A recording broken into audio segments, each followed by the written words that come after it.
What's up, everybody? Welcome, welcome, welcome to the second annual Mid-Continental FEMA Open here from beautiful, sunny, and snowy Denver, Colorado. We've got a slight delay on start time. We're waiting for our medic to arrive because we're all about safety, and then once they walk through the doors, we'll be happy to go. So thank you for joining us. Still working on getting the music sorted out, but slowly but surely we'll be there. And thank you so much for being here. And stick around for some nice fencing action and a preview of all the upgrades we have for this 2022 tournament. See you soon.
What's up, everybody? Toby Hall and Colin. Toby, if you're in the chat, we did a little bit of magic with the audio. Let us know if it's more balanced for stereo. If it's too loud, we can go from there as well. But let us know how the audio sounds during this audio check, and then we'll go from there. This is the one thing that we didn't quite get fanned out ahead of time.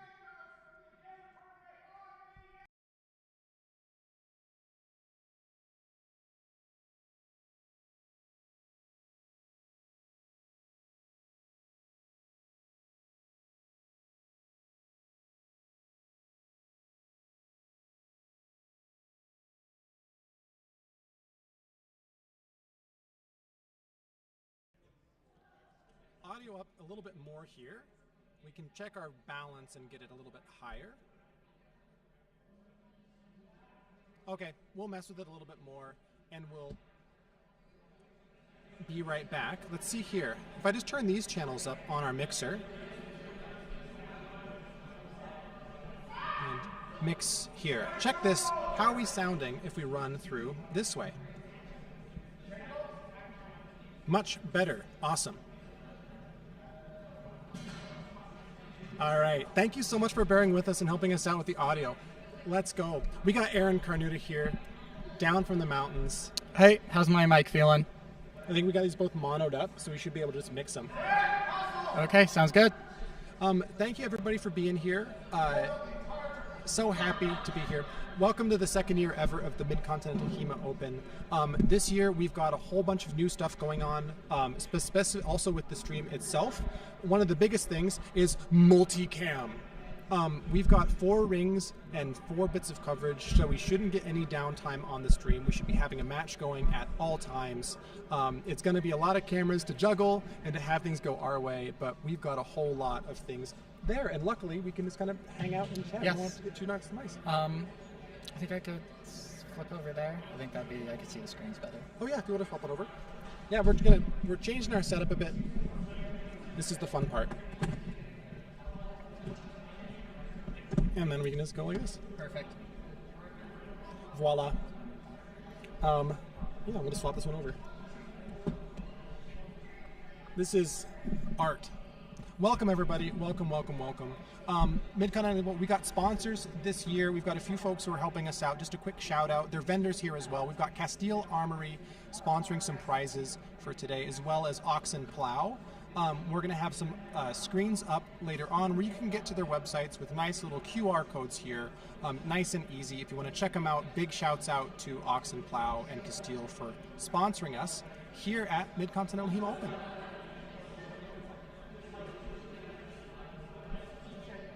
Question in the chat from Elizabeth. Yes, we are going to have scoreboard integration eventually. We're getting all of our tech things sorted out, and we will have live scoreboards for each ring set up later on today once we finally get the stream all sorted out. So we'll see how many points Aaron scores on their opponent over and over and over again. But how are you feeling? You're down, you've traveled, you're ready to go. How's the do you have the pre-tournament jitters? Well, so Liam, I haven't fenced in a year. Oh, that's right. If you'll remember this, I moved back to my hometown in Colorado, which is quite far from any fencing. And so there's been no fencing in my life for over a year now. So I'm actually quite excited for Sabre. Nice. There are no expectations from me or on anybody else for me, so I can do any stupid shit I want and be completely pleased with it. Me too. I'm competing tomorrow. Same thing. I am so out of shape, and I just came from sea level. My goal is have fun, don't do super poorly, and don't throw up. If I can check those 3 boxes, fun, don't be a complete shitbag, and then not throwing up, I'll be happy. I think it works all right. That ought to do. Today, we've got a couple of tournaments. Beginners Longsword is up first. We're currently waiting on our medic to arrive so that we can have the full amount of safety possible, and then we're going to get rolling with the day. I'll probably transition to a screen later on to kind of show, but first off, we've got multicam. We're able to go through each ring and bring you the best matches of the day. The cameras are not the same, so they're all going to look different as we go through them. It's going to be pretty interesting. John says get some canned O2. That would likely be good. But we got 4 cameras, we've got 4 matches. Some of them we have too much sun because it's beautiful out. who could be mad about having too much sun? But we're going to have lots of good stuff as we go through. Hope you all stick around. We can see kind of our setup here with some folks getting warmed up for the beginner's longsword. And yeah, we'll be back in a little bit. We're going to get some of the scoreboards set up live and get those tied onto the streams. But we'll see you soon, and I will not throw up on stream.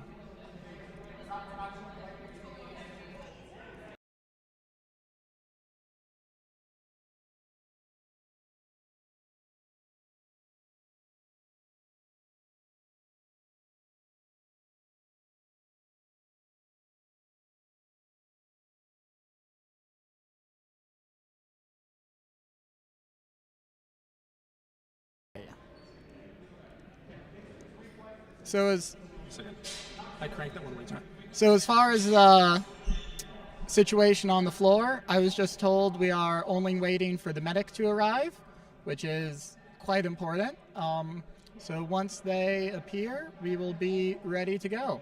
Yep, just a little bit longer. We'll get the whole crew together. Thank you all for the help.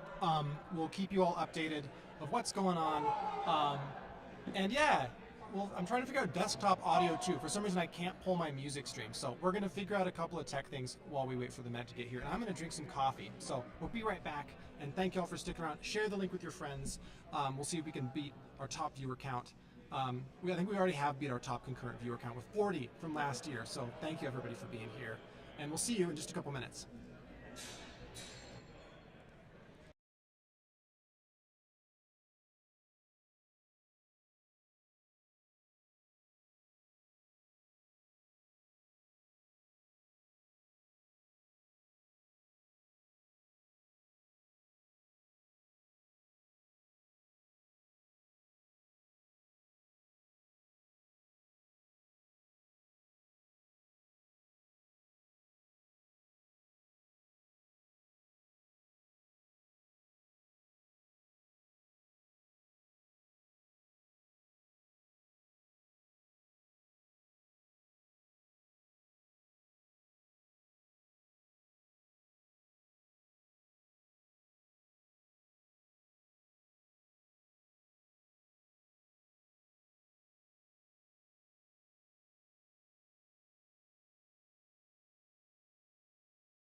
All good.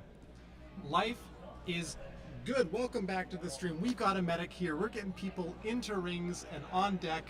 People are taking their time to get into the ring. Thank you so much for being here. Let's go Lonan, let's go Jackie. Getting the whole crew here together. Anybody out there viewing, do you have any fighters? We can see if we can find them in the pools. See who you should be watching for. Shout outs in chat. Shout out who you're rooting for in chat. We got Let's Go Lonan, we got Let's Go Jackie, Let's Go Atlanta Historical. Shout out people who you're looking for, and we're gonna follow them down. As far as Let's Go Jackie, I am seeing a Jacqueline Beatty in ring 2. Ring 2 on the screen. We have Guy Connolly versus Jack and Beatty, correct? We have In ring 2, we're showing Guy Connolly versus Haley Brumbaugh. Bingo. Who do we got in ring 1? Ring 1, we have Dennis Doral versus Abigail Moore. Ring 3? Ring 3, according to what I have, is Riz Conley versus Kara Amatola. Bingo. So currently showing ring 3, Kara Amatola in black, Riz Conley in orange. Kara with a thrust to the throat, straight in for a deep target off the bat. Aggro off the bat from Kara Amatola, all the way from Florida, coming from the sun of Florida to the snow of Colorado.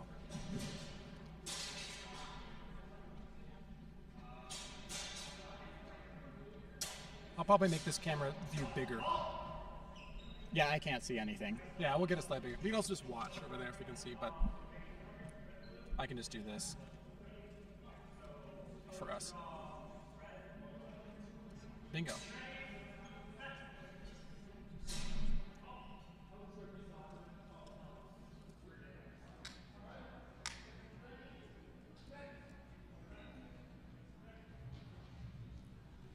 Probing actions. Going for a thrust, nothing yet. Just like a light touch shallow. We'll get scoreboards up eventually.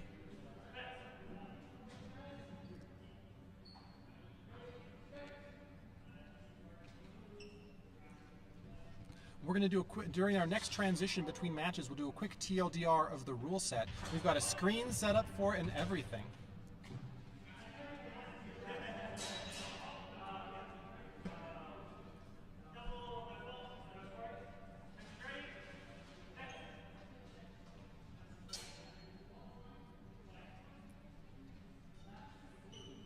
Match blue, Kara Amatola taking match 1 already. And because we have multi-stream, we can hop right on over to watch Guy Connolly and Haley.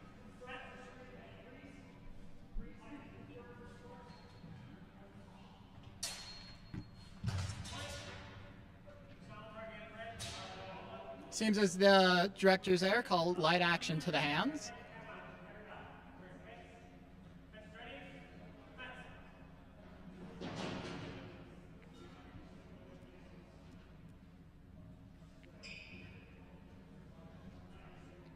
Looking down there for the TLDR on the rule set, shallow targets are 1 point, deep targets are 2 points, deductive afterblow of 1 point. We'll go more into depth later, I'm sure. Little undercut to the hands from Guy. Shallow target blue, 1 point blue. And right there we see the strength of the scoring system. Because it's so simple, it's a fast turnaround between touches. And there again, the judges call a shallow target, good cut to the hands from red.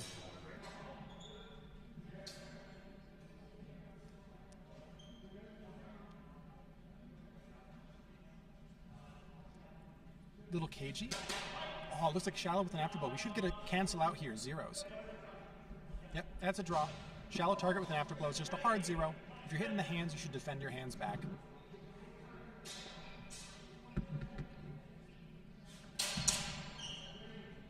Parries. Good movement there.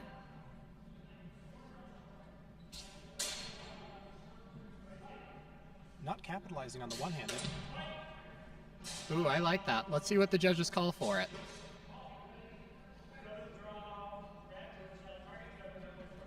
Judges call a shallow target to the hands.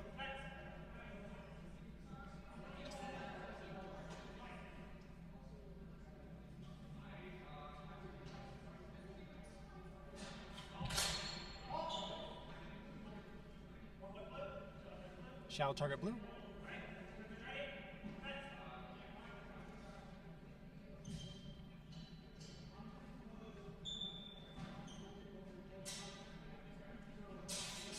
Again, from a beginner's tournament, this seems to be some very good distance management. Both fencers are very clearly choosing their moments. Some confusion with the clock there, but looks like they're back in it.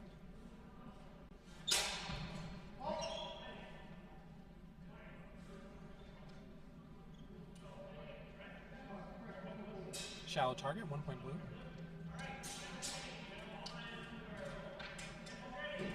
Fencers move to a final exchange. which is always beautiful.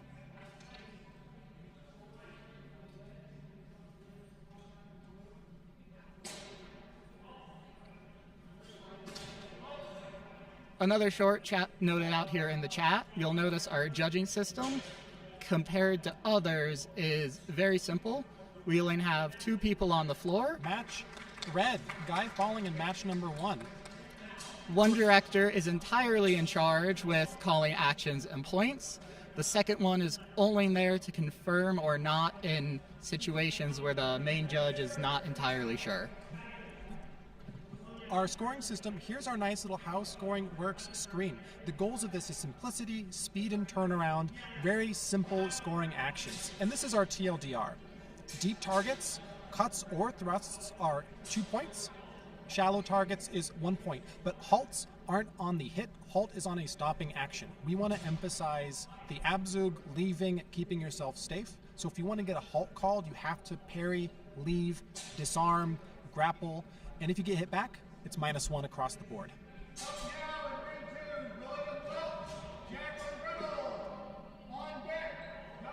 There are some more complexities to it, like some doubles rules. There's things like faulted doubles. If I go for your knees while you're in high tog and you smack my head, I'm going to get in trouble for it. And some other intricacies around cards and things like that, but we're not going to go into it. Rather, we're going to go into our next match here in ring number 2 because it's fresh.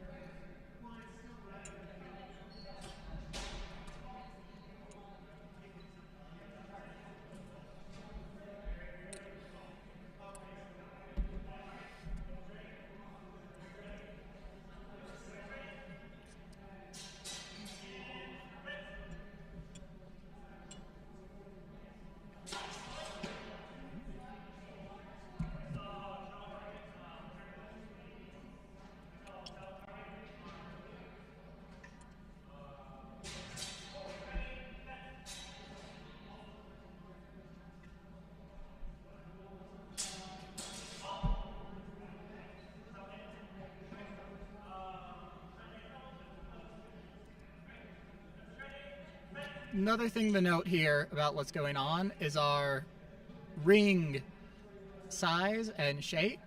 The ring size and shape is modeled off of the Czech and Slovak system.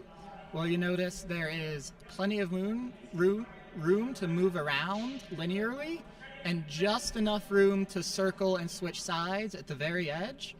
And the oddest thing you might notice is that the fencers are starting halfway in the ring, and while they are still out of distance, they do not have to walk and meet in the middle the entire length of it, and there is room from where they begin to move backwards.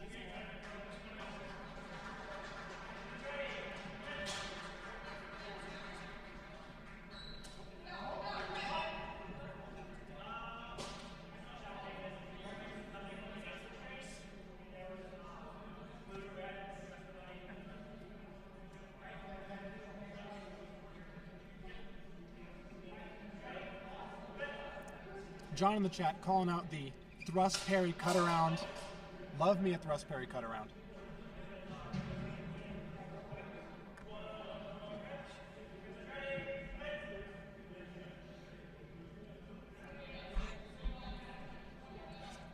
I have Guy Connolly from the last match here. Can you just give us 2 or 3 words on what you felt there? Rusty. Rusty. A little rushed. My very good opponent, Haley, was, once they were up a couple of points, they were just able to wait for me, and I fell right into that. But I feel like, considering that I came back to a 1 or 2 point difference, all things considered, I'm happy with my first match. Well, Guy, thank you very much. That sounds good. Keep up the good work. Appreciate it.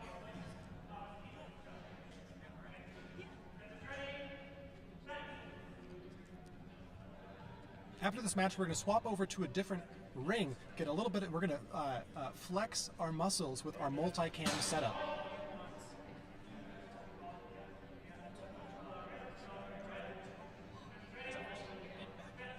Each fencer has a coach. You can see the coach popping in between exchanges to give him a little bit of a pro tip. Calling out pressure for their fencer to enter that exchange and try to get that thrust in.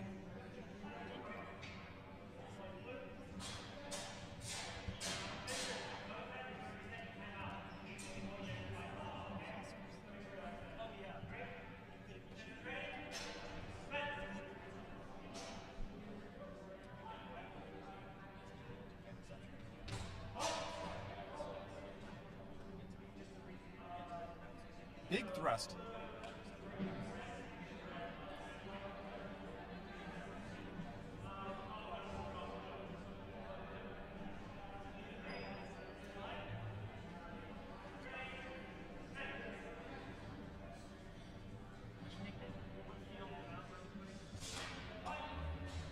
Hands high.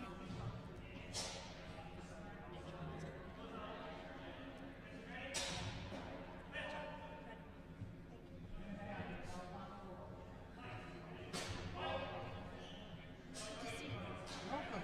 Thank you for being here. I have snacks as well.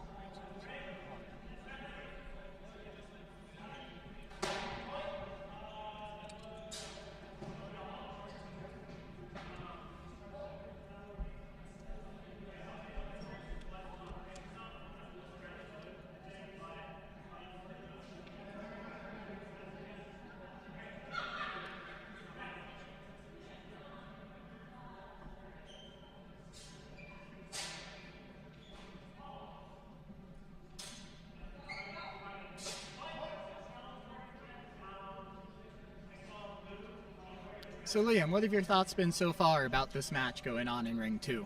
A lot more cagey than previous. We had a lot of distance management with guys match, but we had a little bit more here of those doubles and people kind of hitting into exchanges. A lot more kind of, you could tell the first match jitters were going on. I would agree. That first match is lovingly called the burnt pancake. So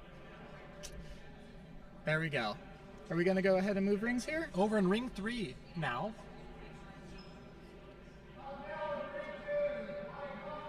We got Troy. I don't think that's right. Okay. We got people fencing. We're going to get the scoreboard live on screen soon. But we're over to Ring 3.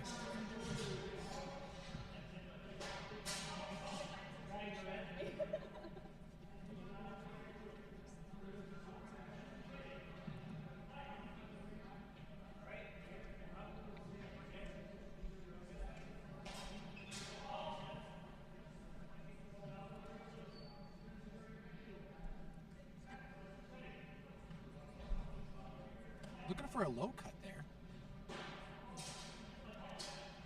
I quite like that. Let's see what the judges call. I'll say left fencer being a little bit more aggressive so far in this match. Seizing the vor, if you will. Or if you won't.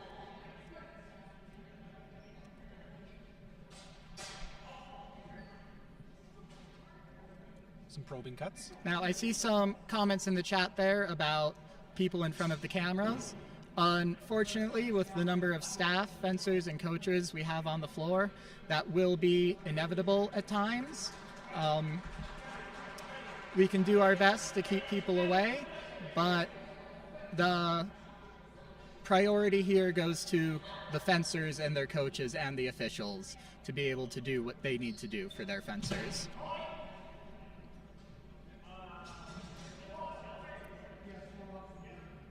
Taking the blade and looking for a thrust even. With the salute from Fencer on the right. The good old, dang, that was good. The salute. Looks like their match is all set. Back in Ring 2, we have Guy Connolly in here for the second match. I feel like we should mention now that our tournament is being run on a system called Smooth Comp that you away from the event should theoretically be able to keep up and see our live updates. Again, that is smoothcomp.com would be where you find it. And you can search and find our tournament, which is under MCHO. That is the Mid-Continental HEMA Open, MCHO.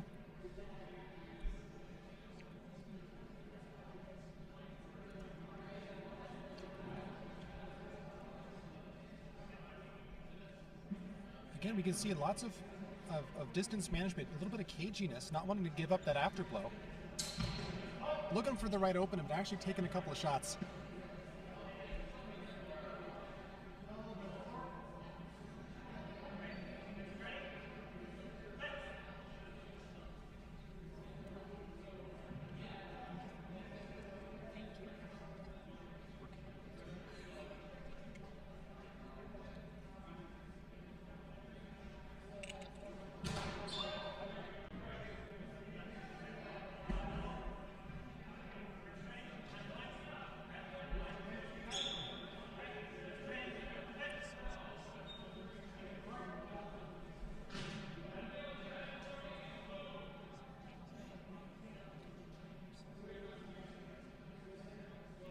See, a little bit of KG waiting for the call out there. Fencer on the left. Oh, with a parry riposte from right. And that is very clearly what the judges call. Clean. Gear check. Shin guard is getting a little bit loose. As a longtime fencer and competitor, it can always be frustrating to have a match halted midway for something like this, but it is very important, and I have probably been saved from several injuries. I can think of one time where my entire knee pad was removed in movement, and I had no idea and hadn't noticed. Any small hit to the leg could have knocked me out for quite some time, I'm sure. And we're going to get those Smooth Comp live scores up on stream here eventually, likely during our next break period.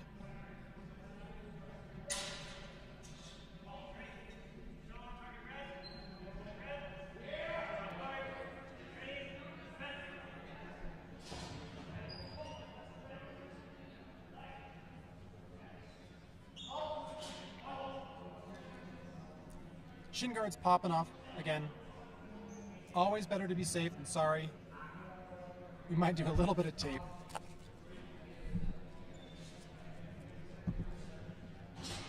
Yeah. Yeah, that looks like a good action. It seems as the bottom strap of the fencer's shin guard has been torn off. So looks like they're securing that better. Yeah, always better to be safe than sorry. Thank you again for all joining us. Since we've got a little bit of a break, this is the time when we shill out, and we like to shout out all of our sponsors for the day, sending out prizes for our winners, Castile Armory and Oxen Plow, helping us out a ton here and providing while we are back to our match.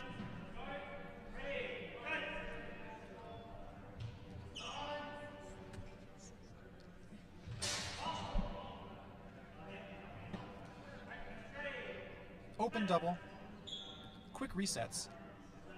One of the strengths of this rule set, again, something small, like a little reset off of the double, is fast. So there's not a lot of downtime for smaller actions like that. If it's clear, it tends to be very quick.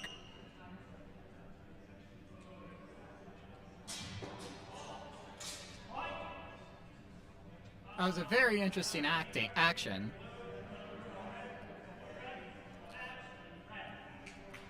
Seems as if the judges called an action a threat from a cut from red into blue, and that was enough to end the match. We're going to pop on over to another ring here in just a moment, and thank you all for being here once more. Tons of action today with our multicam. A thrust and then a strike afterwards here from Fencer on the right.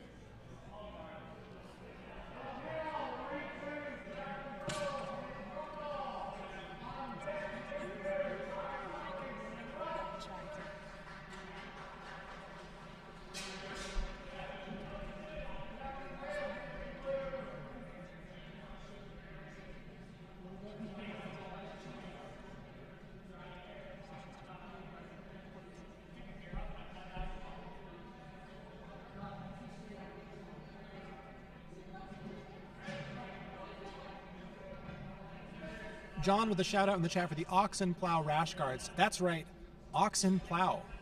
Your source for HEMA apparel, high quality HEMA apparel, great rash guards for wearing underneath your fencing jackets.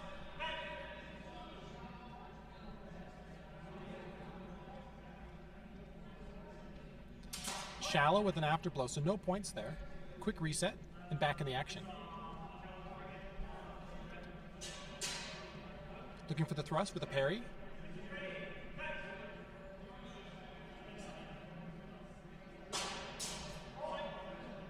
Still going. Ooh, high guard to try and draw it out. Looks like a strike there. It's like 1 point left.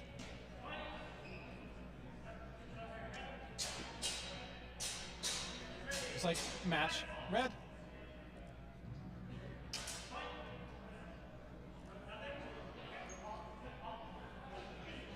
I'm going to figure out the white balance on this camera soon. I've not been transitioning to ring number 1 because of the white balance. But couple things to still work on. It's a good angle and the quality's good. We just got a little bit of brightness going on. So we'll get back to that one soon. Otherwise, we're back to ring 2.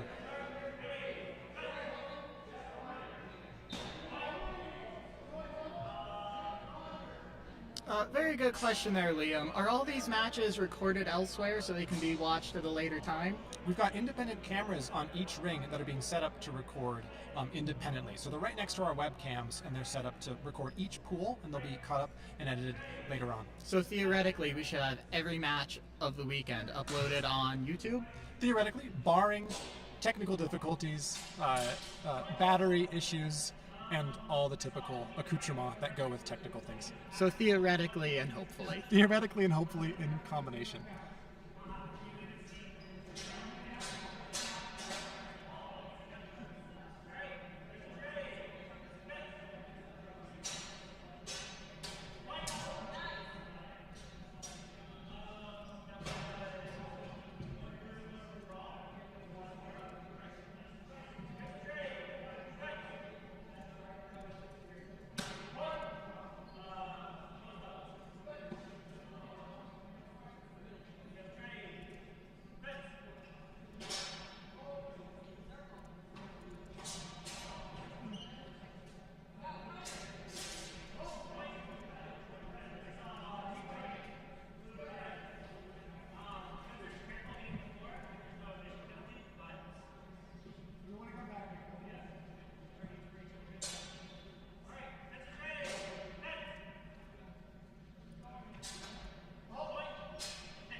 Because I said no downtime, we're popping over to ring 3 for just a moment. Bit of a size difference. Aaron, do you find we oftentimes hear in HEMA people say, oh, there's no need for weight classes, size doesn't matter, sword is the great equalizer. As somebody who's done a lot of competitions, I'm much taller than you, but you kick my ass all the time. What are your thoughts on height in HEMA? Yes, but also no. And no, but also yes. That is certainly that is a question. It is really not easily answerable. At the end of the day, all questions like that end up being who is the better fencer, will win the match, despite attributes. But at the same time, attributes can play into who is the better fencer. So I've competed a fair bit over in the Nordics, which are statistically some of the tallest people in the world. And for me, who is an average for American, is quite smaller to some of the Europeans, which certainly can be a disadvantage, and sometimes can be an advantage. It's all about how the fencer fences and the relative skill level. That makes a ton of sense. I say I'm 6'4", I oftentimes get called out for being tall as an advantage until I get completely beat by someone who's just a better fencer and happens to be shorter. So we'll see if it plays in over the course of the tournament, but thank you for your insights. Ring 3 for the next match, called out there for Rebecca. We will keep it here on ring 3 for our next match, Rebecca.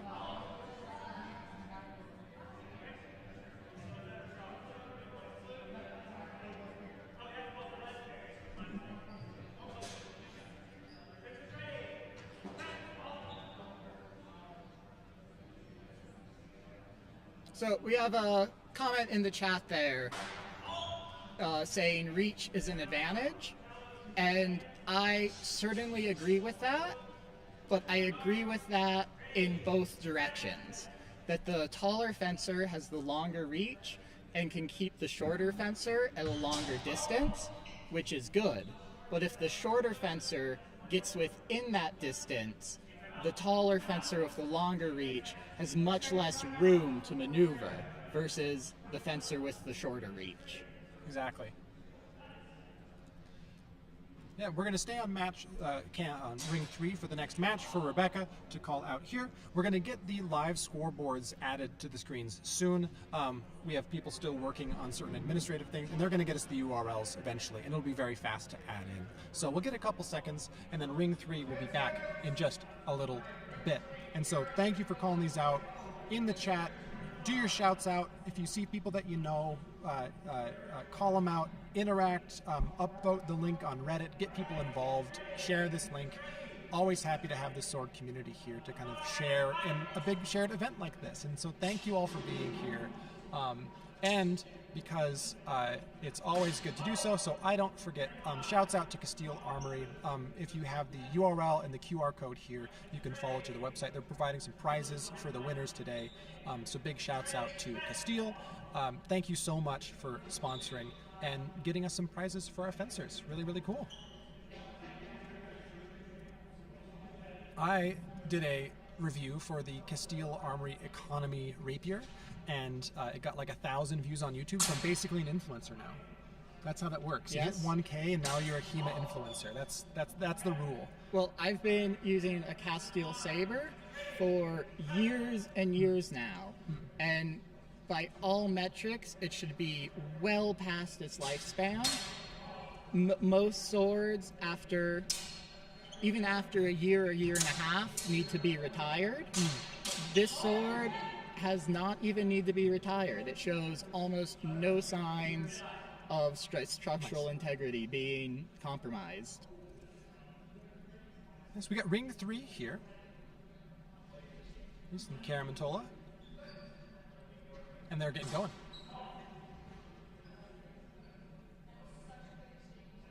We got to call out for ring 2 on the next one as well. We will.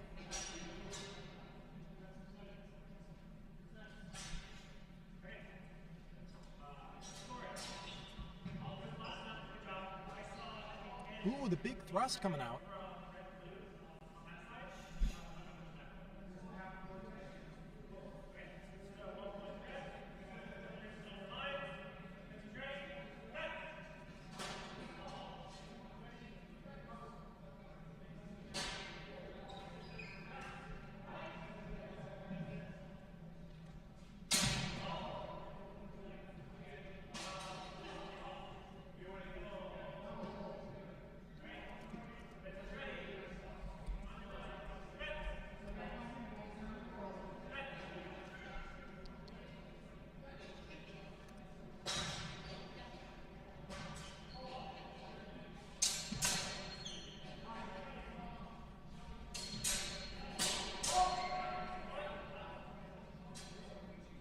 Got 1 point blue there.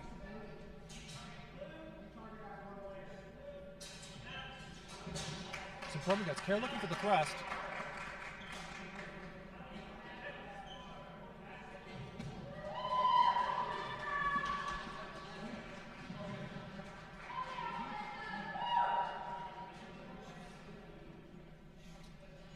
We got Kara Amantola here on the left side that you're seeing. Shouts out from John about the aggression.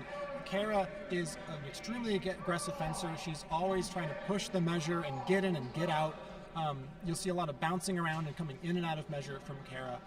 So yeah, if you want to see some energetic fencing, fencer on the left here is going to be one of the top here at this tournament all weekend. I think they're competing in every single event. She's in longsword, saber, Open Cup, open longsword. We'll see how the... So, Liam there, can you elaborate on what tournaments we will be having this weekend? Yeah. Today we've got the beginners longsword happening right now. We've got the Open Saber tournament later on today as well, and we have the Maupen Cup, a fencing tournament set up for marginalized communities. So it's for women, trans men, non-binary people. It's a huge place to people to showcase their skills and have a place for them and to highlight how they are part of our HEMA community here as a group. And so we've got prizes and medals for every tournament this weekend, and there's going to be a lot of fencing over the next few days.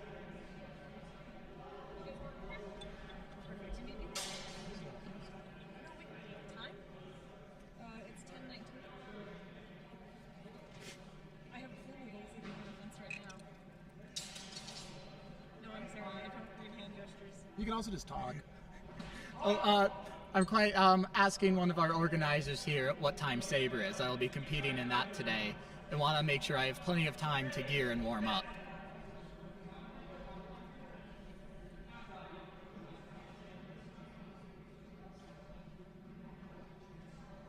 As far as a comment there in the comments about when the recordings of these matches will be available, they will be. Do the long drum roll. Do you remember what time they took last year? It's usually days to a few weeks. And things our AV system here is much better this year. So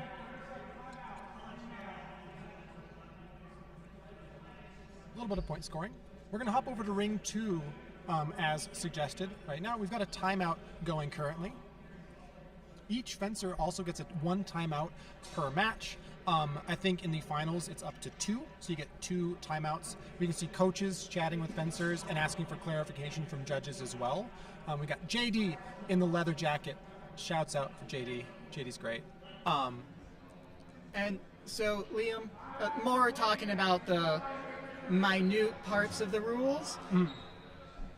Last MCHO, there was a 3-minute match. Is that the same? Yep.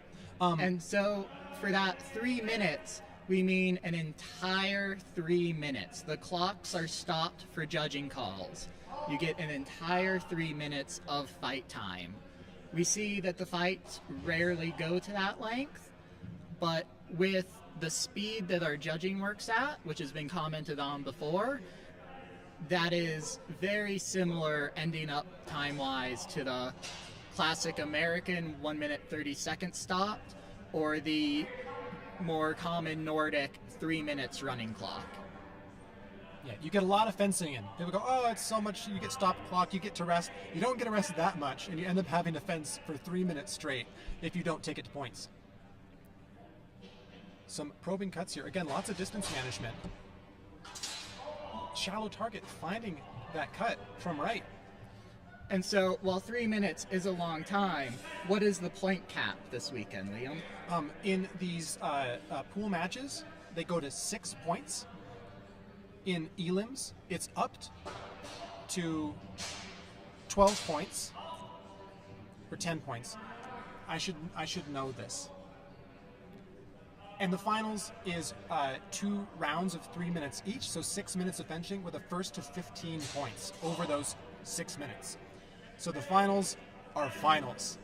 So with the 3 minute stop time, it almost always is ended at point cap, but the time is definitely, I have never felt rushed. Yeah. I have never felt under any pressure under the time, which is, it's a rule, that is for sure. It is both good and bad because it is very difficult to play to the clock. So if you're ahead in points, you cannot just wait and let the clock run down. Mm-hmm. But converse to that, you have all the time to do everything you need to do. Exactly. It's hard to run the clock out. You'll see it when people get very, very cagey and they want to take their time and will start to run and run and run. But here, it's good to go and keep safe. There, you get as much fencing in as possible. You're not going to be pushed by the time and you end up with 2 points at the end of a 15-second round. It's lots of fencing. You get to showcase your skills, and there's always room for a comeback. If you score points fast, the clock is going to give you tons of time to bring that in because it's being stopped during judging. Another gear timeout here. With the classic picking your sword up off the ground in gloves is one of the hardest things to do in HEMA. Now, I have seen several quite intelligent fencers wrap their swords up much like a hockey stick, and that definitely solves that problem much easier. If we saw right there, a little shallow target for 1 point and the turnaround, less than 5 seconds to get back in. Ooh, great distance management for Med. Little safety warning there, but having a chat with the fencer, but a really nice shallow target there. The fated middle how coming out. Cool kids throw middle hows from Ox.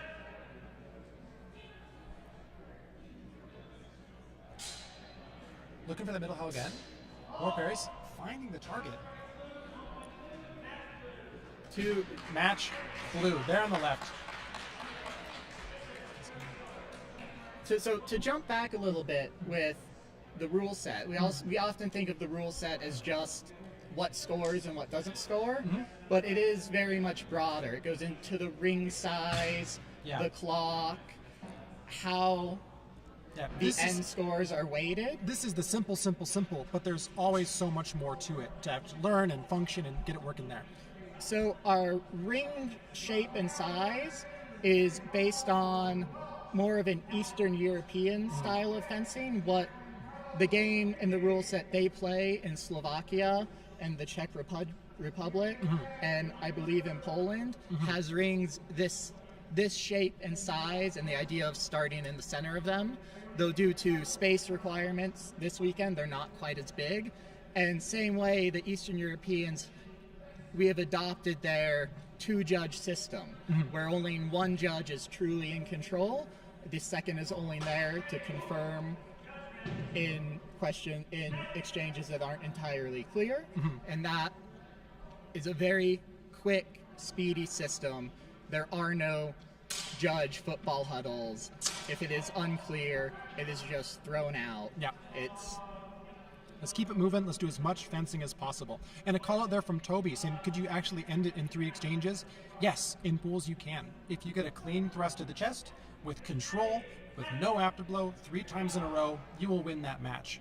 We want to reward those pieces of skill that we find there and matching those criteria for success. So if you can match that perfectly 3 times, you win your pool match.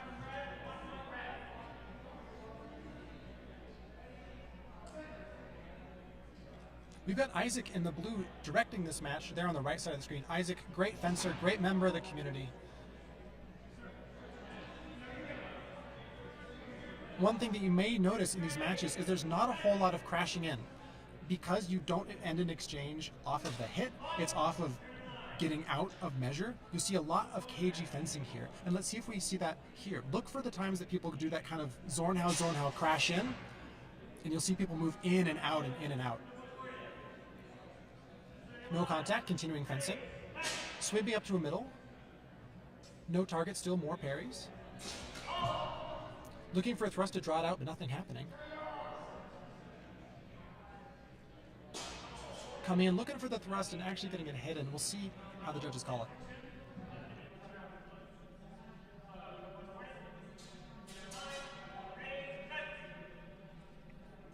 Shouts out Jason Barons in the chat.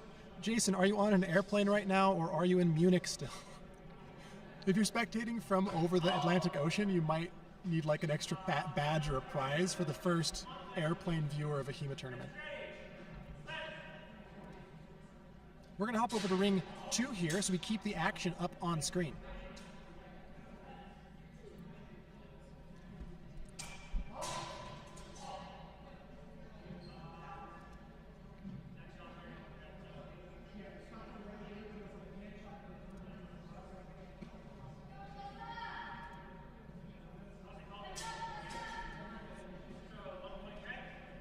So it seems there, as the judges call it, as a deep strike for red, followed by an afterblow from blue.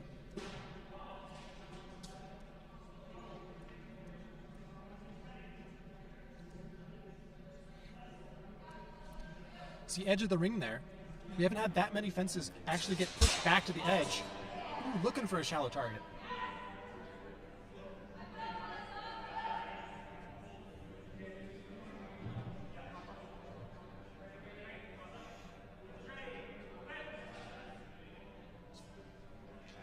John, we're going to be here for 2 days of solid fencing. We'll be on here till about 5 p.m. Mountain Standard Time, and then tomorrow as well. There's tons of fencing all weekend.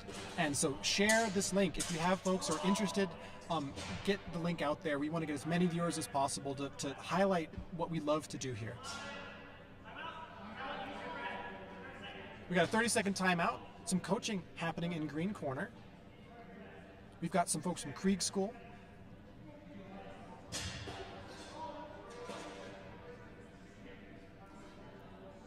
Now, Liam, I'd like to touch on the quality of fencers we're seeing right now in our beginners tournament.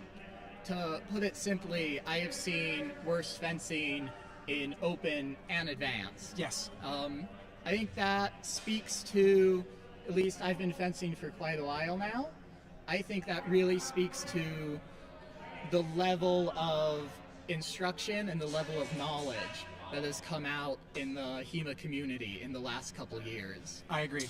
I think there's more and more fidelity to teaching. Ooh, looking for the action there. Blade contact, then coming straight through. So a closed double. No penalty, but a quick reset. Yeah, the level of instruction, the level of practice has just increased and increased and increased. There's more interaction online in the community, people working through their ideas. And yeah, I've seen worse fencing in finals matches of some tournaments, and this is looking great for beginners.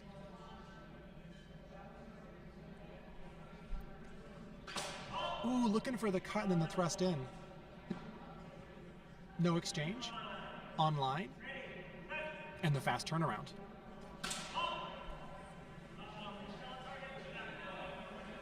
Shallow target and afterblow, no points, and reset. Really quick judging and scoring here. I want to point out to a comment in the chat there that I too was completely detained in the Reykjavik airport when I was returning to the States from Helsinki Longsword Open 2022. They pulled me aside, bright white room, took my bag, tore everything out of it in front of me. It was quite an interesting experience, and there were a lot of questions because I hold two different passports as both an American and a German citizen. That has more than once caused issues in immigration.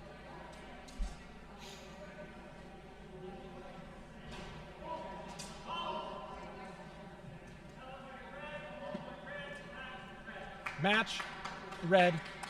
We can see again, not a lot of rushing in, not a lot of cagey stuff. Quick poll in the chat if anybody's able to give me some feedback. We've got one camera that's very white balanced and washed out, and I just want to check with you. The fencers are pretty visible. How much does it matter that it's washed out for you as viewers? Want to make sure that I'm trying to get filters to work on it in the meantime in between matches, but just want to check with you. Let us know how it looks. In the meantime, while I'm waiting for feedback, we're going to pop on over here so I can mess with it a little bit more.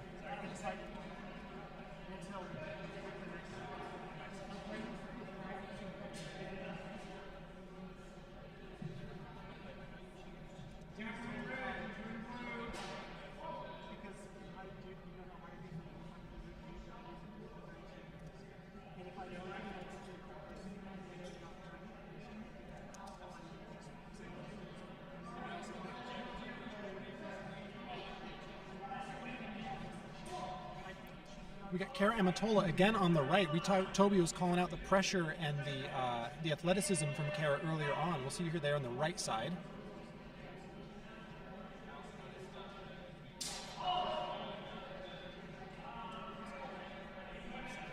Catching just the end. Let's pop it back.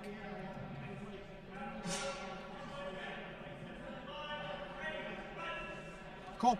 Let's pop over to ring one then. We haven't had this camera angle yet. We got a little bit of the white balance, but surprisingly clear. It makes the swords flash a little bit more. And this will give me a good idea of how much I should zoom in on the match. I think we've been on, all the pressure has gone away from the cameras. Our most aggressive fencers have always been on the other side.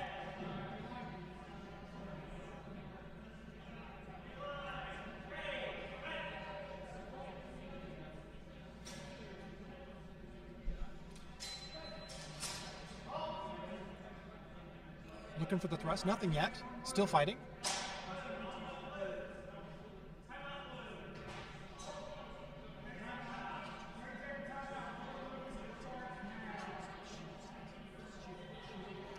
All judging as well in the system is done in front of the fencers. All deliberations and points is all called out verbally so everyone can hear. There's nothing underneath the table. It's all available.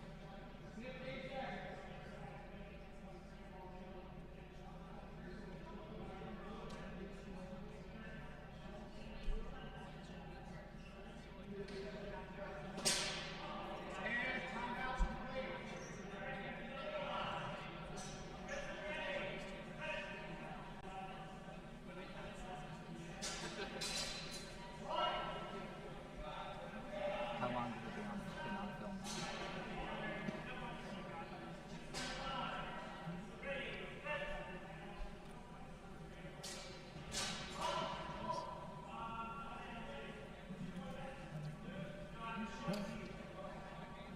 now? It looks like we've been broadcasting for over an hour now, and I would like to remind all folks here, you are watching fencing on a weekday, and if you have time to watch fencing on a weekday, you should probably go out, take a lunch break, get some sunshine, breathe some fresh air.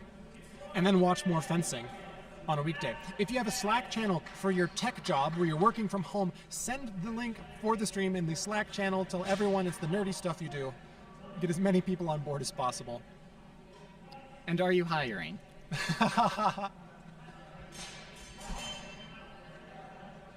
Big thrust there from left, but looks like they got an afterblow afterwards, so it's going to take a bit of a point deduction.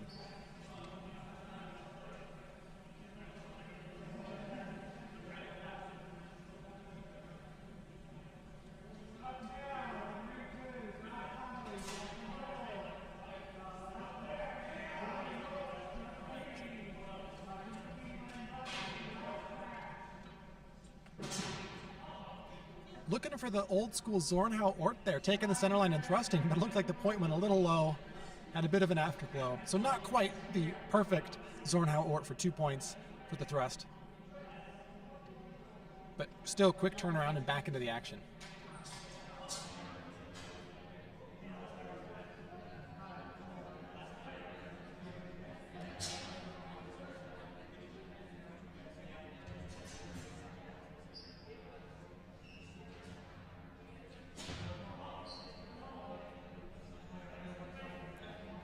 Go out and touch grass, go out and touch a sword. Swords are better than economics. Toby's attacked.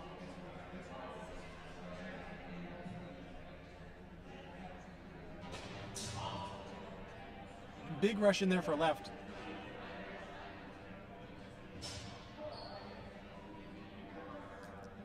Match there. Again, we're going to try and get the scoreboards up for our later matches, but no downtime here. We're getting as much fencing on screen as possible. And we're going to get the live scoreboards soon.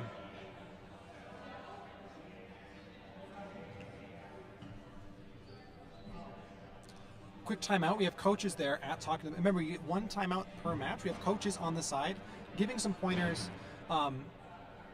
Aaron, when you fence, do you like having a coach in your corner to kind of give you some pro tips like this if there's a timeout, if you feel like, or do you like to stay in your head and in the pipe while you're fencing? I attribute some of my biggest tournament wins to having a good coach, and some of my biggest tournament losses to not having a coach.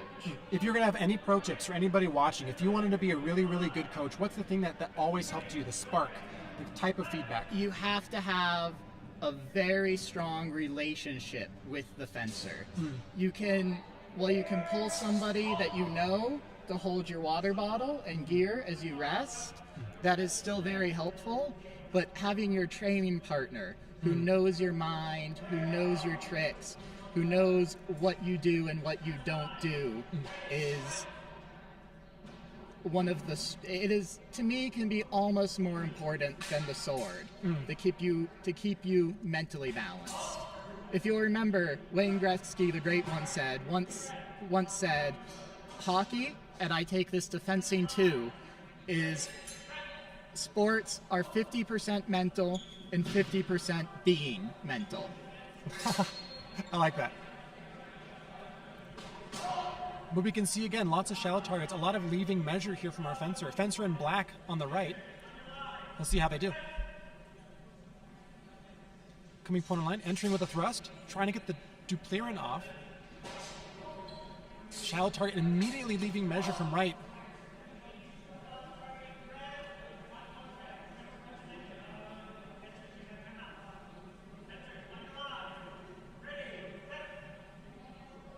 One point blue there.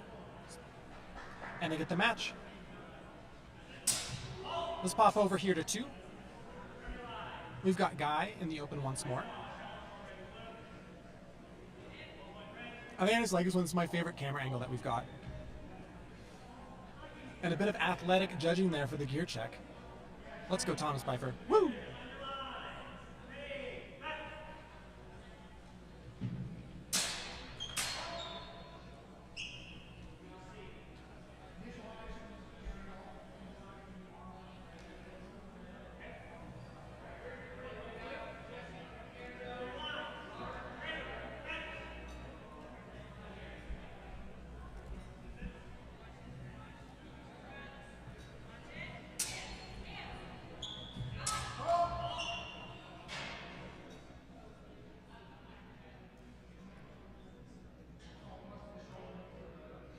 Now, Liam, I'm watching this match, and yet another rules clarification. Mm-hmm. Is a ring out considered as 1 foot out of the ring or 2 feet out of the ring? Jason's watching and is getting mad at me. I think a ring out is 2 feet out of the ring, but unique to this tournament, a ring out is not a scoring action in any way, shape, or form. The goal here is to get as much fencing in as possible. So if you ring yourself out, you can get warned for it, because you don't want to have people stopping the clock by getting out of the ring. And if you shove someone out of the ring, you can get warned or carded for that as well, because our goal is defense, not to push people out of the ring. And again, as somebody who has fought frequently in a taller setting, as a, in that context, smaller fencer, I still don't like that rule.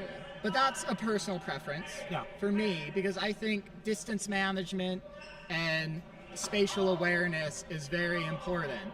And if somebody can capitalize on that, and if somebody can push you out of the ring, they have shown better spatial awareness, and you have shown worse spatial awareness, and you should be punished for that, and they should be rewarded for that. Yeah, and as someone who is very tall and likes to go backwards, I love this rule because I can.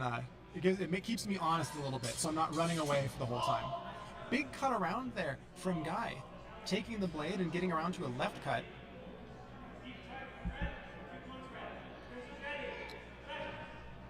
I remember quite clearly at Long Point 2017 in my pool match versus the great Sergei Koltayev.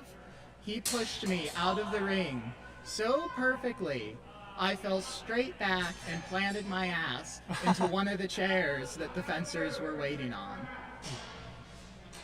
Timeout, Blue Sea coaches coming out. Please, getting deeper in. We've got Kara in the stream. Is your pool finished? Yeah, we just finished with pool. I'm waiting on elims now. Cool. Pop it over here. World. All the way from Florida, we've got Kara. This is your first time out in Colorado, in Denver? First time out in Colorado. How are you doing? How is it feeling coming from sea level Florida out here? You know, I'm actually pretty comfortable. It's not too bad?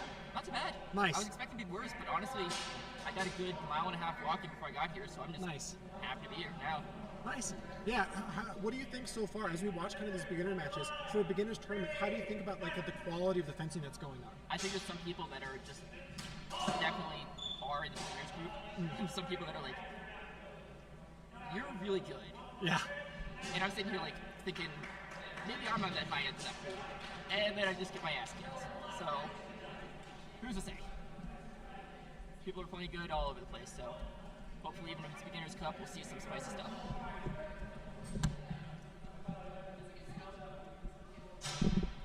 Moving our mics a bit. Yeah, for coming from Florida, being here, one of our probably farthest traveling fencers for the group, and you're competing in everything this weekend. Are you thinking about pacing yourself so far, or so far has it been just full send? Just send it. What's Just worse that send it. happens? I get exhausted. Yeah. I go home and I eat a burger. I come back here the next day. Perfect. My goal is not to win. My goal is to come out here and have a good time. If I was here to win, then I would have brought an actual longsword, not mini. Nice. Yeah, good times all around. We've got a pretty good crew here as well.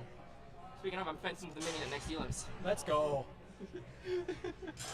I figured if I'm going to be thrusting people so much, I might as well give them some chance. Now, Sorry, should I not be tossing shade on stream? No, that's fine. We Now- got a good crew. now, Liam, a comment there. Are we going to be going straight into eliminations? I don't remember if we do elims, and yeah, I think it's elims today, and then all the finals matches will be tomorrow. Yes. Yeah. But will beginners go straight into elims after this? Let me check. I can't remember if we do elims. As far as I'm told, the elims will start immediately after polls. Cool. Very good. I gotta pull. I have so many things on my phone, all the different schedules and everything. So it's just gonna take me a bit. I'm bad.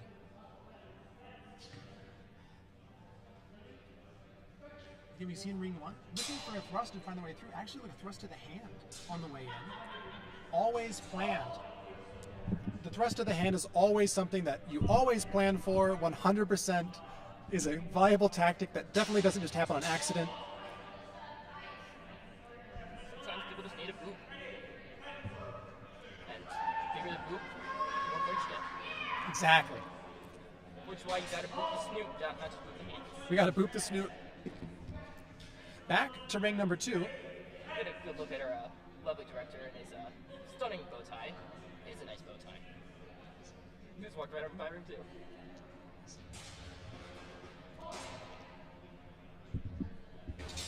Ooh, looking for that shallow target, sniping the hand on the way in. You see distance management coming into play here. Looking for those middle cuts, try to clear the line. Ooh, coming left. With the knock Ryson coming through. And a timeout coming out for Blue for a little bit of coaching. Must be nice to have a coach here.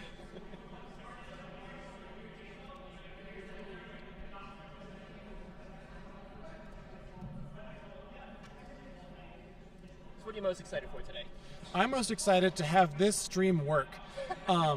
With all the setup, we've got a really great team who's all working together on it, and so I'm just proud of everybody for contributing and helping. And as long as this works, I will be a happy person. No, we got the PC answer out of the way. What fencing are you most excited for? I'm excited to actually do some. I've not competed in a tournament in a really long time.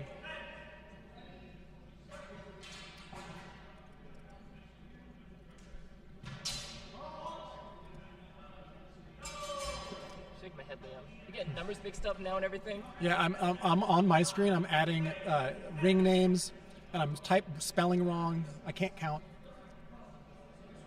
Low guard versus midline guard. Gonna have to clear it before going in. Looking to clear. Ooh, coming Oh through yes, the left to cut. respond to the comment in the chat, the chucks in the fencer, I fenced with those for quite a long time, and it was quite interesting when I transitioned to more athletic shoes. This stream not sponsored by Chucks. Not sponsored by Chucks, but we're gonna call out sponsored by Chucks. We'll call out everybody's footwear, and if it's bad, well, what are those them? I'm wearing zero shoes. You might as well start with me. What are those? What? You think those are bad? Got the zero. No, zeros are fine. No, like put the camera on here. Put the camera on here. We're gonna hop over to ring 1. We're gonna get zero shoes on the ring, but we're gonna keep the action up. I'll put my shoes back on. I probably gotta get ready for elims, so. Yeah, I've not competed in a like a large scale tournament like this. I think in 2 years, over 2 years, almost 3 years. I think January 2020 was my last tournament. So my goal is to have fun, be here with all my friends, and not throw up. Will you be competing at all later this weekend? Yep. Tomorrow I'm competing in open longsword. I'm helping judge. I got my bright rainbow colored pants, bright rainbow colored shoes. You wanna borrow my rainbow scooter hoses? Oh, I followed my. You Looks can like have 'em, looks like ring 1 is our last ring happening with pools. Other rings transitioning into elims. man. I'm not doing that. Okay. Yeah, that's man. We'll have you back. Yeah, I'll be back after I get knocked out. Perfect. Yeah, I've got wrestling shoes on hard floors. We'll see how I do. Some KG fencing. Again, just trying to look for those targets. Looks like another shallow target.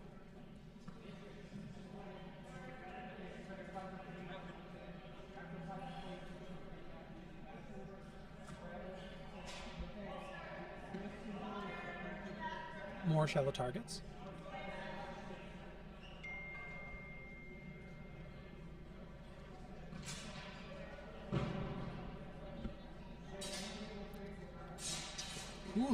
Ooh, big cut around there. We had the thrust, the first kind of crash in we've seen in a while. The big cut around from Green Fencer coming around on the head for the deep target. The good old-fashioned Ablaffen.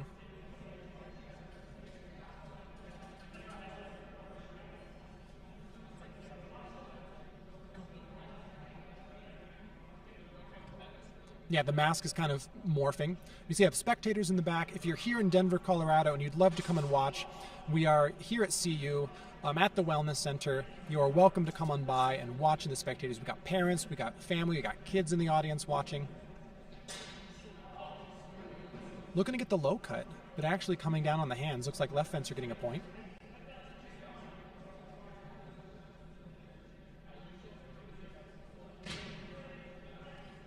Big shouts out for the Adidas Sambas by John. Ooh. Double. Quick reset though. One of the best things, no semaphores.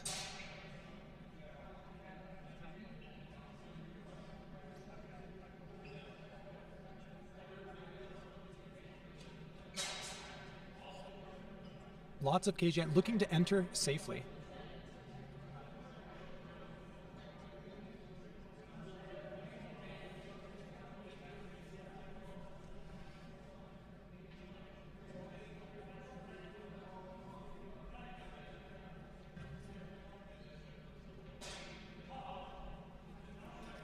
We're seeing a lot of these kind of low hand hits. I feel like it's a product of the rule set, going for those shallow targets and trying to stay as safe as possible. The kind of the motivation to kind of crash in being a little bit less so in this tournament because you don't get your halt call until you're actually gone and out of measure. And I quite like that. That is, again, to the rule sets, a chance of the game, that distance management is very important, even at close or far. That I call that, right when your hands are both in target, I call that the fast twitch zone, because whoever twitches faster is almost guaranteed to score the point.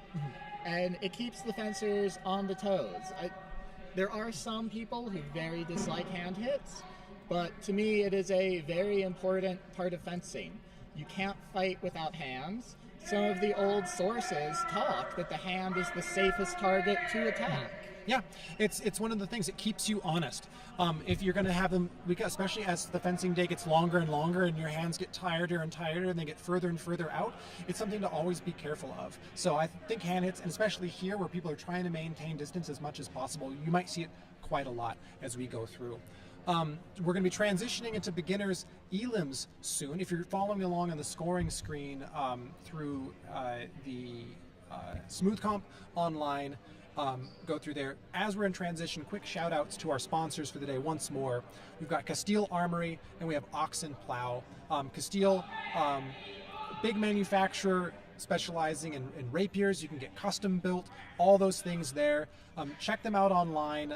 Their economy line is great. And we've also got Oxen Plow doing all of their undergarments and shirts and rash guards. Check out our two sponsors. Big shouts out for helping sponsoring and bringing in our bits and pieces there.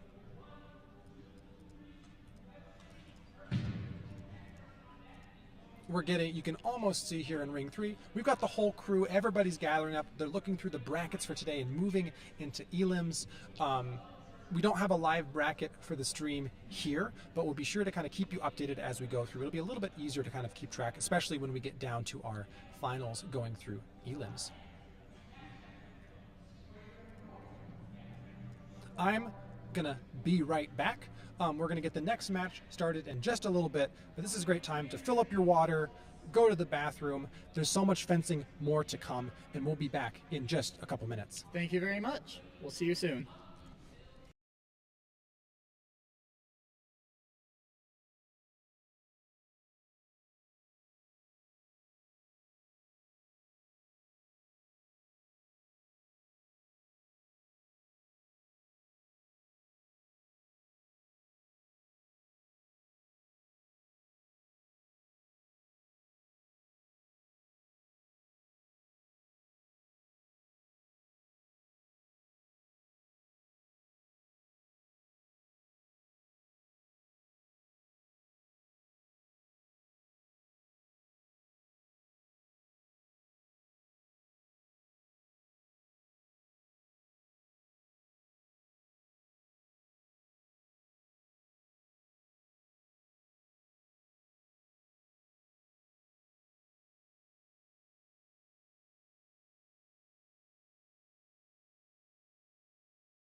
quick fencer interview in between going from pools into elims. We've got Kara back here on screen. Where'd you end up? Well, right now I'm waiting on the quarters, so there's that. Nice. So did you get placed in one? You got to buy first I gotta round? buy. Let's go. Which I'm grateful for because I'm exhausted already. I was gonna say, this is like the first. Have you ever fought in a tournament in this kind of format before, with kind of the fast turnaround, simple scoring, and going from there? Most of the ones I've fought in have been actually just straight single or double elimination. Okay. So I remember of Swamp Jam, which was a double elimination, where I waited almost an hour and a half to do my first round, and then I had 5 minutes after that, and it was second round already. Oh, just bang, bang, bang. Bang, bang. Nice. But that was just how the brackets ended up. Nice. How do you feel about doing this this kind of format with pools and kind of turning around? Do you feel like you're getting a lot of fencing in? I'm getting a lot of fencing in. I'm also getting very tired. Yeah. If I had more time between saber, I would take a nap. Yeah. When people say like, oh, it stopped fencing, you get a rest and things like that, I think the pacing of this kind of format takes that off, puts it on its head. It's definitely not relaxing, and you don't get a whole lot of downtime in it. So it's pretty interesting to kind of see how it goes. Yeah, but it's fun. I mean, you get to watch a bunch of fencing that you wouldn't really get to see. People coming from all over the states. I mean, yeah. They've got a bunch of people here from Atlanta. You probably saw the banner up there. I don't know where the banner went, but they got the banner squad hanging out by their matches. Yeah, the Creek School that showed up. I forgot there was one in Denver, so I'm like, what's Creek School doing out here? Yeah. Didn't think they had anybody. Oh wait, it's the Denver school. Yeah, we got a whole bunch of crews here all over. We've got representatives from Seattle. We've got folks from Florida. We've got Georgia. We've got DC. We've got the deserts of Arizona. I've heard a couple people from Canada showed up. We got some international. Yeah. Oh my God. Let's Right? go. So we've got a whole big crew here. So far, as you kind of worked through, you started fencing just over a year ago, right? Last October. Last October. So about just a year and a bit, and you're already here and fencing and competing. How do you feel do you feel that during that time of getting prepared for just a year over, do you still have those jitters of the beginner jitters, or are you like fully full send? I never had the beginner jitters. Nice. I was there to hit somebody with a sword from the first day. Nice. And how do you feel like you pass that? Because we got a really good community here of folks who are just like ready to have and fence. Do you feel like you're able to contribute that while you're in a match? And kind of we have the vibe checks and the salutes and the hugs, and how's that kind of, how are you bringing yourself into your matches? I tend to think of myself as a pretty vocal fencer. Ask anybody from Steel Ring down in Florida, they'll probably tell you I'm talking a lot of shit in rounds. But generally, I just like to be energetic. I like to have a good time. You'll see me, like, once I'm really hyped up, I might start dancing a little bit. But Nice. you haven't seen much of that from me today. Not so far, but we probably will soon. And we might have you on some of the closer rings as well. As you kind of go in, do you change the way you fence from doing a pool match where you're kind of just getting seated versus when it's time for elims? Do you have like a try-hard switch, or do you have the one speed that you go? Honestly, my goal today was land one good thrust. And have you matched it? I think I'm at 6. Let's go. We saw one on cam. We were streaming your match, and you had a nice thrust. I just walked up and did it. I was like, that's something people don't really expect anymore. Nice. That's what I've noticed. Like, if you just walk up, you just kind of like start super slow and you just turn it up to 11 off the bat. It catches people off guard a lot of time. And the way I think about it, if you get the first points, you put your opponent on the back foot. Yeah. If you even start the points with 1 point ahead, now they're thinking, well, I have to do this to catch up. Yeah. I have to get deep. They have to do this. They have to start switching targets. So they can either start chipping away at it. Like my last match, I was trying to go for hands mostly because I wasn't getting a deep target. He was too fast for me to do that. Yeah. I could not break that guard. So I started thinking, he's leaving his head really defended, but his hands are out there, so I'm aiming to snipe hands. Nice. Still lost, but I mean... As you go. But yeah, so far, how do you feel about, like, when you have that mindset and you're coming through, you're going to be doing this beginners tournament, you've got Saber coming up and all these things. Do you fence differently as you change between weapons, or do you kind of keep that same vibe and the same kind of targeting mindset as you go through? So my friend Jessie, she couldn't make it today. She's probably watching this, though. She's probably going to love the shout out. She once told me, I fence Saber like I've been watching anime. Oh, nice. The classic anime Saber? So, it helps that I have a certain Franco-Japanese fencing book that... There you go. We're not going to mention the The contributors title. of that, but... I say, you oftentimes hear people in Saber channels talk about the sources with so many ways. We're very easily in longsword. It's my most experienced thing, so I can say, oh, they're an ox, they're doing blank, and I can kind of follow the action. And then you'll have folks like, are you doing Huttons? Hutton sucks. Or are you doing the dreaded Lichten Saber, where you're basically fencing Saber Lichtenauer style? I'm reminded of a meme that was posted in the general HEMA Discord, if you're not aware of the HEMA Discord. Shouts out HEMA Discord. Shout out the HEMA Discord, that thing's massive, and it's the go-to for all your sources, including Vadi. Do Vadi. Yeah, we got Vadi. Shouts out Vadi. Oh no, the I wasn't school doing body. I said screw sources. I'm hitting people. That's fair.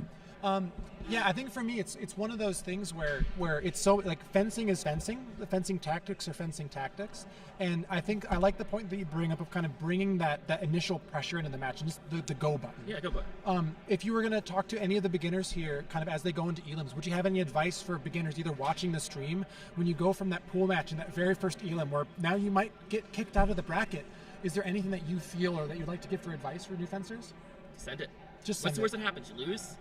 Oh no, you lost. You had a full day ahead of you. Yeah. If you're fighting Saber, you can fight Saber. I mean, I don't know if Saber signups are closed. They probably are, but Yeah. worst case scenario, you watch a bunch of good fencing. You get to see a bunch of people have a good time. You get to have a good time with your team if you brought a team with you. I did bring a team, but my girlfriend's watching. I got my parents watching. I got half my club watching down there, so they're backing me up from over there.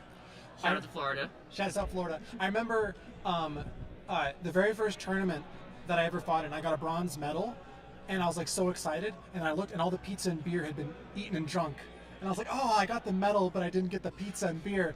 And then the next tournament I got eliminated, and I was so sad, but I got the pizza and beer. It's like you feel better. Yeah, so there's snacks here. If somebody gets eliminated early, we've got food, we've got drinks, and we've got a great community and so much fencing happening. It might be the end of that tournament, but it's not the end of the day. It's not the end of the day. It's not even the end of the weekend. Yeah. Worst case scenario, I got a couple people in some Discords. I'm talking about like, hey, when it's all over, you want to go fence in a park somewhere if you'll get knocked out? Because there's a couple parks around Denver. I mean, Yeah. I don't know how the homeless will take that. But It's a little snowy as well. I've seen a few of them, and Hanging don't go out. walking around at 6 a.m. We've got our nice streams coming up. We've got people milling about. We're getting all of the brackets populated. We can see some of the judges here discussing. They're getting all their bits and pieces ready to go. Look at those socks. We got some great socks going on. We got Shout out to these socks too. I mean, let me take off the pad. we got the ring 4. We've not yet gotten any of our stuff in, but thank you all again for being here. It's so great to see you, and thank you so much, Kara, for being here. We're gonna get a quick break. I'm gonna go fill up my water bottle, and we're gonna have our next match in beginners elims longsword coming up soon. And thank you for being here and sharing your problem. thoughts and like that. I think the biggest takeaways for me is like, don't take it too serious. Go full send. Have a good time. Have a good time as much as possible. Exactly. And go from there. So if you're watching and you've got a tournament coming up, just have a good time, and that'll help you work your way through no matter what happens. So thank you so much for being here. We'll probably have you on the stream even more this weekend. Yeah, I'll probably be here after Saber Yeah. or after the Maupin. Maupin's gonna be the fun one, I think. So Yeah. that'll be fun. So yeah, stay tuned. We got more fencing coming up. Thank you for being here. No problem. You have a nice one.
What's up, everybody? Welcome back. We're going to be starting beginners elims here in just a moment, and I've got Monica with me and a hat, and we've got Aaron, we've got the whole crew. Come on in. We got all three. We've got everybody. This is why we have the environmental mics. We're going to get started right away in ring number 2. Elims happening, as much action as possible. Ooh. Getting underneath the high guard.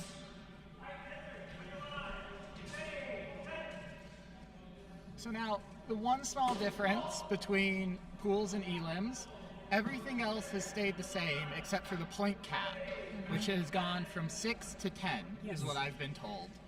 And again, that just gives you, instead of the possibility of 3 exchanges ending it, it's giving only the possibility of 5 exchanges ending it, which again gives the fencers a little more time to showcase their skill. Yep, that's our big goal here, is give you as much time to fence as, shaking a little one-handed there. We're talking about distance management. We got a timeout from Red, talking about distance management. Coaching, another big thing that we've talked about so far today with Aaron and with Monica. Monica, have you ever coached for somebody in a tournament before, been in the corner? Not in tournament. That might change probably this weekend. But no, I have not had a chance to do that. I can say I've received it during a tournament. It's been life-saving. So I say, what was the thing about that coaching that we got Aaron's part of it? What was the thing that helped you out the most when a coach was in your corner? Seeing something from a different perspective, that half the time sometimes I'm doing things that I'm not even aware of. So to have another set of eyes on it is very beneficial. No. So it's really easy to get tunnel vision when you're fencing. You might hear the coach calling out, set the pace and watching elbows. And you can see that distance Spencer management. there is distance management. Both those attacks were to the forearm, clean, just the top of the sword. The one was one-handed. It was good and well done. There is always a place and time for those. And he demonstrated that again with that second cut being two-handed. Again, a lot of that distance management, Green just finding 1 point. 1 point is 1 point. And the timer's not going to be a big deal here, but as we kind of go through, it adds up over time. Fencer on the right, she's got to find a deep target here to start to bring the score back. See, a little bit more cagey, looking for distance, trying to enter. 1 point from Blue again, still picking away 1 point at a time, trying to deal with that measure, staying as safe as possible. Both cuts right to that forearm. And in my fencing, I believe you can overdo things, but at the same time, if you press the button and it works, why would you stop? Yeah. It's a very delicate medium of overuse but effectiveness. We see looking, trying to go for ox thrust and covering that opening because they're trying to get those cuts in from the top right, trying to cut that off.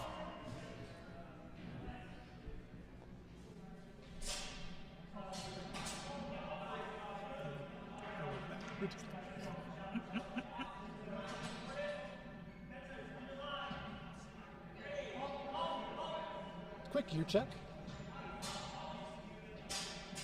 Getting a zipper closed.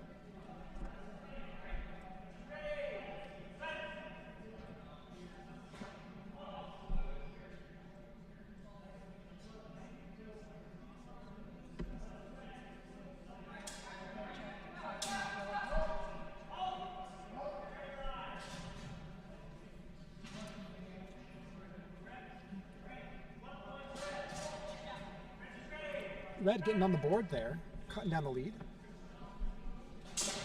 Ooh, with a big thrust in, but also the double. Almost getting the center line with the thrust. Close, close, close.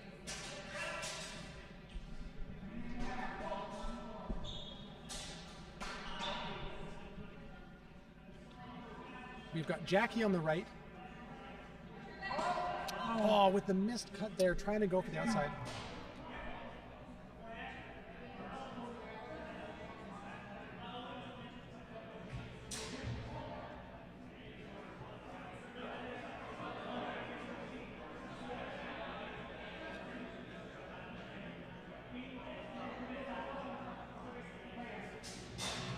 folks, I'm going to go run off now. We're not entirely sure when Saber will be starting, but I will be competing it, and not just competing for the first time in a very long time, but I will be picking up a sword for the first time in over a year.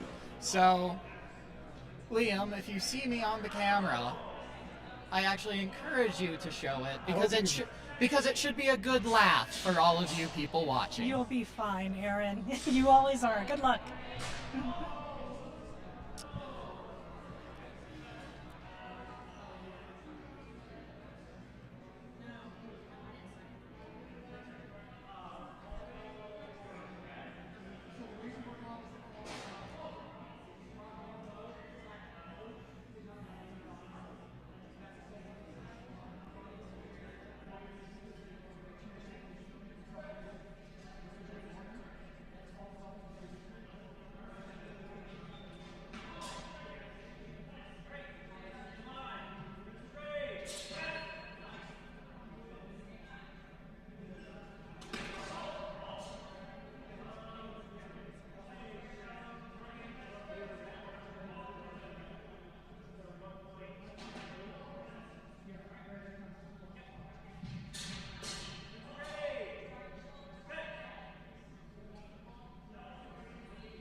Ooh, looking for the cut around with that little bit of a false edge.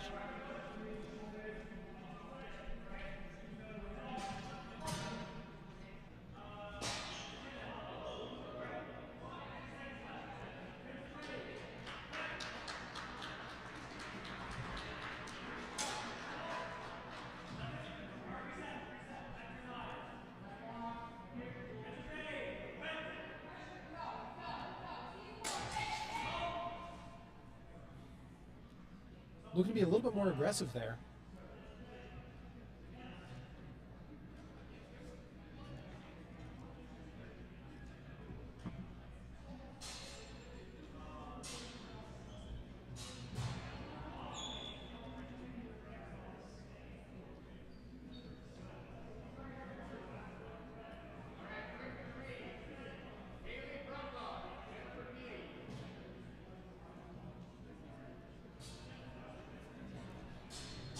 I will say, Liam, that with elimination, with these matches going to a cutoff of to 10 points, one of the biggest things for the fencers is managing their endurance. This is going to be a little challenging for some folks, especially those who have traveled from here. We are at higher altitude, and this may be their first time here, so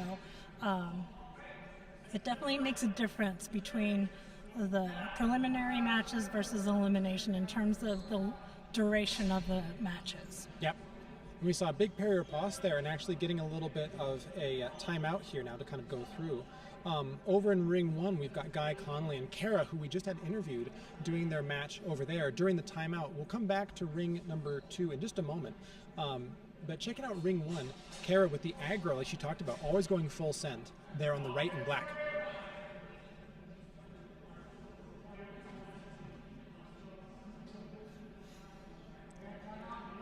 Coming back to ring two, timeout's complete.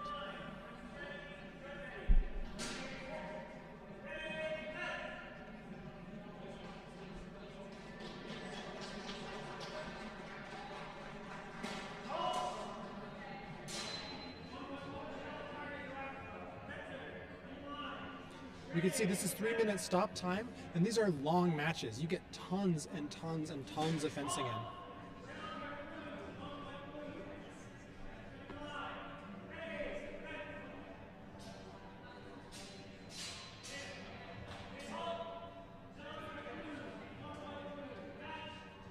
Match blue getting those single points in and really kind of picking and getting the picks off on the team. Hopping over to ring three real quick.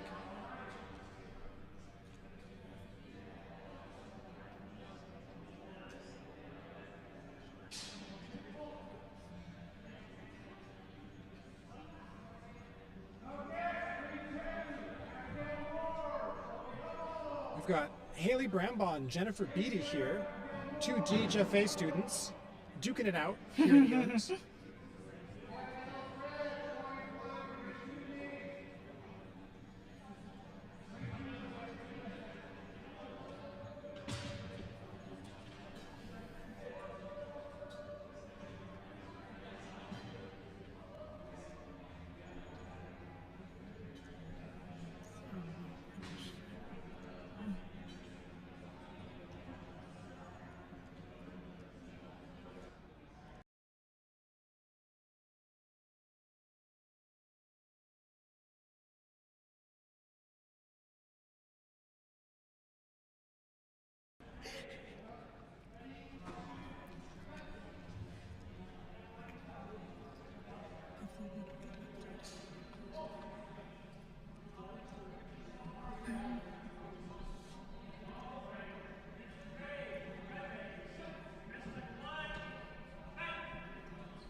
So we got low guards and high guards swapping through, looking to clear the line, actually getting the thrust in.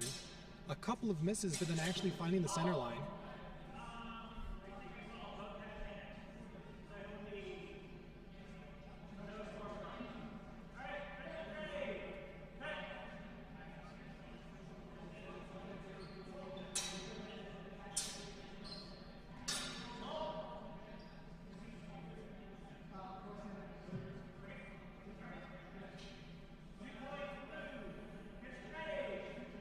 Match done there. We're going to swap over to ring 2.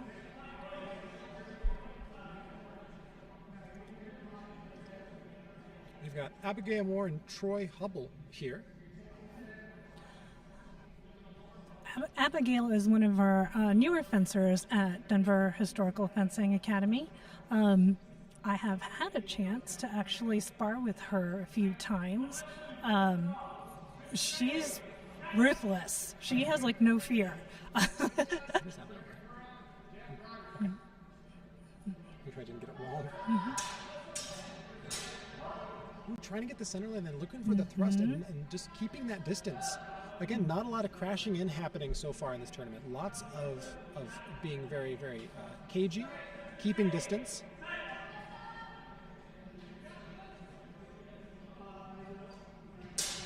Ooh, looking to clear the line with the undercut. And finding the middle line nice. with the thrust.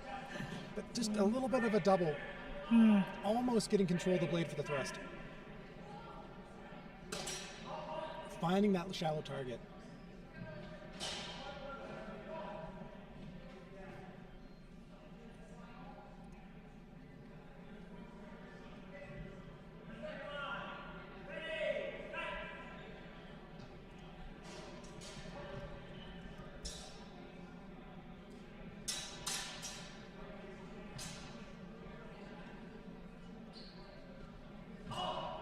Ooh, getting the point on line.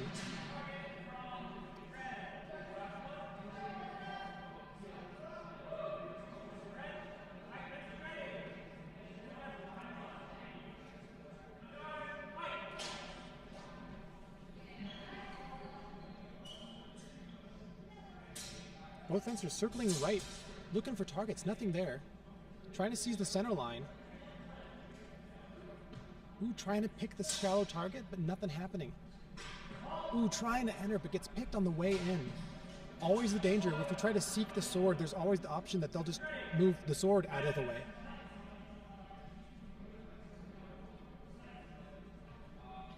Middle cut, trying to clear it out. Bit of a croup, having them fight on. Ooh, also trying to go underneath.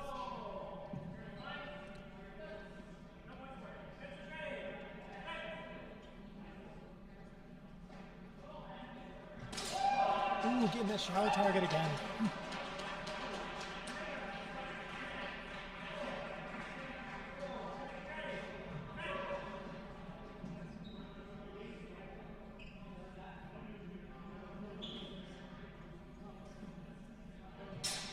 Ooh, trying to center line, double parries. Looking for the thrust and getting the point in.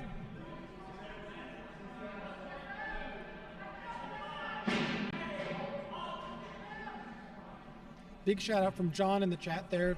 Big clashes are fun to watch. Cautious fencing is what saves your life. Yeah, we want to make sure that we're rewarding a little bit of caution here. You are the most ideal thing is to hit a deep target and get out.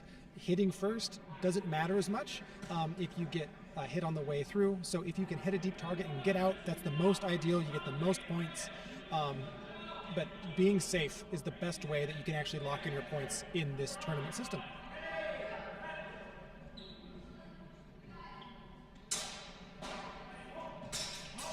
We're trying to get the point on line, clashing through.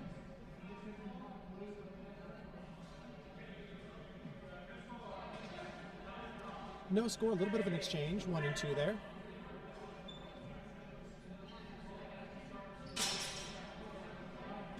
Oh, still going, but almost getting that line. Mm-hmm. Trying to get that clash and go underneath.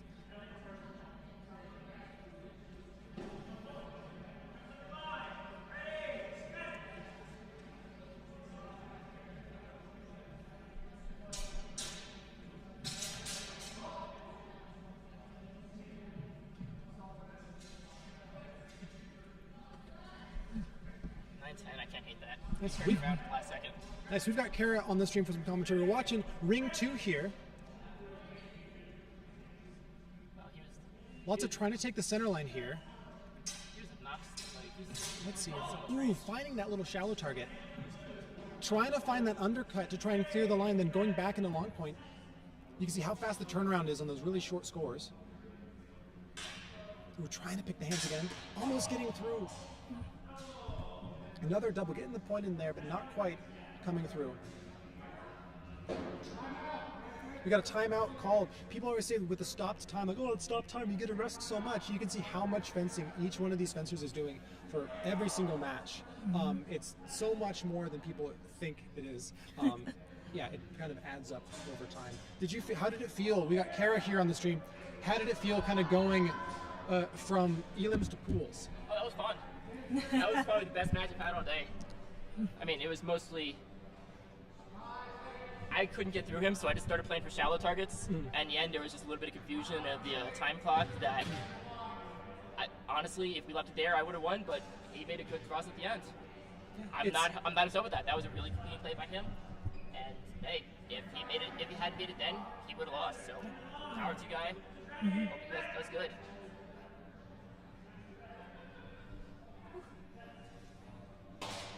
Ooh, again, find those picks. It seems you have some criticism.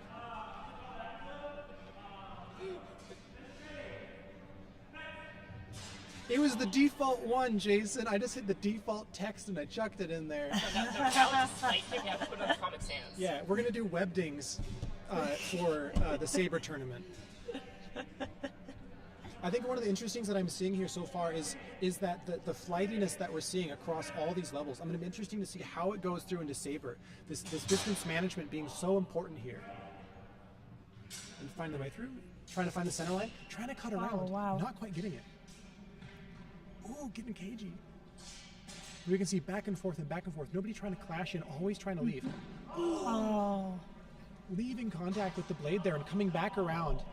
Almost with the clean, but ending up doubling. But we can see there are lots of distance management and movement. Match blue, we hit time on one there. We're gonna hop on over to ring 3. Well, that's gonna be a match to watch. I like the sunlight streaming through the windows here. Even if it's messing with our exposure, it looks great.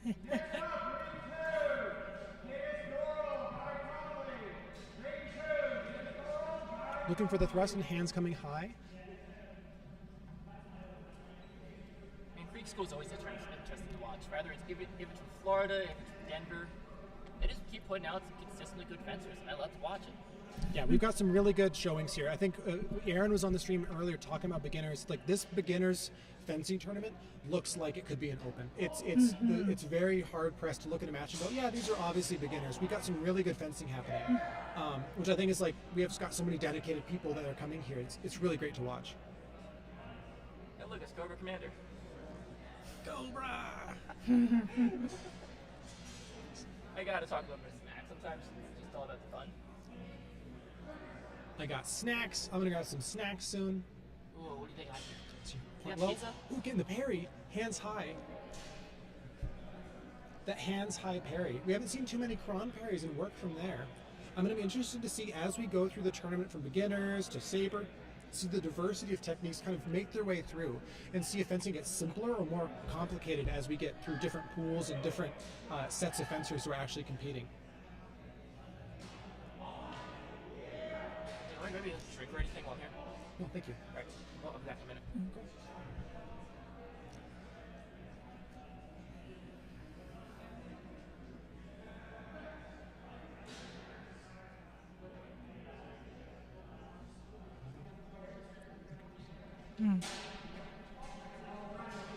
Especially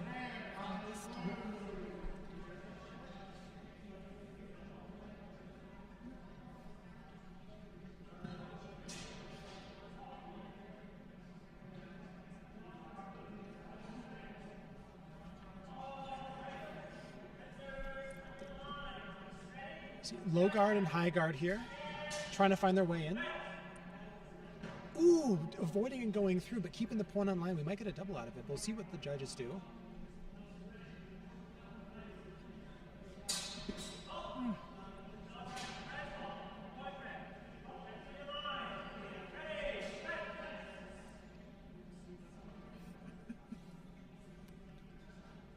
Again, low-high guard mix.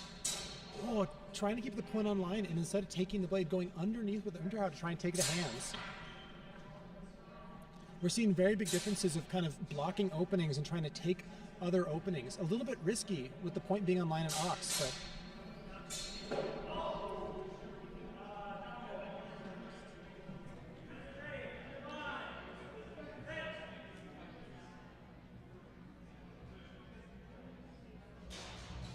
hands high coming through, actually getting the point offline and getting the cut in. We haven't seen a lot of those clashes so far, and taking advantage and getting the deep target.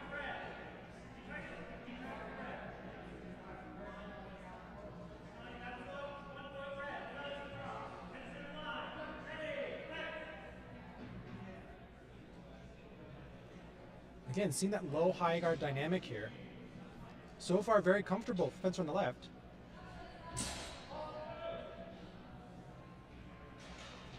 Getting into a clash and coming back through.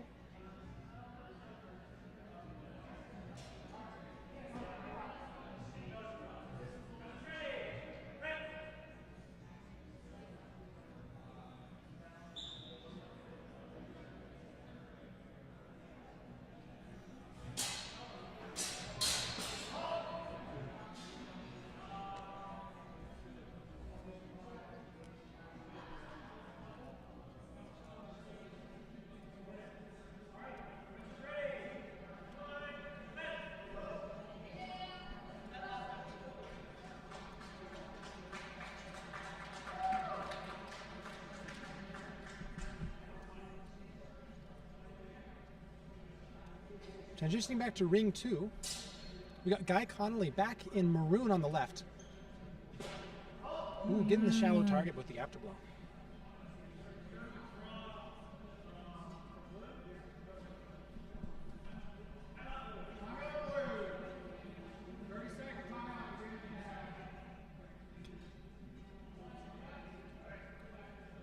"30-second timeout."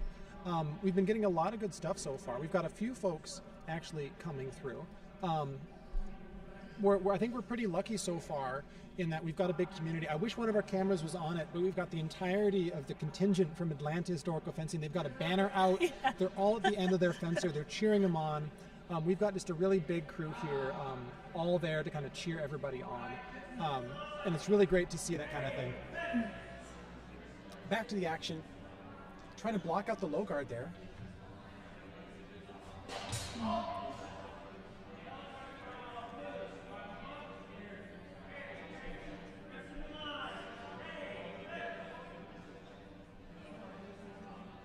Cagey.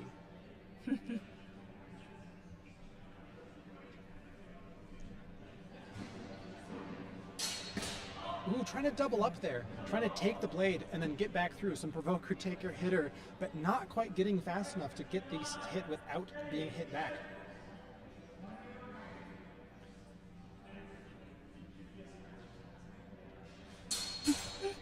Parry post. Cutting through the guard there, it looks like, from Red Fencer. Back.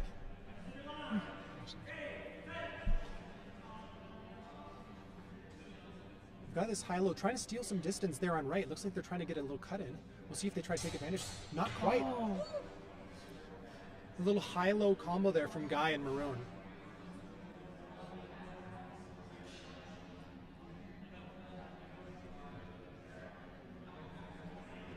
No exchange, looks like it was zeroed out.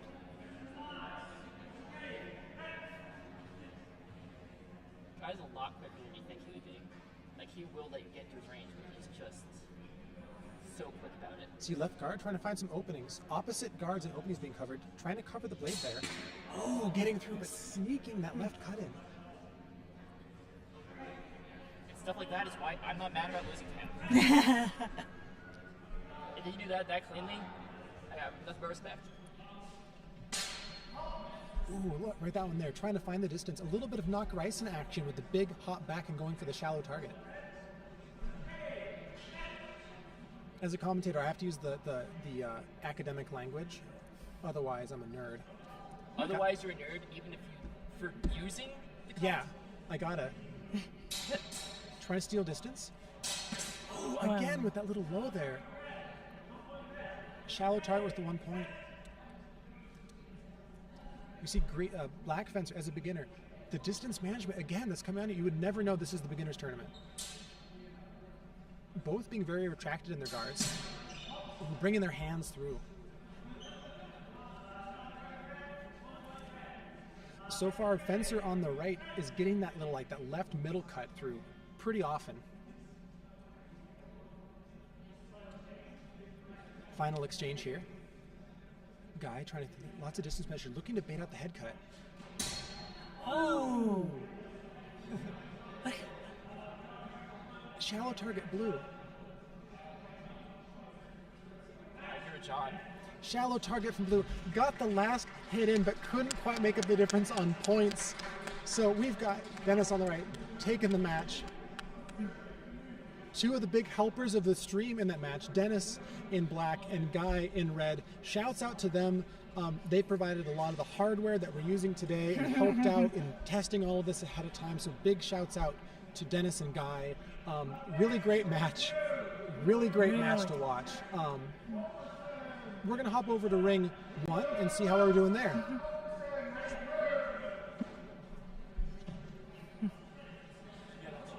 Yeah. I feel tired? Good. Tired. Get over here, man. Take a seat. Back in ring 1. Little hanging parry there, trying to break their way through. Oh, but trying to get out of the ring, getting pushed back and not quite getting the pressure back on. See your Spencer interview when you're done with him.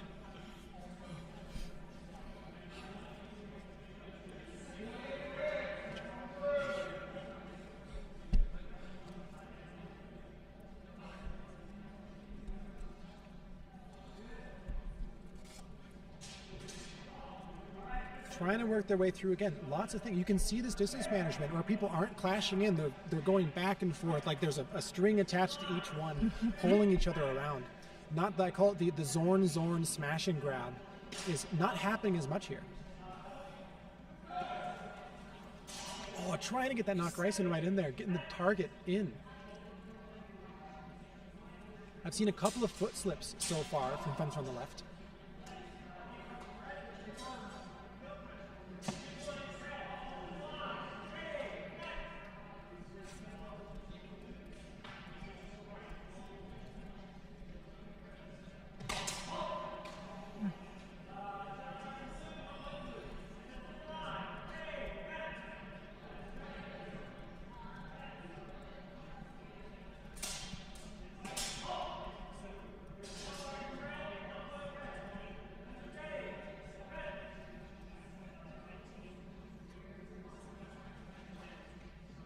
We've got Reese and Julian in ring 1. Thank you so much, Jason in the chat. I'm juggling. I've got the bracket up in 1. Appreciate the help and the call outs in the chat. Do you want to divide the screen?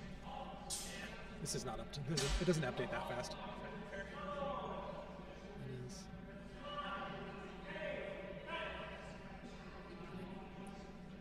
Reese and Julian. Yeah, got it. Mm-hmm.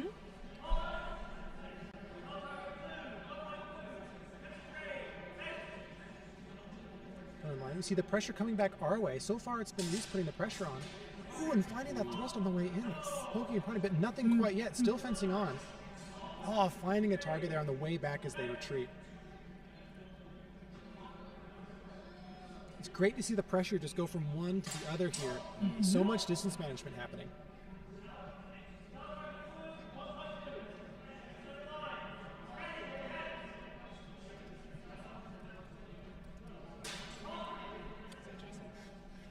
Shouts out to Jason for watching from the airport in Munich, Germany, on his way back now. What time is it? It's gotta. Don't ask him. I Don't don't think ask. he even knows what time it is. Have a safe trip, Jason. We will see you Rush in there soon. with the thrust. Lots of aggression there from Fencer on the left. One thing I've seen so far, and I don't know if I've just not been paying attention that much, not many cards coming out. The main ring that we've been watching in ring 2, not a whole lot there.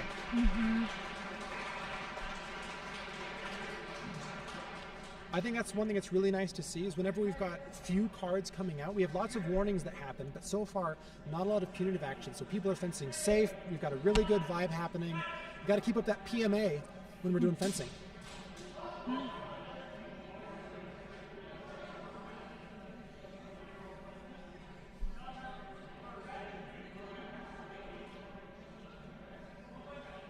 Connor shouting out their favorite guard. Vera Finestra, all the window guards. Not quite getting that one-handed cut there. A bit of an exchange.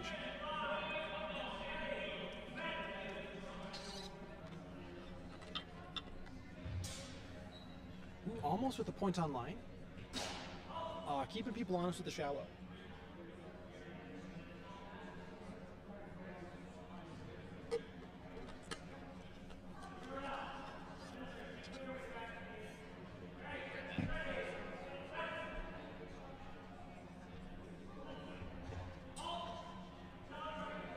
Little picky shot. How much do you think about when you start fencing, Monica? Do you keep much? One thing I tend to do is I forget about my legs as I get deeper and deeper in the matches, and I kind of just think about my upper body, and my legs go to the wayside. Is that something that happens when you fence as well? I try to remember to move my legs. Oftentimes, especially with being shorter, I try to gain distance, but sometimes I forget to get the heck out, you know? Hopefully that will not be the case later on this afternoon. But yeah, thanks for the reminder. After we're through elims, we're going to be starting up our saber matches, and we'll see lots of forgotten knees being left out. I hypothesize. So we'll have the knee counter. We'll kind of keep track in the chat. We'll ask about the next knees. Ooh, almost getting in there, but These are our last 4. I think these are our last.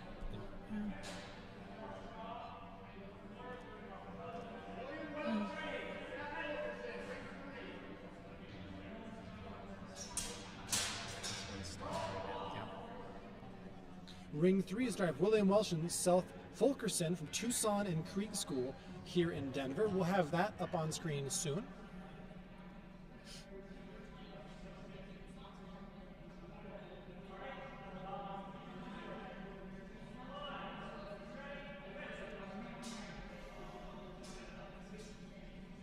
We've got Julian and Melissa here in ring 2.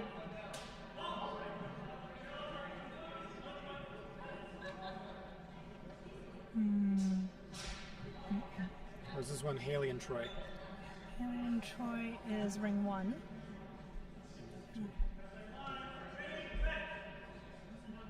Because they're in 3. We're looking for the one hand.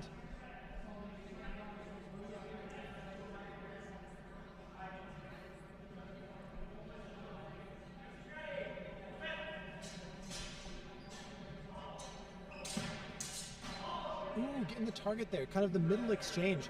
Lots of kind of aiming for the center line to try and take it. Not a lot of doing those Zornhaus up into the head. Lots of middle line extension happening.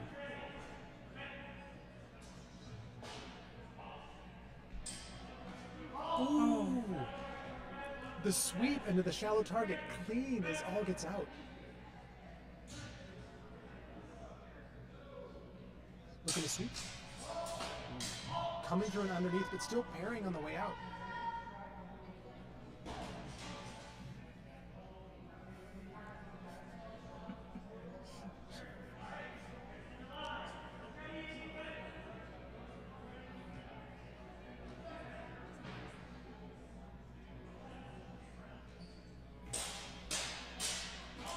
Ooh, big exchange there. Big forearm cut there. Just missing the pads. Those are always, I call it the doozy cuts, the stingers. Just barely missing the forearm guard.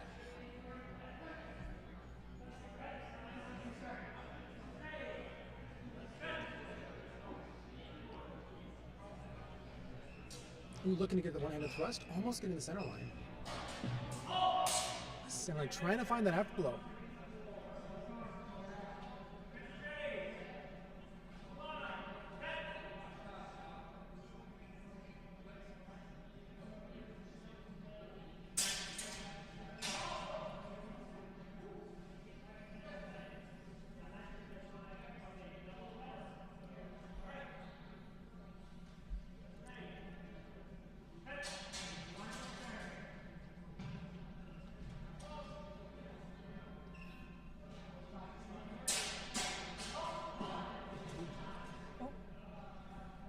See a bit of a tumble as we go through. Oh. Checking in.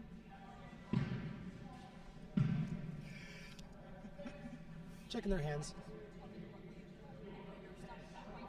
Thank you so much.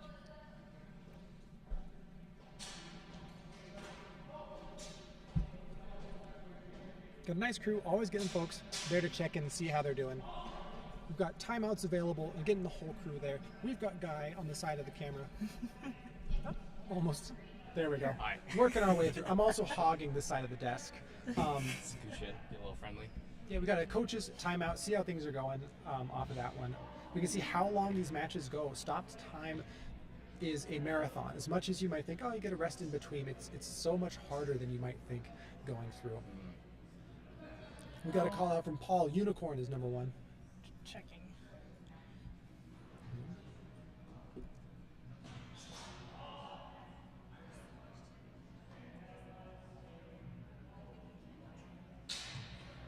What do you see going on?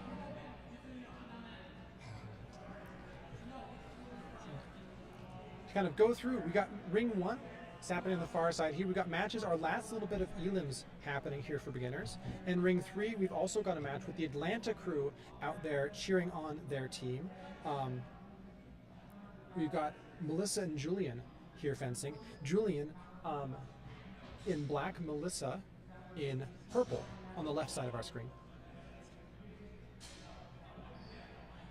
I always really enjoy watching Julian fight. He's a fencer from DHFA, and he's been really quick to pick things up. You know, he was doing the online classes for I think the last year or so, and then he came in and just started picking things up really quickly. He's a guy with a lot of raw talent, and he's just blowing past everybody.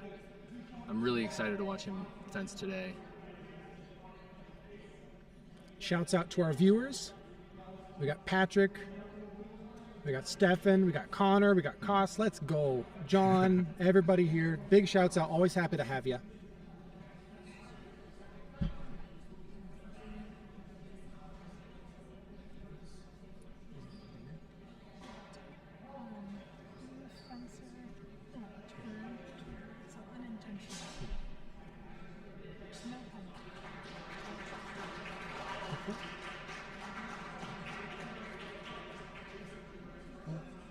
Hop on over to ring one, where they're also finishing. All of our rings finishing up at once, which is a great time to actually shout out, once again, our sponsors for the event. We've got Castile Armory, we've got Oxen Plow. Oxen Plow making rash guards, HEMA-themed apparel, performance wear. If you want something to wear underneath your fencing jacket, help with sweat wicking, shouts out to Oxen Plow. Follow the QR code to get to their website, or just type it in manually right there. Big shouts out. They're providing prizes for a few of our matches today. Gold medalists will be going away with gift cards to both places, depending on the division. I can't remember what division is doing what prize. And then Castile Armory making all kinds of training weapons, custom built, fully customizable rapiers, off the shelf economy stuff. Big shouts out. And finally, shout out Purple Heart Armory. They're here in person doing their gear table. If you're ever in person in the Denver area, you want to check out what this is all about, come on down to CU Wellness Center. We have set up there for spectators live. If you want to watch, you can sit in the back. We can see a few of our folks here. We've got the gear table in the back there as well. If you want to try handling some swords and seeing the gear that we use, it's all here at CU Denver. So thank you so much for watching. We're going to be getting into our last little bit of elims. We've got Haley versus Julian and Dennis versus William. We've got a big old Denver showing on our semifinals. Quarterfinals. No, semifinals. Yeah. I'm smart. We've got semifinals. We've got Dennis versus William in ring number 2. No, Haley and Julian in ring number 2. We've got Dennis and William in ring number 1. I think. 3. Oh, ring number 3. So we're going to be going between our 2 rings. 2, we'll have Haley and Julian, and 3, Dennis and William. So thank you so much for being here. And I always like to do this just to make everyone's brain hurts. The multi-cam. Oh gosh. This is the biggest upgrade that we've had this year, is having every ring have coverage. Everyone's able to be seen. We've got all kinds of stuff going on. So hopefully we're getting tons of fencing action with very little downtime here today. So thank you again for joining us and being here. We've got Guy getting all the way through, winning an elimination match, getting through. How does it feel? Feels really good. This is my first official tournament, and I'm really happy with how I did, all things considered. I'm not sure if y'all caught it on stream, but I had this incredible bout with Kara, who, man, she and I were just, she was giving me a hard time. Yeah. And I barely managed to catch it up in the end, and we had, there ended up being a bit of a rules lawyering moment between the judge and director over when the final exchange was. Thank you. And so because of that, I ended up getting one more exchange where I managed to go from 8 to 9 Nice. Under to 10 to 9. And that was just a delightful match. I really loved fencing with Kara. They really were tripping me up in all the best ways. Yeah, I think we had an interview with her right before going to elims. I said, "What is your strategy?" I said, "Just full send. As soon as I start, if I get that first point in, I'm happy and take that momentum forwards." And I think you felt that on your end as well. Yeah, she really has the right attitude coming into the ring, where you can really tell she's looking for every possible way that she can get an advantage, but she's never stressed about it. You know, she has this really great, loose, fun approach to the bout, and I think it's the best way you can fence because it keeps you relaxed and it keeps you creative. In ring 3 here, up on screen, on the left side of the screen in black, we've got Dennis. On the right side in green, we've got William. We're going to go between the 2 rings, back and forth here in between matches. We got to show, he missed the hug.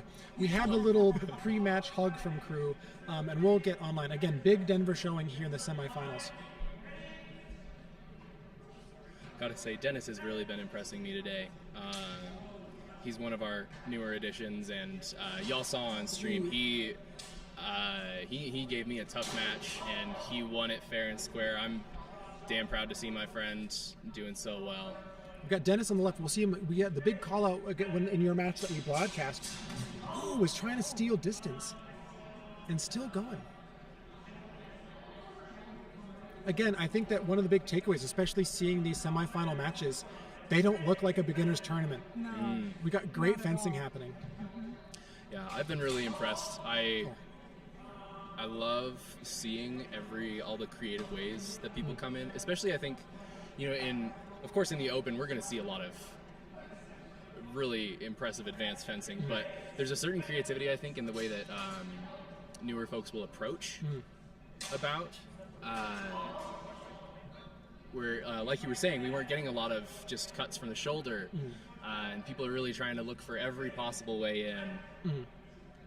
See, low guard, high guard, trying to sweep and get the way in. It's been a game of center line so far today. Lots of hand picks, people trying to take that middle line before doing anything else.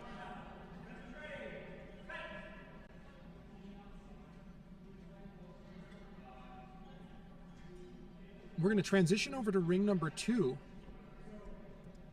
where we've got Haley and Julian fencing.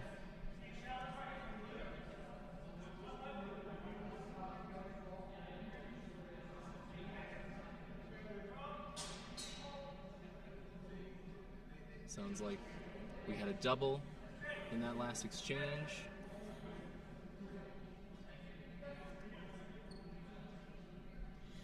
So again, trying to take that center line, looking for something short.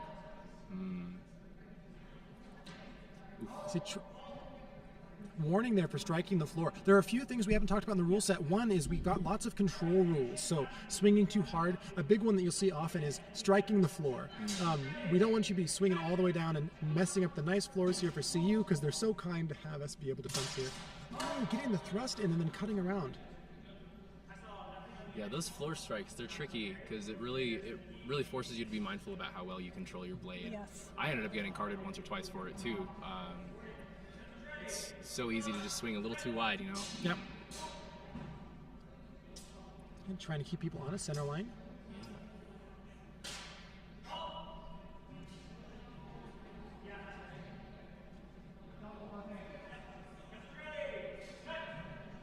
I'll be curious to see if we see a different amount of doubling between elims tomorrow in the Open versus the beginners today. I say this is the time where your adrenaline starts pumping. You're getting into the end of elims. This is semifinals, so you're trying to get into the finals brackets where you'll be fencing tomorrow.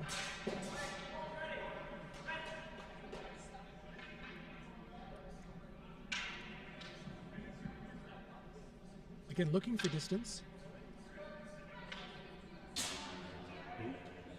Still fencing. Ooh, looking for the thrust in, but not quite getting purchase as it came through. A nice hug after the smack.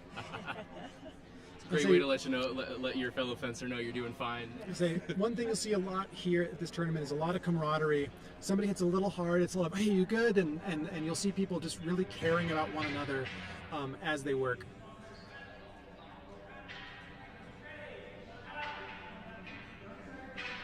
30-second timeout coming through. This is the type of timeout that everybody wants to have. I always forget that you can do it. But it's the type of thing where like, yeah, I'm so beat, your adrenaline's pumping, you start to get a little nauseous, and 30 seconds can mean the world. It really can, especially if you get caught in sort of a feedback loop in your head. You're going for all the wrong things, you're letting yourself get hit or doubled very often. Having that timeout can help break those patterns. Can also help interrupt your opponent's flow. There's a lot of value in using that timeout, and it's so easy to forget that you have it. Yeah. In previous years, we had a timeout card that you would have to use during the tournament, so you'd have to pull it out, and it was quickly discovered that's really hard to do when you're wearing gloves. Especially these big, meaty gloves we often use here. Ring 3 here, we've still got Dennis and William. They had just got done with a 30-second break, and they're back in it.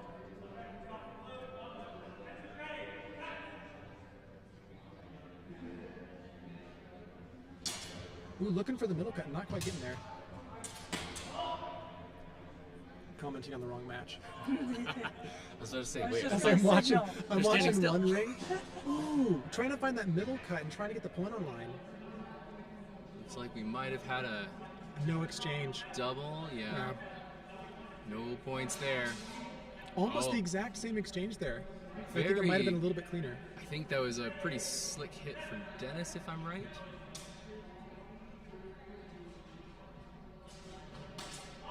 Ooh.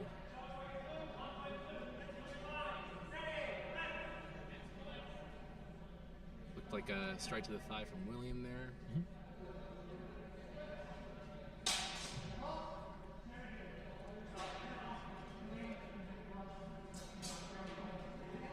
Ooh, trying to find their way through.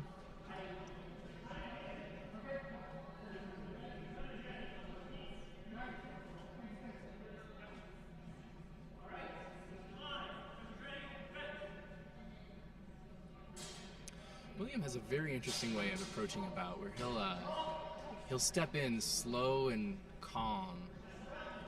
I think it's an interesting way to kind of probe your opponent. Just see, what do you do with my physical presence? Just closing in a little bit. Got my hands low, like easy target. Come on. Big match there. You always see a big handshake.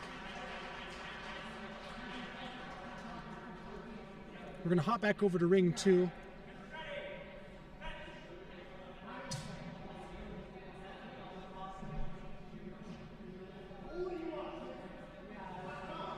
It's right at the edge of the ring. Yeah. Ooh, getting the thrust in line, but might have been a little bit there. I've noticed a couple of times Haley's come real close to the ring, but they haven't quite been pushed out, as far as I've seen.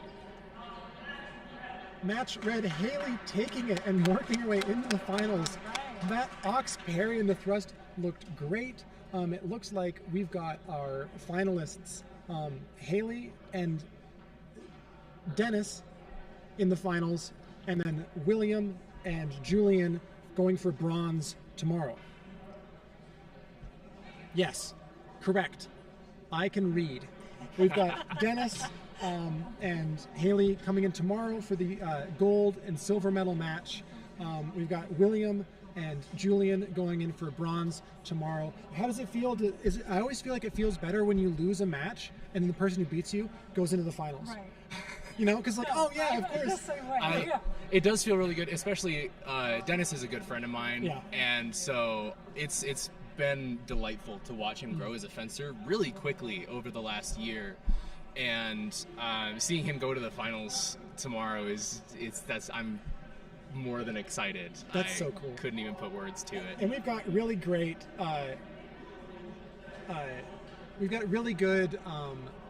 crews here. Big shouts out just for a moment. We've got our judging staff and all the directors that you've seen on camera. We've got Brad, who's been working, and we've got Melissa over the PA system. We finally got the PA system.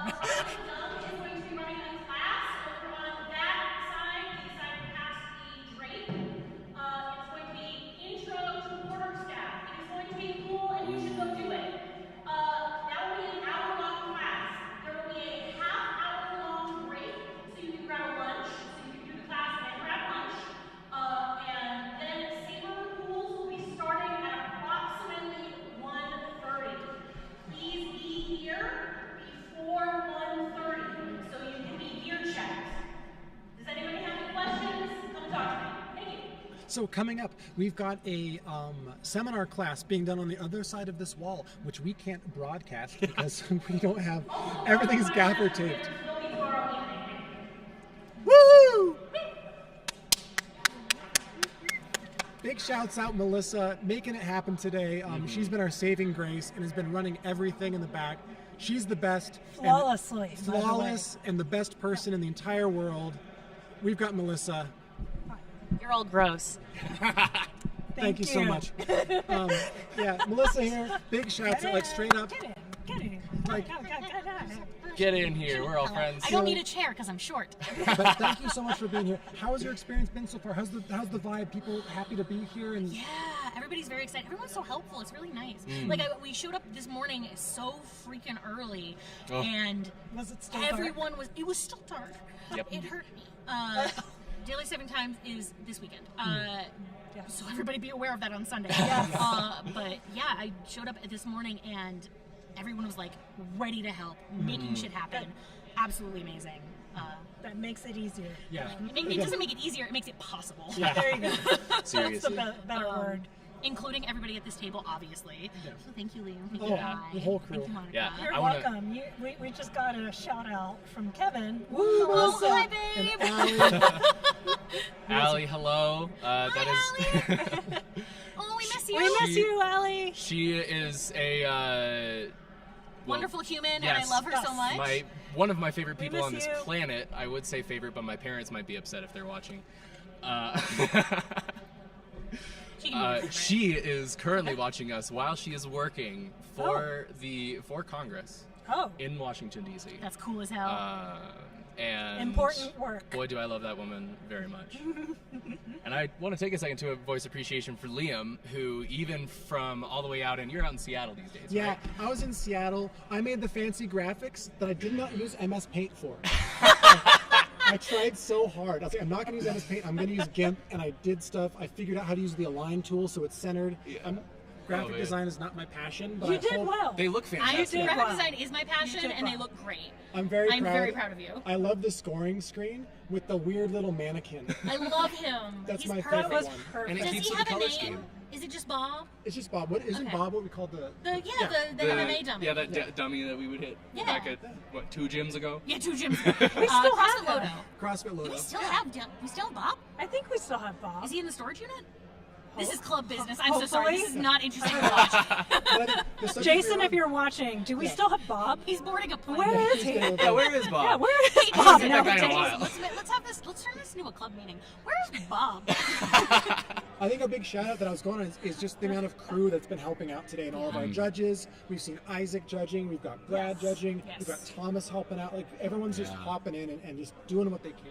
And it's been so fun to You watch. can't my give those God, judges enough credit. It is taxing work. It's because mentally draining. they might look like they're just standing there and telling people things, but There's so much going to on. watch the kinds of exchanges that happen, how quickly they go, and to then deliberate like between the director and the judge as quickly as they can to keep things moving. It really takes a lot out of you. Oh, yeah. And you don't want to be doing that for too many hours at a time. Yeah. We have some rotations that'll get some fresh eyes in there. So Yeah. we've definitely tried to not overtax people because you start missing stuff after too many hours of judging, and Yes. ooh, it's rough. Yeah. It's rough to miss that touch because your judge is tired. Yeah. It's nobody's fault, but your judge is tired.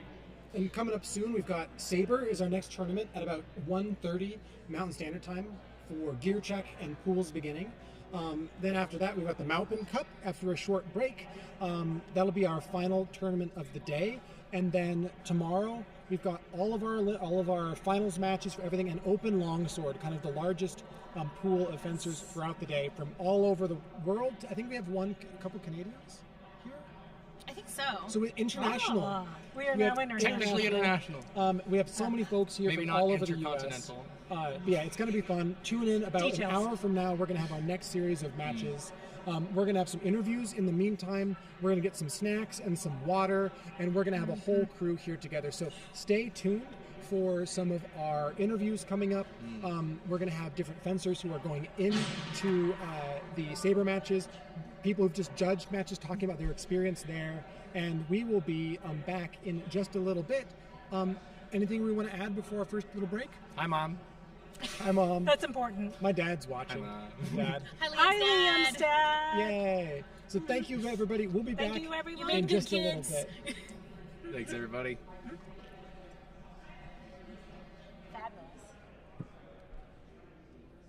Main screen. I'm hungry. Yeah, I got it. Yeah, let's get some food. I'm also starving.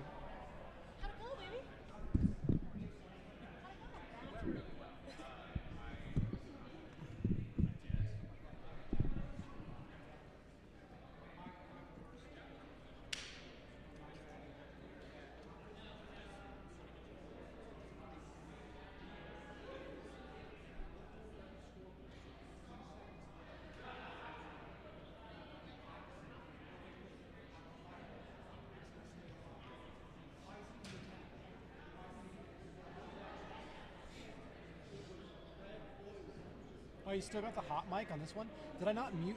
Oh, I didn't mute the. I did not say anything incriminating. I'm very proud. So thank you so much. I'm gonna get snacks. I've got like Italian wraps and some like canned coffee. We'll be back soon. Love you.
Thank you all for being here. We've got our next interview coming up, maybe about 15 minutes till we get somebody here on camera. Everybody's having a bit of a break, getting some food. So about 15 minutes, we might have our first interview up soon. Thank you so much for sticking around.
What's up, everybody? Thank you for being here and for sticking around. We've got our Saber tournament starting up soon. Some folks are warming up. They're getting some reps in to get their blood pumping before they actually get going. So stay tuned for some Saber fencing coming up in about half an hour. Otherwise, we're going to see if we get maybe one more interview in before here and then. But we've got Saber coming up. And one of the competitors, we got Aaron. We talked about getting you on the stream and watching some of your matches. Oh, because it's been a while since you've used a sword and kind of getting back into it. well, I'm flattered. We are showcasing good fencing here. There are others more deserving of the spotlight. We had Kara on earlier, and we asked her, like, what is your mind when you go into a match? Do you go in like blank mind? Do you have goals? Do you have this kind of go moment or something that you take with you as you go in and kind of start your very first match of the day? Do you have anything that drives you and you kind of go and step in for the first time? In competition, and I know a lot of people disagree with me on this, competition is, to me, not about good fencing, it's about the W. In practice, at home, I try to fence good, I fence well, I study, I practice all my best movements, but when it comes to competition, the only thing that matters to me is the win. Yeah. And that is a very different mindset than I have anywhere else in my fencing. Only when I step up to that ring and face my opponent with the scoreboard running do I take that. But in this sense, in competition, it is, to me, all about that W. Yeah.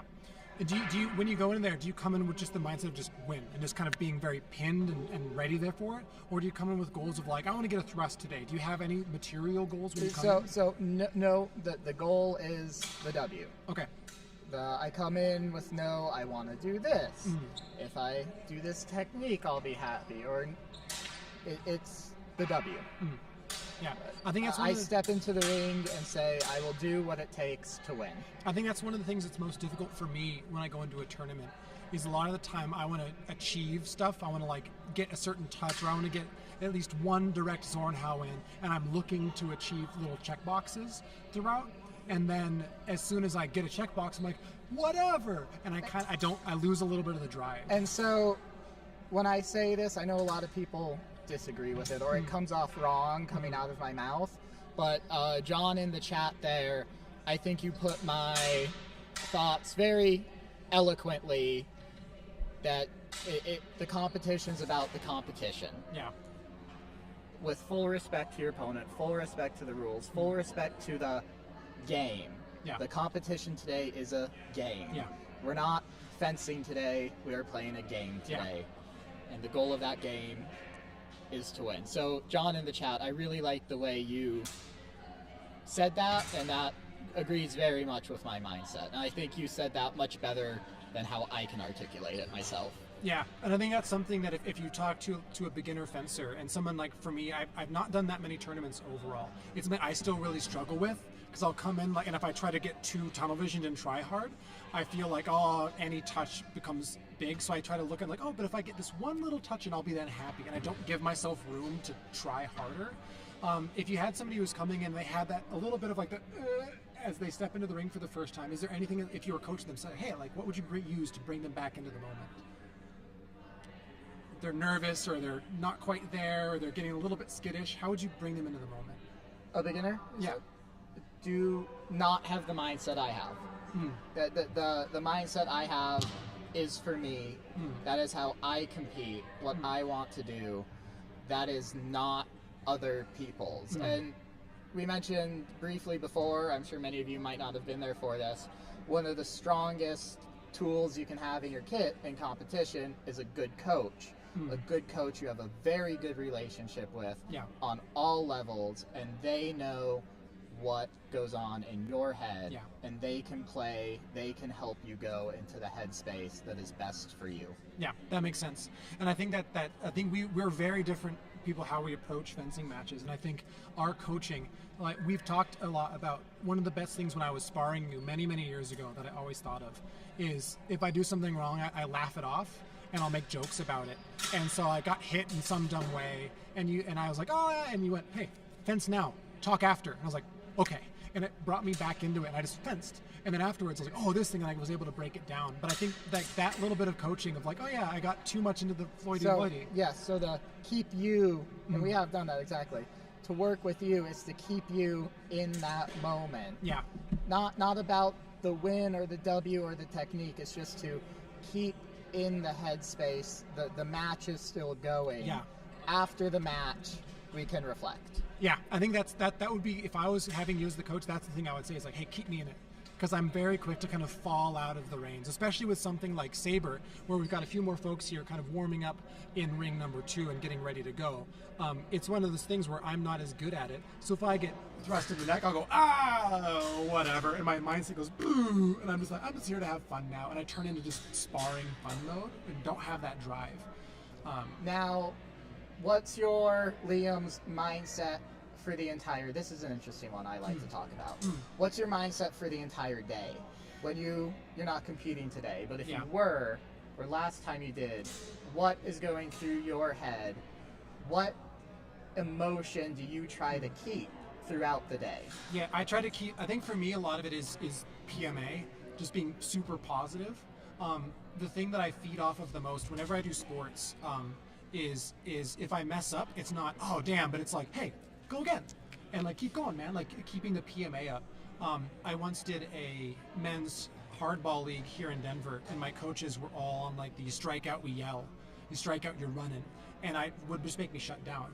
And now I've been playing in this intramural baseball league, and it's like, oh, you strike out, hey Clark, get him the next time, man. Here's a beer, and it's so much more low key. So when I come to a fencing day, my goal is like have fun, be happy.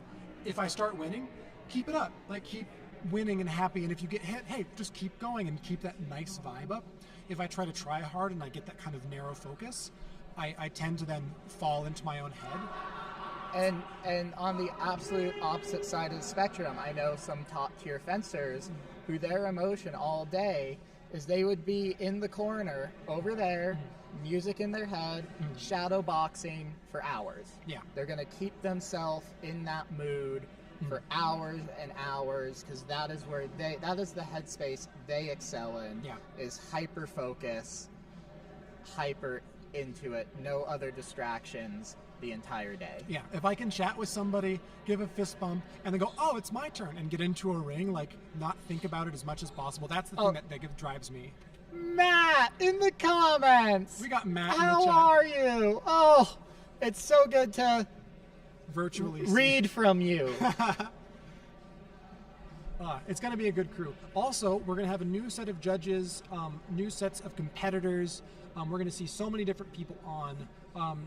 We're going to have a really good crew. We got Tony there in green. We got Zach in the back. We got a really good group of folks here and getting I think ready. it's about my time to go do my thing that puts me in the proper emotion and Get in that mental state. headspace, man. You're going to do great. And you got the skills.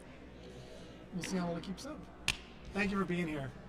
We'll be back soon. We're going to have some more interviews and more folks around coming up in just about 20 minutes. We're going to start getting our very first Saber matches on. So if you're a big fan of some HEMA Saber, we're going to have that happening soon. So thank you all for being here.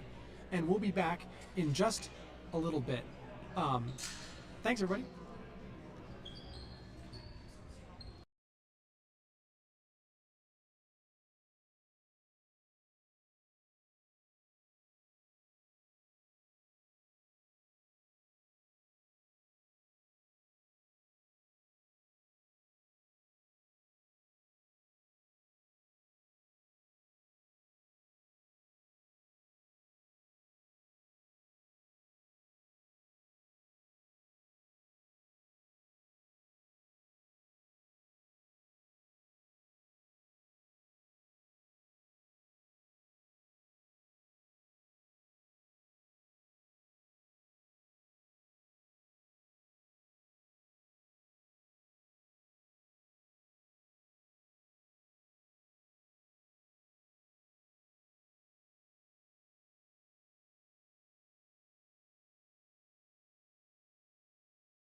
What's up, everybody?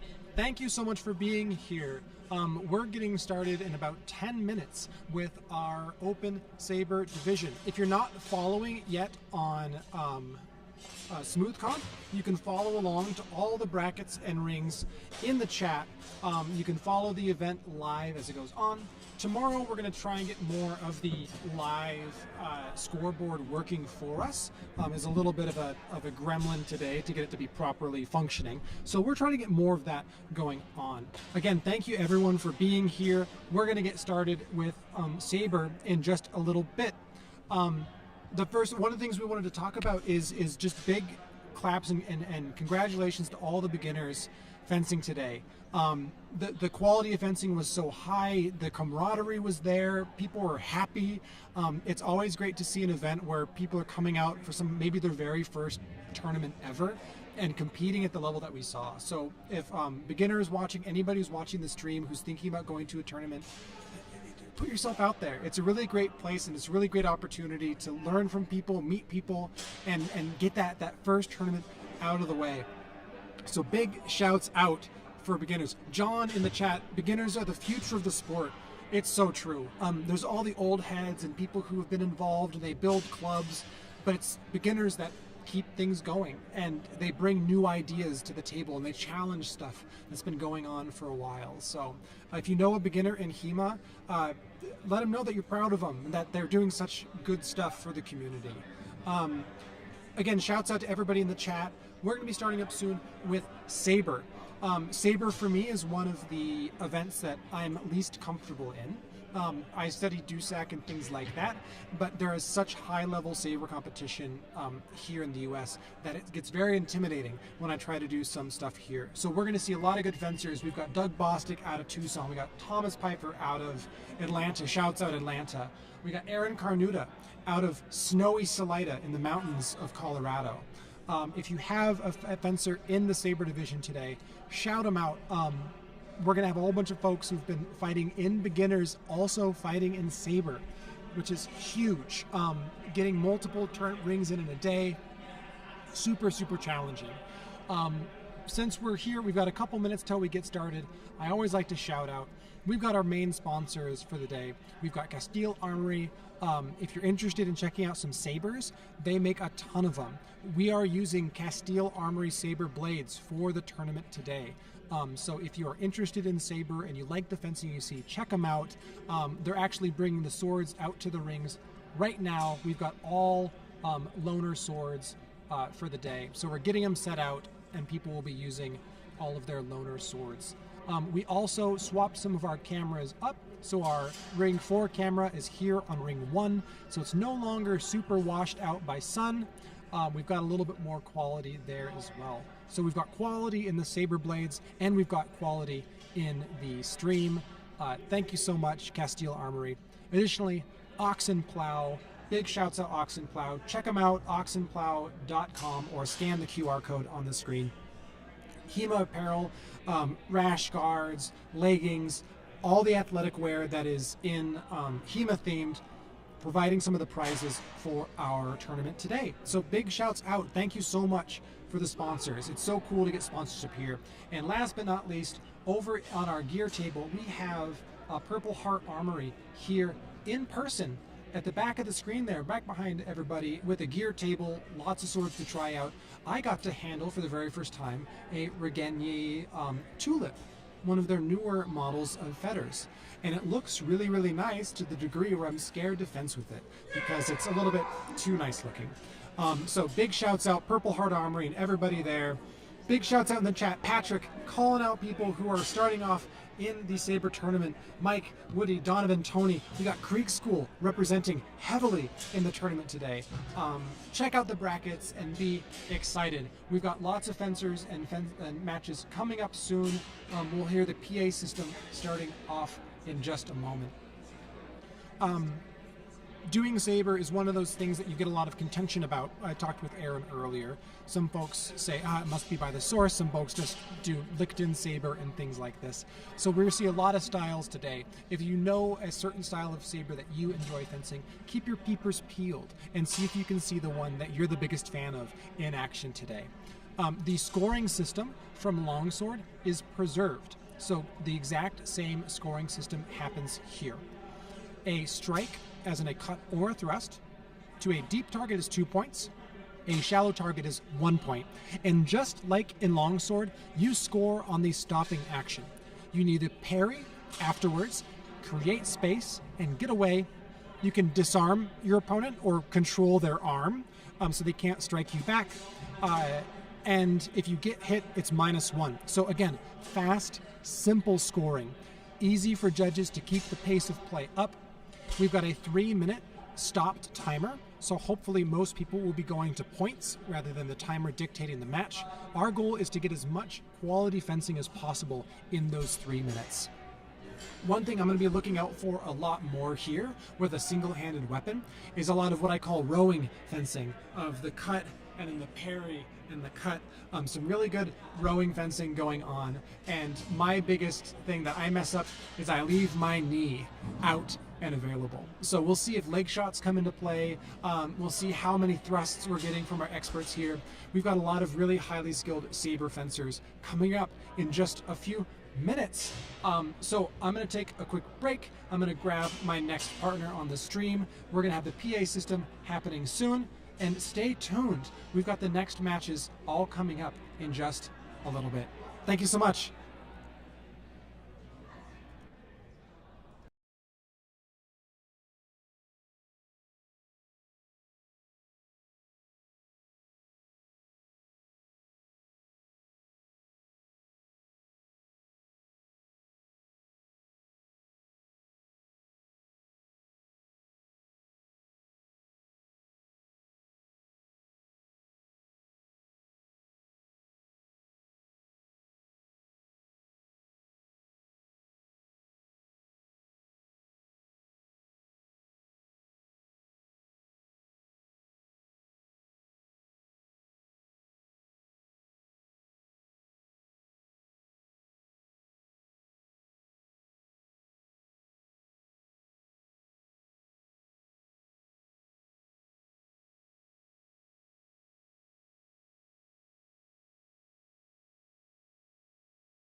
Welcome back, folks. We are getting pretty close to starting up the military saber matches here. We got everybody geared up and looking pretty close to ready.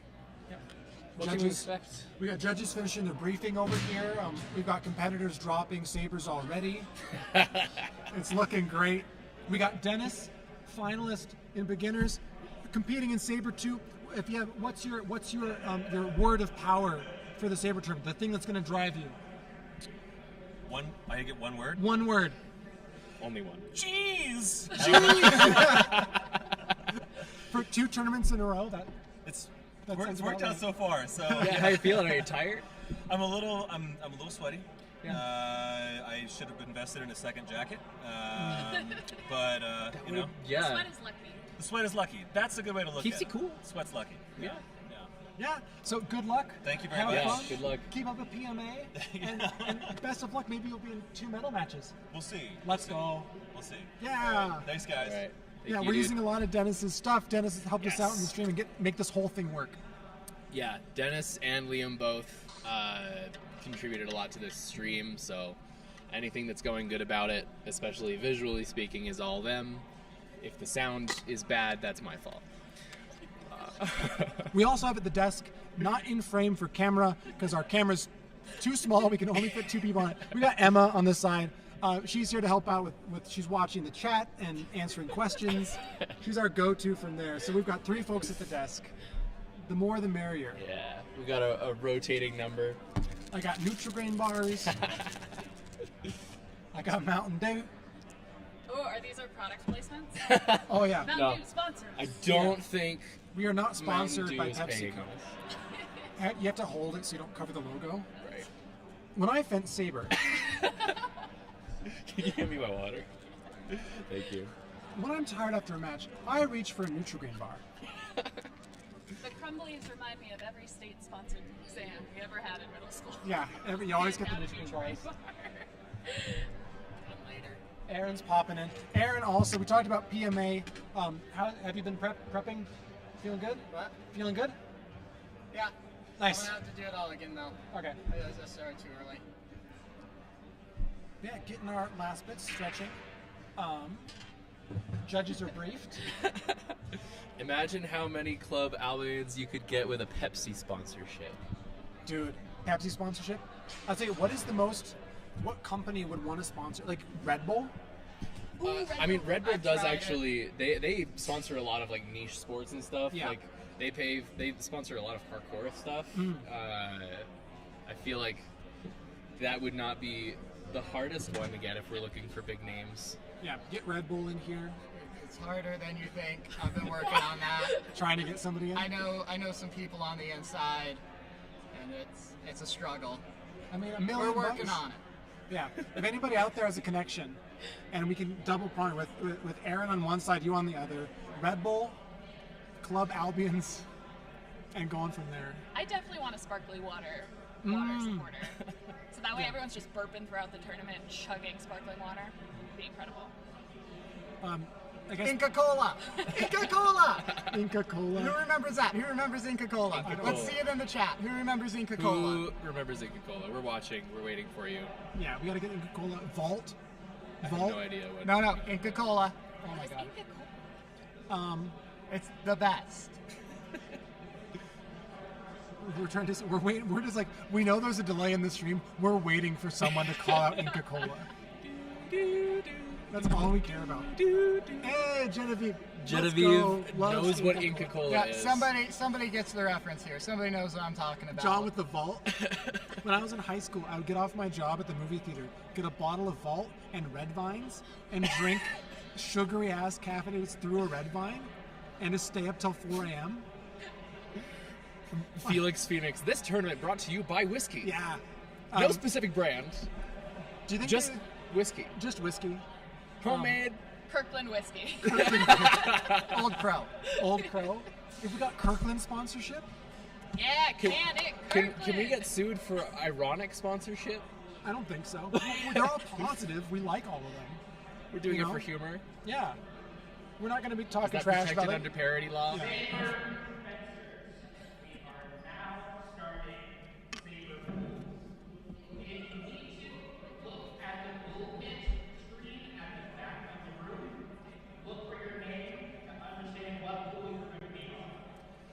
Looks like we got fencers getting ready. Fencers getting ready. Did something important? No. Oh, that's his sword. Some superlative socks. Yeah. Yeah, we've got a lot of saber fencers here today. We got folks from all around. We got medalists from previous tournaments. Aaron Carnuta got bronze. Got bronze in 2019. We've got some gold medalists here. We've got Griffin Naiman down here in, he's warming up. I like to shout out people.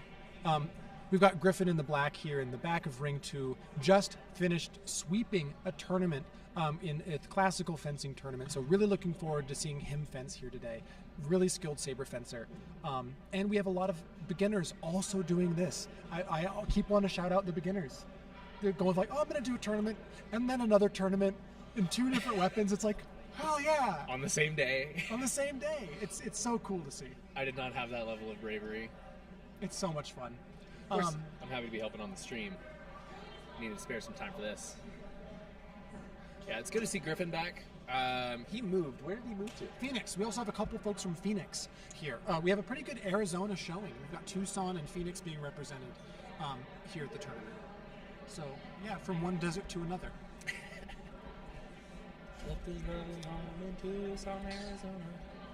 Looks like people are getting sorted out. They're going and gathering around their rings to do a quick safety check with each one of their directors, shaking hands and getting going. Emma, I think you're right. If we can get an unlimited Frosty machine from Wendy's, we will happily accept a sponsorship. 100%.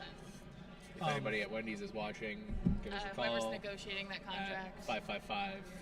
555-628. I think we're getting started here. 8675309.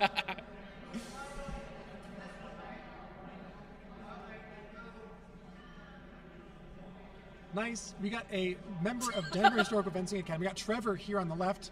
We've got Griffin on the right, out of Phoenix. Getting started with our first saber match of the day. Really excited, and it's on the ring closest to us, so it's easier to see. And easier to hear. We can tell what the judges say. Who we're featuring, not biased at all. Not biased. They're actually the first one to get started, which is why we're here.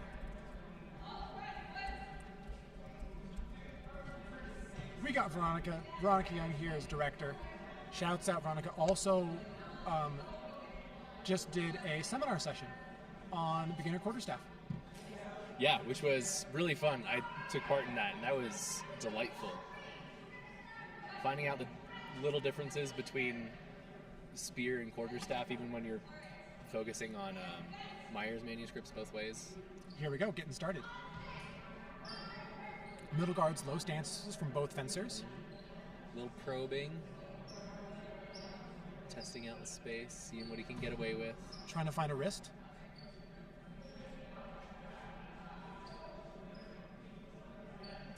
Denying blade contact for the most part. Ooh, trying to find that outside opening. Big thrust coming from the outside from Griff.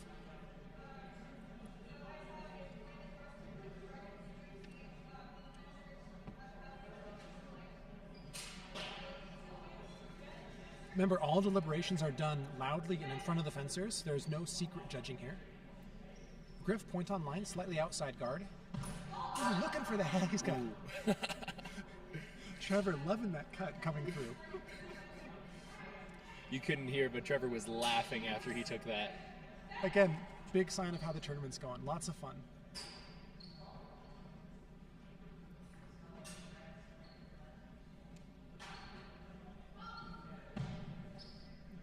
Little foot feint there.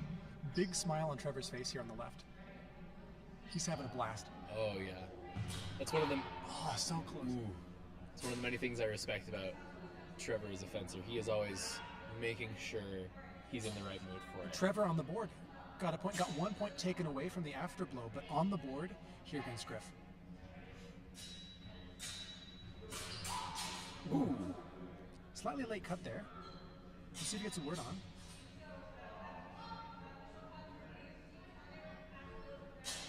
So deep target afterblow, still -1, but he's still clawing back. The points are very close now.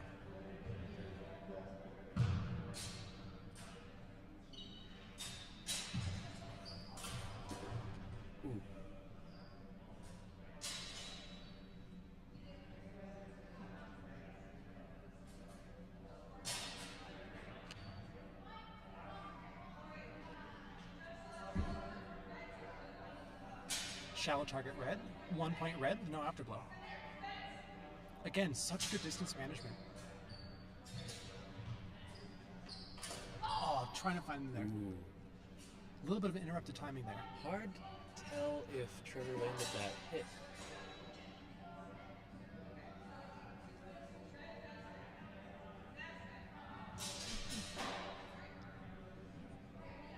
Go. Looks like red. Red looks like he takes that one, trying to. He's self-calling. He's trying to self-call an afterglow.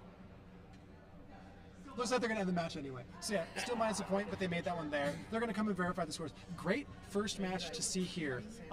Really, really exciting. We're going to pop over to another ring that's currently in progress and see what we can do there. We got Keith Cotter Riley here on the right.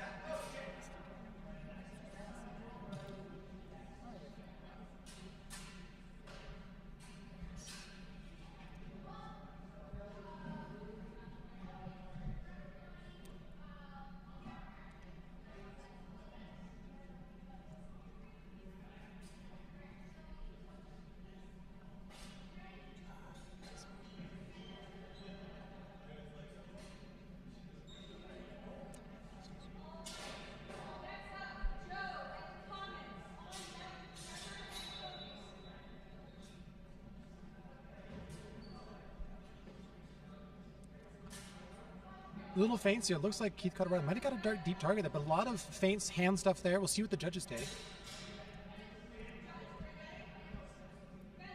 Looks like match blue. We're going to pop right back over to ring number 2.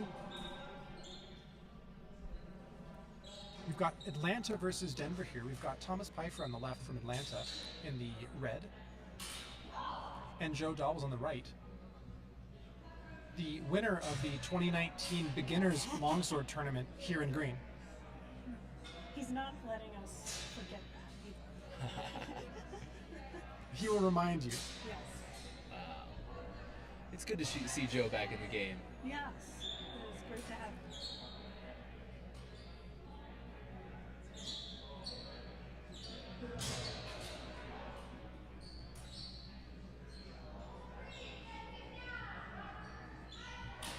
Ooh, almost trying to get blade contact. Looks like a double's getting called. Yeah.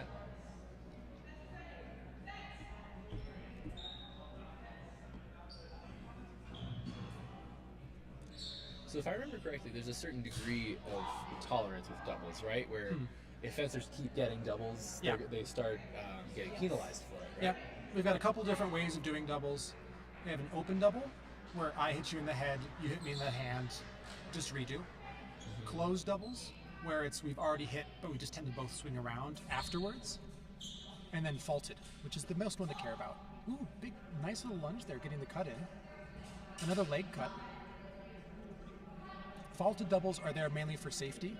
If someone's aiming for your feet while you're up in a high guard and you hit them in the head, they're gonna get some cards their way because they want to keep their head safe and encourage safe fencing.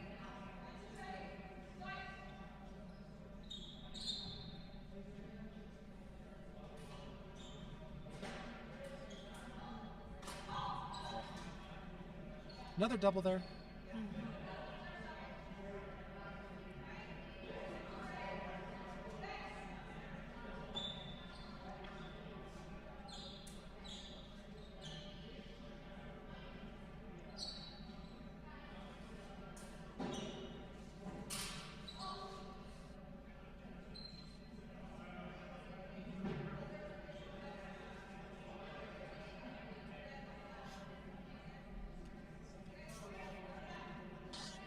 A little bit of an early halt there, no action. So thrown out.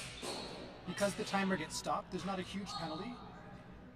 Nice little hand cut finding his way through. There's not a huge penalty for throwing out a match. It's only time that is lost. There's no time lost during the judging.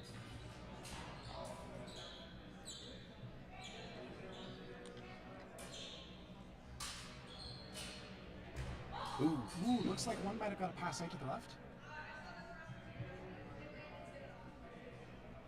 Looks like that's a double. Looks like another double. Yeah.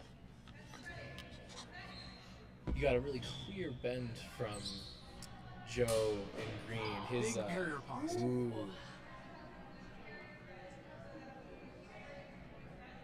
2 points red, deep target, big barrier cost. Much wider cuts we're seeing in this match.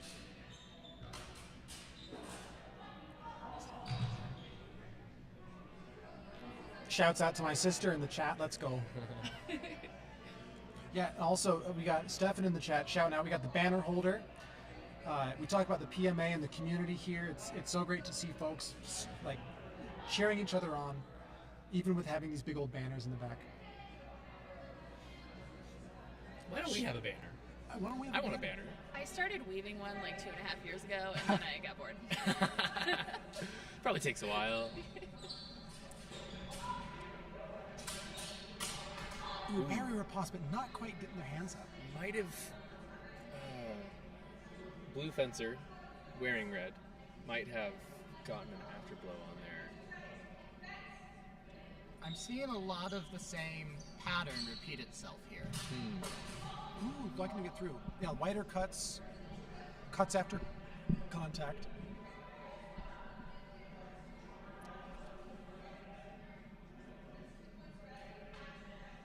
Match red getting the 2 points in there. Joe taking match number 1.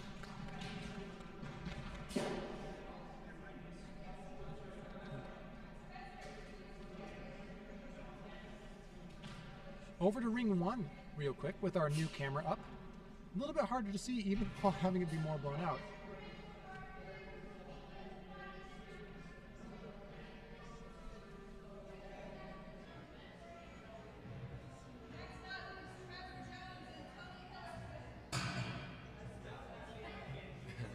See some high guards here. Lots of body movement from purple on the right. Trying to work their way in. Ooh, and couldn't quite get out with all the movement involved.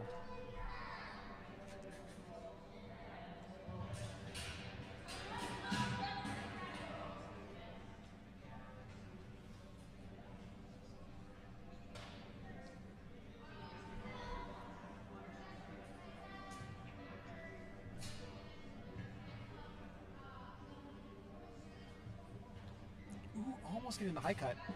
Oh, and finding the way through.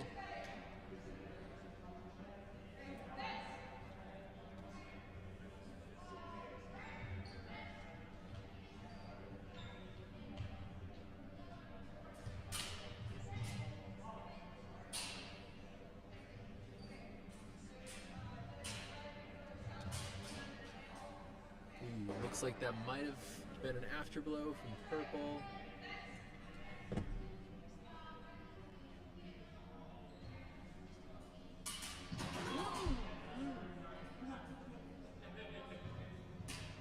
Ooh, those little undercuts. Yeah.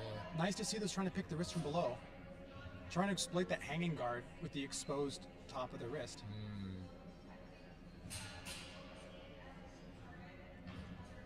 Big thrust there, but couldn't get out in time. Got the little under thrust. Looked really nice. Got a big bend, but couldn't get out. And it matters in this rule set that you get out after you get that thrust.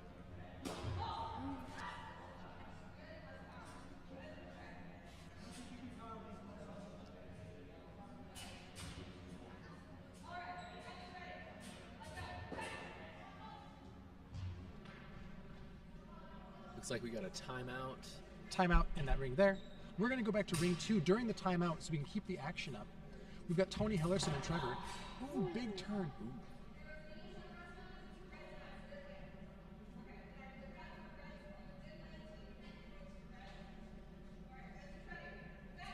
Trevor on the right. Bouncy, bouncy, bouncy. Now he does have a sport fencing background. Yes, he does. Big turns. Tony trying to get the sweet Molinet to break the middle line here. Looks like he got something into it.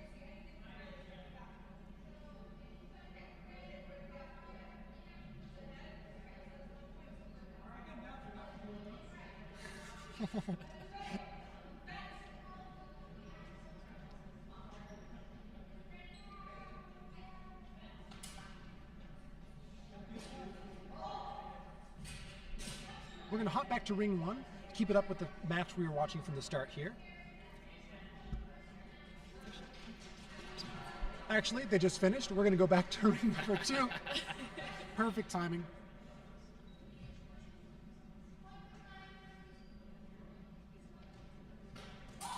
Ooh, not quite there. Hard, going in really hard, Trevor is. So he's getting these cuts in, but he's not maintaining the distance. I do not envy the judges on this one. That was a messy one.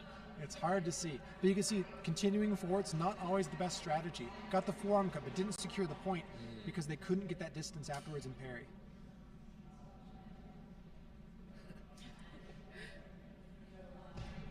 Looking for a leg. Oh, found the leg on down low.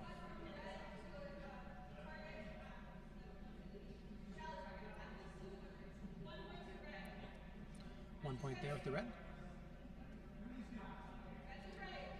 Just checking on each other. Whenever there's a leg hit, it's always good to check.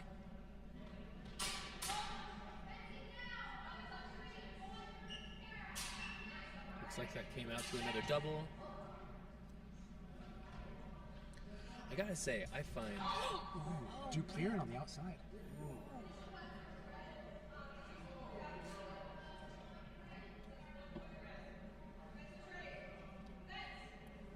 Really fast blade actions from Trevor. I talked about it Very before. solid. The rowing, that distance to knock Ryson. Very good body void. Yeah, great body void. Great fencing from both people. Nobody took that easy. Really hard along the way. One of the advantages of the light, bouncy footwork. Ring 3, we've got maybe one of the more energetic matches we'll ever see. We've got Kara Amantola on the right, and we've got Lloyd McKenzie on the left. Both bouncy, energetic fencers. our good friend Monica just came by and pointed out something we weren't able to see very clearly, which is that Trevor was grinning through that whole match, which is no surprise to me. That man loves to fence, and he's always making sure he's having fun.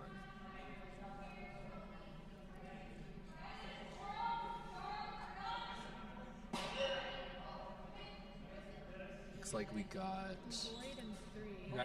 Lloyd, Kara and I Lloyd. think that's Kara. Yeah, That's Kara.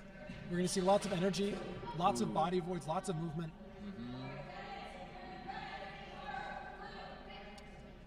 Kara in the rainbow pants, she is the one who gave me an incredible match during the beginner's longsword. Lots of bouncy, still moving.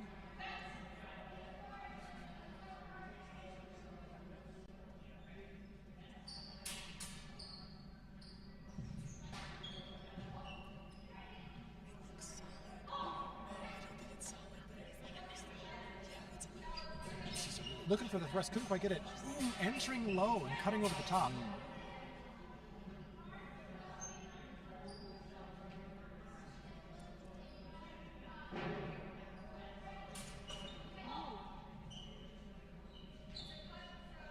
Covering that top line, looking for a thrust, not quite getting it. Undercut from Kara, trying to find a way in.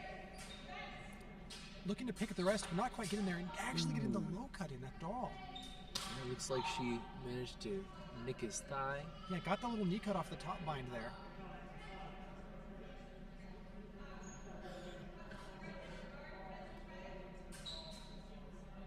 You might notice Lloyd really loves to come in low when he can. He'll get his body real low and then just launch in. He's got that martial arts training. Yes, he does. Yeah. He comes from a background with both parkour and sport fencing, so he's very, very nimble, got a lot of power in his legs. And some capoeira, so if you see any headstands, that'll be why. I would love to see a headstand. I'd love to see him do capoeira in general.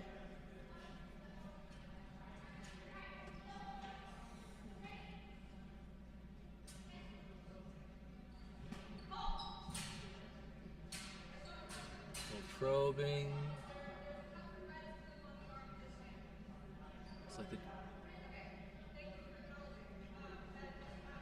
Looks like Lloyd scored a point there.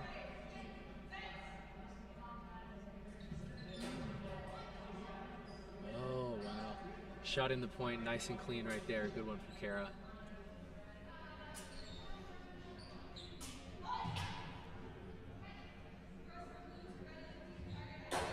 Ooh, big direct cut.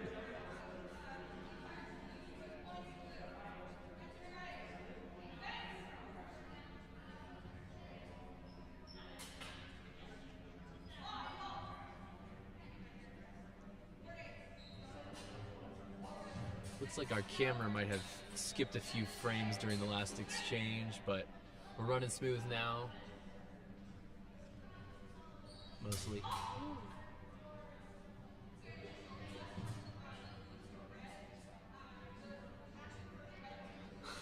Kara getting goofy. Holding upside down. Wow. That's pure Kara on the last exchange, just going full upside down saber. As far out of the box as she can get. Yeah. Yeah, using a reverse grip. That is, I have never seen somebody do that in military saber before.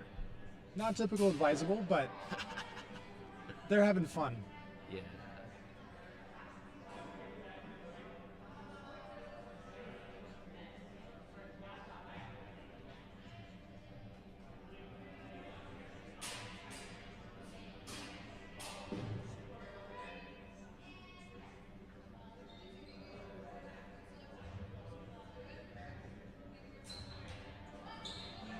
Looks like they end up getting the shallow target cut.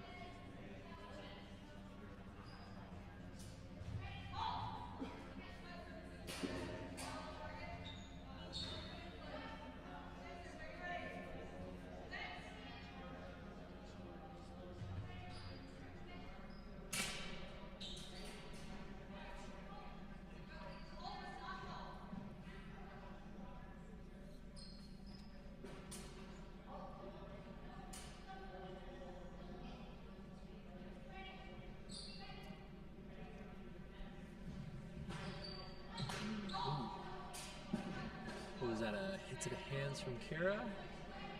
Hard to see.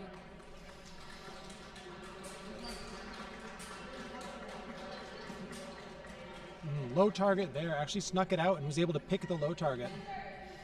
Looks like match red there. Getting a little leg pick there to actually end it. We're going to try up to ring 1 in a second here.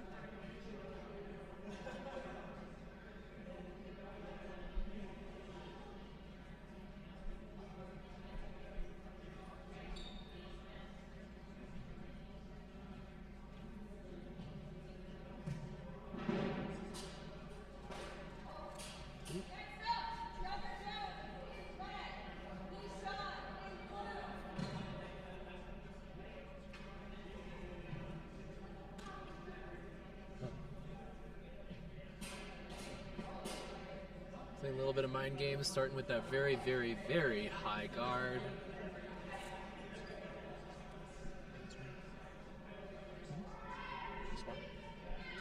We're going to hop over to ring 2. We've got a little bit better angle on it. So we're going to show this one. We've got Trevor on the right and his opponent on the left with the General Grievous mask. You guys on stream can't see it, but they got the General Grievous Kenobi mask out there. It's worth noting that before Trevor put on his helmet, his hair still looked fantastic. As after 2 usual. matches.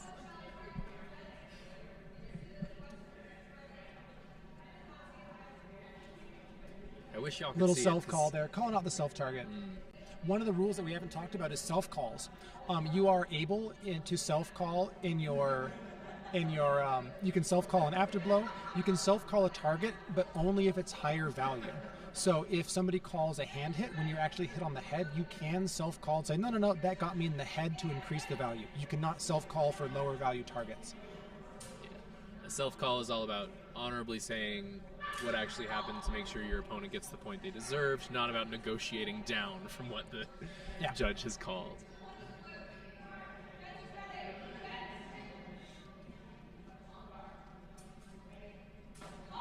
Ooh, big flick cut there. Getting the outside line and coming in.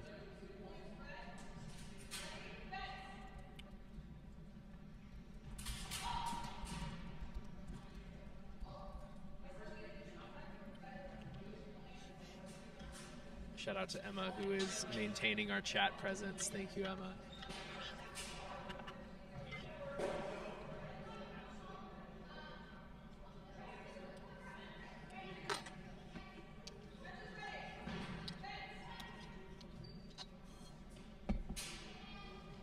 Ooh, missing on the undercut and then actually getting the thrust in.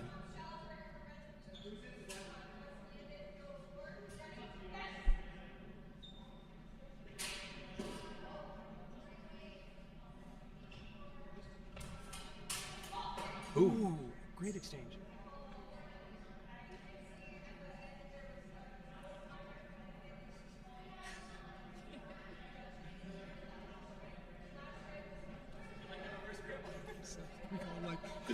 We caught that on stream.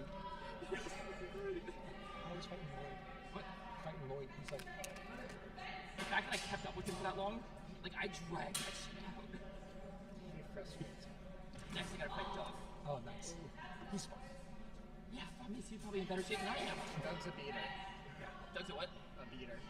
He's a very Ooh. beater. It's like David Another Goliath. rush in close from Trevor. All right, 2 I need points my there from Lloyd. match Have fun.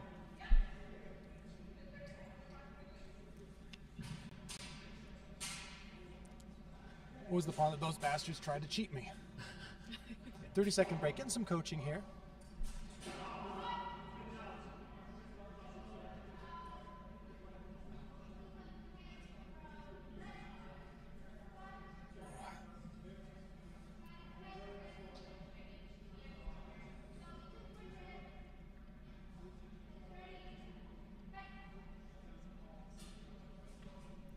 Shouts out. We're back up to 30 viewers after the lunch break. Happy to have you all here. Really cool to see the numbers up and everybody participating in chat. Tell us what you had for lunch in chat. Tell us what you had for lunch.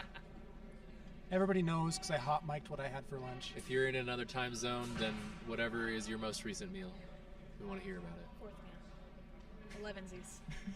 Second breakfast.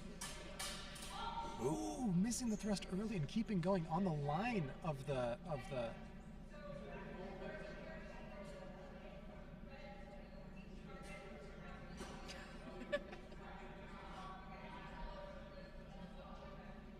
Looks like they called an after blow after Trevor got a deep target, which means that he walked away with 1 point instead of 2. And he just kept on running just then.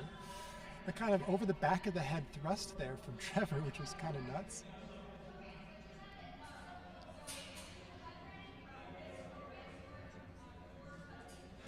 From Genevieve, sandwich and an Inca Cola for lunch.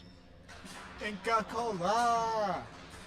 All right. Great Match goes to General Grievous.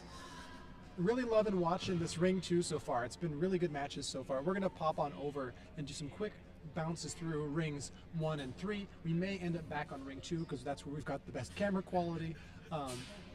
But we will see how we go. Genevieve, did you really have an Inca Cola? Does it even exist? Is this like a fictional drink? Is Inca Cola real? Or am I... Yeah. Okay, if Toby comes back on this, ask him about Inca Cola. Okay. Ask anybody who is at any of the Long Point Souths about Inca Cola. And Drew Derek Bisbee.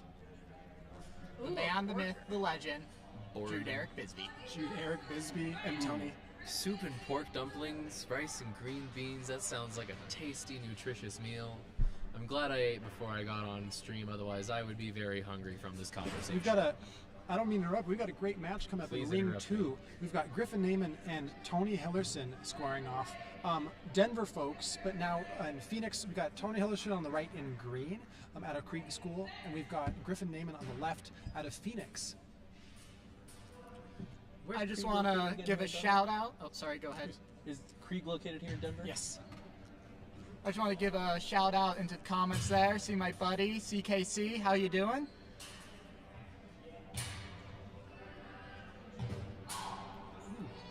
Shallow target there. Red with the first point, getting that shallow target in.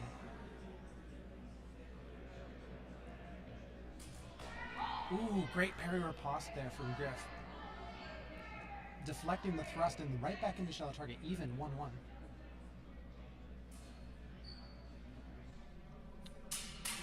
Ooh. Oh.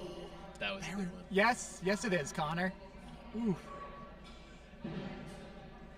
What's up, bud? Hi, Connor. Shout out to Connor. Connor's our resident hipster. I heard he got something of a following on Instagram as the sexy sword guy. Oh yeah, that makes someone sense. made that account for him. Oh, Nice. really? Yeah. CKC, you got the sexy sword online. Yeah, well then it's an honor to have the sexy sword guy here in our chat. And published author, CKC. Check For out. real? I will get the name of the book wrong. The Art of Mars. Shout out your book in chat, CKC. You get this moment. We'll shout out our sponsor soon enough. Oh God, the thrust with the parry on the outside.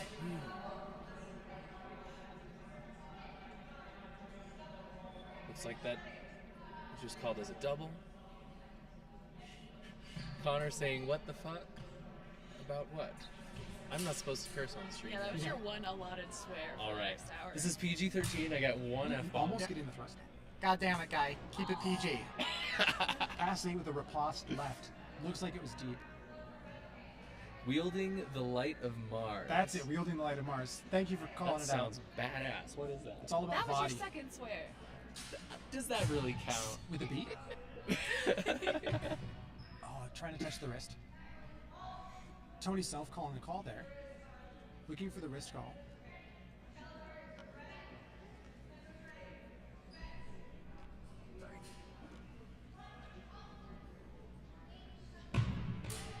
Look on the way in. Tony on the back foot. Coming in. Almost getting the wrist grab to get his arm behind, but couldn't quite get coverage there.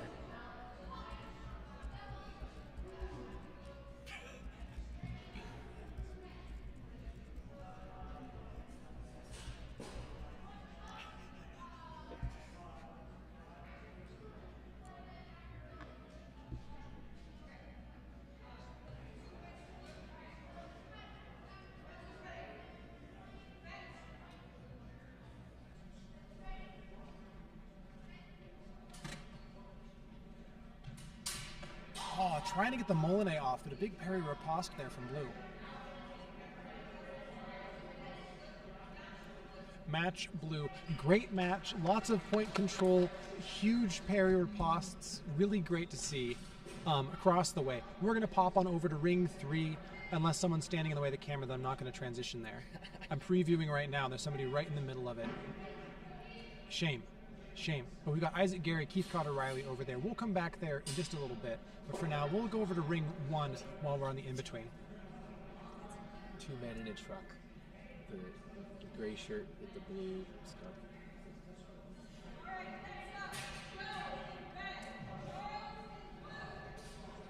I too should do more military saber, ordinary modern. It's one of those things easy to forget. We're back on to Ring 3. Big shouts out for Sydney. Thank you, Sydney, for clearing away our obstacle. And the match match is over. ends. Shit. That's mine one for the day. Dang nabbit, I mean. Darn.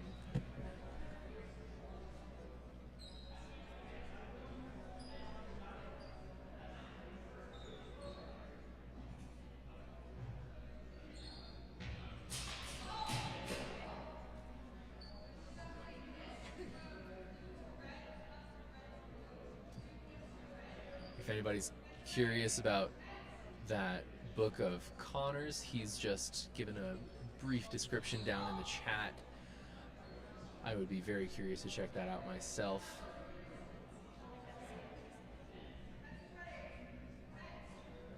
Now here in Ring 2 we've got, looks like, Joe once again fencing. I don't know the name of this guy in the silver mask, but that is a cool mask. Let's see who we got going here. Charles Bryan.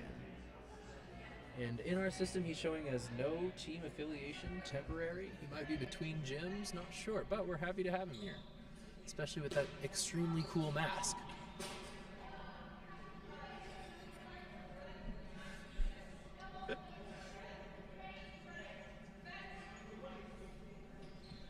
We got Monica hopping back on the mic Hello. here while Liam has stepped away.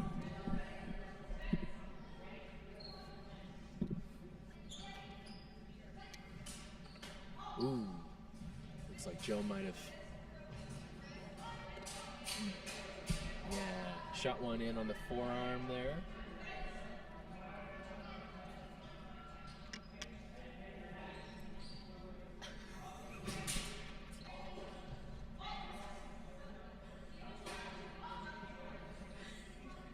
the double there, I believe. Monica, how's it feel to be here? You've been A busy lady, if I recall correctly. Yeah, it's been a busy year. Glad to be here, right? Yeah, just hanging out with y'all before my match time at hopefully 4 o'clock. We'll see. And you'll be fencing in the Mopine, right? Yes, I am. So Am I saying excited. that remotely correctly? I have heard that's probably like the third different like interpretation of. Probably so, the fourth way I've said it today. Sure. It's like Yeah. a nickname for a French girl's real name. So. Okay. And I We're didn't just even getting know that further much. with Okay. Yes.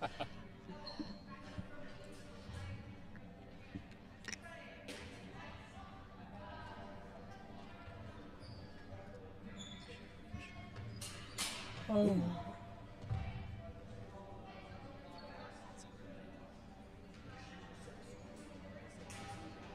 Where do you get Mopine? Okay. Can you save that for when we do that? Welcome back, Aaron. Good morning. Afternoon. Yes. Whatever time it is. Or is it still morning for you? What time zone's Hawaii in? Oh, I don't know. Whatever's next to Pacific. We do for sure have someone in the UK right now, and Texas, and shout out where the rest of you are. Got a thrust in after that halt. Think that got called as a double?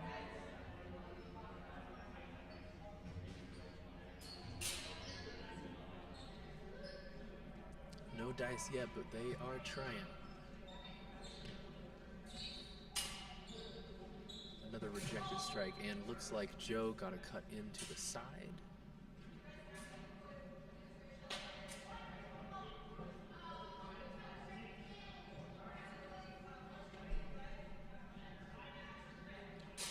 Looks like Charles got an after blow, so he did manage to keep 1 point off of Joe's hands.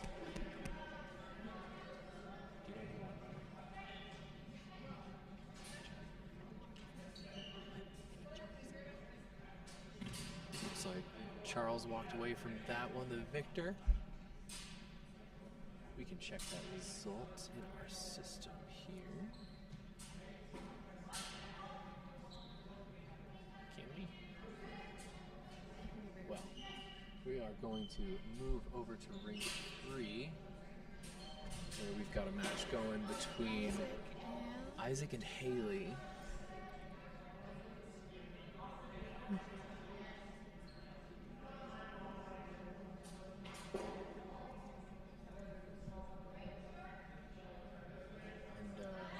this camera's been stuttering a little bit, so y'all let us know in the chat if it's causing too many problems.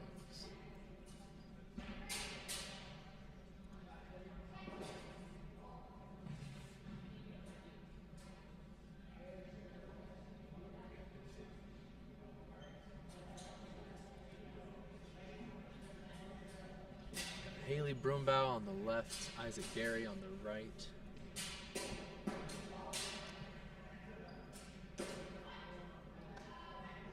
Isaac is one of our coaches over at DHFA, and he often will do some instruction on military saber.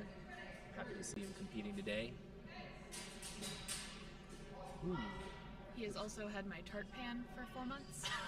Putting that on public record. Well, you can absolutely approach him about it on mic if you want. We can have him sit down for an interview, and you can just corner him. And that can be the Where's my first thing pan? you ask. Yep.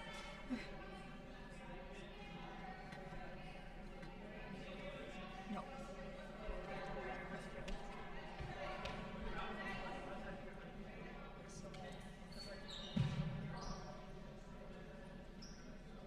Looks like we're having a quick gear check on the saber that Haley is using. It might have bent.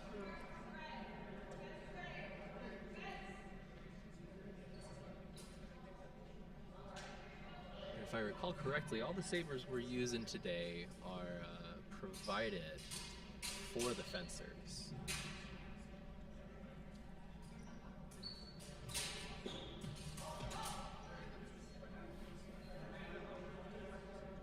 they're working that out, we're going to move over to another ring camera.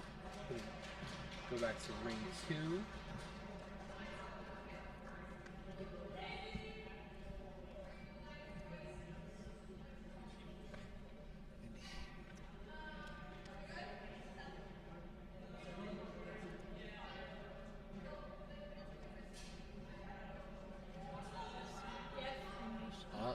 Looks like we got another gear malfunction, but over at ring 3 we have the saber bent back into shape, so we are going to jump back over there, keep watching Isaac and Haley.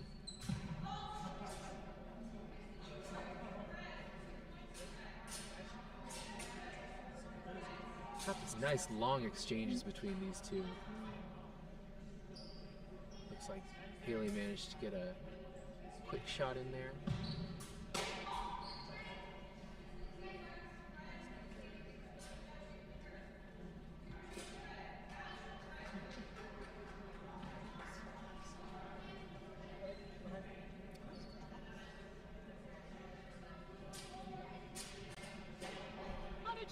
Sportsmanship. Like everyone's hugging after matches. We've been seeing a lot of hugs today. It's really good to see.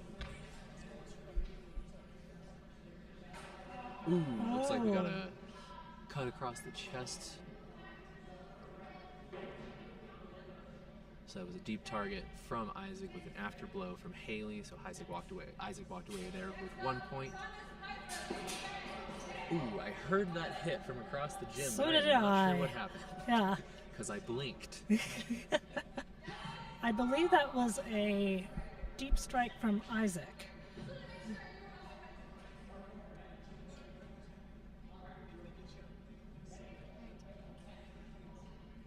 Looks like Haley might be getting asked to bring down the power. Have been seeing some pretty wide swings from her. I was able to have lunch with Haley during our little break. They're excited to be here, first tournament, and this is first time doing saber, especially in a tournament forum. So they were telling me earlier, just excited to check everything out and try their hand at everything. So looks like Isaac just landed a point there with a shallow hit to the forearm.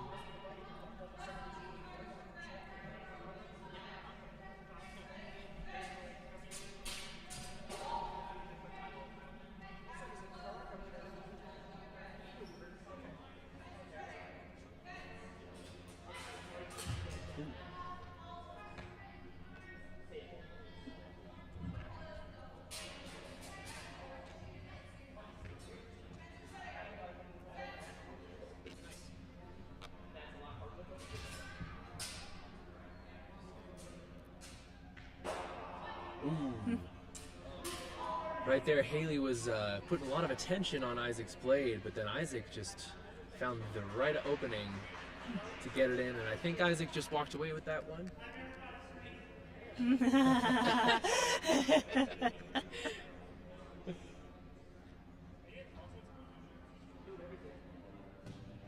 It's a good match from them. Now, let's see. Thomas and Dennis too. In a timeout.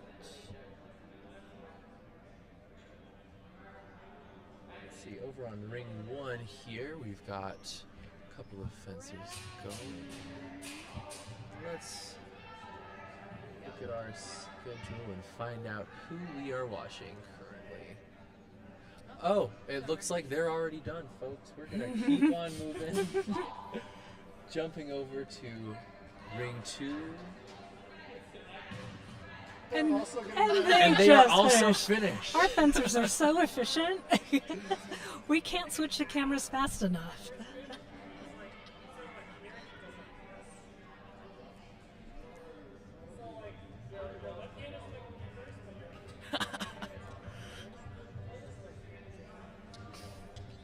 Loving the references to Hellish Court in the chat.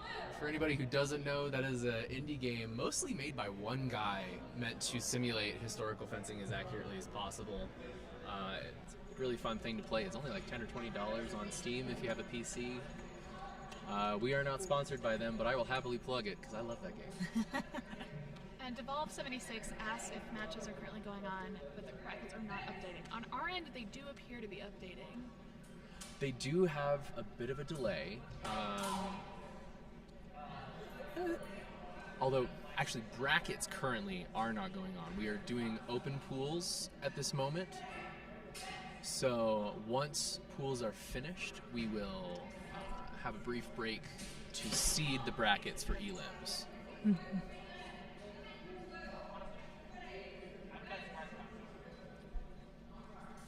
And that was Jason inquiring, by the way, if you were wondering who that was in the chat.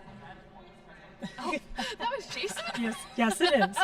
Hi, Jason. Jason, are you watching from on the plane? Weren't you getting on the plane an hour ago? Jason, did you bring he's us on the plane. pretzels? First grip the sabers all the time. We have advice from Kara to reverse grip sabers at all times. Listen, if you're not putting the fear of God into your enemy's eyes, you're doing something wrong. If they can fear you in the first 5 seconds, you're not winning. Gotta psych them out. Gotta play those mind games. Well, in my case, just scream like fantasy charge. Hey, you're Let's see. back.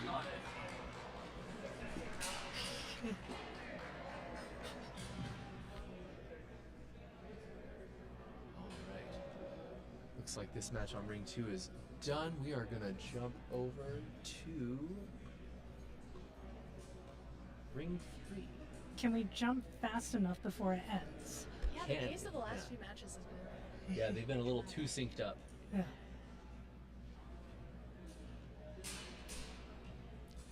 Do you know who's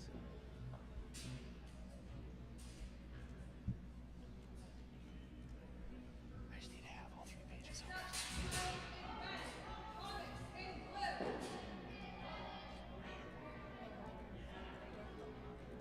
It's fine.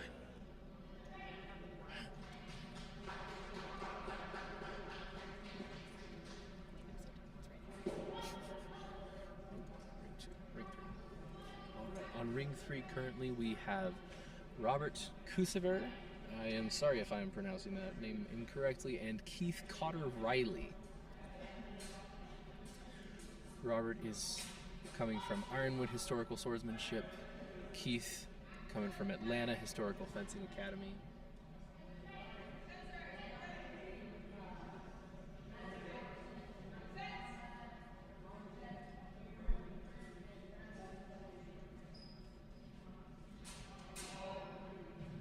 Ooh.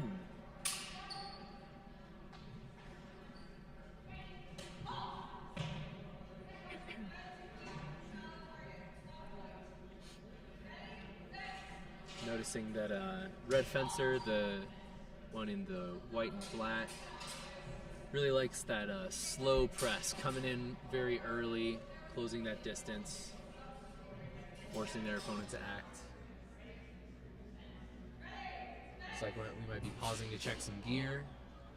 Saber might be a little bent. While they're checking out the gear, we're gonna hop over to ring 2.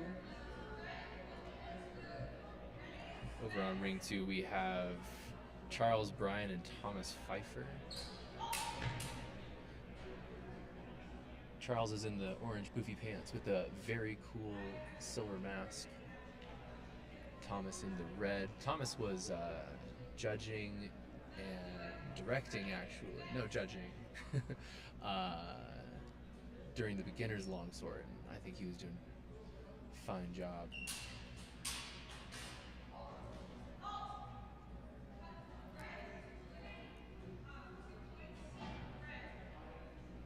We also do have a question on if there are any other weapons categories. We did beginner's longsword this morning. Yes.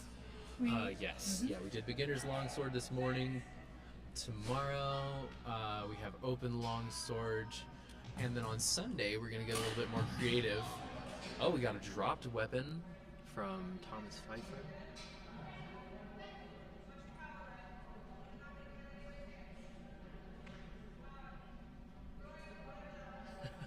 And we're throwing that out. No points awarded or lost. But yeah, on Sunday, we're doing a mixed weapon King of the Hill. And there we're going to fencers will spin a wheel of fortune, and that will decide if they fence with anything from a spear to a saber to a rubber chicken. Even two rubber Yep. chickens. Even two two rubber chickens. chickens. Now, do you mean dual wielding rubber Yeah, chickens? dual Oh wow. wielding. I don't know if I would want to dual wield rubber chickens. I might overthink it too much. I would quite like them attached with a chain like a nunchuck, but with rubber chickens. So have you all not done our rubber chicken drills? Oh, I have. Okay, yeah, those hurt. They do. They sting. They Yeah. sting. little whip chickens. Yes. Apparently, one of our visiting fencers came prepared and brought their own battle rubber duck. So it is on. They knew what was happening. They knew what was They planned happening. ahead. Yes.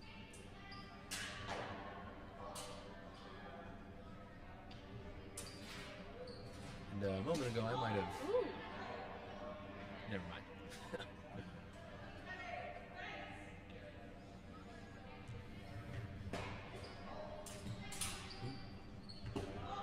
These are looking a little spicy. It looked like a double to me. Yes.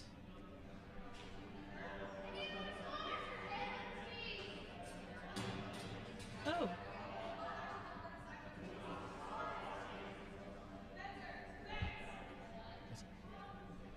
Saber is in 2 pieces. Oh, dang. Broken saber. Over on ring 3, we don't got much action, so we're not gonna jump over there. But looks like we have a broken saber on ring 3.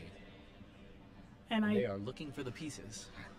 never a good just happened to look over as well too, and we have a small crew furiously working to put them all back together. That is definitely a more common issue with saber, much more common than on longsword. You know, because these are such small blades, especially the light ones that we use to avoid injury. They break fairly easily, and you know, we always want to keep things safe. So as soon as something looks like it might break, as soon as it does, things stop. We make sure all the pieces are off the floor. Want to keep everybody safe here. Looks like Thomas wins the match with a deep target there. Lost 1 point to the afterblow from Charles, but still got out with enough to win the match. In this brief pause, I would like to return us to a campaign that I have been waging for over a year, which is that we need to start using roller derby names for these tournaments. And I think Battle Rubber Ducky is a great place to start. Well, Now- you've never heard my nickname? No? It's actually Club Infamous. You know what it is, Do I right? know what it I is? think you know. Tell me. Here, let's see if we can Mine- get on camera here. Mine is. Wait, you What want is to your put? roller derby name? Okay, Yeah, well, we're my broadcasting this. MCHO tournament name is I am Demon Muppet. Incredible. Demon Muppet. I don't know if I Incredible. ever knew that. I love No, that. yeah, That is I am amazing. Demon Muppet. So We're going to jump back over to Ring 2, where now we have a match between Dennis Durrell and Joe Doubles? Sorry, Joe, I don't know. We've always been on a first name basis, me and Joe. I think we've also recently have shortened it in our Discord to Joe Dobbs. Joe So, Dobbs. I've there we go. definitely heard that. Yes, I Yes. have definitely heard So of when Joe in Dobbs. doubt, just Joe Dobbs. All right. Ooh, nice long exchange. Looks like that ended with a deep cut from Joe.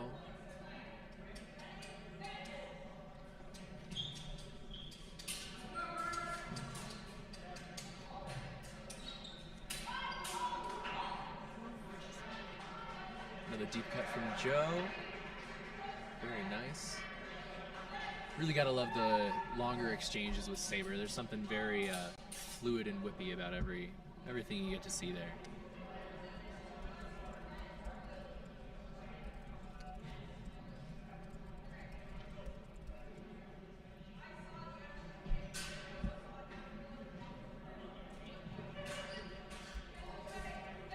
Looks like Joe walks away with another point there. Ooh, missing contact. There we go.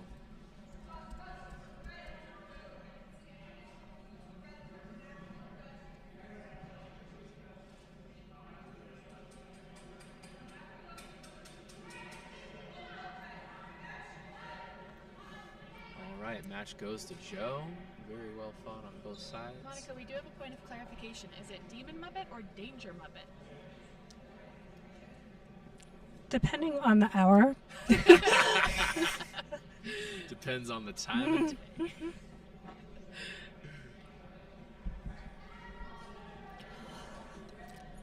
So it is actually both. I should clarify. When I lived back in Baltimore, I worked with a charity bike ride, and I was known as Demon Muppet there. And so, yeah, actually, it is correct. When I came over here, when I did say Demon Muppet, they actually changed it to Danger Muppet. So.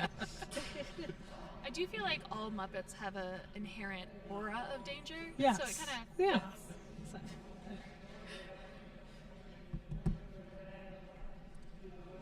Here on Ring 1, we are currently watching Brad from THFA. Not Ring 1. Well, it is Ring 1 on our camera. It looks like they might have needed to shuffle around a couple of folks on the matches here. That is Brad, right? yeah, it's that Brad.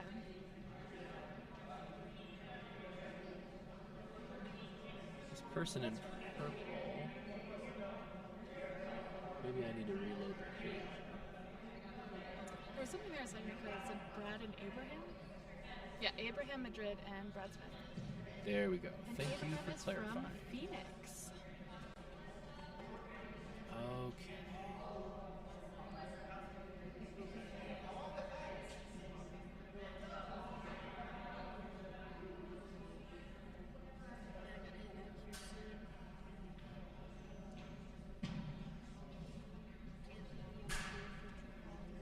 What is your last name? What is your last name? Reed. Shout out to Sydney Reed, who has been taking photos and playing support for the crew. Always good to have Sydney. Always afraid to fight Sydney with rapier.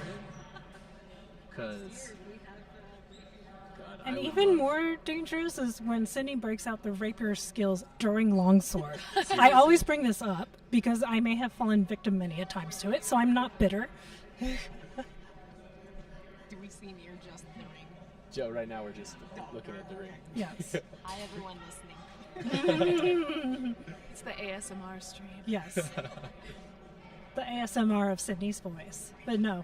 We'll just like Yeah. tap some sabers together next to the mic. We have slow-mo at 120 frames a second.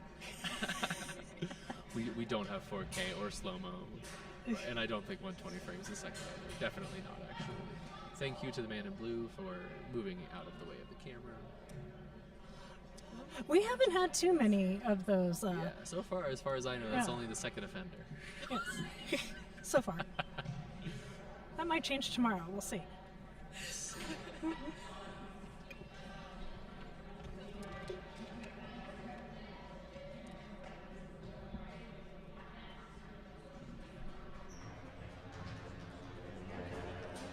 Ooh. Looked like a double to me from the camera angle. Hard to tell what the judges agreed in this moment.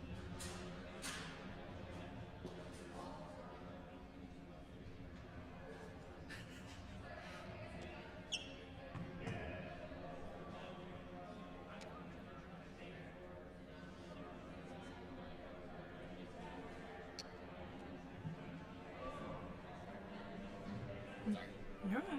It's looking like we're getting towards the end of pools here. Steel Saber 2 is at 345.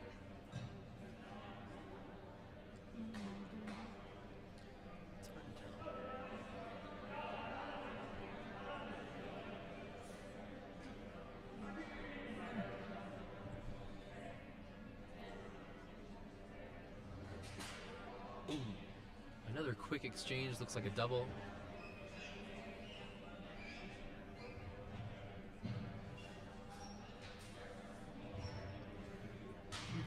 Oh. Abraham just wouldn't let him in. Tradition is yes. Yes.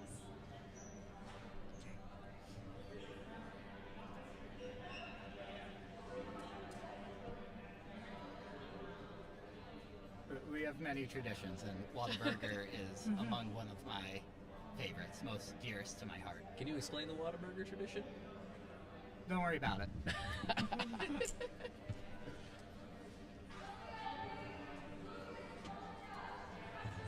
Good luck, Aaron. All right. Looks like we've got a timeout on ring 1 and currently no action on any ring, actually. So we're going to keep an eye on ring 1 for now. And they're going to get back into it here.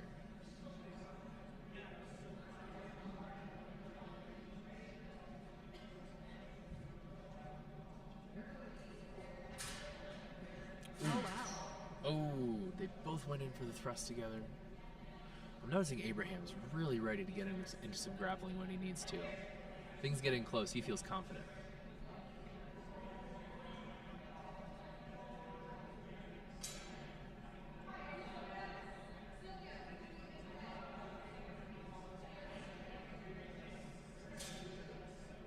Then again, as we often see with grappling, things get a little messy.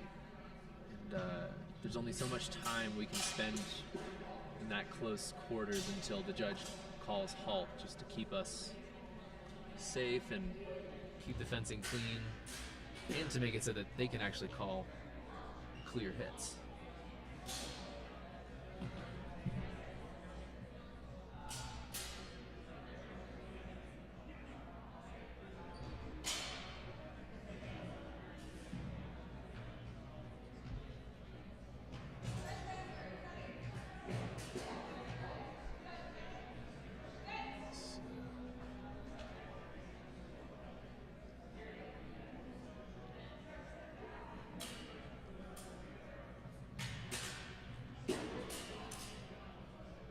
To the person in the chat who asked if Group B has started yet, it looks like we are going to be holding off on Group B until about 4:30 Mountain Time.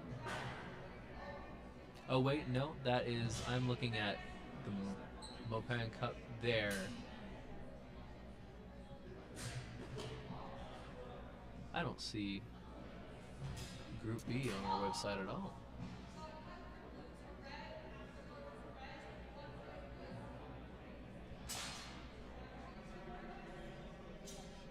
Here on ring 1, it looks like the judges are deliberating.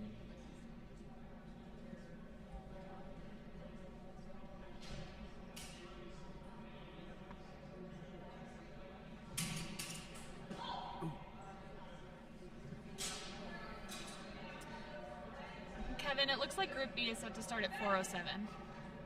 Thank you for clarifying, Emma.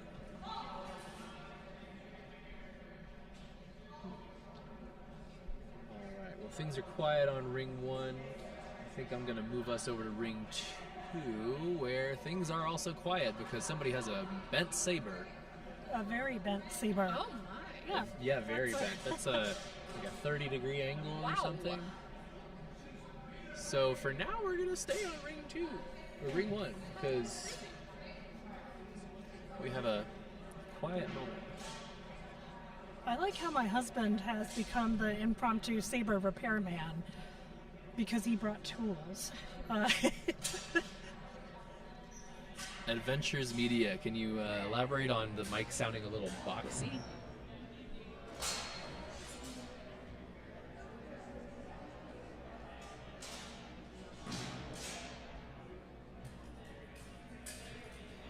The internet says a sound or mix composed of mostly mid-range frequencies with not enough lows and highs. That That makes just could be sense. my Midwestern accent.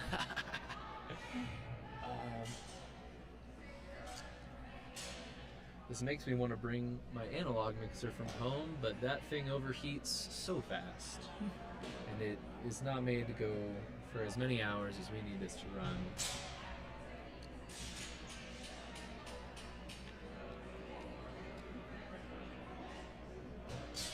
Alright. Over on ring 2, we've got a replacement saber in there.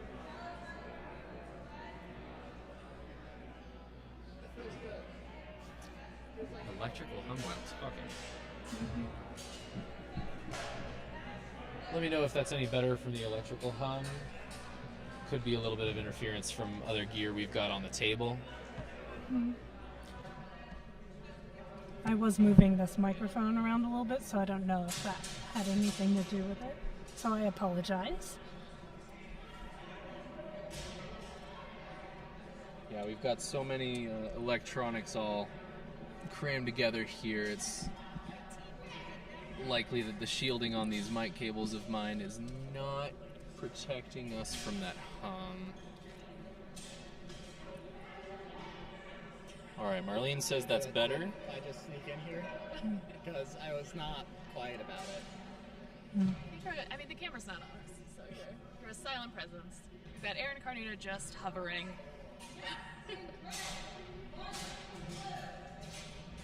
All right, got a new match starting here in Ring 2.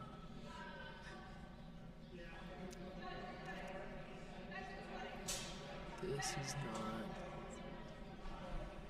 updated.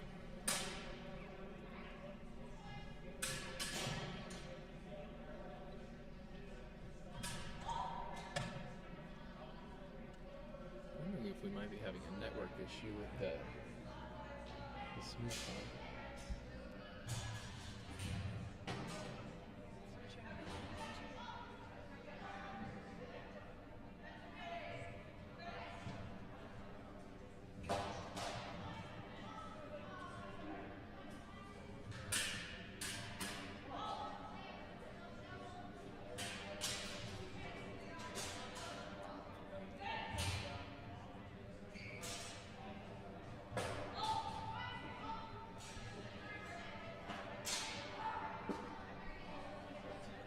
Looks like smooth comp isn't updated. It's going through there, it's just not updated. Okay. For folks who are wondering about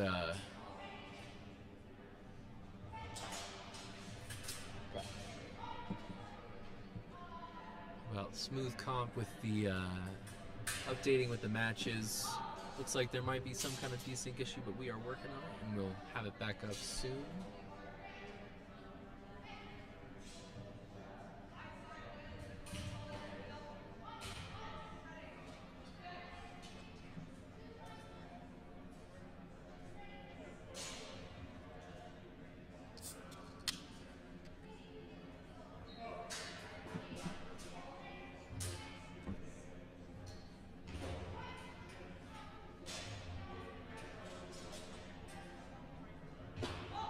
Ooh, looked like double to me, but I might have missed a detail.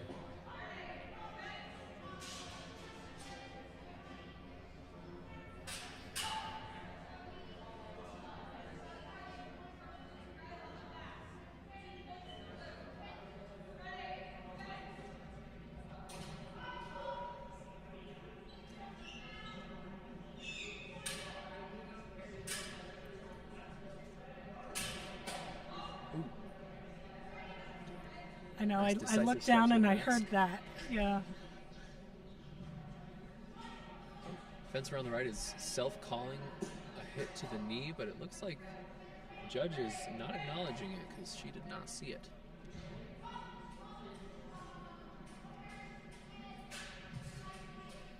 And, double both targets.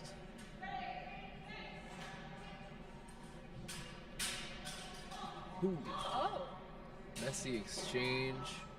Fence around the right went for the grapple right as the director called halt.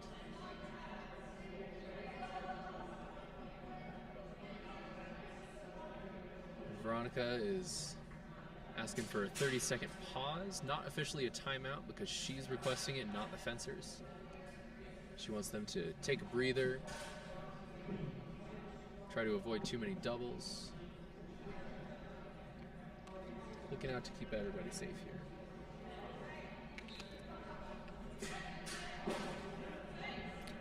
I'm gonna go get you. Thanks again to Monica for jumping in on the stream with me. She's gonna go get ready for the Mopan Cup. Yeah, folks, enjoy the rest of Sabre, and I will be competing at 4. So, yeah, wish me luck, and see you all then. Good luck. kick some butt. So the matches are updating. So you can see winners and losers, but it's showing the finals as still showing from Longsword. But they are updating. All right. Okay. It wasn't for a bit, but it looks like it now it is. So they're getting winners and losers. It's just the earlier matches it's showing is them being like not there. So you should be able to see winners and losers, and it is progressing it. It's just displaying those ones at the top, but they're still getting data.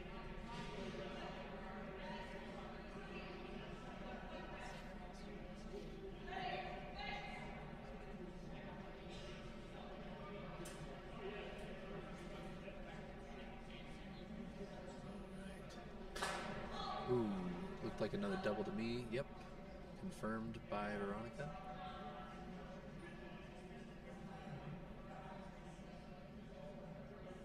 Oh, but our judge, opposite Veronica, is...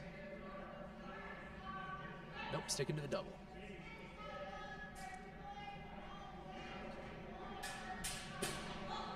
Ooh. Faulted double that time.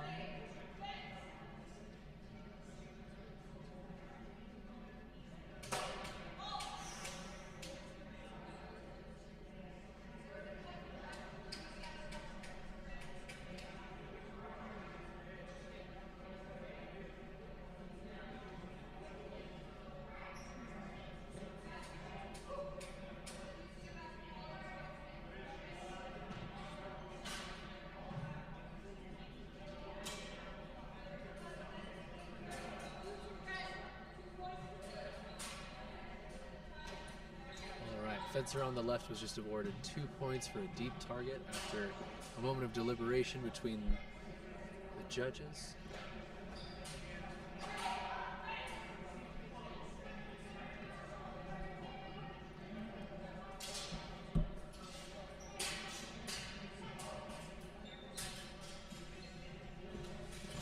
Ooh.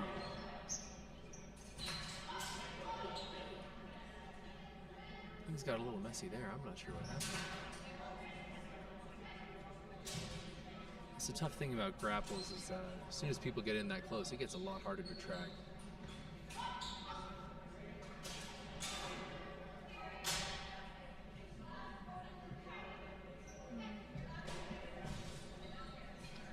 So we do have a warning on power here. Under our rule set, any power imbalance or difference is usually called out as a power warning. And in this case, an urge to grapple, and if someone's clearly not responding to the grapple or is not responding to the level of power you're putting in the grapple, that counts as a power differential. Thank you for clarifying.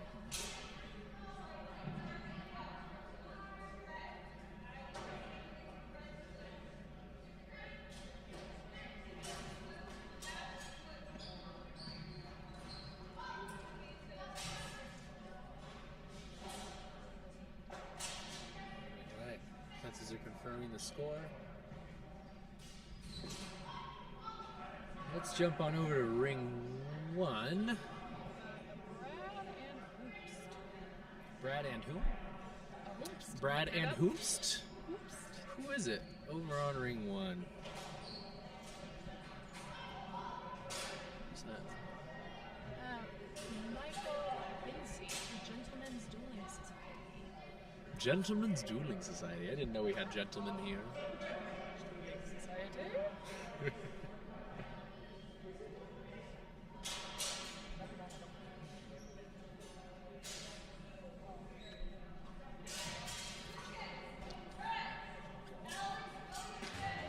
The Gentlemen's Dueling Society is like Fight Club, but you can talk about it. But only So in, like, how is it an like English Fight Club? accent. You can only talk about this Fight Club with an accent. Yeah. In the Queen's English. Oh no, she's dead. The King's English, if you will.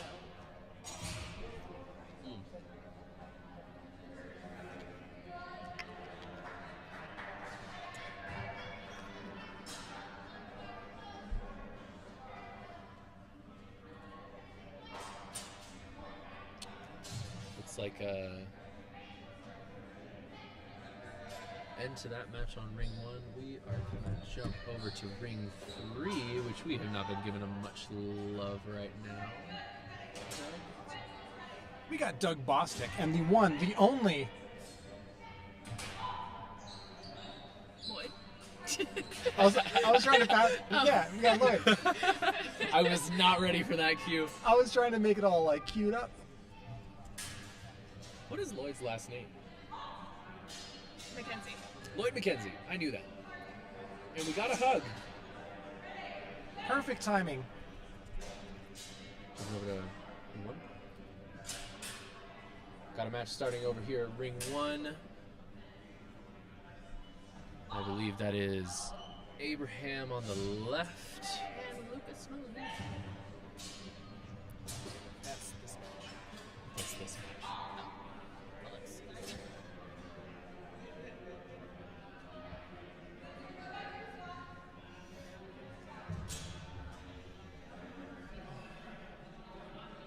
Here we go. Abraham Madrid and Matthew Thompson. Abraham on the left, Matthew on the right.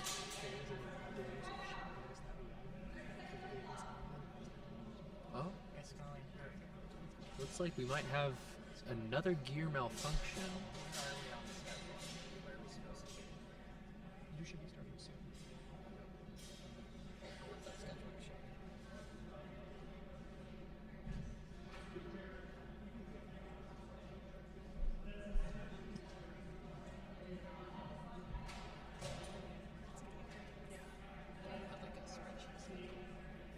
Looks like you're coming up pretty soon. So these ones are finishing soon. Thank you.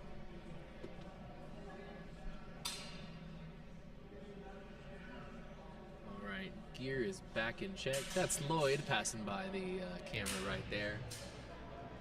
With incredible hair as always. Oh my God, his hair. Truly.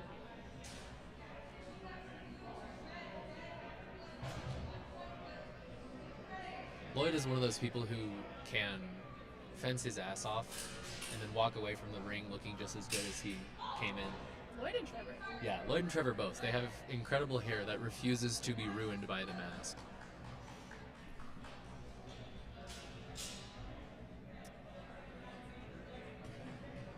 This is what I bring to the stream. The E-runway commentary. Sometimes that's what we need. What would your roller derby / fencing name be? My roller derby / fencing name. Dan. Liam, do you have any opinion on that? No, I find like roller derby names and stuff. I go to tropes all the time. You know. Can you give me like if your birthday is in this month and your last name starts with this? I'll pull it up. A roller derby name generator. Uh-huh. I had one from undergrad, but I got injured before I could use it, so I'm still waiting. Let's go. I feel like some of my friends have referred to me as the captain in some situations when I am a leader, which is not always. Depends. Okay, we've got the generator. Yours is Batty Who. Captain Batty Who. Captain Batty Who. I have no idea what Batty Who implies, but that's how it's gonna be. That's my roller derby name. Liam, your new roller derby name / fencing name is Smashing Knuckles. Smashing Knuckles is pretty good. I mean, that's a pretty accurate. Smashing Knuckles. That's You a like pretty one? good. Sure, why not? Okay. We got Shakespeare Fur.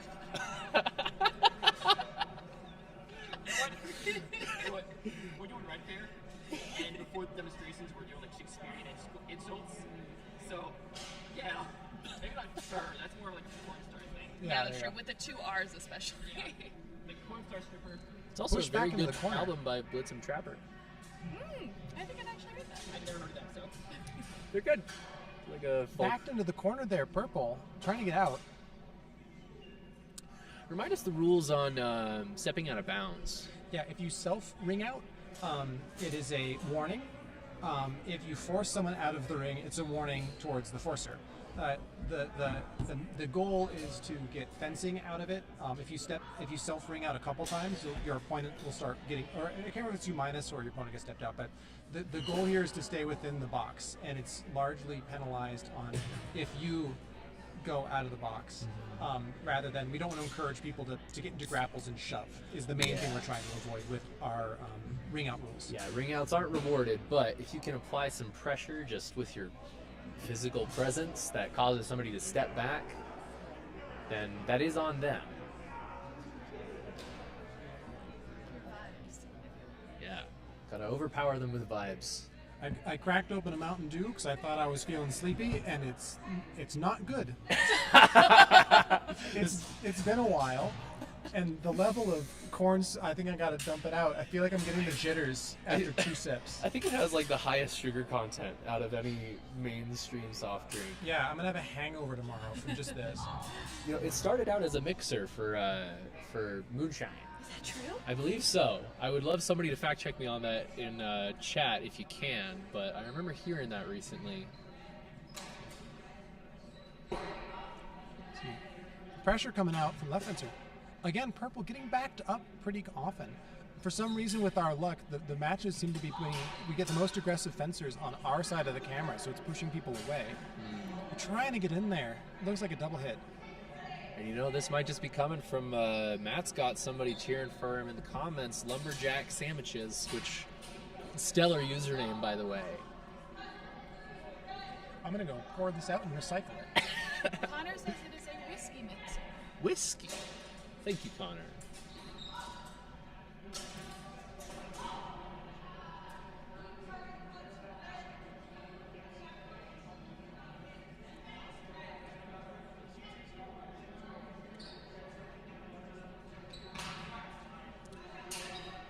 Once again, that's providing quite a bit of pressure to Abraham.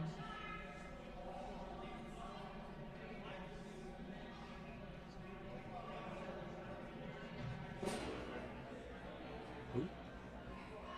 I looked away at the wrong time for that one, but I heard it. Ooh.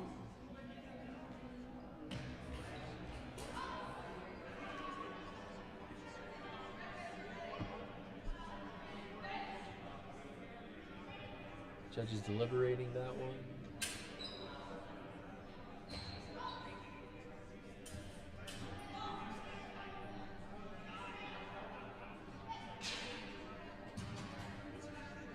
And that's the match on ring 1. Let's jump over to ring 3 where we've got Lloyd McKenzie fencing whom?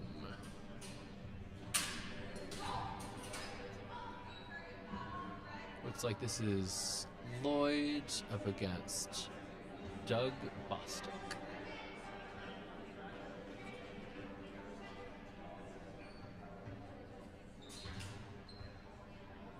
Nope, I apologize. My page is just reloaded. We got Lloyd up against Robert Placencia.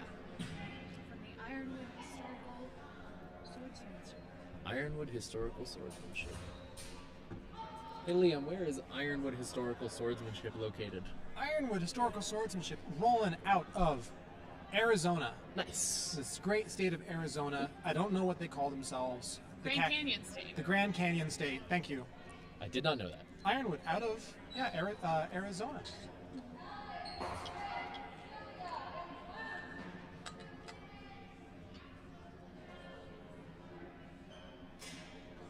Looks like that's 1 point to the fencer on the right. And I think that decides the match. And we've got another match starting up here on ring 2, so we're going to jump over there and see what's happening.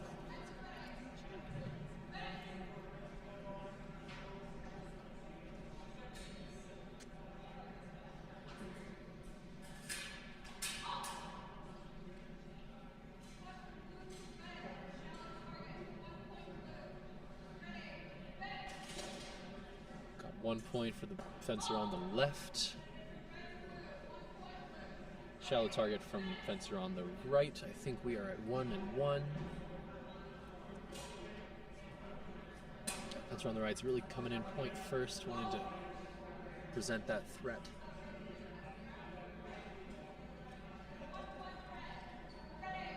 That's another point to red.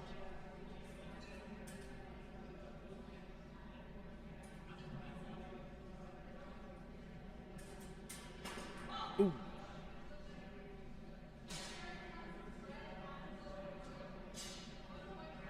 1 point goes to red from deep target followed by an afterblow.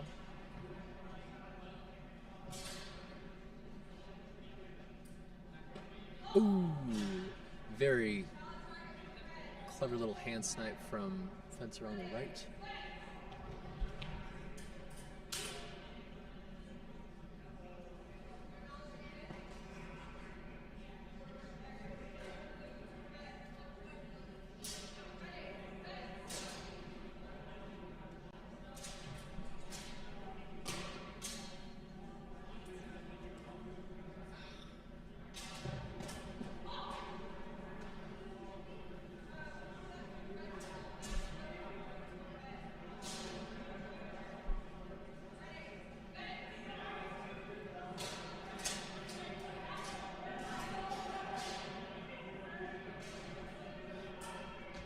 Lexa, we see your question about the last match we were watching, and looks like we're still waiting on the results to get uploaded. We will let you know as soon as we see. Tomorrow we're hoping to have a direct feed from the scoreboards to the stream, so we'll be able to keep much closer track of how things go.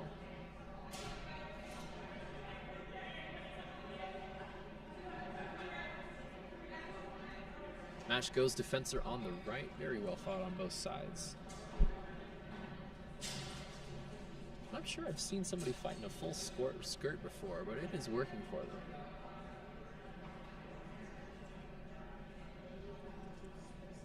Alright, currently I'm not seeing any matches running. So how's about we take it back to the desk cam? So Liam.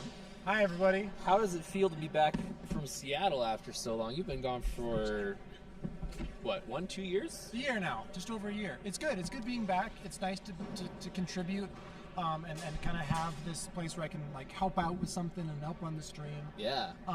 Anxious about fencing tomorrow. I'm watching this kind of get closer and I'm getting more and more of the jitters. Yeah, you and I are fencing first thing tomorrow. It's going to be nice. Yeah. So that's going to be helpful at least. If like first match is going to be a nice match that I can lose. I don't know. But otherwise, yeah, it feels good to be back. Got to stay with my family. My birthday was yesterday. Happy birthday! Thank you. I'm very old. So it was nice. A nice kind of lead into today, and now the stream's working, and I've got so many good helpers here. I got to go on a little break and walk around and rest my voice, so it feels good to be back. That's good to hear. All right, we got another match going on in ring 2. I didn't even transition the camera to the desk. Are you a Scorpio? Let's see, we got Lucas on the I am indeed a Scorpio. right. Who do we have on the left? Let's see if the system will tell us this time.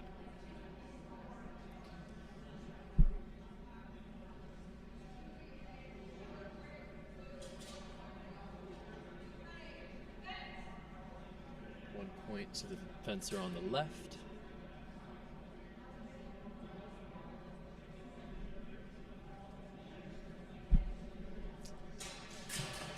Oh, I don't know if y'all saw it, but I caught a couple of sparks flying through the air there, and I am being literal.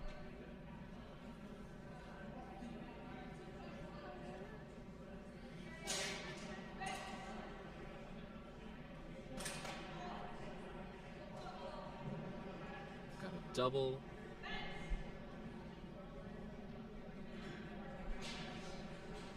Not seeing anything.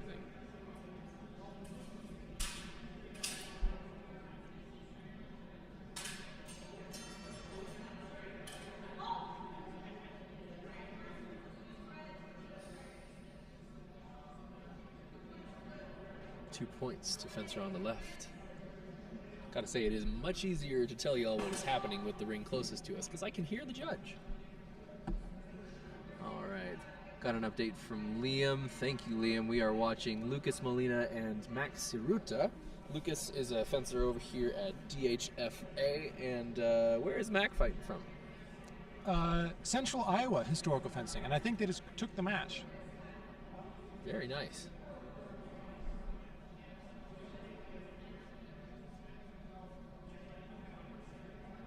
Alright, and currently we got no matches running, so we are gonna jump onto our faces here. How's everybody doing in the chat? We've been keeping an eye on Smooth Comp for the last few minutes. Thanks everybody for the birthdays. Yeah, we in got the some chat. happy birthdays. Thanks everybody. Yeah, thank you for being here. We've got like 1.5 more pools to go in Sabre, and then we'll be right on into elims. The pool that we're currently just watched is near about there, so there's a little bit of extra time there. And then we've got one full pool with Aaron Carnuda in there and kind of getting set. So I think they're getting the software to throw out the right names onto the right screen, Which to get we the would love scoring to going. see. But that should be happening soon. We're getting that other piece there. And again, here's where roller derby names would be helpful. Just stitch them on the back of the jacket. Yeah. We'll call them out. Bashley Simpson on ring 1. Bashley Simpson. I like Bashley Simpson.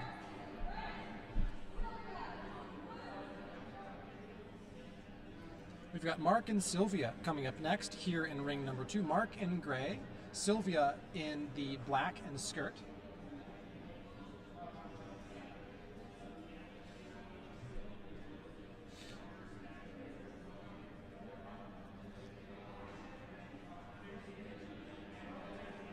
Always interesting to see the kind of gloves that people bring into saber matches, because the rules there are a little less strict than with longsword. See a lot of hockey gloves, like right now. Or lacrosse, maybe. I play neither hockey nor lacrosse, so I could call one the other and have no idea.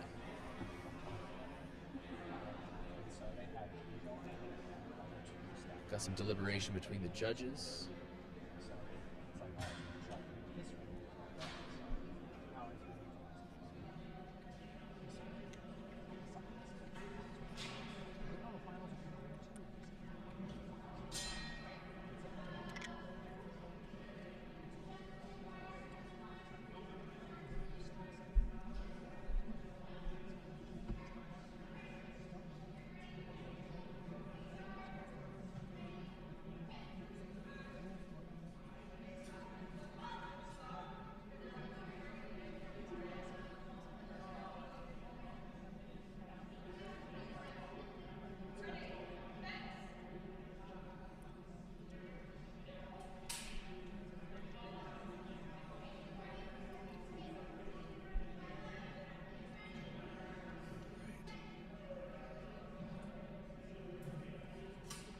Ooh. Looked like a nice cut underneath from fencer on the right. Mark on the right, Sylvia on the left.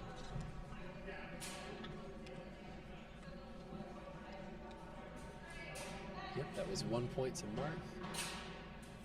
Ooh, Sylvia coming in hot.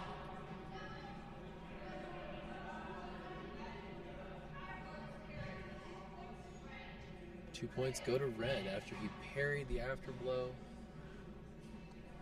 Got that hit and came out clean.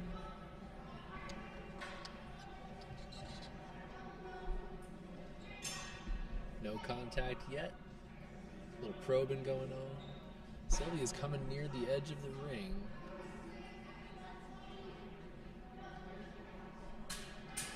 Ooh.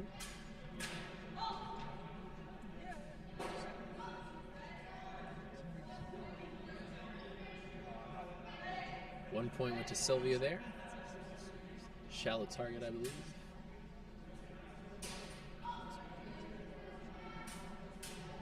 Ooh.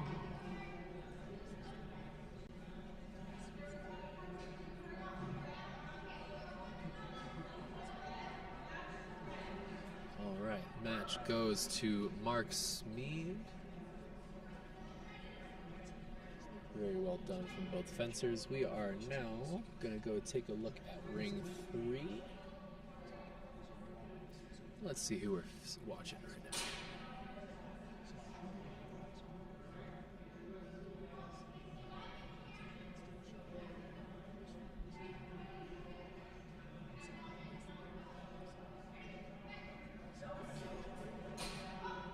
Do you think that's his?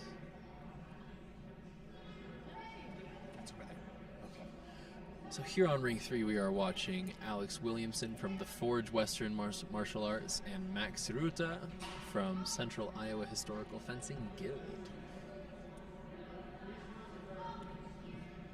Oh, got a gear malfunction. Is the Forge the Canadian one? Maybe. Is it? There was someone in the chat who was quite excited about it.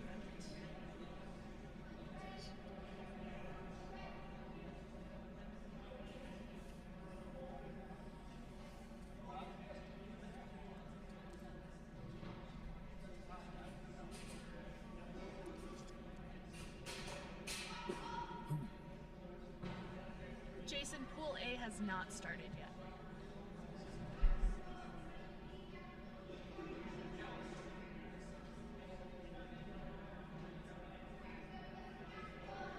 Oh, can you hear me? I forgot about that. Oh, does he not have on? Ooh, nice long exchange. Finished out as a double, though. Love watching these long exchanges with Saber.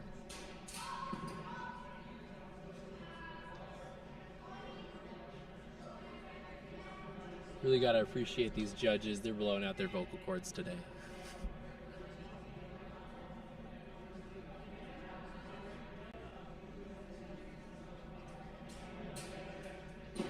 Ooh, simultaneous hit.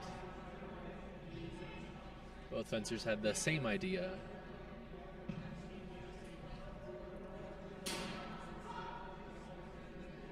Judge called the halt. Looks like they're calling a shallow target to fencer on the left. Shallow target won by fencer on the left, to be clear.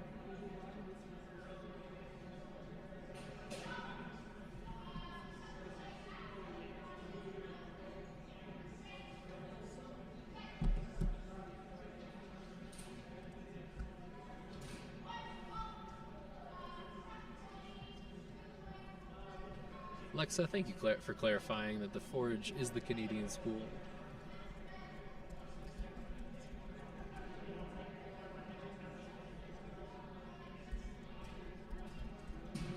Fencer's going to confirm the score.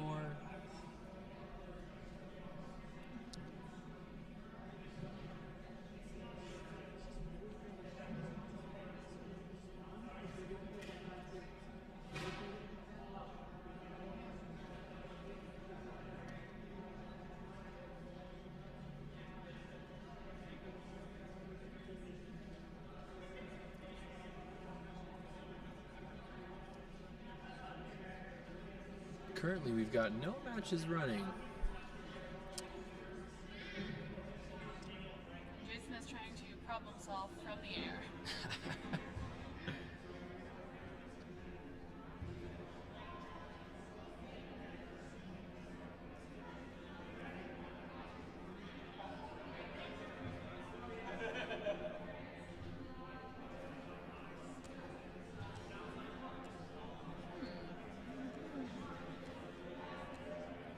Folks, we're going to take a quick pause while the next group of fencers get ready. Or maybe not, because it looks like over on ring 2 something is about to begin.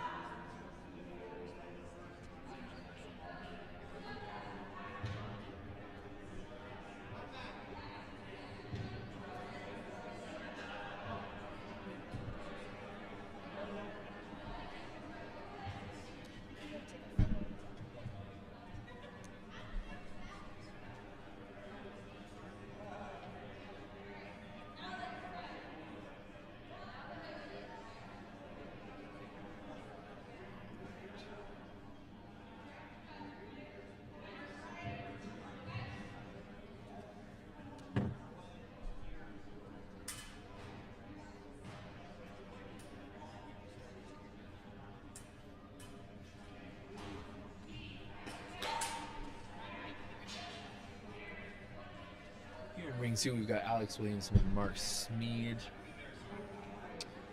Still got a bit of a delay going on with the system here, so I believe I said last round that it was Alex and Mark, but now it really is. I promise, I checked.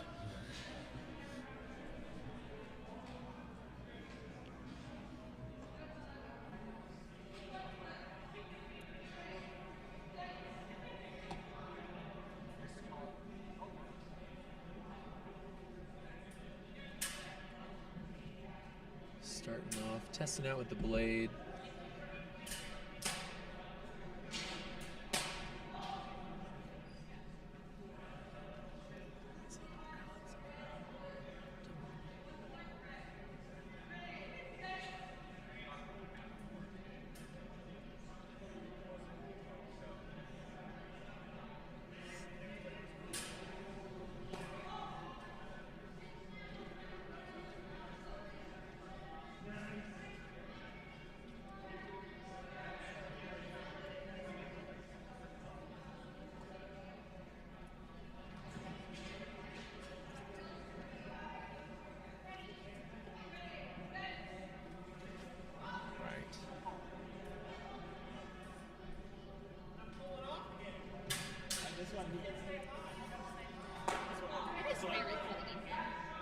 You want to stop moving and take a seat?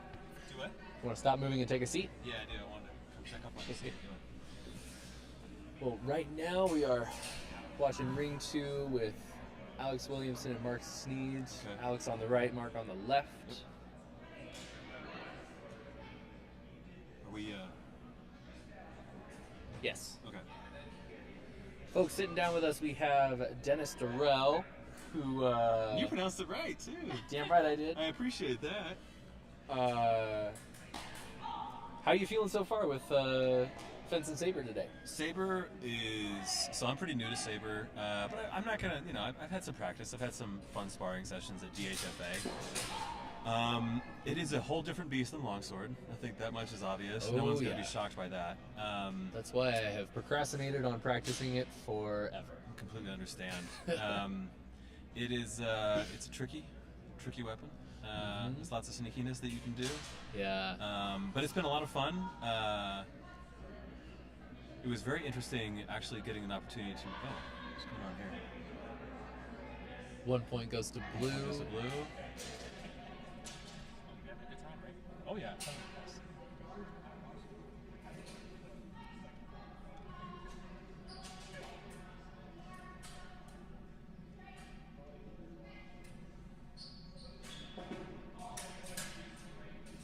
You know, Mark Sneed, I think his name is. His last name is pronounced. Wow. His style is very interesting. How so? Well, when he came to the beta tournament that we held at DHFA, a lot of the other fencers, myself included, were asking if he fenced Fiore, because his style was just quite unique. But I think so. He teaches a small school in the San Luis Valley, I want to say. I believe that is correct. I can. Do what? No, you're good. No. I believe that's the case. But anyway, it's interesting to see his style, and also he came from. I think he came from Portland, so he trained out there for a little bit before coming to Denver.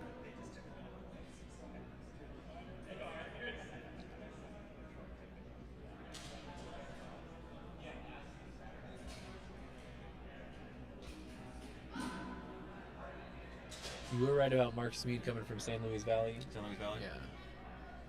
Or at least that is the San Luis Valley Sword Guild he's a part of.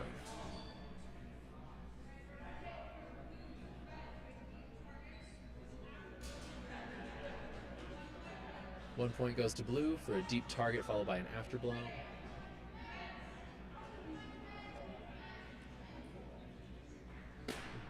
Ooh, nice shot to the I hand. hear that one. 1 point to red. Got 45 seconds left on the clock. Depending on how the fencers play this could be the final exchange. It is not. Looked like a deep target to me. Let's see what the judges do. Okay. 1 point goes to the blue, and blue takes the match. That is Mark Sneed with the match today.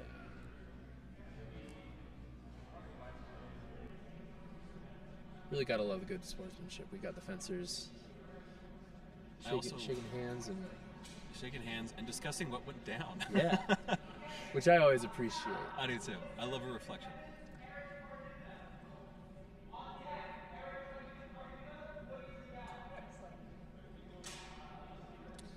right, right, looks like over on ring 1, we are about to see We're about to Aaron see our very Carnita. own Melissa. Yeah, Aaron and Melissa. This is going to be a good time. Now, Aaron is a former instructor at DHFA. Yeah, he hasn't been around a while. I don't know what he's been up to these days, but he co-founded the club, if I remember correctly. Oh, really? Okay, yeah, cool. Yeah, he and Jason together. He is a notoriously brilliant fencer. He's been doing it for a long time. He and his father. And Jason loves to tell this story about how sometimes, namely in longsword, as far as I know, don't know if he's going to be doing it in saber today, he occasionally will close his eyes in the middle of a fight. He's the one. Yeah, he's the one. So, guys, if you haven't heard this story, go ahead and tell it. I know. Yeah. Basically, the idea is that when somebody is experienced enough at fencing, they can do a lot by feeling, and not just. This isn't the force. What Aaron does when he closes his eyes is he really keeps his blade close to the opponents, and when there isn't contact, he's anticipating what will happen, and he doesn't fight the entire time with his eyes closed. That'd be superhuman. But every once in a while, he'll do it just to force himself to really trust what he knows he can do, and what the opponent's blade is telling him. Yeah, because I think he can react faster. Yes. Based on touch as opposed to sight. There's that momentary delay.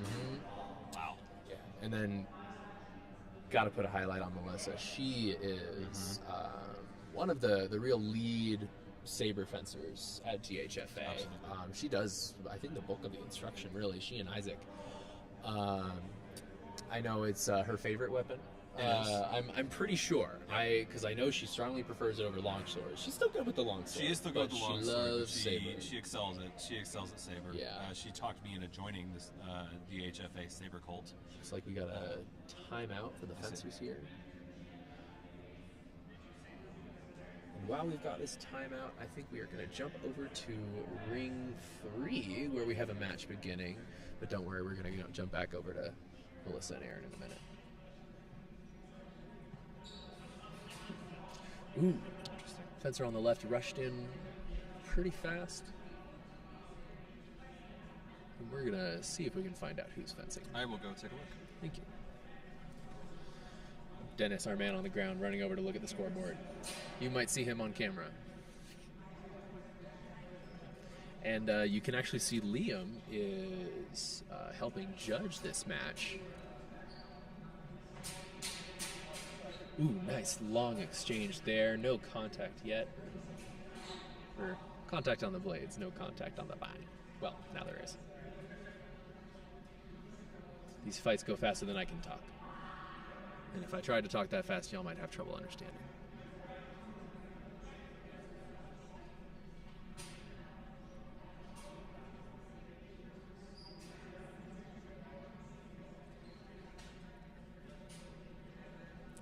A little probing with the blades going on.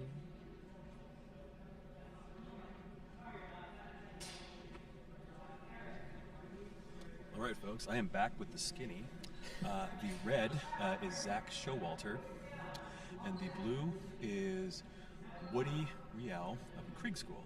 So that means that Zach is on the left, as Woody is on the right. Y'all might not be able to tell by these camera feeds we got going here. But fencers are basically color-coded, where we've got some tape on the floor. You can see it on ring 3 here. The color isn't clear, but on the left we have red fencer, on the right we have blue.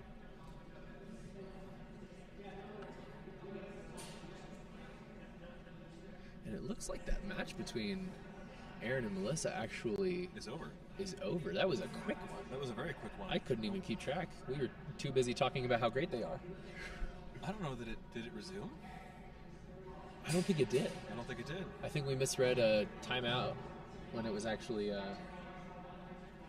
end to the match. I think maybe there was an injury, or maybe there was... I don't think so, because Melissa's upright and Aaron is fencing again. No, there you go. Oh.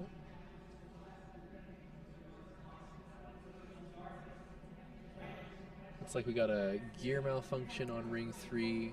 We also have a stuttery camera.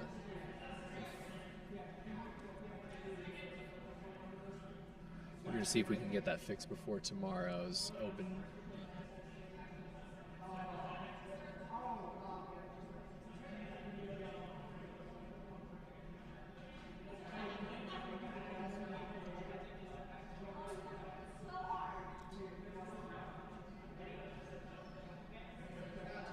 Left fencer is getting very fancy on their feet. Ooh. Nice long exchange. Looks like that ended with,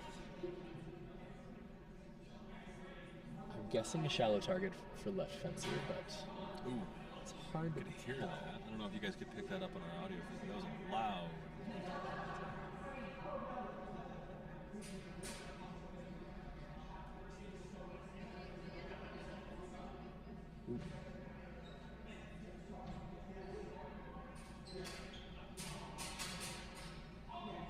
And the camera stutters again during a very long exchange. I hope y'all got at least a bit of that because that was gorgeous. Looks like both fencers have had a little bit of trouble with their shins, their shin guards.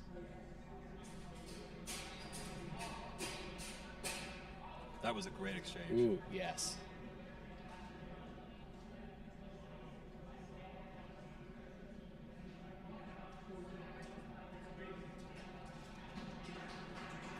Got a nice hug from the fencers. I'm gonna go check the score. I'll go check. You got it? All right, guys. Guy Connolly is going to check the score for us real quick, and he's going to come back.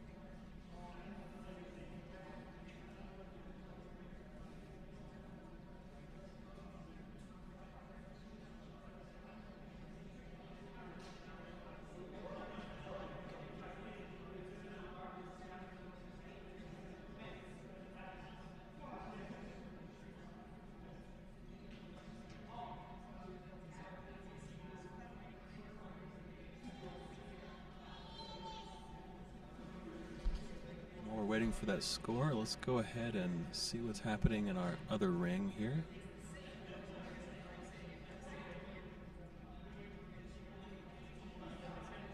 Looks like we're taking a break in ring 1 as well.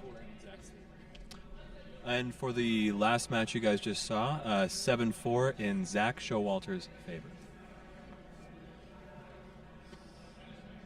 Next up, I believe we're going to be seeing Melissa fencing again on ring 3. So for now, we're going to keep an eye on there because I think we're getting matches set up both on ring 1 and 3 currently.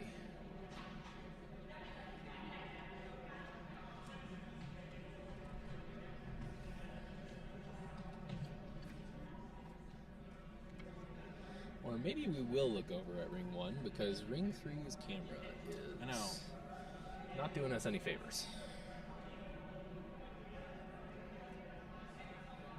Well, right now, Just want to transition. well, because it looks like, well, not much is happening on either rig right now.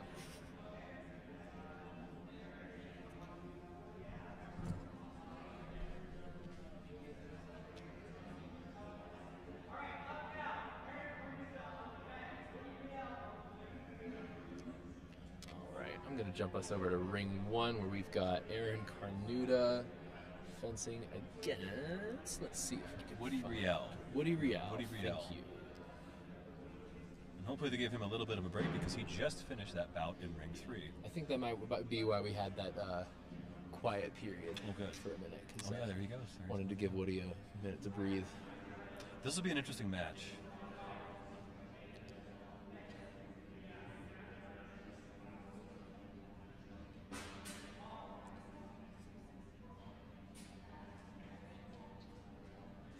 Looks like a point awarded to blue. That's Woody.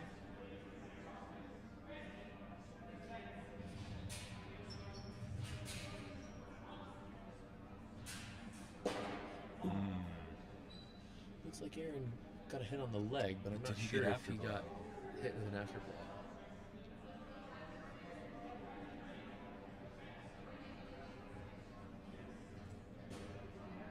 I think he's giving that point to blue. I'm not sure what we missed there. Oh, got some deliberation from his fellow judge.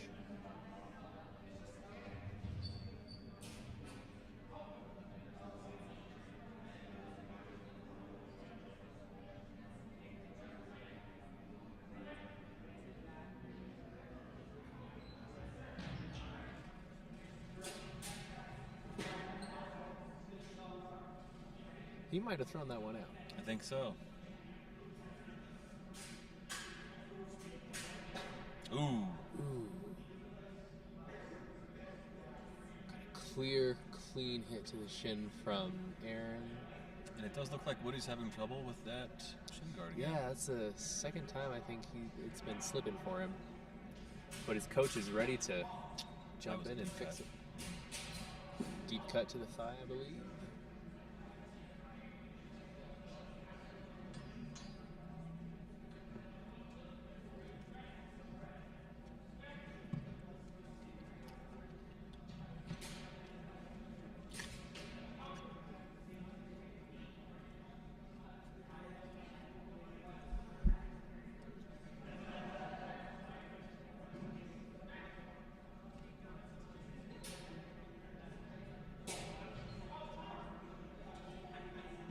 Looks like that point was awarded to Aaron after all.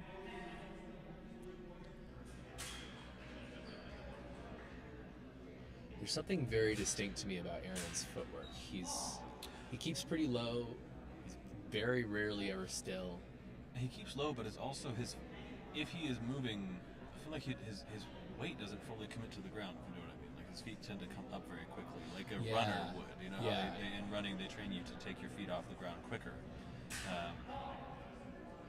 I just remember what Jason said once about Aaron, that sometimes he'll just close his eyes. Yeah, we were talking that's about what we were that talking actually about just earlier. a couple minutes ago. No, that's great. I love it. It's such a cool story. That just shows how mythical it is. Exactly. My second Ooh. favorite Aaron Carnita story, the first one is chucking the sword. Chucking the sword. Elaborate. Tossed it. In a match. I'll leave that one for Jason sometime this weekend. He Okay. doesn't matter. At some point, we're gonna have to pull Jason aside to tell us. Oh, I'm sure he's going to be on stream at some point. Tomorrow he'll be emceeing things, I think, a little bit. Is he? Okay. Yeah, because he's not, as far as I know, he's not fencing in the open. Gotcha. So he's going to be helping run the show. I'm sure he'll have some time to jump on the stream and talk for folks.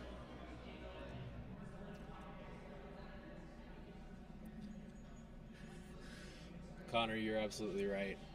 Aaron really does have that leg cut dialed in. He is just loving going for it. That's one of the things that always messes with me with Saber is I'm not used to how easy it is for people to get legs. Yeah. You know, because longsword is just so little problem. It can't happen. No. It absolutely can. Just nowhere near as often. Looks like that's match. I'll go confirm score. Yeah, I believe that goes to Aaron, but Dennis is going to go check the scoreboard for us.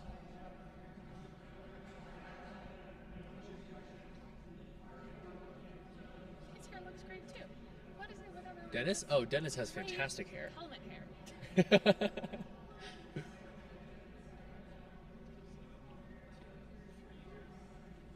7-3, Aaron's favor. Sorry, I signaled Guy with fingers across the match, and I probably gave you the worst version of 7. It's like, wait, what am I looking at? You said it out loud, that's what happened. Big scores on banners that we walk around with. I know. I think I was going to get a pair of binoculars and a giant marker board for tomorrow. So far, with Saber, what has stuck out to you so far? Any fencers who you feel have stood out in your mind? Anybody you're afraid to fence? Well, so this is my first time seeing Aaron fence. Obviously, that was interesting, if not a little bit terrifying. Usually terrifying. Yeah, it's usually terrifying to fence Aaron. Yeah. Also, I believe Thomas from Atlanta, from AHFA, I got to fence him, and that was really interesting because he was able to completely shift his approach and how he fought. And it looks like we are seeing another fight in ring 3. Beautiful. Yeah, it looks like we had a quick break because Melissa's just had a match and she's going again. So this is Melissa, and I believe that's Marlene Hurst in the white.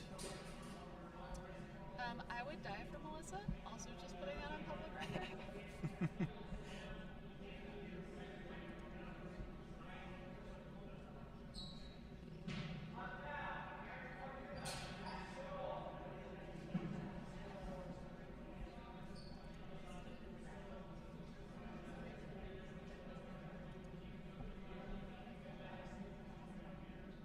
We are looking for confirmation right now, but I believe that's who it is. I'll go check real quick. Yeah. If It's Annette. Smooth Comp is telling me right, then Melissa is up against Annette Gorlick from Tucson Historical Fencing Academy. We got a Canadian on screen. Oh, wow. All right. Did you watch What We Do in the Shadows? No, I have not seen Is Tucson, Arizona? it. Arizona.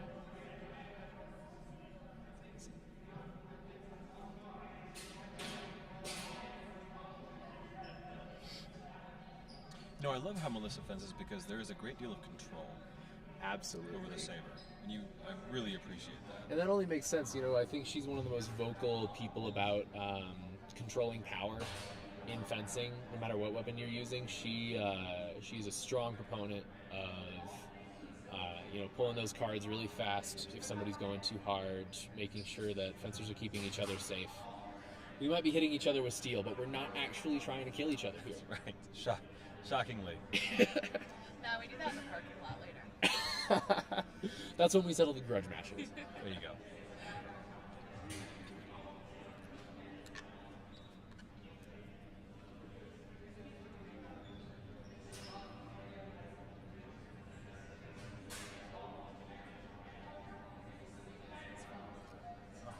I don't know what to tell you. When?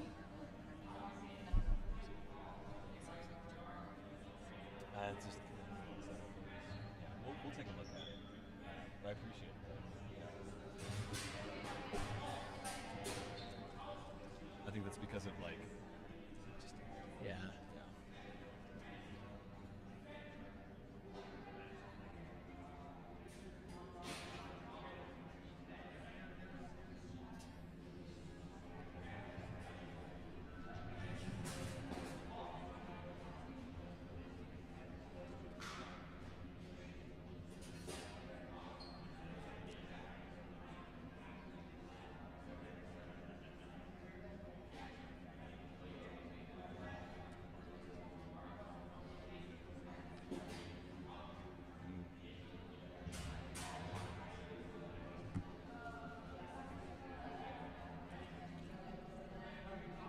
It's interesting. I've heard a little bit about the Tucson school. It's THFA. Is that true? I believe that's correct. Let's take a peek. Yep, THFA. Yeah. I was talking to Trevor about them, actually, and they were saying how they were very much focused on sparring. And I think you can see it's paid off in a lot of their bouts. Absolutely.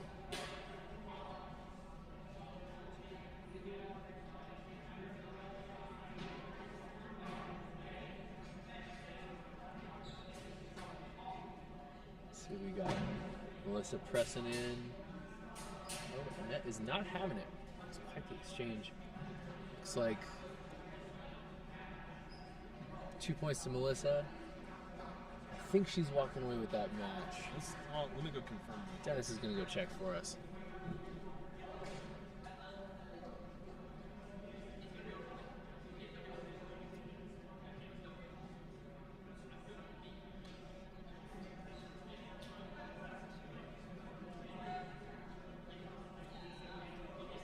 Seven 4 in Melissa's favor.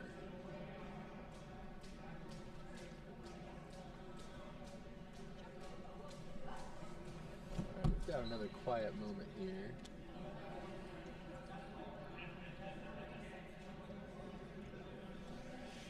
Is there anybody we should try to interview?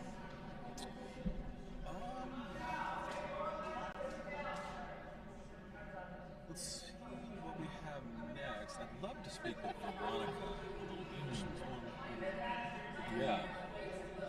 Well, she's right there. We could ask her to jump on. Let's do it. You can see it off camera, but currently fencers are doing the airplane near ring 2. Let's see, ring 2. We got folks hanging out, and we're just going to spy on them for a moment until the next match starts. Ring 1. Woohoo! All right, we got a match going. Looks like we've got Annette back up, I believe. Double checking my information here, folks. Yeah, I believe we are watching Annette Gorelick and Woody Riel. Annette from Tucson Historical Fencing Academy and Woody from Krieg School, Denver.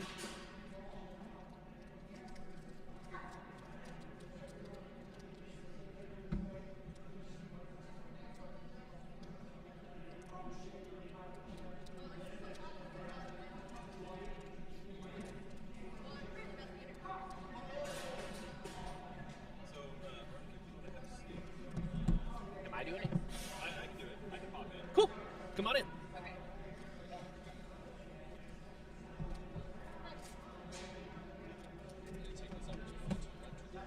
Do it. Somebody sitting here? Yeah. Okay, guys, we've got a little bit of. Oh, you know what? I was gonna say we had downtime, but it now looks like we're getting ready to start another match. With me here is Veronica from Atlanta. Yeah, Atlanta Historical Fencing Academy. Atlanta Historical Fencing Academy, and I was really looking forward to talk to you about your quarterstaff class. Oh yeah, But we might be waiting for a little bit while we got this match going on. totally fine. The saber matches have been really good today. They have been fantastic today. Veronica, for you, is there anyone who has surprised you?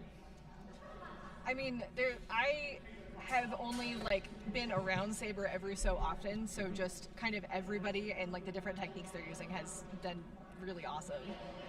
All of the fighters have been really energetic and really kind of getting in there. There hasn't been a lot of just really open, egregious doubling or anything, so it's just been really nice.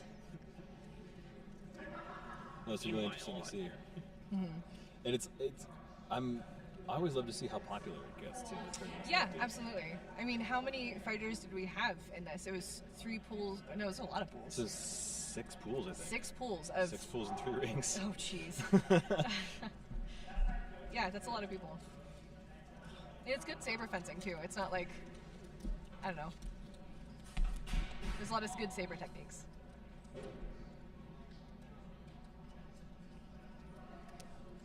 So it looks like right now we have, I believe that is Woody Riel from the Krieg School, blue on the left. I'm looking to see who is our fencer on the right. I'm going to assume from Tucson since. I think that might be Annette from Tucson, yes, I think you're right.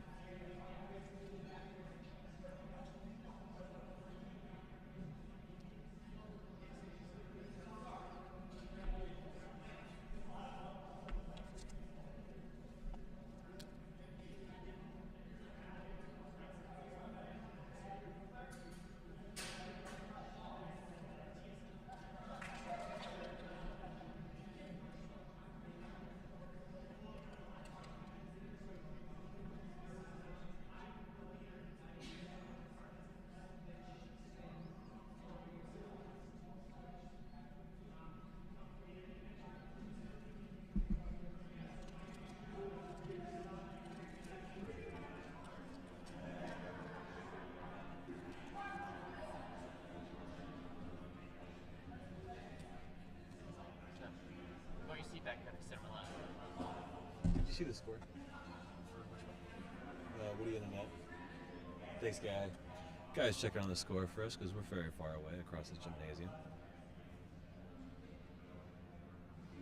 Okay, so it looks like currently the score is 1 for Annette and 2 for Woody. And again, Annette is the fencer in white on the right, the red fencer, and Woody is on the left.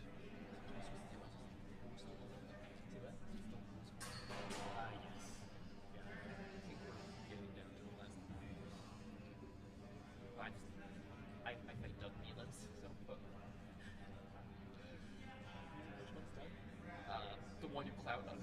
Yeah, Woody's got height, but I have to say Annette is very good at establishing ground and keeping it. Also, Veronica, you are free to go, by the way. I kind of dragged you over No, for the you're interview. totally fine. I would love to chat about your class at some point. Yeah, of course. But yeah, whenever you guys, and I also know, so Veronica's very graciously agreed to chat with us on the live stream.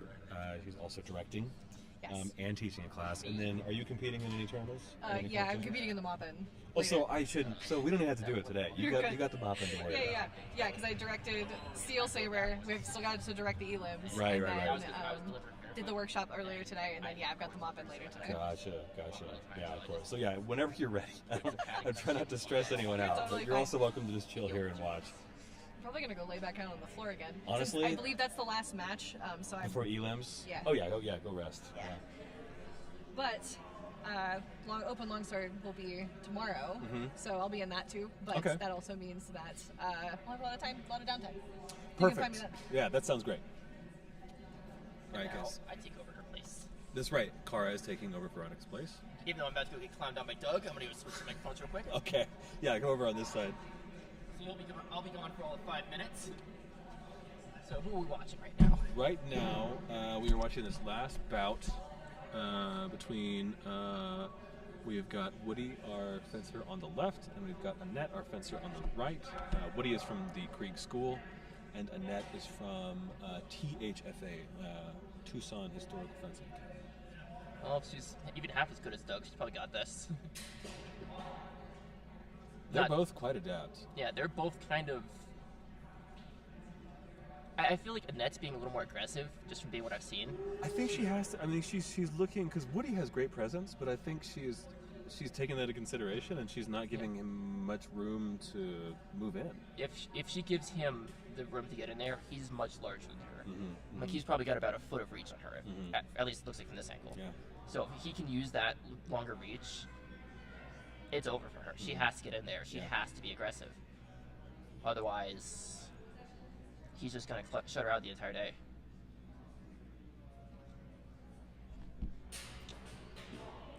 Nice double there.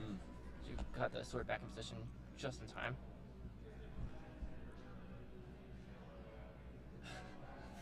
Nice double, she says, knowing that you should not be going for doubles, but if you had to recover points, I mean, you might as well. Yeah.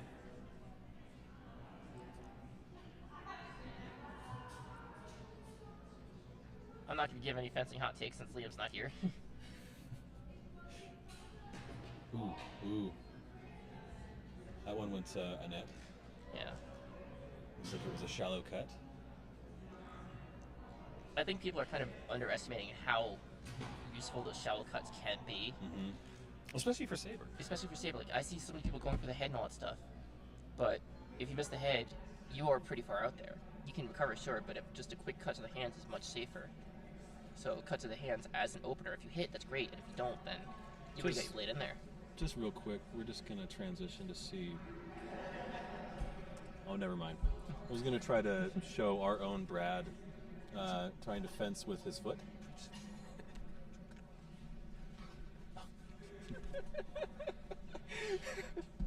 But we'll get him next time. I missed what exactly went on there, but I saw an overhead It was parry. quick, that's, yeah. I don't know if that went to a net or not. It was just too fast for me to tell. It's looking like it's going to Woody, though, from what he's pointing out.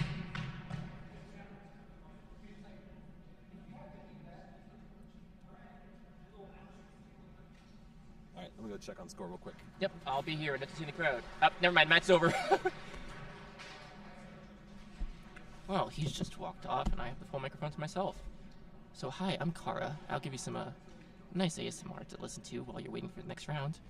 I don't actually know who's on deck next, but I mean, we're going to eliminations around now, I believe. 7-2 Annette. So the score ended up being 7-2 Annette. Are we quite out of the pools yet, or is this the last of the pools? I believe that this is the last of the pools, and we will now be moving into elims. This will be going to elims, and if that is the case, I need to make myself scarce because I have to fight Doug. I'll be back in probably about 5 minutes after he beats me. Okay. That sounds great. And actually, once Guy returns, I have to depart as well because I am also participating in elims. Guy, get over here. We need you. Oh, he's got it. He's got it. Yeah, he'll be right back in just a second. I still think he's good at camera 4. Not for our judge. We have a couple of directors resting in one of our mats, and we want to give them time to rest.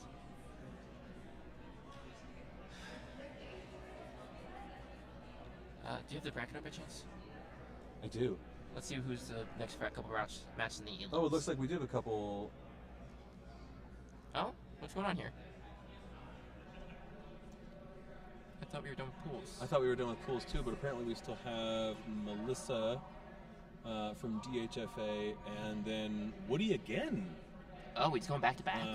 From Greek school. Where are you seeing this one? I'm not so okay. Oh no, I mean in the brackets. Oh, I just recognized them. Okay. Of course, being able to recognize people that you know, that's a useful skill. Yeah. So Melissa was my instructor at DHFA, and then I actually got to fence Woody during one of the lots of light probing. Looks like that was a cut to the hand. That's what I saw. Woody did just kind of go right back into this right after that last round, so he's probably exhausted. He's got to be tired at this point. Saber is, put it best, surprisingly tiring. I'm always much more tired after a long saber match than a long longsword match. And really? Yeah, I think it's the one-handed effect. That's true. I'm going back into it, just kind of staying out of measure. Ooh, that beautiful cut around from Woody. Yep. Looks like she just tried to go straight down the center line. He just parried that nice and simple.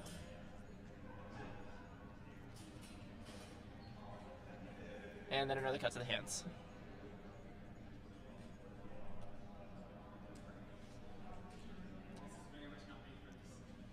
As soon as I mentioned shallow targets, everybody starts going for the hands. the caster's curse, I guess. Really? Really, you too?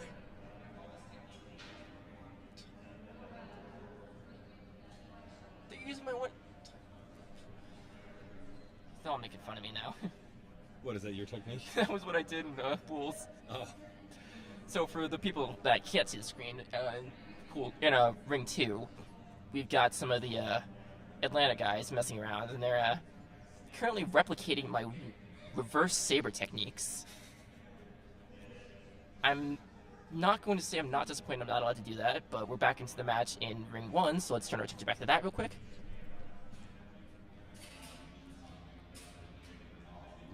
Nice cut around. No, that looks like it was through the cup. That looked like it was through the bell, so I wouldn't called it.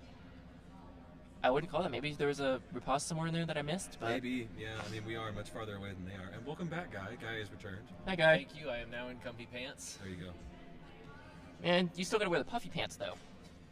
I don't have puffy pants. You should get some puffy pants. I want to get some puffy pants. I mean, you see how good I look wearing puffy pants. Those are some damn fine puffy pants. I mean, they're rainbow puffy pants. I know. I love them. And see, guys, this is a classic hypnosis technique, right? You repeat the same words over and over. I'll be right back into this. Oh! Sneaky cuts the legs there. Leg there, yeah. Quick little snipe. Looks like he just disengaged and got her before she was even realizing it. I think he's testing. I don't know what he's doing. I mean, it seems like some of the sabers have had their own issues, so maybe they're just looking for that. It's possible. It could be that the bell is loose. That did sound a little weird. Maybe it's just because I'm not used to these particular sabers. Nice feint. That was good. Yeah, nice feint cut around to the body, it looked like. I'm watching watch with my eyes instead of the camera. I realized what I just said. I'm watching with my eyes instead of the camera. I'm still going to be watching the camera with my eyes. Yeah, but I knew what you meant. Yeah, I mean, yeah, I know. She copied the cuts of legs there. Mm-hmm.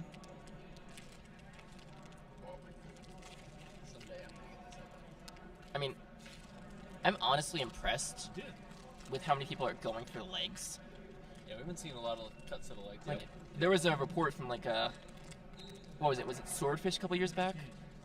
That had a report on how many points were scored to each target, and like how many attempts were made on the targets, legs were disproportionately high. Interesting. But it's also a case of A, it was mostly longsword that they were scanning through. But B, if you're cutting to the legs in anything, that's a pretty low and deep target. It's not quite chest kind of deep target, but if you're cutting to the upper leg, you're leaving a lot of your upper body exposed. Ooh, that's a good one. So you got to be fast about it at the same time. And be fast, and be confident in your own ability to actually get in there. So that kind of is what's the word? A signal that we're dealing with a lot of higher caliber fencers here than I was honestly expecting, because I was told lots of people that signed up here for Saber don't actually fence Saber. Looking at you here. That's fair and an accurate assessment. Trevor from DHFA actually came up before, and he asked me, he's like, have you ever held a Saber before today? I have. I'm not going to say how many times. Is the answer in the double digits? I'm not going to say that either.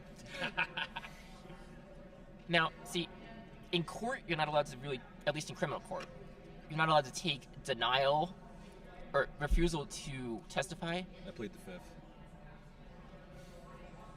This is a civil proceeding, sir. But I've seen just enough Ally McBeal to be dangerous. I don't actually know what I'm talking about. Man, you got to start watching Legal. So I just checked the score. How we doing? And currently, that's Woody on the right. Woody is on our right. Yep. He is red, and Melissa is on the left. She is blue. Well, point just changed. Hold on. Over, currently. And that's it. Wow.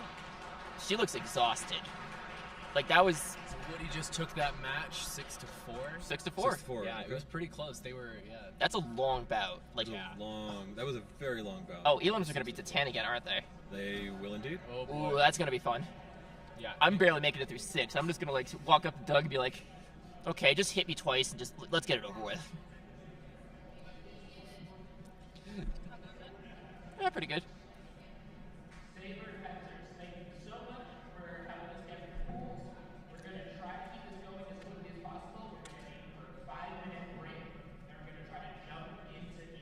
All right, guys. So.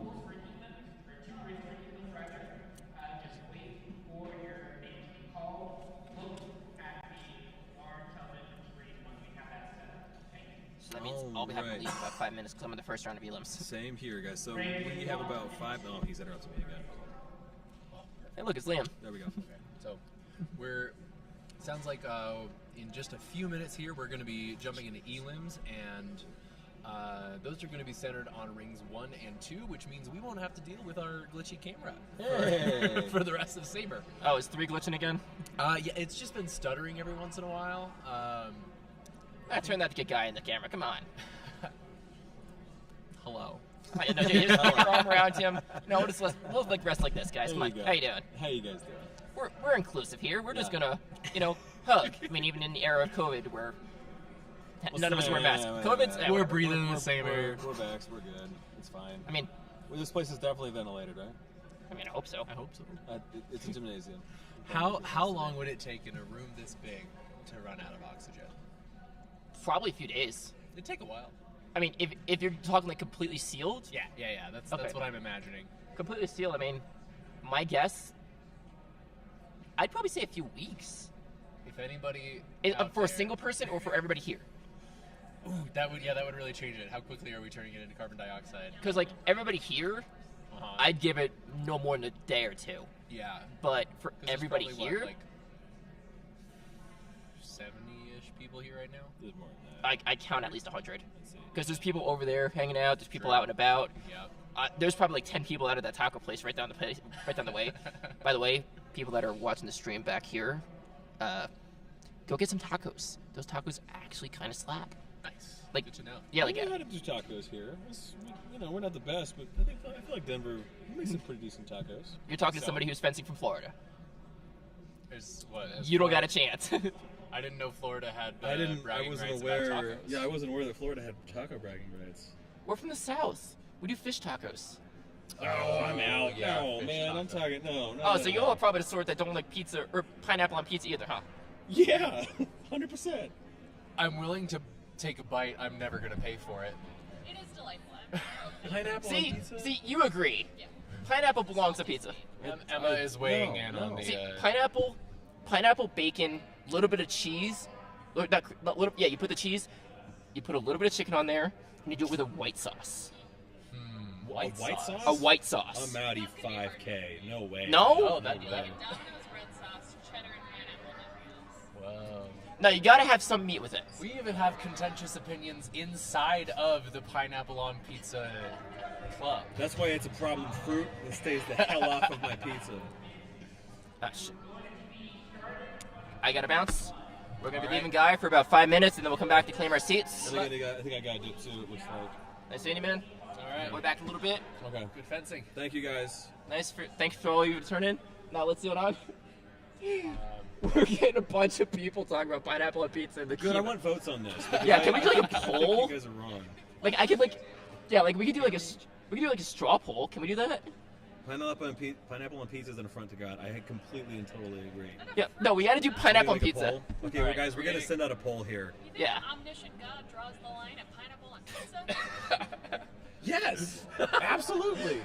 I mean, no. You know what's an abomination All to right. God? Folks, Pineapple and put up a anchovies. Put up a poll. Let us know what you say.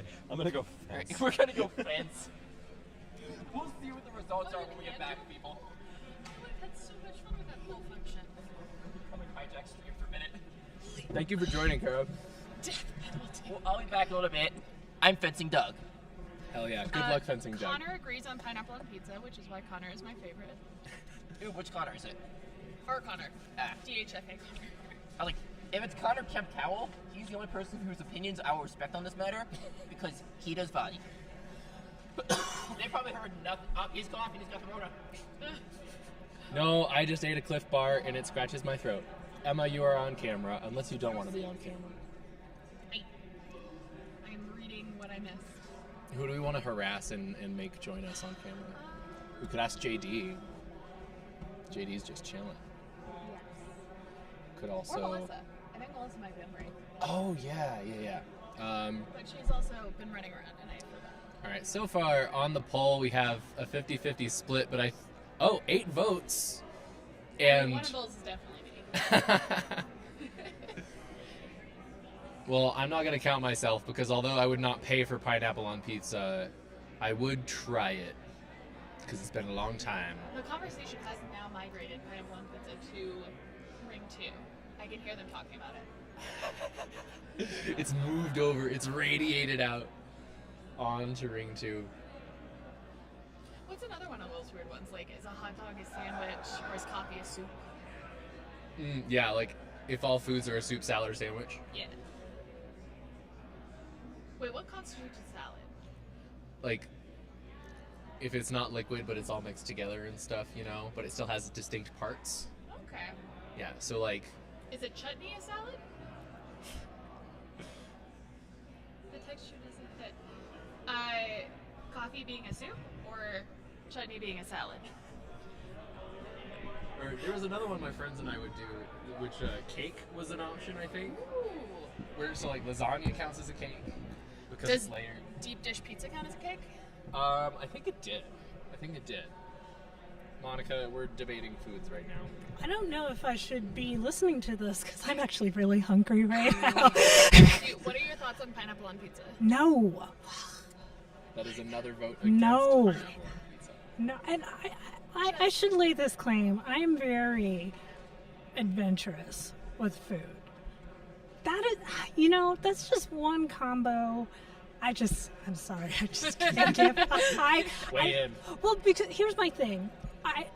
I would appreciate it if it like blended in taste, but to me, it's just two very distinct things, right? It doesn't.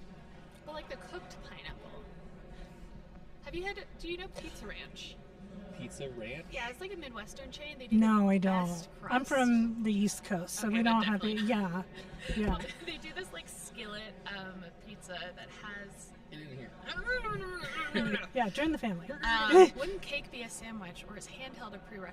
I think sandwich just needs to have two things on it. Yeah. So like a pie with a double crust is definitely a sandwich. Now, here's the thing where I can't believe I'm debating this, but I really appreciate this because I'm really nervous. So this is actually helping really good. So thank you. That's all you need. Yeah. No. So I would be willing to give pineapple on pizza a chance if that pineapple, and maybe this is just my bougie self, was grilled. Ooh, no, I would fucking. Sorry. Keep it family. Sorry about that. Engage I with would that. fudge with that. Yes. Yes. Yeah, I would try Right? that. Yeah. That sounds more appetizing than just like, Canned ham. yeah. Let me get Not out of a can, no. Don't you put canned pineapple on anything. No, that's gross. No, that's disgusting. My sister was COVID is currently video calling me. We're gonna decline that. Oh. Get better soon. I'm a sister. I'm trying to find a picture of the Pizza Ranch crust. It's like skillety and delicious. There was no comment from me and Guy. Yeah, no. This is a fencing I tournament? really appreciate that you're really trying him. I do appreciate that. Yeah. Huh. Interesting. Americans love to hate on British cuisine and talk about this. Look, I lived in England for 3 years and I couldn't find one good place to get fried rice.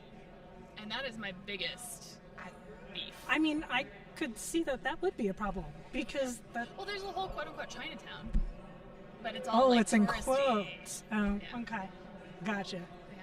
That's the tricky with like diaspora Asian food, where if it's targeted towards tourists, it's not going to be as good It's- as the like.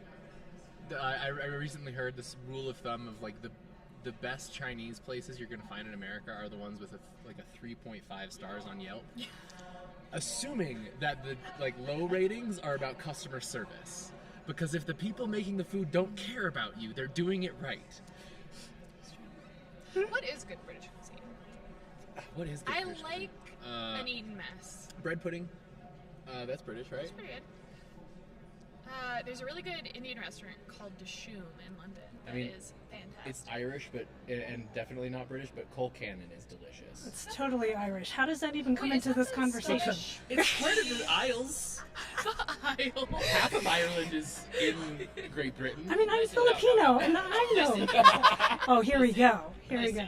Yes. That is wrongfully taken Oh. from the Irish. Hey, I am not going to debate whether Ireland should be part of Great Britain Yeah, or we're not. probably on the street for that, but I am going to make my opinions clear because my family would be very angry if they saw me saw me here and did not think that. That is fair.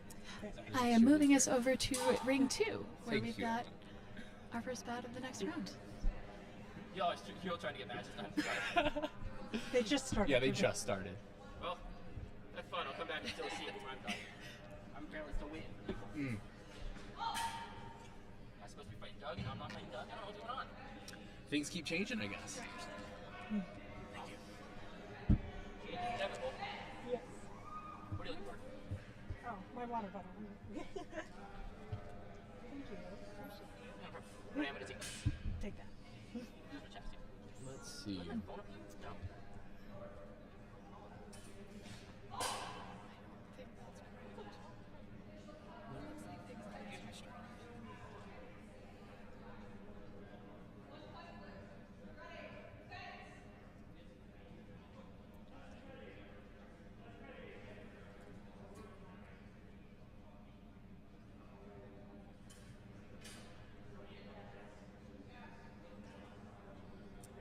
Okay.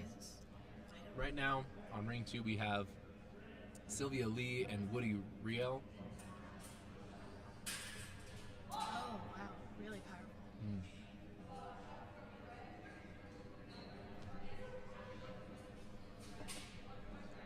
1 point goes to Sylvia after scoring a deep target, but then taking an after blow from Woody.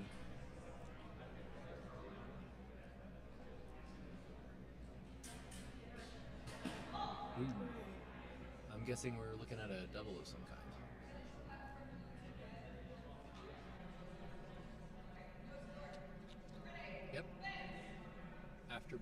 no points awarded.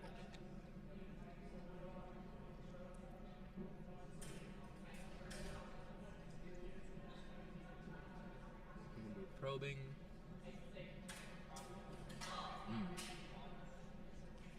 She's got a really lovely grace to her steps. She can be very still.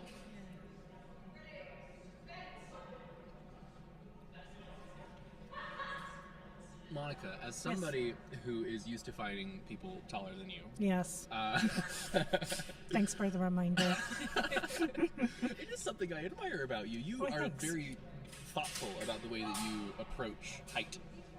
I mean, out of necessity, I imagine. Yes, and so I have been this height, which is 5'3", for a very long time. We'll just leave it at that. Since I was 11, so I'm not going to reveal my current age. But apparently, I found this out yesterday. Smooth Comp actually reveals that for you. So Does it? yeah, so y'all can look that up, and I'll just leave it there. I know I should have said that, but the way I approach it is, for me, the hardest part is I have to find the right timing to gain distance without getting my head bashed in like a canoe from what's coming up overhead, right? So, yeah, I have to constantly be aware that once I go in, protect above. So, What's that phrase? The like, he who shields above is shamed below. exactly. Yeah. And so, with all of that in mind, in your experience, what are you seeing with Sylvia fencing right now? Because Woody is quite tall. and Yes. Sylvia is not the tallest among us. No, and actually, like, kind of watching her earlier, I think she might be even slightly shorter than me. But she is doing a nice job of getting into range, which is always like impressive with me. I like to see what people do to get in there. And she's also still keeping safe. She entered there and then retreated. Sometimes I forget to do that and find out the hard way that I didn't.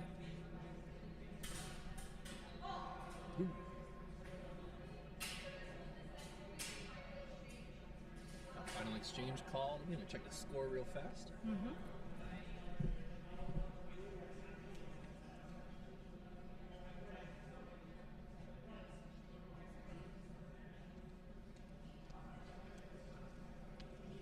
Looks to me like Woody's got this in the bag. He's currently in the lead, 8-2.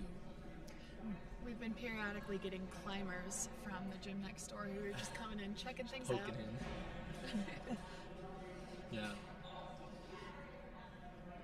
We're at the CU Wellness Center in Denver, and we've had some folks come here to exercise and rock climb and other things, and they've just been poking in, wondering what the hell these nerds are doing.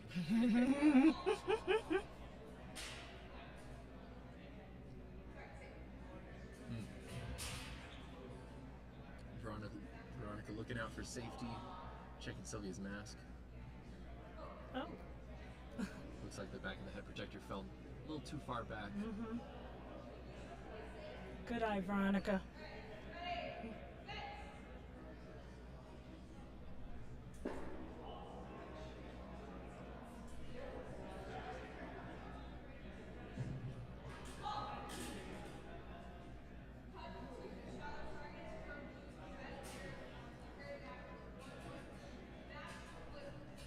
And Woody takes the match.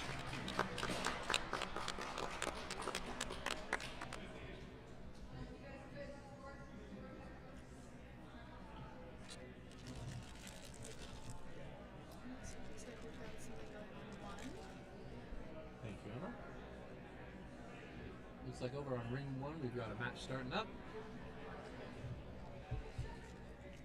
Let's see if we can find out who's fighting.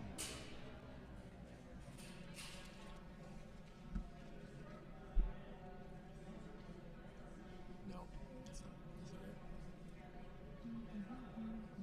Wait. Is that?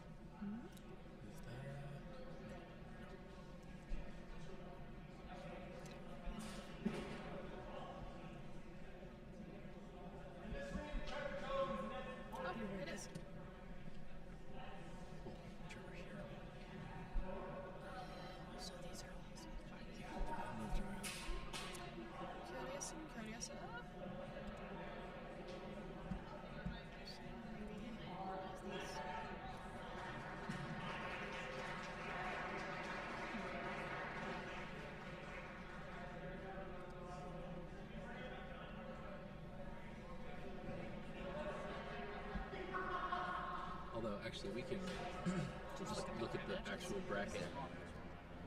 I think it is. She was here.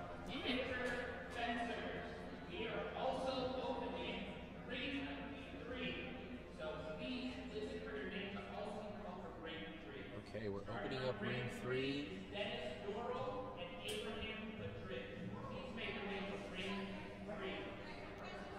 Let's see, I'm going to switch us over to ring 2 again, where we have Liam helping Veronica judge, and we've got Trevor on the right, Nanette on the left.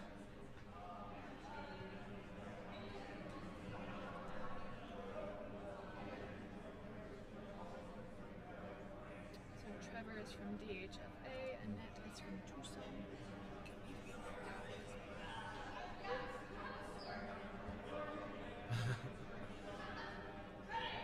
Trevor just asked the judge what he does with his sword. What was the question? I only caught the last bit of it, but she was like, "You have a sword," and he said, "What do I do with it?"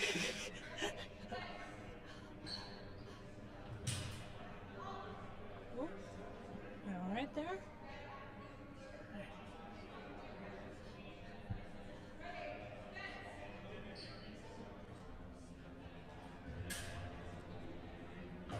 Oh. Okay, here's the view we needed. Okay. We Is it were accurate? talking earlier that if Trevor was our life coach, we would have our life together in a handful of days. See, the issue is I need a gentle hand, and Trevor is very blunt. I was going to say, effectively so. Trevor's just going to push you right in. Yeah. He will happily shove you into anything you need to do. Yes. And I need to be, like, guided. Got it. Because if you shove me, I'm just going to turn around and shove you back. I'm a fan of positive bullying. It works. I'm very good at reading people, and one of my first interactions with him, he was just like very blunt, and then I'm like, you're one of those. I mean, being from Philly, we're feisty like that, so we appreciate when we see that, so it's like, I can give it back. Real It's good. recognizes Yeah, real. yeah. By the way, I have sent this link to like friends back home, and I just got a message that they highly enjoyed our food discussion. So Good to hear. My advisor on my master's a couple of years back once wrote like a 20-thread Twitter thread on whether or not a hot dog was a sandwich from like an ontological perspective. It was amazing. Ordinary Modder has asked, what source are most people using? Is it just a big mix of styles? I know that DFA puts a lot of focus on Meyer, but I can't speak for the other clubs.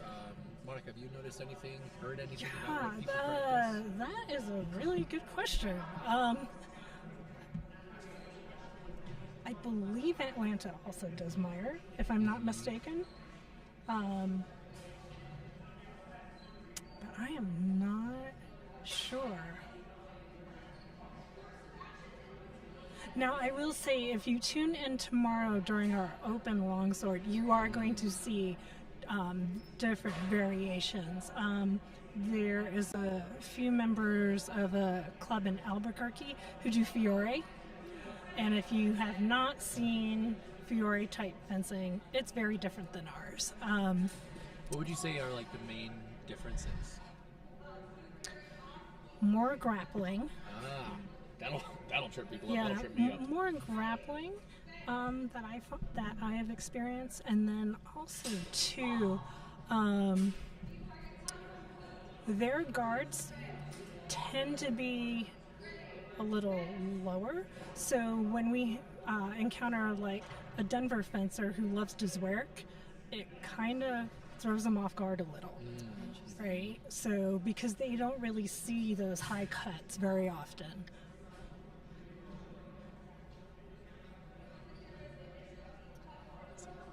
Melissa introduced Fiore to me as the dirtbag master.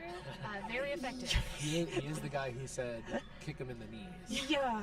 So when I said that there's more grappling, there you go. When your mantra Kneecap is your that, opponent. there you go. Was he also the one who said you should never throw your sword? Throwing your sword is stupid, but also here's how to throw your sword. I haven't heard that one, but that's pretty funny. Obviously, it's a paraphrase, but it was him or another Italian master who, like, in one page said, "Do not throw your sword." Period. But and if then you the other, must. "But if you did, throw it like a spear." Sort of. I thought you were going to say, "Don't give your sword to peasants." 'Cause, Yes is winning on the poll for pineapple on pizza. oh, Yeah. what? So Trevor walks away with the win on that one, I believe, but Emma is going to check for us. For red. Yep. Trevor walks away with a score 10-5. And we're going to jump over to ring 1. Where currently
Alright, in the feed we are watching right now, the fencer on the right is in the lead with 8 points. Very strong lead, and it is Zach something. Let's see. I think it's Showalter. Showalter.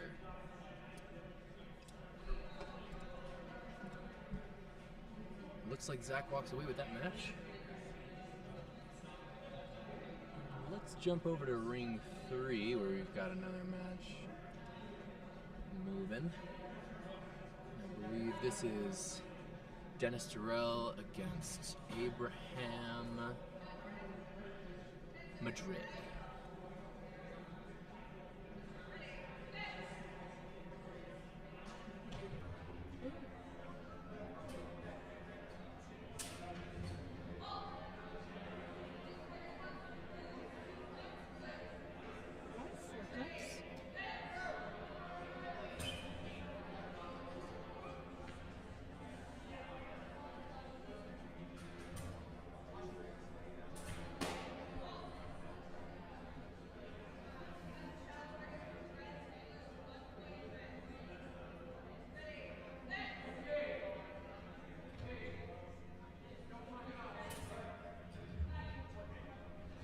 Ooh, Abraham coming in hot with some very quick footwork.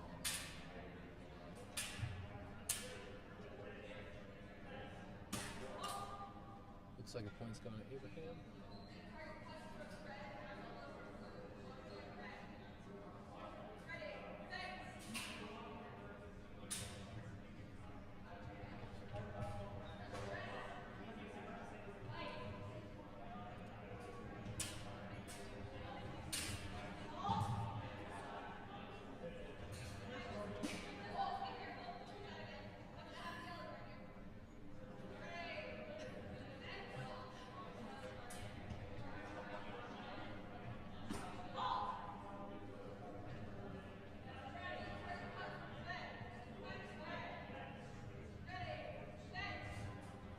Ooh. That camera. This camera is causing us some trouble. The one in ring 3 still? Yeah, on ring 3. Yeah. There's ghosts in the machine.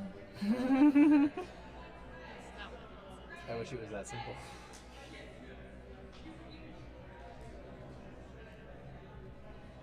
Oh, yeah. All right, that is looking very ring-like, meaning the movie.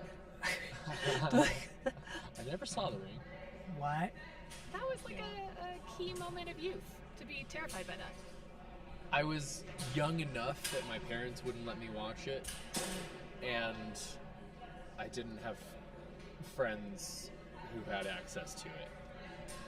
Because that's how it was back in the day, you know? You had to just like go over to a friend's house whose parents didn't care if they watched R-rated movies. Or if they had an older sibling who could get them R-rated movies. It's really stuttering. Oh, My mom let us throw a Friday the 13th movie party when I was 12. Oh. And I don't think she told the other parents because there were some calls the next day. Oh boy. So you had the cool mom, Emma. Ooh. Nice job, Lucas.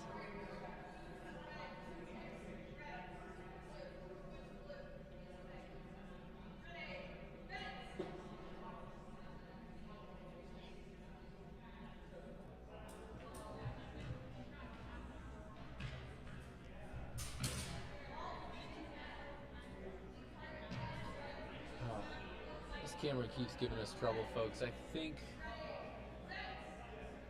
Well, now I want to see what happens.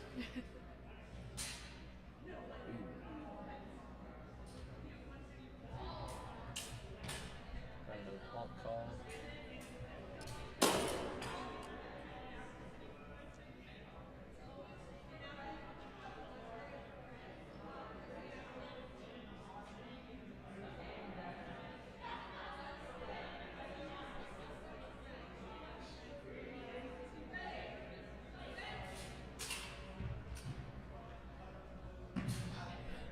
I think this camera's giving just a little too much trouble, so we are going to go take a look at ring 1,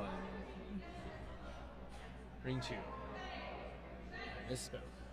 Ring 2, we've got Lucas on the left, Lucas Molina, and on the right, Robert Husin.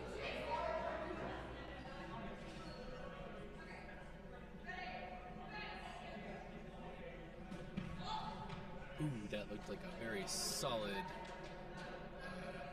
quick hit to the forearm. And the match goes to Robert. And has taken the score down for us. 10-8. Ooh, Red. close. Very close match.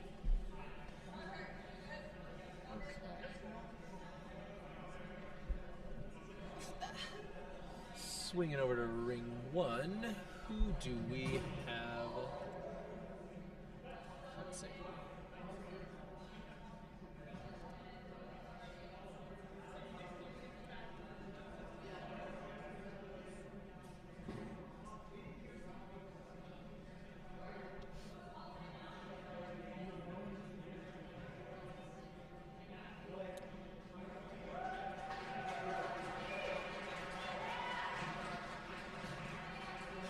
Match ended before I could even find out for certain.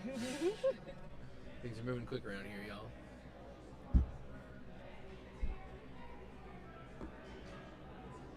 Back on ring 3 with our glitchy camera. What are your guys' favorite movies that feature sword fighting? Ooh. Oh. This interval. Gosh, this is like a $10 question. I'd love to hear this from the chat as well. Yeah. Favorite movie featuring sword fighting? There is a right answer. A right answer. What are you going to say, Princess Bride? Well, that's actually what I was going to do. I say that like chidingly, but no, it is a wonderful I mean, sword yeah, fight. I mean, come on. Yeah, that movie is delightful. Like, you know. Let's see. There's one. I want to say it's a Polish film called The Duelist. I've only seen clips from it, but that's one I've really wanted to watch because that had like some serious saber fencing. Like they were going hard. There might have been injuries on set. I don't remember. Oh, is this the Ridley Scott flick? No. This one? No. There are a lot of films called The Duelist. How do you go back?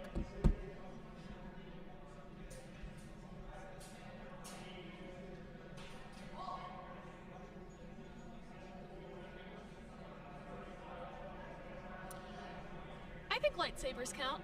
Yeah.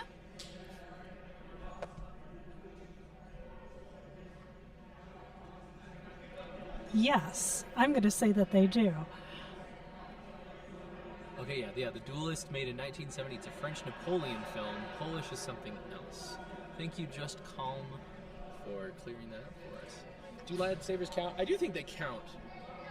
I have feelings about most lightsaber fights. Like, there's such a wide variety of quality we get with it, and not just like if it's good fencing or not. Yeah.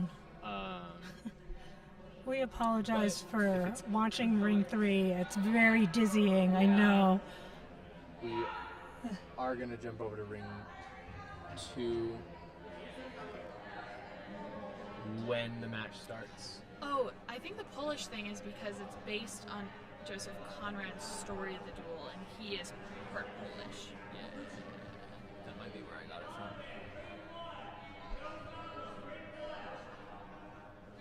Okay. This camera is not being kind to us, and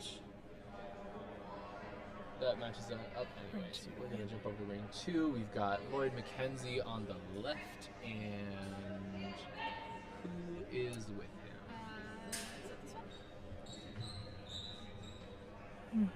Robert Placencia from Ironwood? Yes, we believe this is Robert Placencia. It is indeed. Currently, we are in the 16th finals, which means that ahead of us we have the 8th finals, then the quarterfinals, then the semifinals. And the finals for Saber will take place tomorrow afternoon, same as the finals for everything.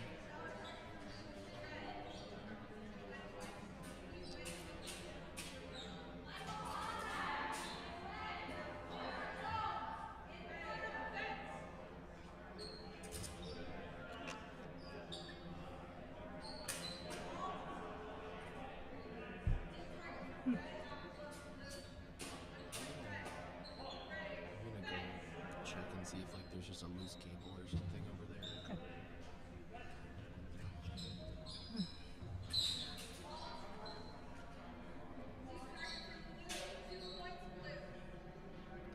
We are checking out the camera over in Ring 3 to see if there's like a loose cable that's causing that jumping that you're seeing on the feed. We apologize for that.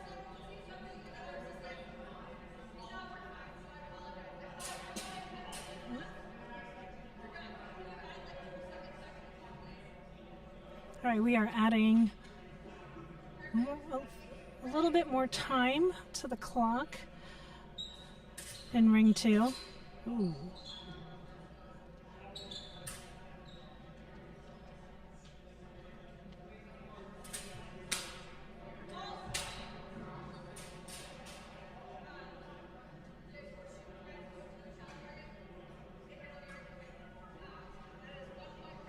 All right. 1 point to Red Fencer, who is actually in the orange jacket for shallow target. And that puts them at a tie, 2-2 right Okay. now. So things are nice and tense with this pair.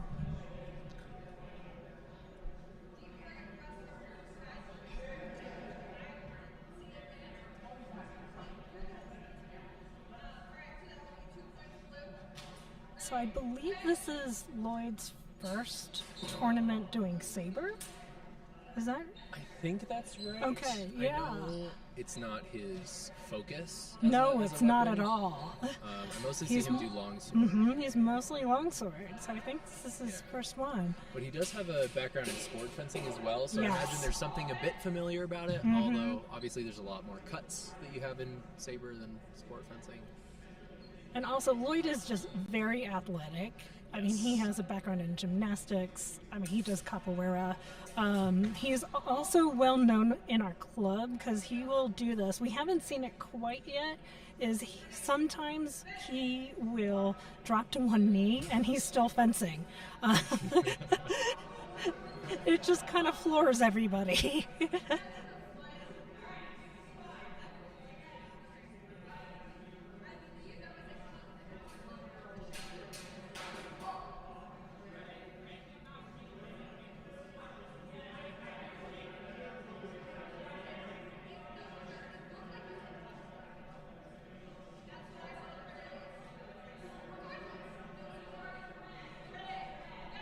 like no points rewarded there.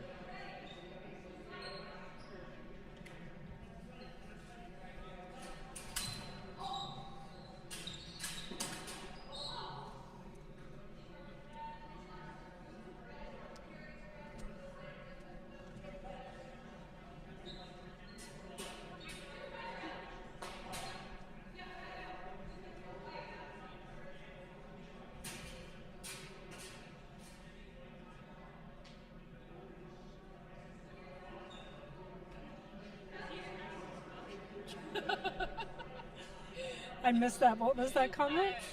That was he's fast as fuck from Lloyd. Fast as fudge. Again, family. We think we get an allotted one F-bomb an hour. Oh yeah. Yeah, let's see. I can pull it up on the. It's kind of intermittent, so you might need to watch for a minute. It's very jumpy. Okay, so yeah, I see what we're talking about. Okay, Rangers are active right now. I'm gonna plug in. Hey.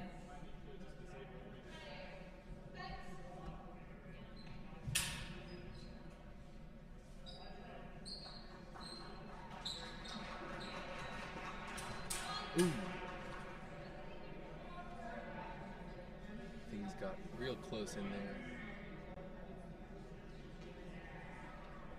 Kind of appreciate that last parry that we got from Robert coming over to block what came in from the side. And it is a double.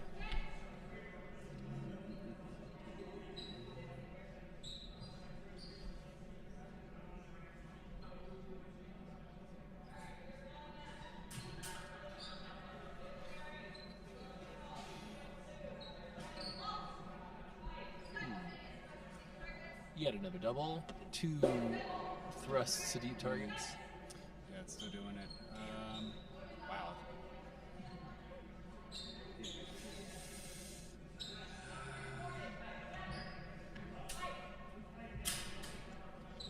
We could try playing this one instead.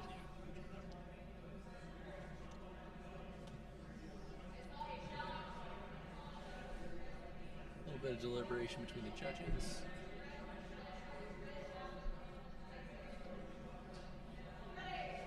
Looks like we had an afterblow followed, which was preceded by a hit to a shallow target, so no points were rewarded there.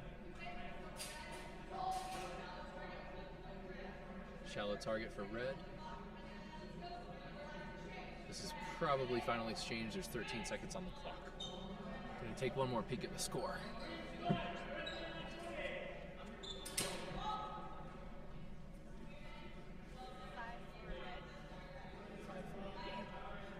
Right now, we are 5-4 in Red Fencer's favor. So Robert. Robert. Which means that Lloyd could pull this back if he can manage to get a deep target hit and get out clean. But Robert most certainly has the advantage. Oh, 1 point to blue. That means it's a tie. Highly likely the final exchange. This is tense, folks.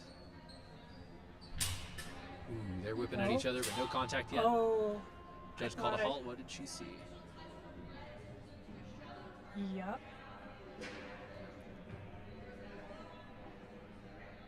Looks like we had an afterblow.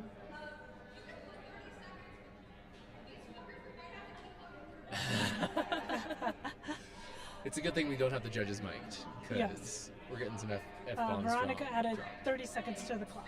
Yes.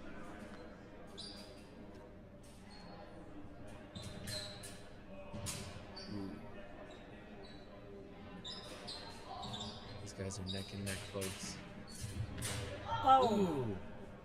That I might think be it. that was shallow target, red. Another double. Ah.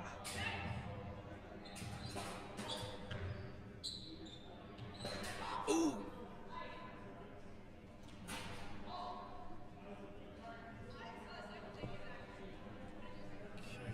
Rank 3. Let's just add a different capture device. Just going to name it R3 for right now because I have no idea what the device is. Nope. There it is. Was that it? I think we still need to just charge it. Yeah, the GoPro. Oh, maybe that isn't it.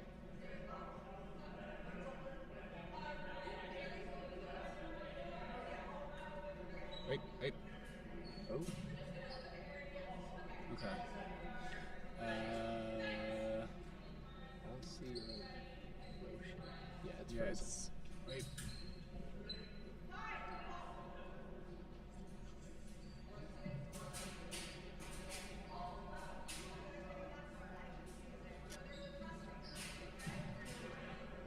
Yeah, this is being.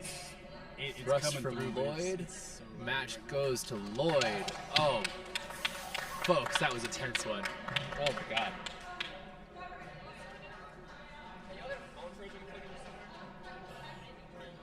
Right now, I'm just gonna swap back to the GoPro because it's better than that.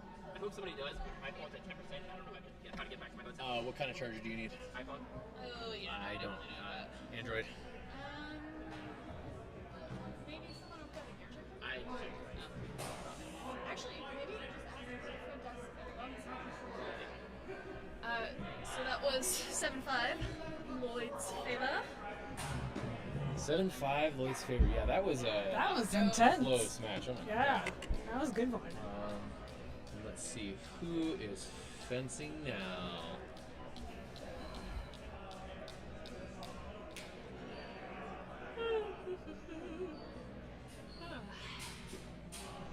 I believe we are currently watching I just want to. Griffin and Woody. Let's talk over ring 3 real quick. Is that going to change over the? Nope, you're good. Okay. All right. Turn that one off. Turn this one back on.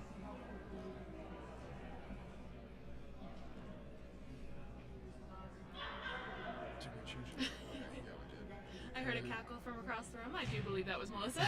I believe it was. Chances are high.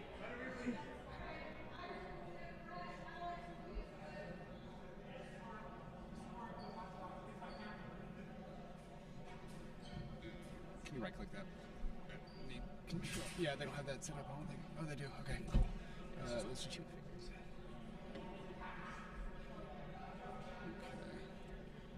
Swap this over off of this, back onto the GoPro. Okay. Pardon us, folks, while we do a little bit of troubleshooting for cameras. Trying to see if we can fix what's going on with Ring 3. Looks like we've got a timeout going on for Ring 1 right now.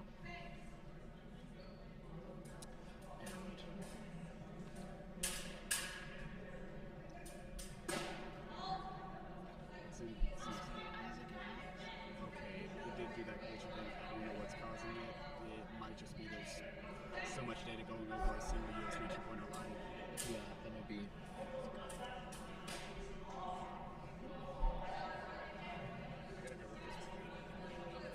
Yeah.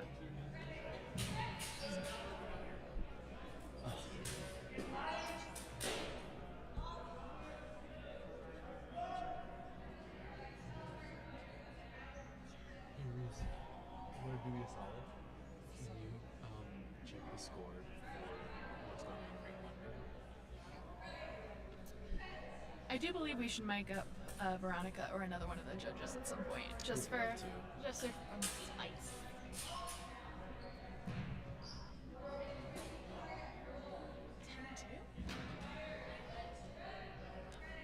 Alright. So currently in Ring 1, Griffin is ahead with 9 points against Woody's 2, and it's over. Alright.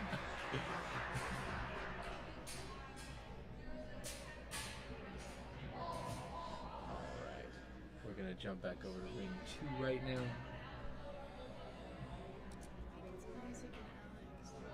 Yes. On the right we have Isaac Gary, and on the left we have Alex Williams. Bring it up again. He still is my chart fan. Williamson. Alex Williamson.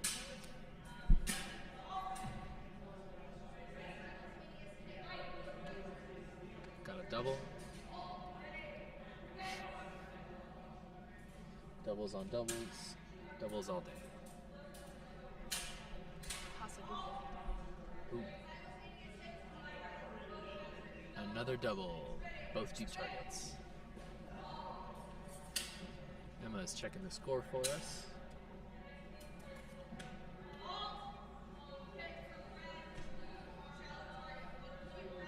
One point for Isaac on the right.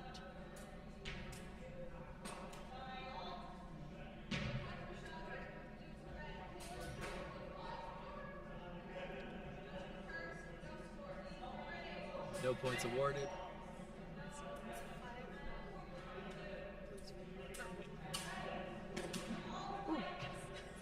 All right, it is 5-1 in Alex's favor right now. That looks great.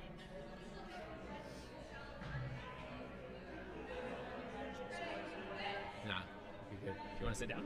You want to talk on mic? Folks, we have Reese Conley sitting down with us right now to watch the match. I don't know what I'm talking about on mic, but I can have a smoky and charming voice if necessary. That's all. That's all you need. See?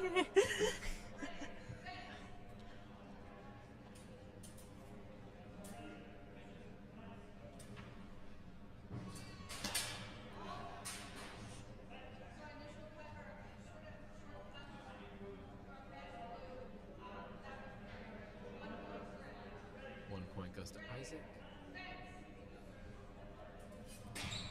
Ooh. Alex clipped Isaac on the forearm right there. That was a It's hard to quick. tell if it hit you a bell or not. Yeah. I the only reason why I thought I knew was because I heard the plastic get hit. But yeah, it can be hard to tell between like a forearm hit and a bell hit. Well, we're also sitting behind him, so. Oh yeah, we don't have the best angle. Honestly, the camera is a little bit of a better angle than we have at the desk, but also the camera is a fixed distance.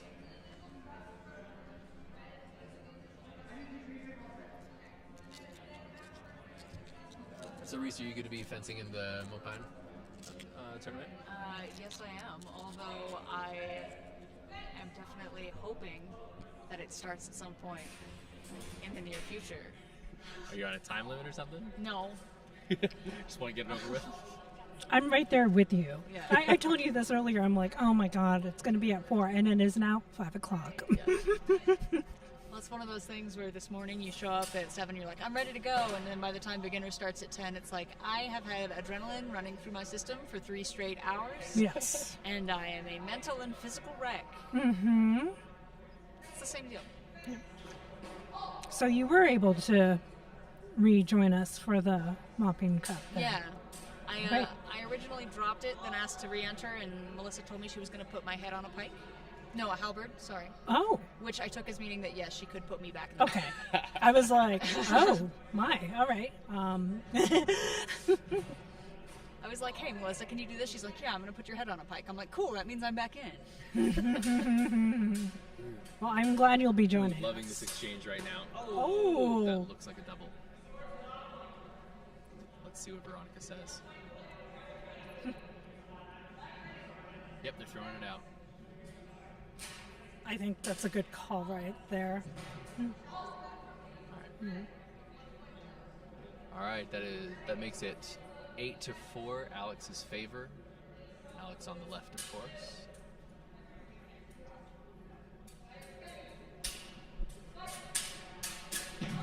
Oof.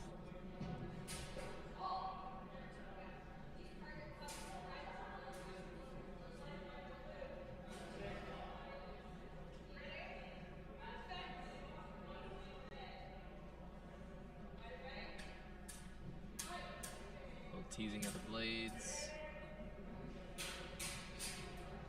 Testing things out, prodding. Ooh! And Alex gets a nice forearm cut in.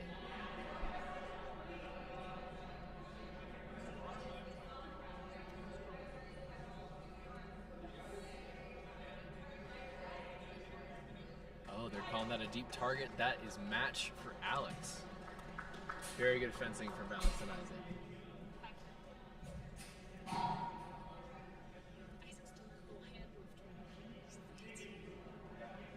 All right. Let's hop over to ring 1, where currently we are watching Haley, and I believe that's Mark Smee. And Reese has stepped away to move on to bigger and better things, I guess.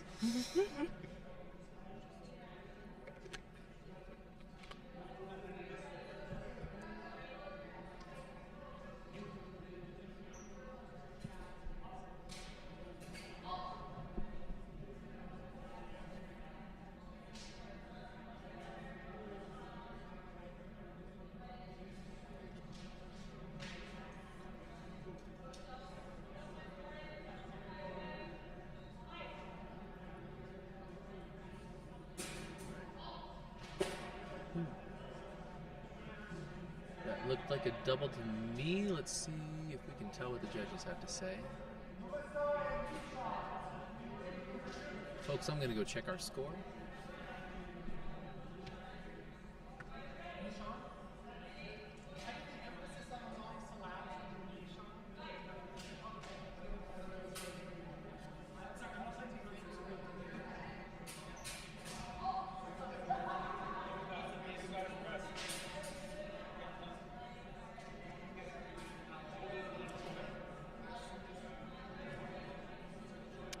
That looked like a shallow target hit from Trevor. I could be wrong about that, though. Or actually, All right. no. Currently, we're looking at a 3-2 match with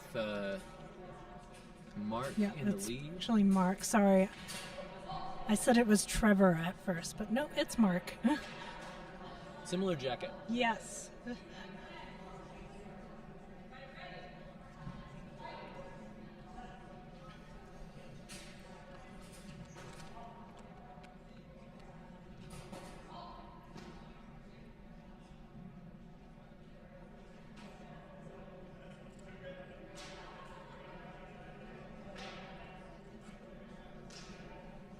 Well, we've got 26 votes, and it hurts me to say, I think Pineapple on Pizza has won this poll. I think I'm going to have to try it again. Especially with grilled pineapple. I think that's going to make a Right? difference. Yeah, I just think that would be a good idea. Yeah, I forgot to add one of my friends who was listening in on the stream just berated me via text. Like, you guys are all wrong. It does belong on pizza. So. No, were you in ring 3? Yeah. We No, did- I was ring 1. But We missed that one. thank God, that was awful. It's the Doug first give time, you a hard time? It's the first time I've been shut out today. That's about what I expected. But like, Shut out, do you mean like he got went you, 10-0. like, Wow. 10-0. I mean, I don't do Saber and he does, so that's kind of expected. Yeah, that makes sense. Yeah. But at the same time, it's like, it kind of sucks. Because I thought, like, okay, maybe I can get something. No, he just turned on serious mode. He let me have points, is what happened. But I ain't complaining. Much.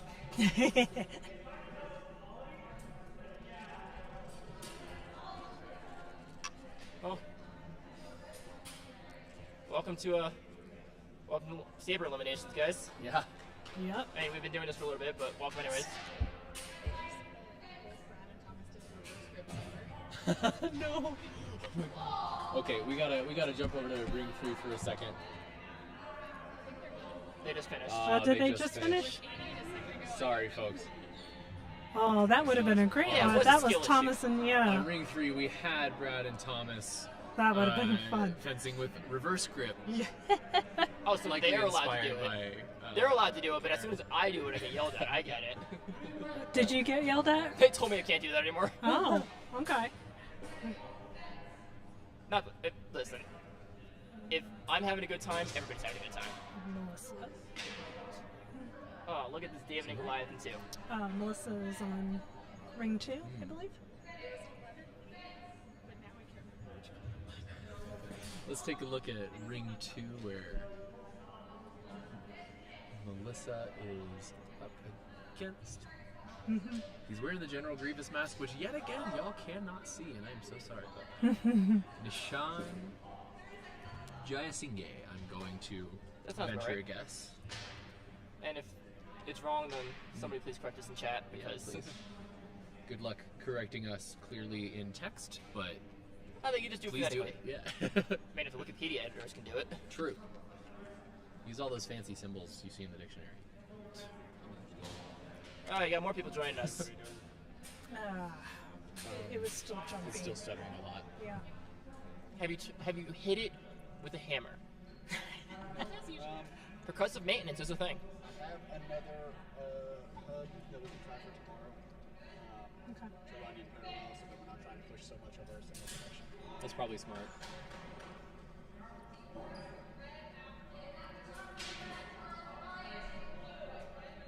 Point goes to Melissa. What's the score?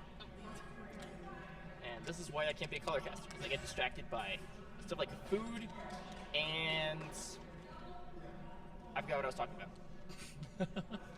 Hitting cameras with hammers? Yeah, that's it. 5-5. All Ooh, this right. will be tight. We are tied up right now. What you got there? Oh, you went to that place? Nice. Yeah, that's right. That's right. What am I talking about? Ooh. How many of the mob pit do we got? Is it only just one pool of that? 1 point to Melissa after she struck a deep target and received an afterblow. Ooh, that looked like That looked like an afterblow deep too. target with a afterblow. Afterblows in the forearm. Yep. 1 point to Nishan. Ooh.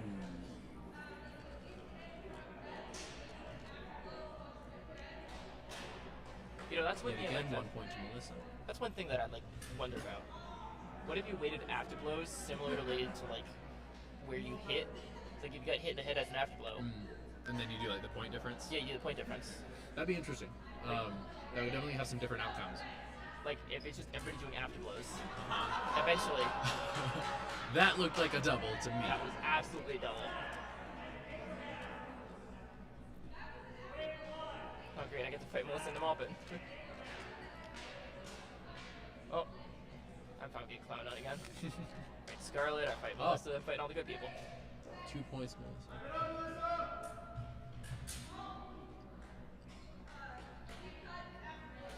You ever notice that when people get tired, there's a lot more afterblows? 1 point to Nishan. What? When people get tired, there's a lot more afterblows. Oh, yeah. Yes. Yeah, it gets a lot harder to get out safe when you're getting fatigued. Like, look at that. Like, these guys are going to be going for longer because they can't do anything clean because Yet they're another tired. afterblow. Point to Brew. Score is 9-9 right now. They are tied for the win. Somebody play us some Silver Scrapes. Whatever happens here, I think that was another. What's that team? It looks like four. Blue takes the match with a deep hit followed by an afterblow. So Nishan gets 1 point. Very well fought. That was a good match.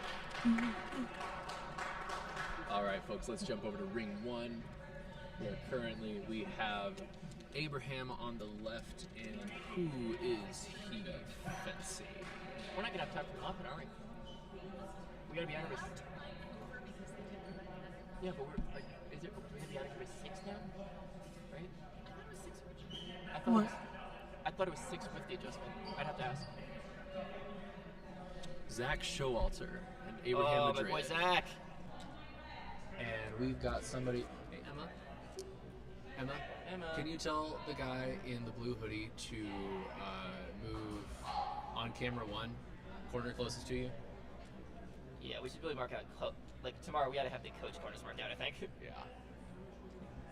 I'll bring that up. Or you will. I don't know. Thank you to the coach who moved out of the camera. I'm gonna bring this chat back up. You got it? Oh yeah. Taking a look back at chat. I mean, we didn't miss much. Support for Zach. That's what we Support for missed. Zach. We all love our boy Zach. Active in the human Discord. He's pretty skilled as it is. Bump the table. So now that we're all back here, and there's not really anything currently active. We had been talking about our favorite sword fighting movies. Oh yeah. Okay, does it have to be an actual sword? We did What are you say that thinking? lightsabers count in sword fighting movies, although there was a little bit of debate in chat whether lightsabers count as fencing in general, which would be very interesting to hear Haley comment on because she is a seasoned lightsaber fighter. You know, I'm gonna be basic and say Princess Bride.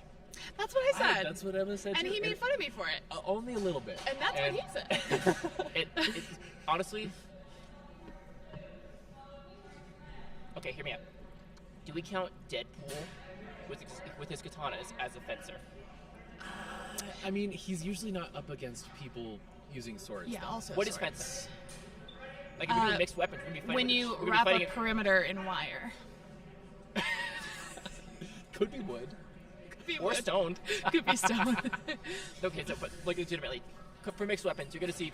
Oh, that was. Ooh, that was hard to. I didn't quite see what was going on there. Yeah. I kind of have my view blocked by the gentleman with the Atlanta Historical Fencing Academy banner. It's a beautiful banner. It's a great banner. It's just very big. I appreciate the representation though. Like these guys are like showing up in their own force. They got like what 10 people out here? Quite a few, yeah. I feel like in terms of numbers, it's DHFA followed by Atlanta. Which you wouldn't think so. You'd think it'd be mostly local clubs. Yeah. But man, there it is. I'm sorry. Is that a metal mask? Yes, it is still a mesh. Like you can see through it. I want to hear what it sounds like when it gets hit on it. Oh yeah, I bet that's So this. Are we about to forget Rob Roy? Zach I'm sorry. I don't know who that is anymore. See what? In the chat. I'm like, my day has been so burned out. I can name about all of 3 movies, and I don't think Lord of the Rings counts as a fencing movie for me because I've never seen it. Well, yeah, that'll disqualify it for you.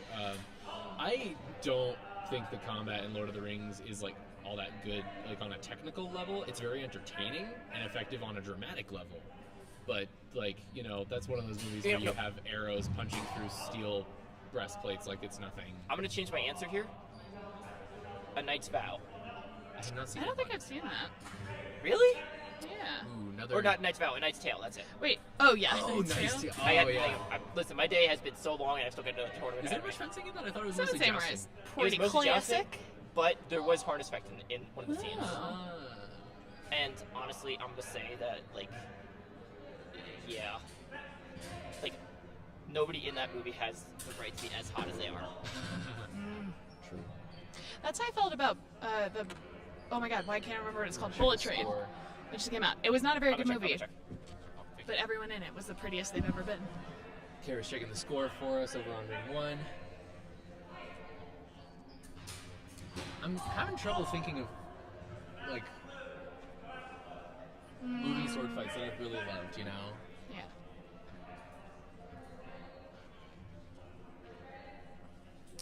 Shrek 2.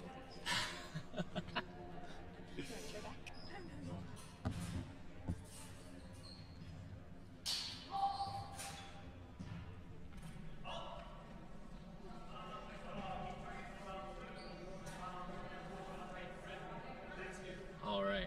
Currently, it looks like the fencer on the right is at 0 and fencer on the left is at blue. That means Abraham is ahead by 2 over. I have already forgotten the name. Zach. Thank you. Okay, so hear me out, right? Does it count as fencing if it's just 2 guys in armor beating the crap out of each other?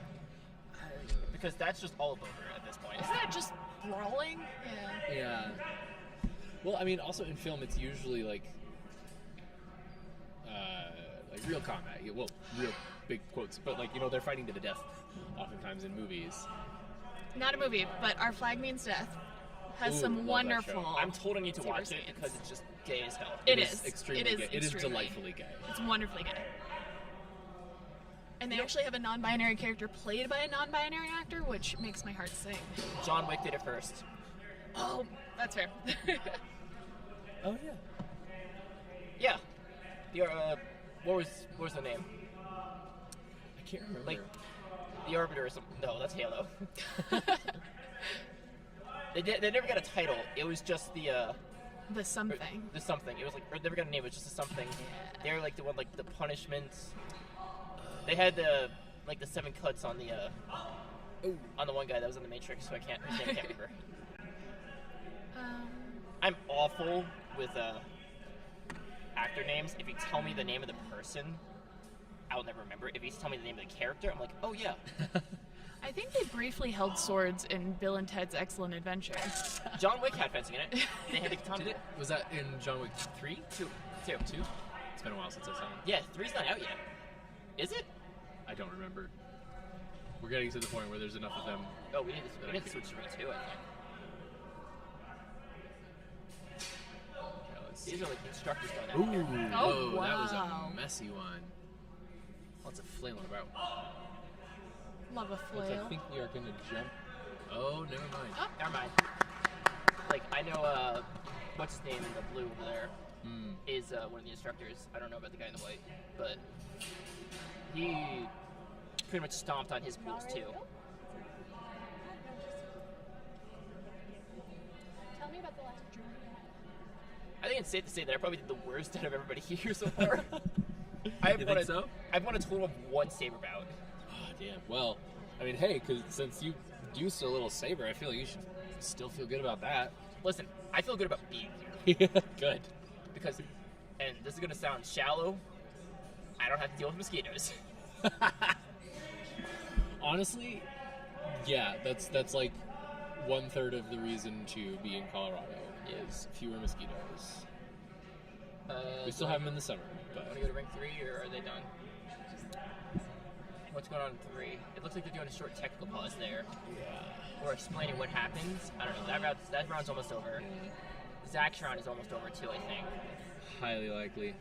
So we're probably just going to go to the next big elimination at this point. I think so. Woo! We're not watching Ring 3 right now, but there was a solid pommel to the head, and that's never fun. We can take a look at Ring 3. Yeah, it looks like match at Ring 1 is... Ring 1's over, Ring 2's over. Yeah. Ring 3's just finished. And Ring 3's over too. So, we are going to bring you back to the desk for a minute. Monica, do you want to say hello? Hi again. How many fencers can we fit How many in? fencers? This is a good shot right behind here. us. Somebody on Liam's shoulders, like hanging under. Okay, Monica, what is sword fighting? What is a movie you love for its sword fighting? Or a TV show. Oh, God. Or a TV show. You had to add that Oh. up? Well, you asked originally, Avatar like count as fencing? the movie, and I mean, there said is some sword Princess fighting Bride. in it. That Princess Bride is the right answer. Yeah. Zuko is like... I think it's the one that got everyone in. Yeah, Armies has also exactly. flail. And Mandy Patinkin looking incredible. Wait, in which movie? The Princess Bride. Oh, yeah, of course. Of course. Mandy Patinkin. That's a classic. I did see a guy dressed as Inigo Montoya in the club on Halloween. It was amazing. Pretty good today. That's nice. That's a good one. Are you sure that was a costume, or was that just what he looked like? It might have just been him. Oh, that's true. That's Because, a like, fair point. if I saw somebody like dressed like that in Florida, I'd be like, oh yeah, he's Cuban. Fair point. I think he was dressed as that, but the plastic sword was really the key there. Okay. Okay. To be fair, I'm not bashing on Cuban people. I've just seen enough people in enough clubs that are just naturally like that, except they're wearing tiger print. There were some really good Everything Everywhere All at Once costumes this Halloween. Oh, nice. Is there sword fighting in that? I haven't Never seen it. I really want to. I have not. I've seen it 4 times in theaters, but I can't remember. Ooh, what do we got going on? How many people do we got watching right now? Alatrist. I don't know what that means, but is that a movie? It may be. Okay, who are we watching now? We're watching Ring 2? Yes, we are. On Ring 2 with Lloyd McKenzie and... He gets so low on that. That's impressive. Right? So that's what Lloyd we were loves talking about going low. earlier. He's Yeah. got to be careful of that ring, though. He's getting very close to that ring out. Oh, yeah. And there it is. And Donovan Mallet, I think. Could be Mallet. Depends on how Frenchly he wants to pronounce it. Who? Donovan Mallet. Malay. That's Malay. Malay. Malort. Donovan Hey, Malort. Monica, can you do me a solid and ask the coach in the red skirt to move to the left? Hey, Coach, we love you, but we need you to move. We definitely need to have the coach's corners marked out. Yeah, or at least corners where the like Coach can be. people need to get out of the way of the camera. No, she's walking close. I think what we need to do is just have that corner marked out and this corner marked out as coach, and then just do that all around. It's Yeah, I mean, it's 3 corners are available. It's just the one. That's the thing, though. Because if a coach is sitting on this corner, how are they going to coach blue? Right, true. You gotta be close to your fencer, so you don't have to yell across there, walk up and walk back. Do you mind peeking the score? I'll go check.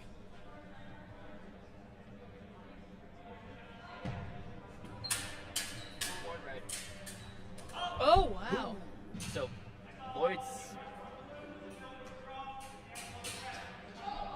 So currently it's 4-2 in favor of Lloyd. I think that just took it up to 5. No. I thought Lloyd had the afterblow. I'll double check. Tomorrow. Sorry, Lloyd had the afterblow. Lloyd gave the afterblow. Oh, Lloyd gave the afterblow, so it's 4. It's 4-2 in favor of Lloyd. Got it. Double. If you're watching at home, please take a shot sometime anyone walks by the camera, just randomly. That's the new rule. No, it's a new drinking game. Take a shot anytime somebody doubles. That too. Oh gosh. That's liver failure. Yeah, just be prepared for this. Make sure you're safe.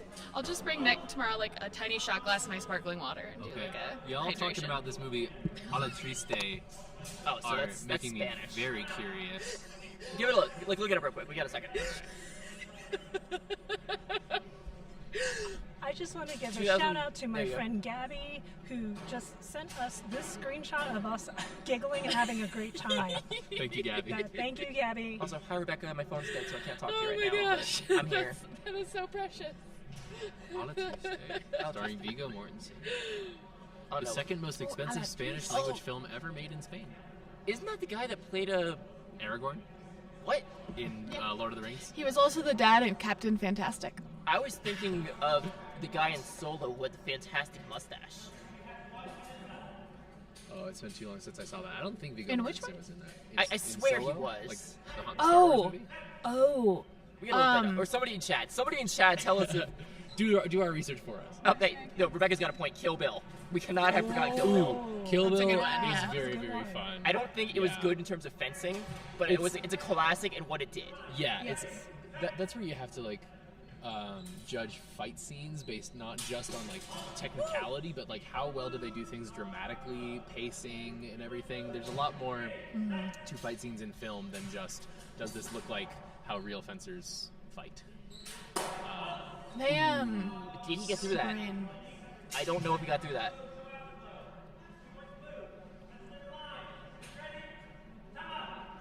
Got a timeout for fencer on the left. That's Donovan. Okay, I'll take this time to get your sword real quick.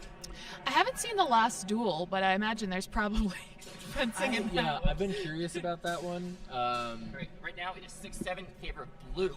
All So the right. tide to turn. Liam, what are you doing?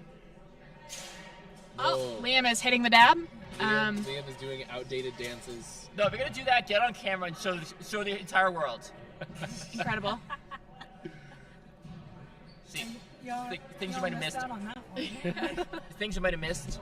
You had nearly all of the Atlanta Fencing Club having a dance off.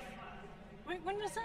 Yeah, I missed that. About 30 minutes before I finished my my elimination. Oh, man, I wanted No, we're back into the action with Lloyd in here. So yeah, Lloyd is behind by 1 point. Is that right? He's behind by 1 point, but honestly, that's not much of a difference. Oh, Afterblow. So now it's tied up 7-7.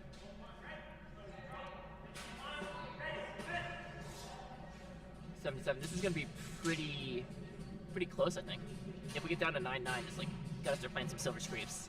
Yeah, Connor, that you're right about the last duel. That's the big thing I've heard, and kind of what's made me slow to watch it. Not that I think that having really hard to watch content it rules it out completely, but it just means there are so many other things easier to watch to Look at the bunny hop! include.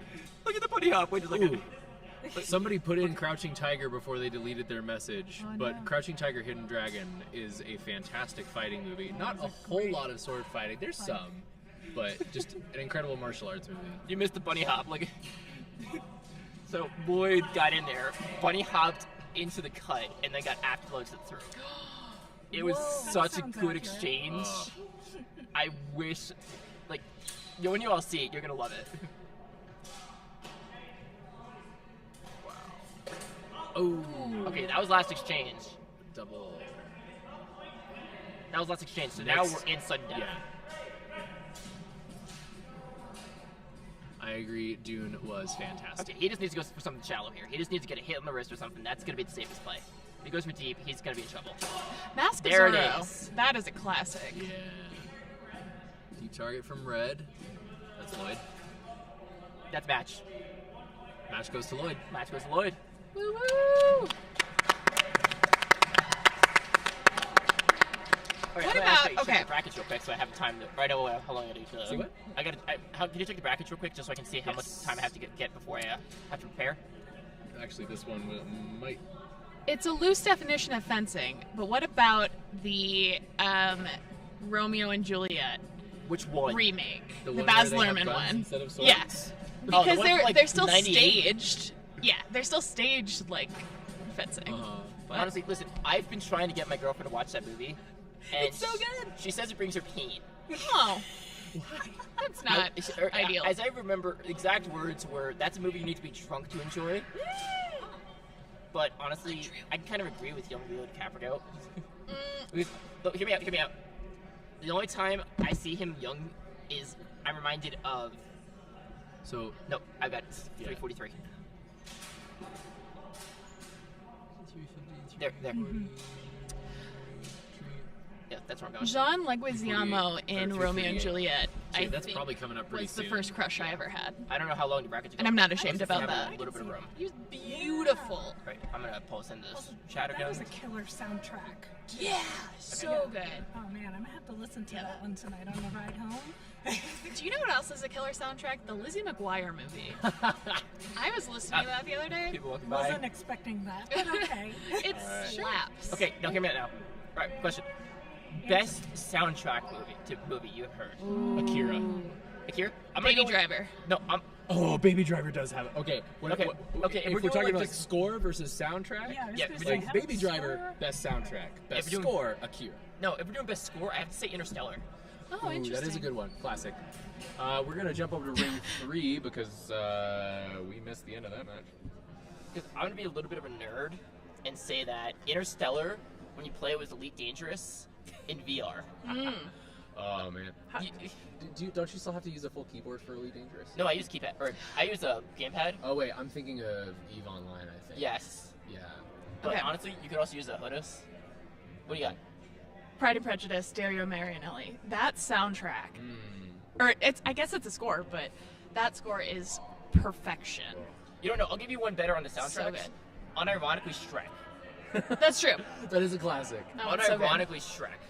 Just Ooh. because. I haven't seen Tenet yet. Tenet is a great movie Yes. that requires 2 watches. Yeah. Oh, so And it's make the sure new you're sober. it's the new Inception. Maybe I mean, you it is wanna be Christopher drunk. I Nolan. don't know. Some I don't metrics. know. Yeah, but the score for Tenet was really fantastic. I also. I actually so- used several tracks from Tenet on a couple of different playlists for running a tabletop game. Okay. What were you saying? I was going to say, so my input for this discussion, in terms of favorite score, for the Watchmen, the HBO TV show, On the top chat, in the live chat, you'll see. really good. You'll see it all. Trent It's in the Reznor top stuff. curated Thank you. the whole soundtrack, and it's really good. Sorry, which one? The score for the Watchmen, the HBO series. Oh, I loved that series. It was good. Yeah, definitely watch it. If you haven't I watched it yet, read the it's- comics first and don't watch the Zack Snyder film. Okay, now here's one. Worst movie you've ever seen. Before we get on that, I want to just update folks on Ring 3. We are watching Griffin Naiman on the left and Alex Williamson on the right. They're just beginning, it looks like. Yeah. And also, too, just for a heads up for everyone, apparently in hopefully 10 to 15 minutes, they're going to start the mopping cup so we can get rolling in rings 4 and 3. Oh, Ring 4? Yes. So we're gonna have to get rolling on that. Shoot, okay. I'm gonna have to gear up. Yeah. So Alex, I'm you and I not- need to get ready, Kara. I think I've met you. I didn't catch what you said, I actually. said I think I met you. I don't know. I forget which. No, my first match is gonna be Melissa. Okay. which is gonna be fun. Honestly, I'm just going back to my default. Which is? Everybody says I fence against Italian, so I'm just gonna start stabbing people again. To Hey, shout this one you Italian get- expletives while you fence. I like that. So I got a story about this, right? I'm not Italian at all. I am very deeply Irish. Half my family's over there, right? I don't speak a word of Italian outside of the Italian I learned for fencing. So my girlfriends and I. Brenda, you are so right. Also, Star Wars Episode 8.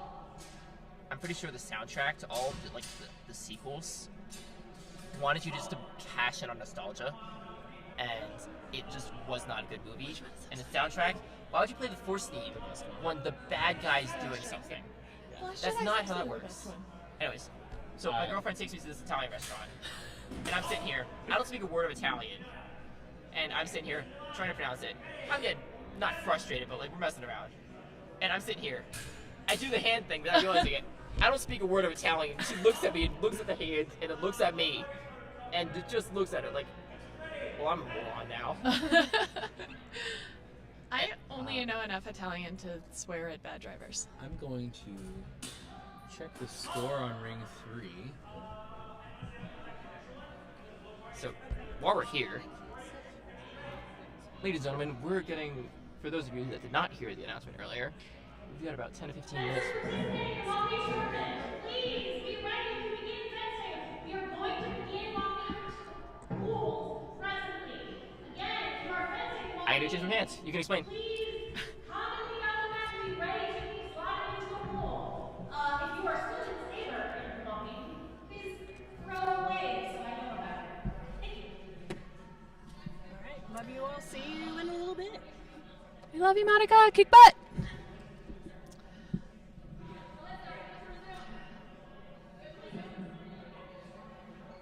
All right, brief pause for announcement there, and we are resuming in Ring 3.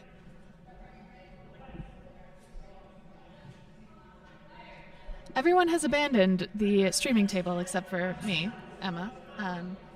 My benefit here is really snark, not great commentary, but I will do my best.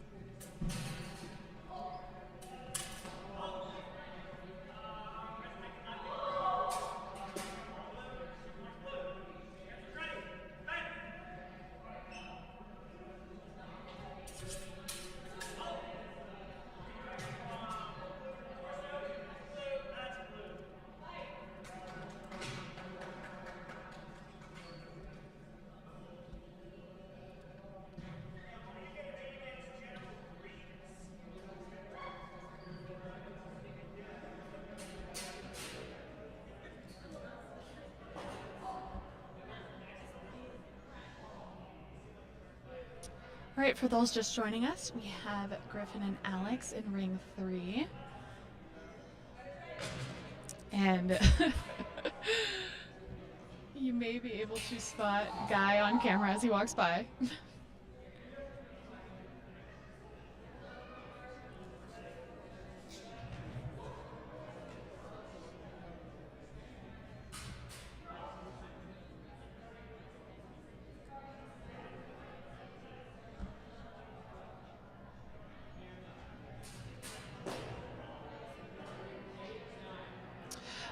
All right, and we have the conclusion of this. It is 8-9. I believe in Alex's favor. Okay, we're going to transition over to Ring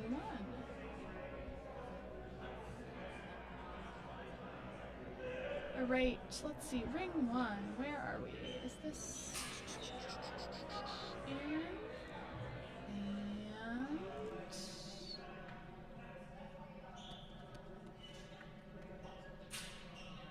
Matthew Thompson, it looks like. Oh, thank God. Please give actual sword commentary. I will try. I will do my best. Hey guys, Dennis Terrell again. I got eliminated quite early from the Saber competition, so I went to go change, and now I'm looking back in. It looks like, so it's Matt Thompson and Aaron. And they look to be giving each other a pretty even bout, to be honest.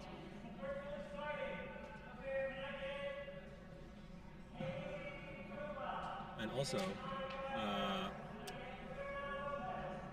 Mopan or Mopan.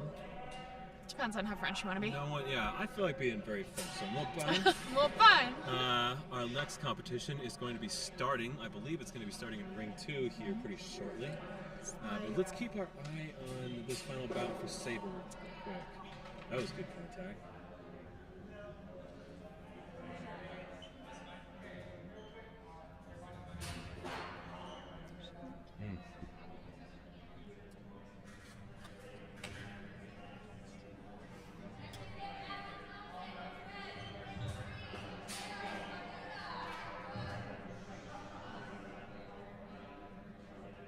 This is the first time I've had the opportunity to watch Aaron fight, or excuse me, fence. It is fascinating.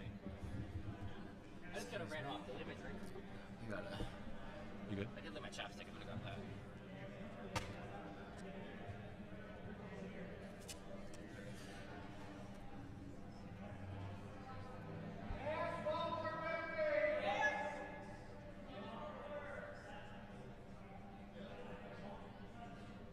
Alright, what's going on? Is there a couple? Adding a Yeah, we're adding a new camera, trying to get a new ring on it. Well, I can do a fight, so nice to talk to you guys. I'll be back in a little bit. Good luck. Good luck. Good luck. Ooh. Do you want the chair? Cara, which ring are you in? I don't know yet. Okay, I think I'm in 3, but I'm not sure. We should change stuff around. gotcha. We are currently shuffling around our cameras for the Mopon tournament. So thank you for your patience.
Looks like I mislabeled ring 1 for a second. Sorry if that caused any confusion for you folks.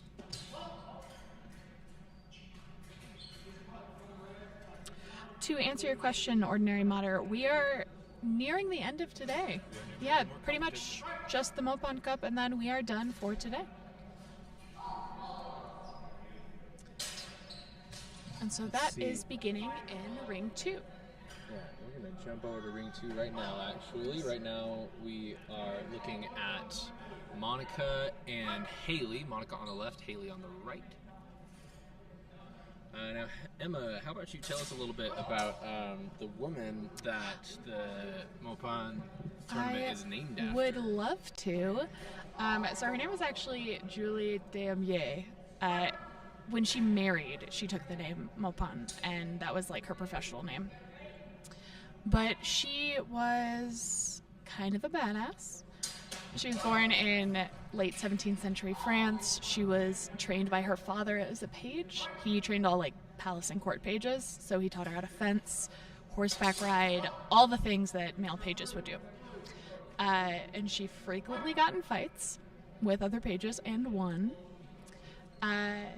And then, you know, as she's getting older, becoming a young woman of stature, they marry her off to a weird dude that she does not like. So instead, she shacks up with a fencing master and gets even better at fencing until she can pretty much beat him every single time. Then she ditches him, performs various fencing exhibitions around the country. Usually she would taunt her male audience with a song that made fun of them. And then when they got angry and challenged her to a duel, she would kick their butts dramatically, beautifully. Language. This is a Oops. program. I'm kidding. Kick their butts. Kick their butts. Vulgar.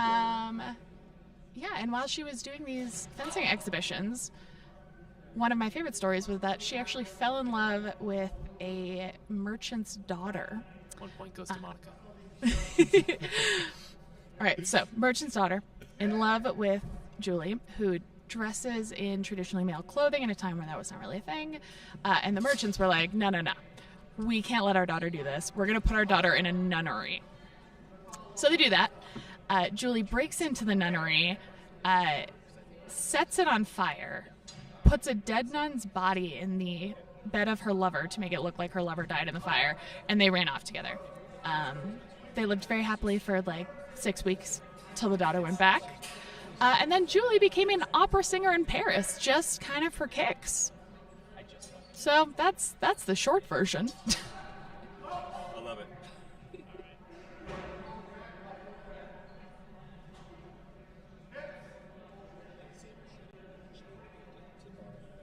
Right now we are looking at 5 points for Haley and 4 points for Monica.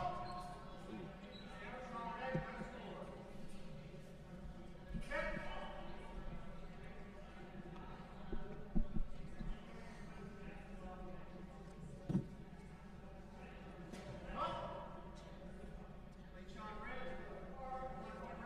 I would love them to make a movie about La Maupin, and I would want Kat Dennings to play her. I think that would be perfect.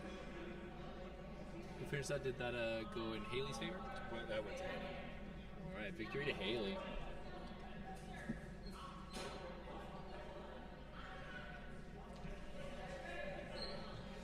Folks are thanking you for the history lesson in chat. I do see, and Connor could probably tell this story better than I could.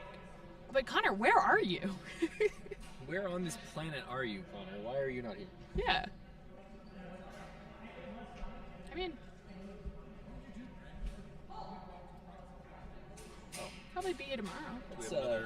Let's skip on over to Ring 1, where we have Lloyd McKenzie and who is that with him right now? Lloyd has been putting in the work today. Keith Cotter Riley.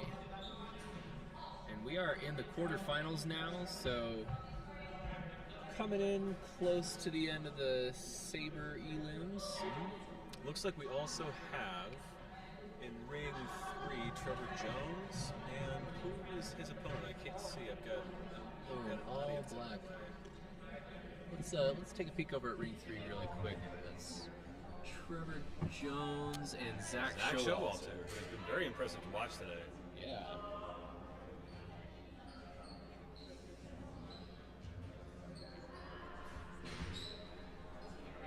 How'd that feel?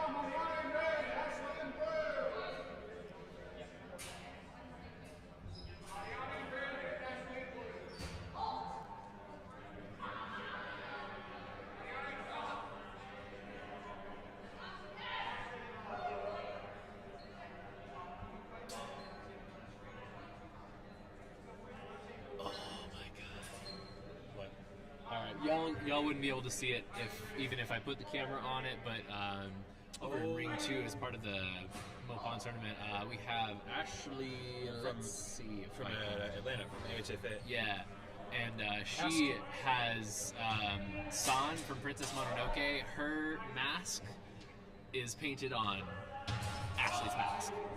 And Princess Mononoke is one of my favorite movies, so I just got very excited. Likewise. You know what we have to do if it ever comes to theaters. Oh, we have to see it. We have to see it. Yeah. Preferably as a double feature with something else. Oh my god. Which one?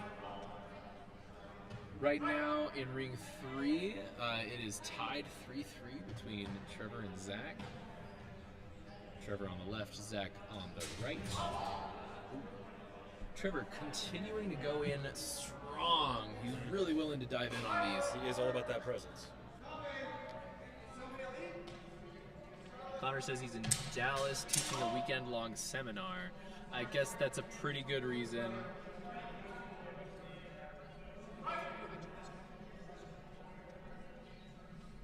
Zach getting plenty of support in the chat.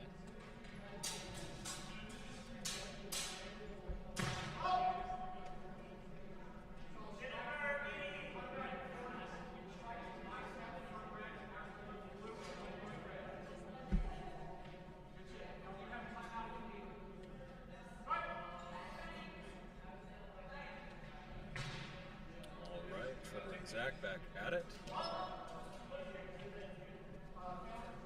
I should also point out that they are both wearing purple socks. I think they're wearing the same brand. I think of they purple are socks. identical socks, actually. Yep. Oh boy. This camera continues to give us trouble. I think I'm going to take us over to ring. Nope, ring 2 just ended, and match went to Ashley. Match went to Ashley, blue, 1-6. Ashley won 6-1. So I believe then instead we are going to jump to ring 1, where Lloyd is still fencing Keith Connor Riley.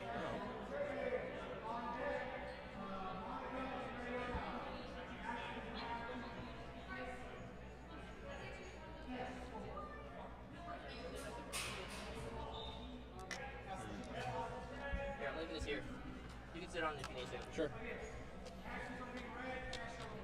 I just gotta run downstairs, grab my phone because I feel like I'm helping my cat. Oh. You gotta love how low Lloyd can go. That sounds like a bit, but I'm serious.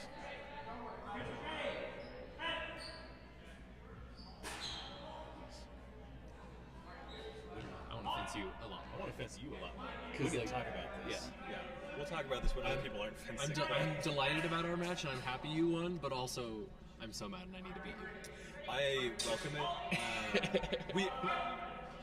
We'll talk about it. I know like I said, I love when we fence because I think we match up well. We're trying to improve on things that shape well. Exactly. That work well with each other. I enjoy it, and that's always a good time. Forgive any mic rattling, folks. I'm just moving things around a little bit.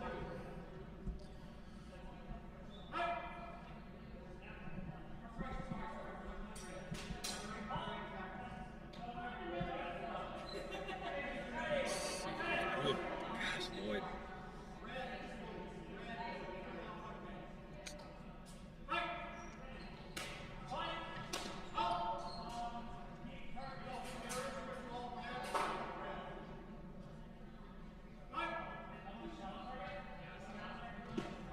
Do you need names?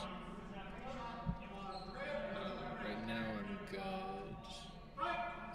Could you check the score for Lloyd? Yeah. Dennis is going to go grab us the score from what's going on in ring 1 right now.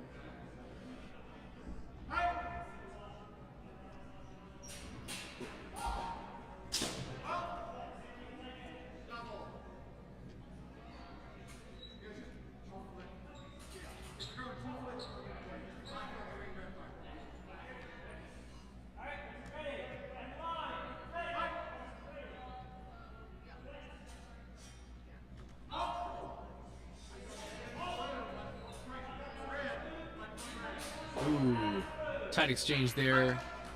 I heard something. I did not see it clearly. Looks like that might be a double. What's the score at? So right now the score is at 7-5 with Keith. Keith in the lead. Keith All in the right. lead.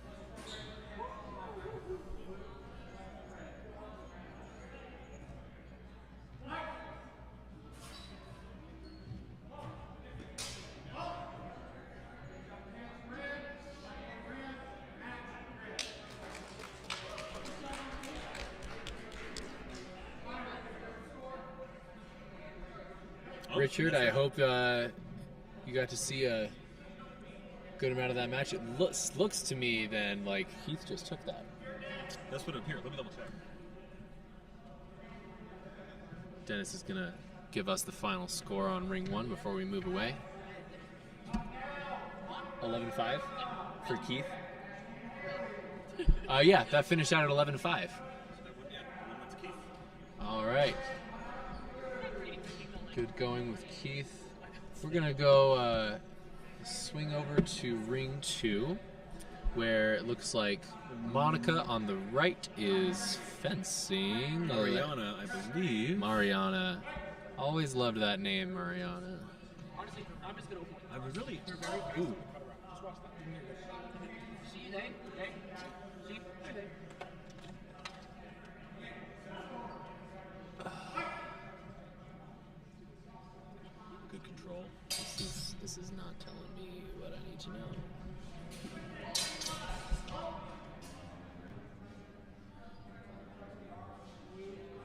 You want me, I can check. I mean, Huh? are you to talk about ring 1, ring 2? Yeah. Yeah, I'll check. Cool. Because this is not. This is Monica and Thank you, Maria Liam. Lopez.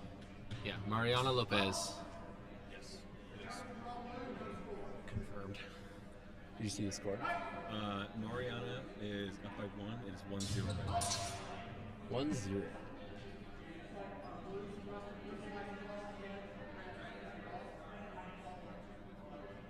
Two points to blue. I believe that means 3-0.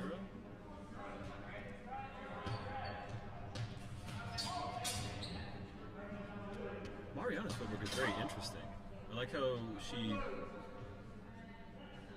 like how she stamps her front foot. Let's see.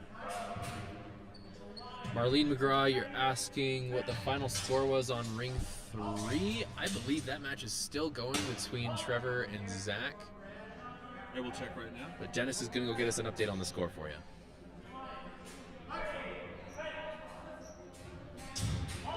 Let's see. Mariana coming in with a low guard. Monica ready with the point out. Ooh. Double. Oh man, we gotta swing over to ring 3 really quick, even if the cam's gonna be a little bit glitchy, because this is a tie at 9-9, and we really owe it to these guys to see how this turns out. It's still going. Yeah, although it looks like I'm gonna go watch Griffin and Doug. looks like judges might be deliberating something.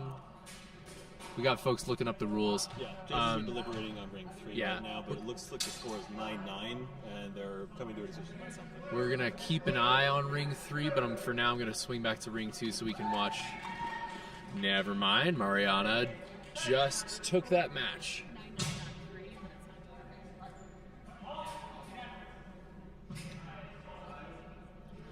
Sudden death indeed. All right, let's see if ring 3 is moving forward at any point. I think the coaches are still figuring something out. So let's take a peek at ring 1 for now. Oh, actually these boys look like they're about to get back into it. Yep. Sudden death on ring 3. 9-9. Nice.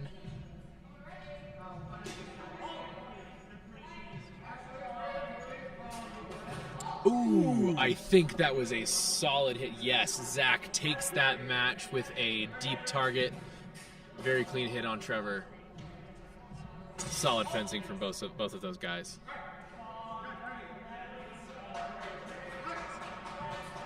I know the camera can be a little glitchy, but I hope y'all got a good look at that. Over on ring 1, we currently have 3-4 in Blue's favor. Blue being the man in the orange. Let's find out his name, folks. So that's some inception. Your instruction. This is Griffin Naiman and Doug Bostick. Yeah, we caught that one.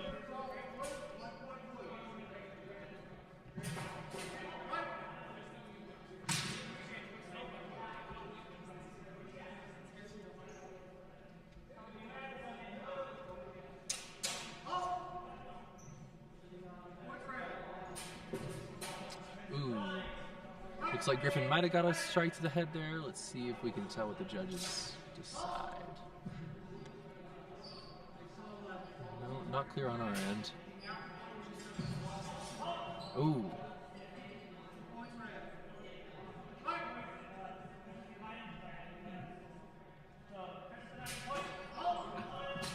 Marlene looking pretty jazzed about Zach's victory on ring 3. Some seriously good fencing from Zach. Seriously. Also, he was doing some great judging earlier today. He judged one of my matches, and he took some time to make sure he was doing things right, which I really appreciated. Ooh. I keep seeing really solid footwork from Griffith. Like, he is so... It's impressive. On the ground, I know, yeah.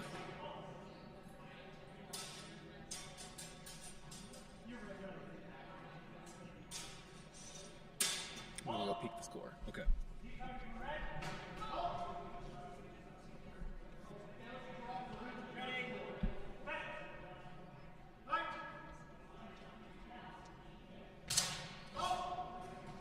Good. That looks like a shallow hit.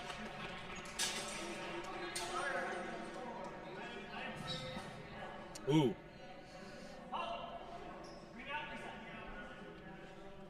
Looks like we're at 8-6 with Griffin in the lead. Okay.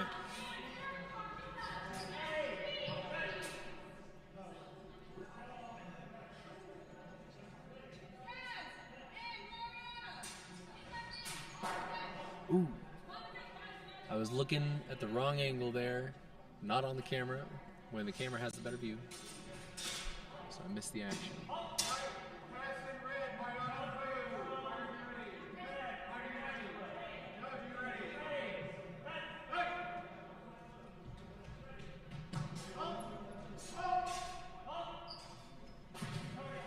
Ooh, solid thrust in the head from Griffin.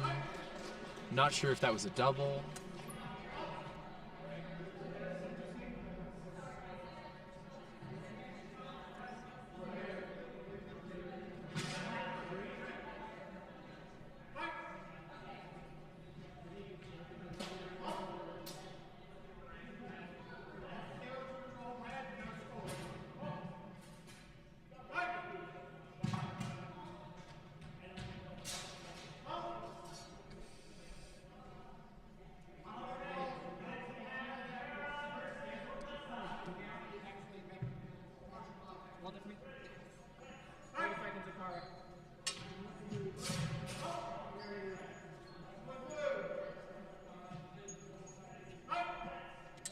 Good luck. Do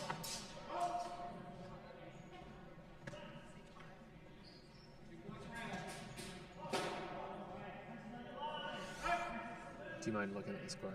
No, not at all. All right, Dennis is going to take another peek at that score. Ring 1 is furthest from the table, so it's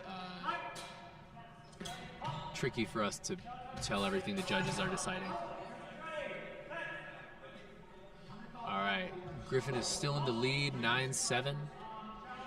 Doug is keeping up, but hasn't quite closed that gap yet.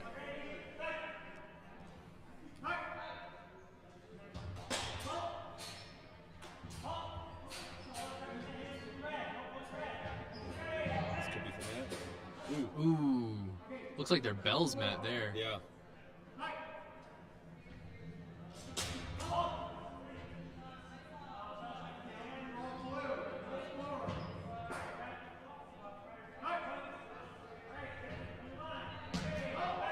It's hard to tell exactly.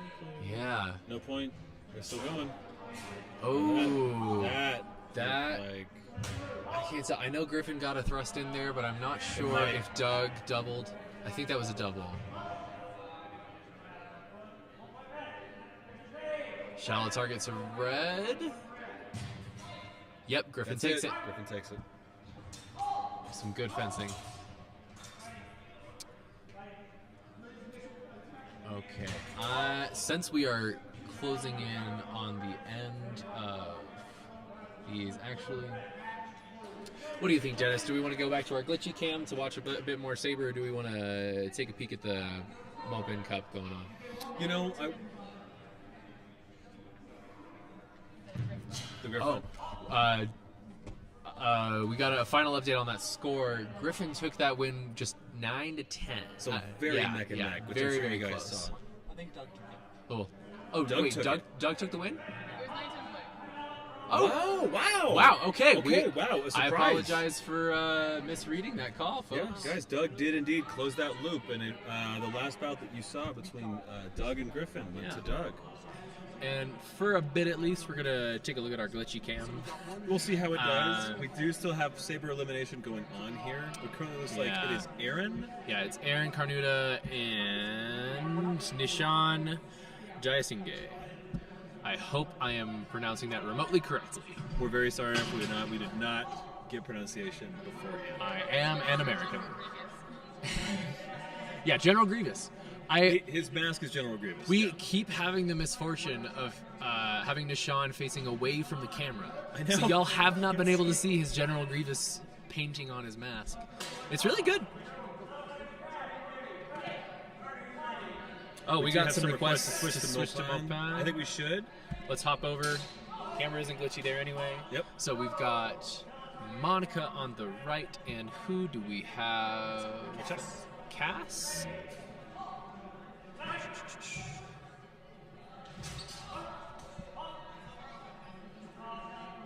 Yep. We got Cass and Monica. 0-0 right now. Yeah, Monica Zamora and Monica Zamora Harris and Cass Wampler. Both of these folks have long names. Goodby. Goodby. I have never heard that last name before. I love that. I love it.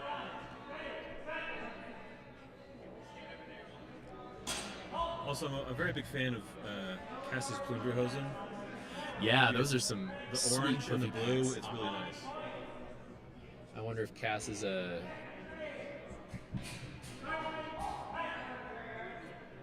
Mustangs fan. That looks like Monica. Double for that last exchange.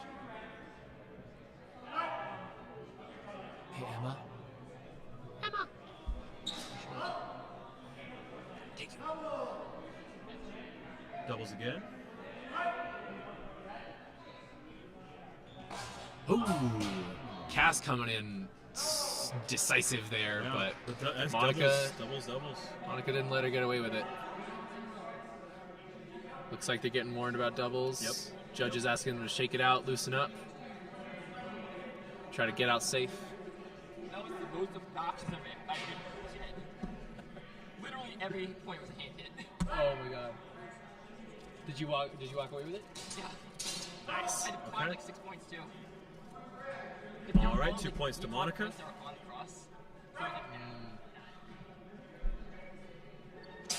Ooh. Let's see what they call that. No score. Failure to withdraw.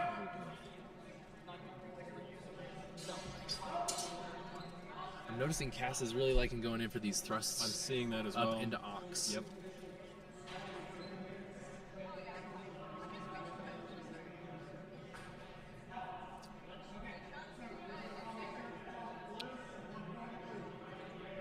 All right, 1 point to Cass on that one.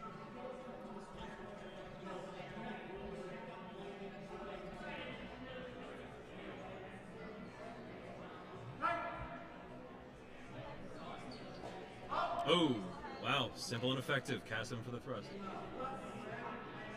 What's the score? No score. Oh, my mistake. Monica did get a thrust in. Let me check. Hey, the Cara. score.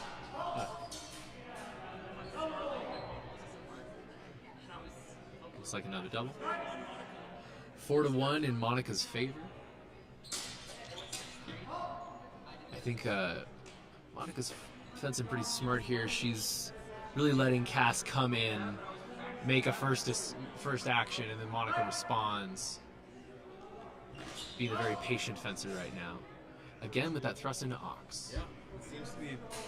It's a favorite. Yep.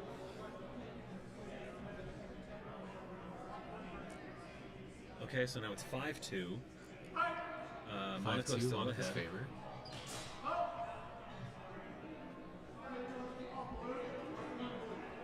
And just 5-3. updating folks on progress in Saber right now. In the match between Nishan Jayasinghe and Aaron Carnuta, Aaron took the win, and he's going on to fence Doug Bostic. Oh, Monica takes the win. Sorry. Monica takes the win. No, thank you. The beautiful thrust. Very, very nice. And meanwhile, Zach Schowalzer and Keith Cotter-Riley are currently That looks fun. on in Ring 1, and we're going to jump over and watch them.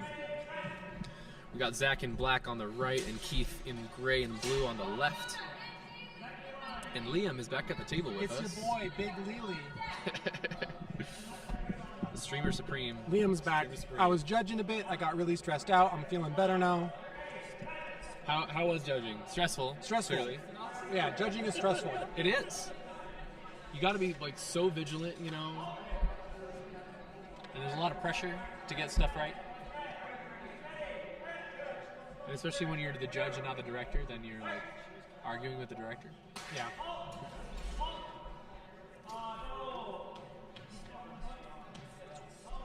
We're going to swap on over to the Malpin match right now. We got a little bit of a break happening in our Saber match, so we're going to hop on over here.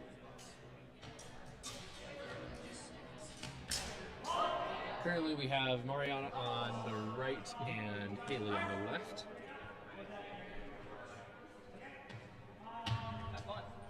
The stomp parries. Mariana's really been loving those stomps. Looking for the cut around, but couldn't quite get it. The blade impeding the path. Looks like Red still came away with 1 point.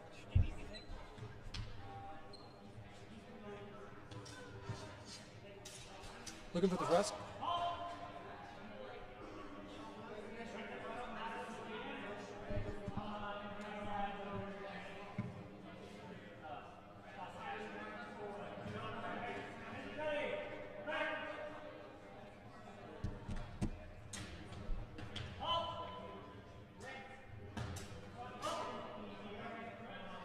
I'm curious what kind of fencing background Monica comes from. Because a lot of that stomping you see in like kendo. Mhm. You see it in Saber too, though. Yeah. Ooh, looking for the thrust with the big old debate. Was that Absetson or Ansetson? Nerds in the chat, chime in now. Tell us which. Was it Absetson or Ansetson? Abs or Ans? If you choose one, you're wrong. Ooh. Haley managed to get out of that one safe. Ooh, one-handed thrust to the chest. Taking 2 points. Hey, Emma, what's the score? Oh. Tied 3-3 right now, and one goes to blue. That means Haley is in the lead by 1.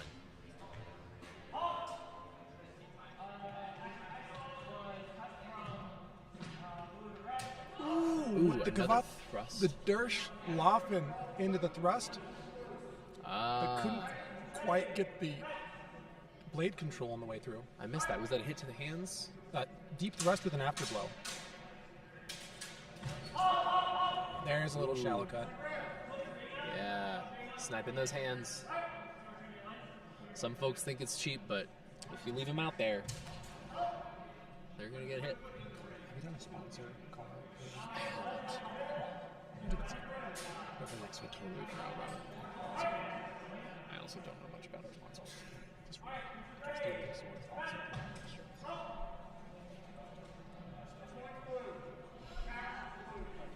Quick All right, match goes to match Haley. from blue there. Really good stuff. Quick shout outs, real quick, to our sponsors for the day. We've got Castile Armory. They are making all of the saber blades that we had today for our tournament. We're all from Castile Armory. And we've been burning through those. We've been burning through them. Lots of fighting today. If you're interested, check out the QR code here on the screen to go to CastileArmory.com. Check out their economy line if a budget's in your thing. They just came out with a steel Dusik.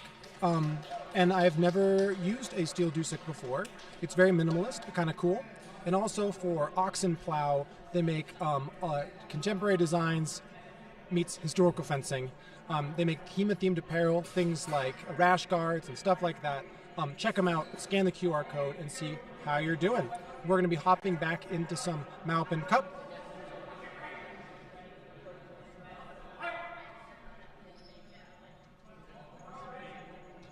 Let's see. On the left, we got Monica, and I believe it is Ashley on the right. I'm going to check and see if... Yep, Ashley Hearn from Atlanta. Favoring that high tog right now. Oh, got some contact. Didn't look like quality. Nope, judge is throwing it out. They just kind of pressed their swords against each other.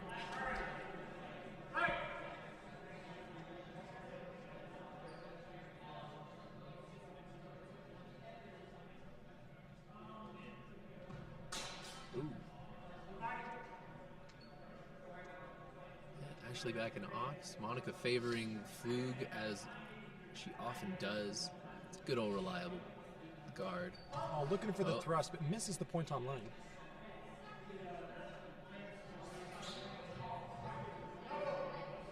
No points.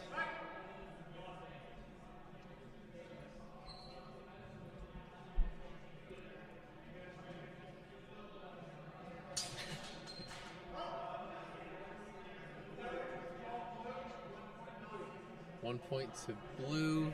Failure to withdraw.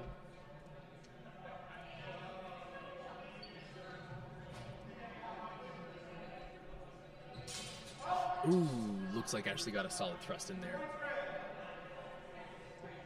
Really dipped it in over Monica's guard. Very good. Ooh, little thrust there. Little bits and pieces here. Going to talk to you, not influencing the judging. You can always self-call, but usually only after the judge makes their call. Taking a timeout. Yeah, one of the weird pieces of the rules. Oh.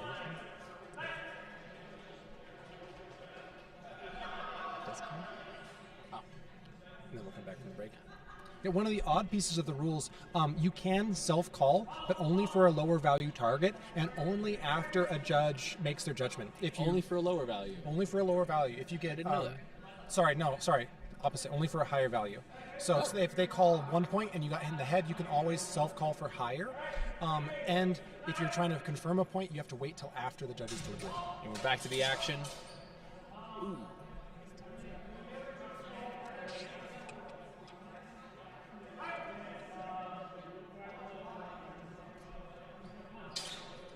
What's the score here?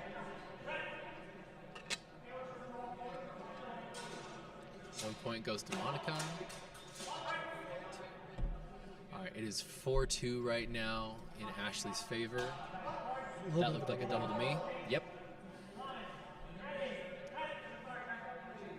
I think this is good practice for me judging, which I'm not doing this weekend. I'm doing this. Ooh, got the strike around. Ooh. Almost got the deep target there. That really good Ablaufen. Big cut and trying to double up on the left side. Another double.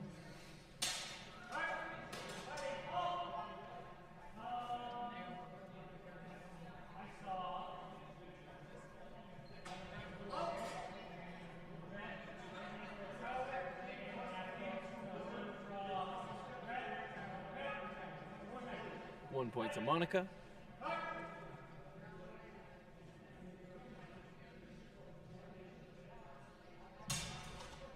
Ring 3's camera is a little goofy. I think they're overheating because they've been streaming for 9 hours. Highly likely. So we're losing some frames on camera 3, Rebecca. We'll check it out in a second. We might have to shift cameras around once Saber gets finished. Ooh.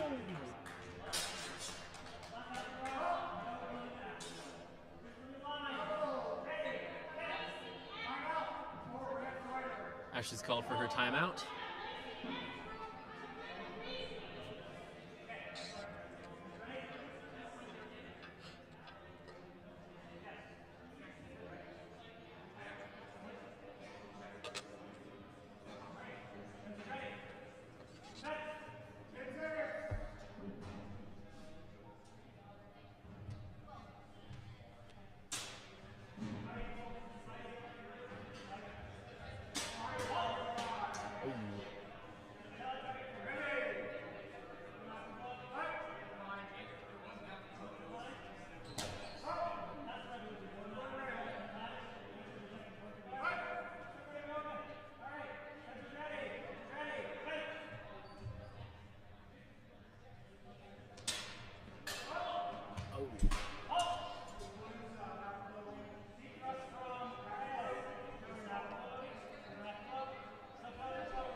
points awarded.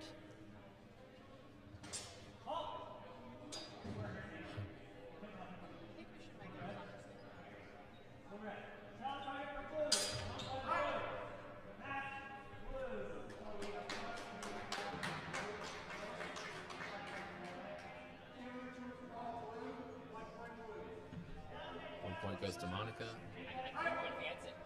I'm going to check the score. So she's sitting there passing. Okay, so easy that every time I get caught off by the thrust. Ooh, little shallow target there, snapping through. Match Ray getting that last small target in. Ashley takes the match 6-4. Very solid fencing from both. And big shouts out again for everybody here. We're going to check out Ring 3 real quick and see how our camera does. We've had some frame loss and some pausing here, but I think hopefully it'll be doing okay. Nope.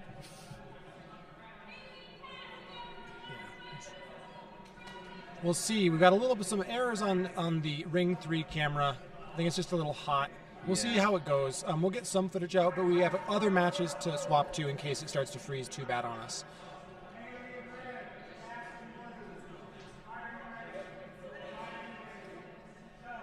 We've got one more pool of the Maupin Cup starting over in Ring 3 for our last group of the day. Then we've got our, tomorrow we've got our whole crew of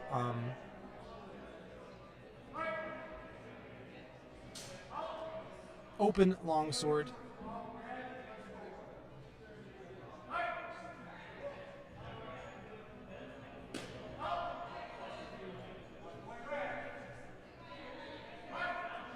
And for military saber, it looks like Zach Showalter is going to go on to fight for the gold tomorrow, and Keith Cotter-Riley is going to be competing for silver.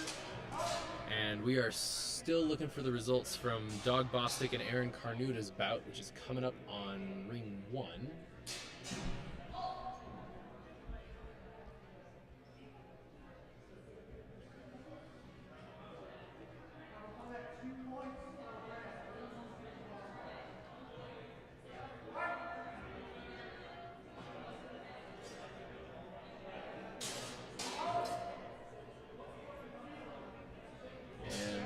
Got a bit of a crowd in front of the camera on Ring 1. I mean, it's just Joe. Oh, looks like Joe has moved out of the way. Fight still hasn't started on Ring 1. Let's keep on Ring 3 for a bit. We are watching, I believe this is Veronica on the right. And let's see if I can't find these folks' names for you.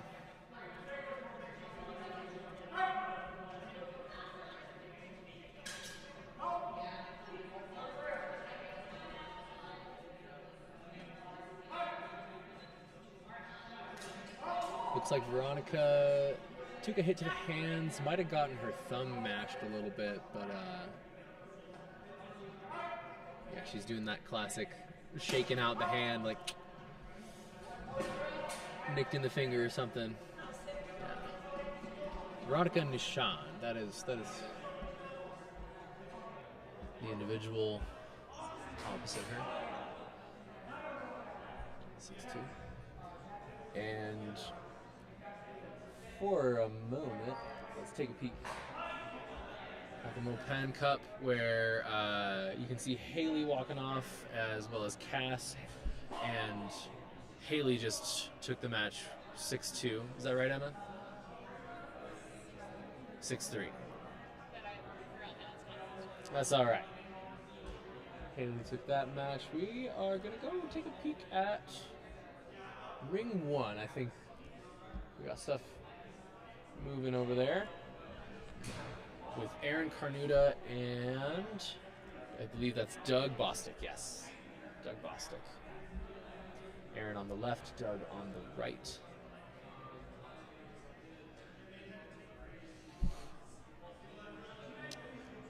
Mike, I believe we are recording on separate cameras on all rings. Let me check with... Hey, Liam, are we running GoPros on every ring? Yes, we are. So there will be footage from all of these. All right, and on ring 1 is currently 2-5 in Aaron's favor on the left.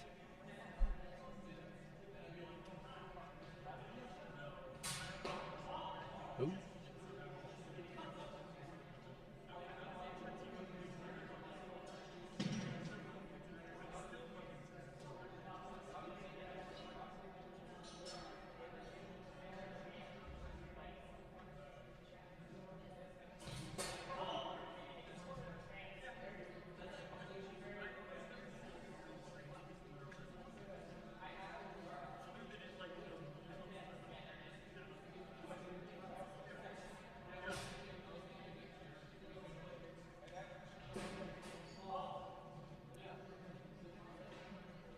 Looks like a double.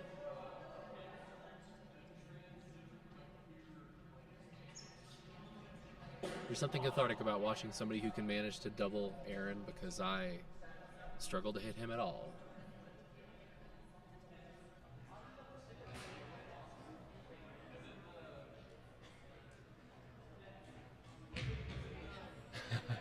He's doing those stomps. That looked like a double to me.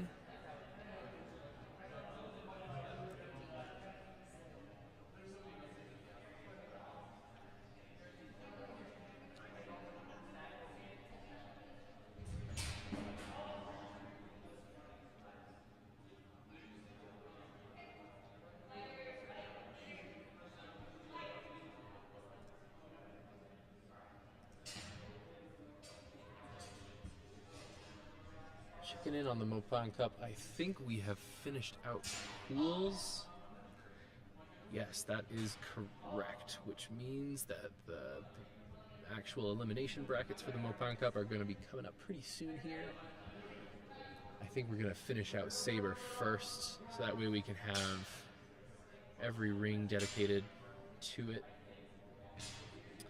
We're currently a camera short, so we're hoping that they're going to stick to rings 1, 2, and 3. And ring 3 is a little glitchy.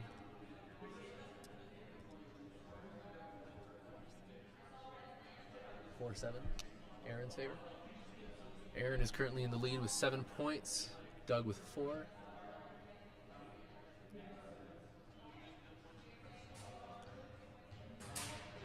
Ooh, looks like Aaron came in with another hit to the leg. If I understand those gestures correctly, that was a double.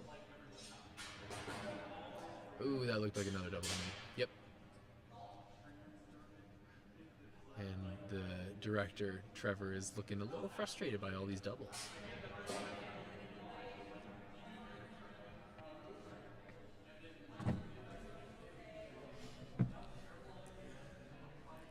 So Liam, correct me if I'm wrong.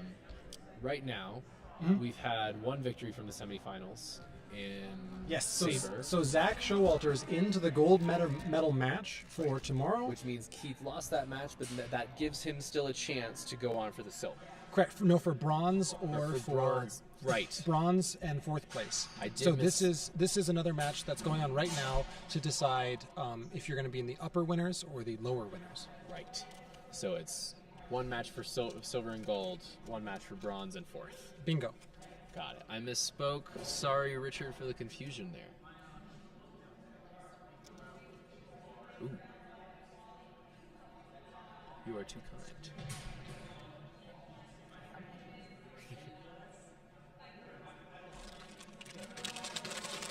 Not that one.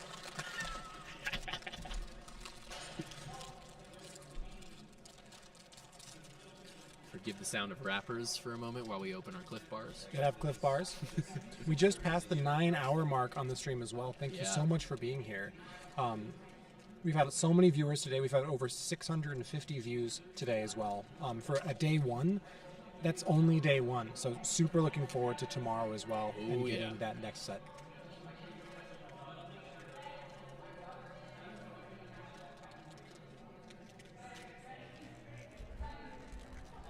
Seeing a conversation between... It's getting a real clarification. Yeah.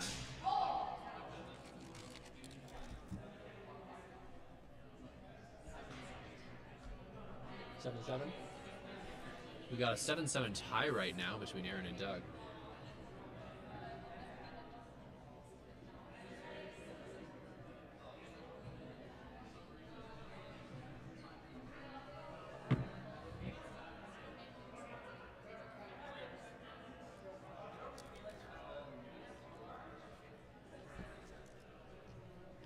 Six, 7, Doug. 6-7 blue. Aaron's favor. We got Emma watching the scoreboard for us. Shout out to Emma. She's been a real pal on this stream today. I got nothing going on until they settle next ladies' night. So, what's up, camera? I'm back. Right now we are watching Ring 1. Ring 1 Saber. That's right. Back this up for my face a little bit because I'm talking right into it. Here we can scooch that a little bit. Also, hi chat, it's Kara again. Nice to be back. Whew. Did you watch any of the? We haven't been able to get a ring on that. A camera on Ring 4, but we have been watching Ring 2. So I'm sorry to say we didn't catch the last couple of your matches. All right.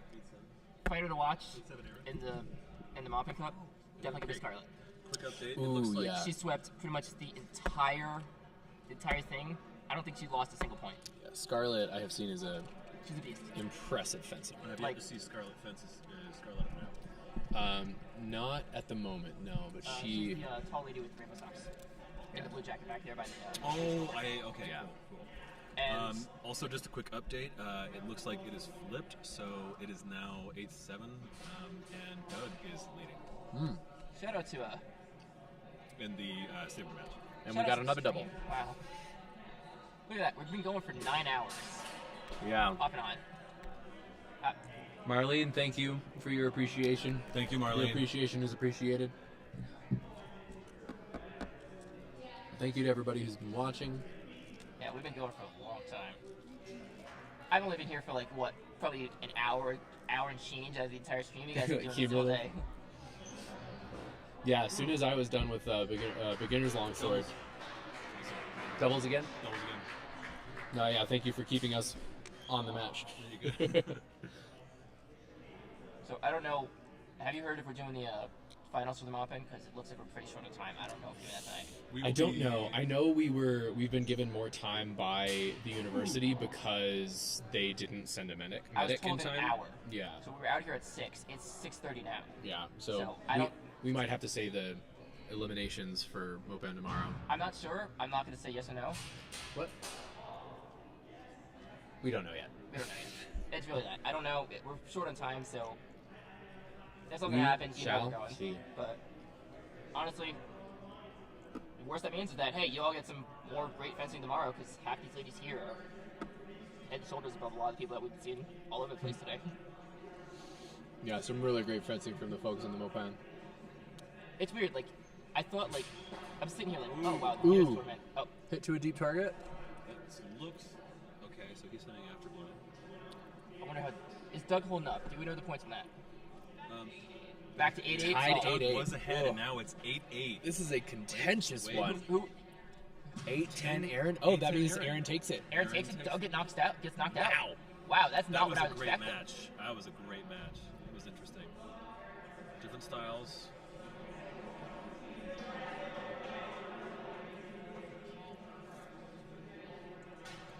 So you're absolutely right, Connor. They've been fencing incredibly well. Oh, that's Connor. Wait, 10-10? Wait a second, guys. 10-10? What's going on here? What's going on? Okay. 10-8. Emma's watching the board. And now it's in Doug's favor? Now it's in Doug's favor? Okay, guys, we're going to get back on this. We're going to get back to you on this, but we're getting some updates here. I think that means Doug took it. Let's, I'd be very surprised if Doug gets knocked out. Yeah. But I don't know. Wait, it looks as though, actually, guys... I'm watching the bracket to see when it refreshes with the results. Yeah, but it looks for now like it looks Doug like is taking this one. You're going to have to scroll up a little bit? It's going to appear right here. Oh, yeah, that's it.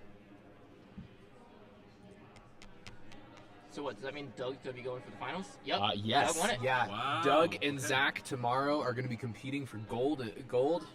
And Keith Cotter Riley and Aaron Carnute are going to be competing for the bronze. All right. And with that means that's the saber done. Yeah. So that means we might get to see some of the Mopping Cup today. Maybe. I don't know what's going on. It looks like everybody's kind of winding down. Let's Oh, hi, I'm a camera. Hi, camera. Yeah, let's jump onto the desk real quick here. I look exhausted now. Man, I look worse than you do. How do you look so good, Dennis? You fought in 2 tournaments today. I changed. And I used the showers. Yeah. Oh, there's showers here? Oh, yeah. Damn, I should have done that. I'm not going to do that.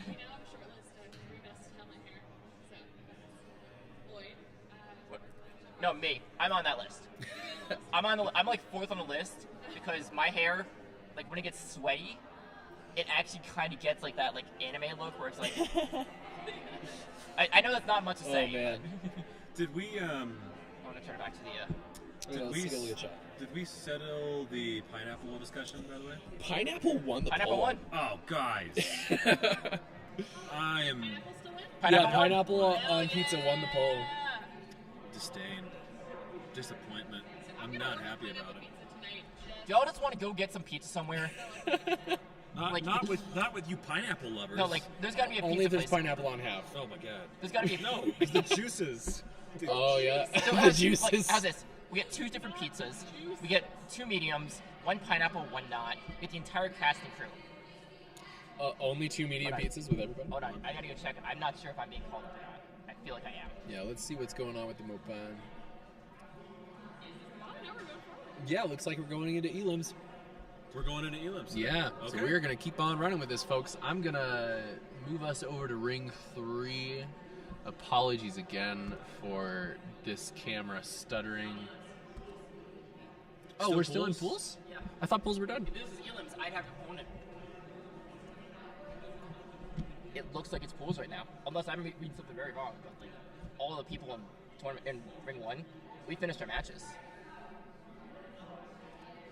Uh-oh. Should be fine. Yeah, it's not elims, it's pools. Well, hold on. This is just what's happening in each ring. Let's take a look. Because, like, the bracket is open. It's open. Oh, shit. Then I gotta go fight Monica? I gotta do that now, then. Yeah, it looks like it. I'll be very surprised if we go for it, but I'm gonna go check.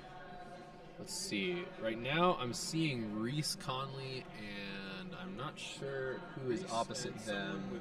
Someone with fire or crimson red pauldron. Yeah, let's take a look. Very samurai look. I kind of dig it. Yeah, it's pretty cool. Veronica. No, that's not Veronica. No? Is it Lacey? Lacey Eck? Lacey Eck something. That might just be Eck. Yeah, just Eck. So yeah, this is still pools. Oh, we got into another group of pools. My bad, folks. Okay. I'm gonna go get some answers if we're doing pools or not, or if we're doing pools or finals. Or Elims. We're definitely doing pools right now because we had that first match with Veronica and Deshawn, and now we've got Reese Conley and Lacey Eck. We're not gonna have breakdown time, I don't think, if we do that in elims. So I'm gonna go double check, and I'll let you know if we have an answer. All right, thank you. No problem. Yeah, because Group B from the Mopan finished up. Group C is also finished, so we're just looking at Group A right now. Okay.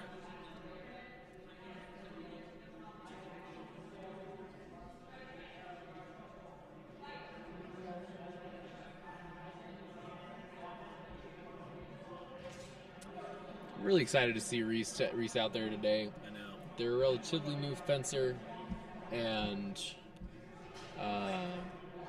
it's been just a treat to see them grow over just the last few months. Oh. Well, I'm glad we're not watching this. No answer yet. They're working on it. All right. But the fact that they're working on it makes me kind of sketchy. But hey, we'll figure it out. We shall see. I might.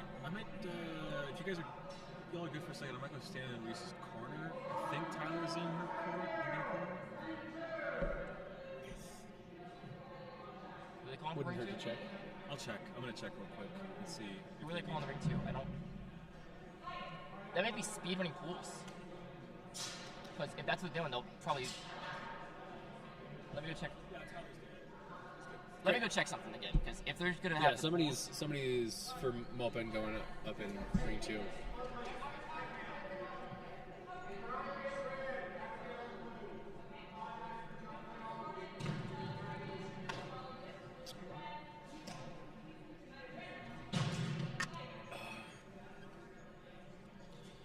envy all these folks whose hair is long enough to just fully like sweep back or braid or tie back or something. Because mine is just long enough to put into a ponytail. I'm putting that in big quotation marks, folks. Little ponytail. But it hurts like hell under my mask because it's on top of my head. I don't like to have the ponytail under the mask. I Yeah? like to have it loosey-goose and just slip it back. I did think about doing a braid, but then I didn't.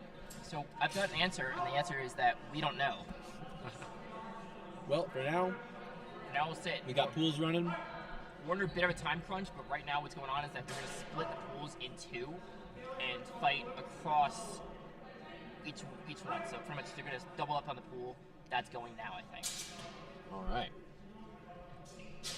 And if that's the case, then we're going to get some speedrun fights, which honestly, that's always fun to watch.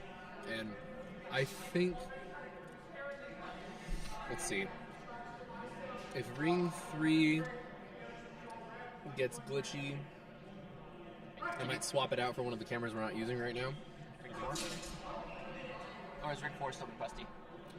Ring 4, there are other camera issues going on that's keeping us from having eyes on that.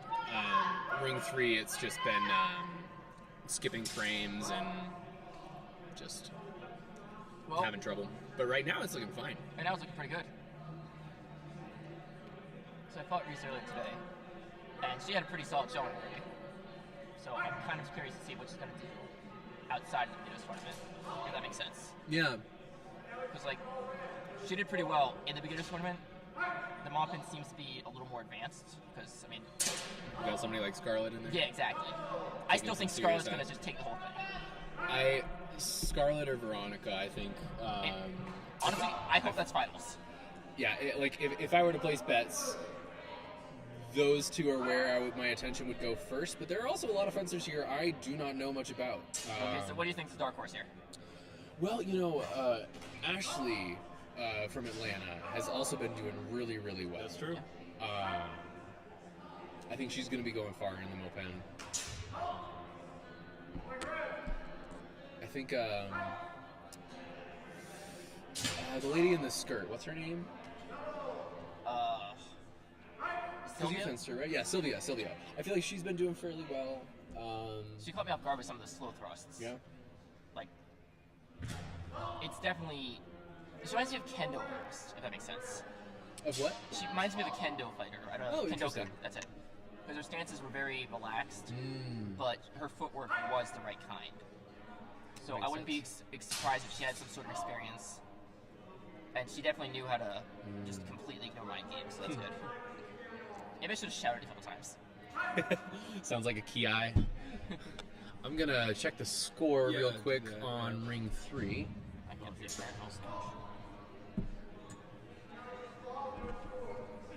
it.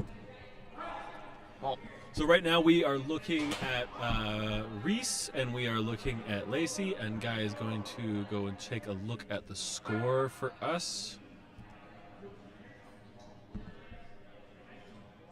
right now it's looking like I'm going to fight Monica, which I've actually been doing today.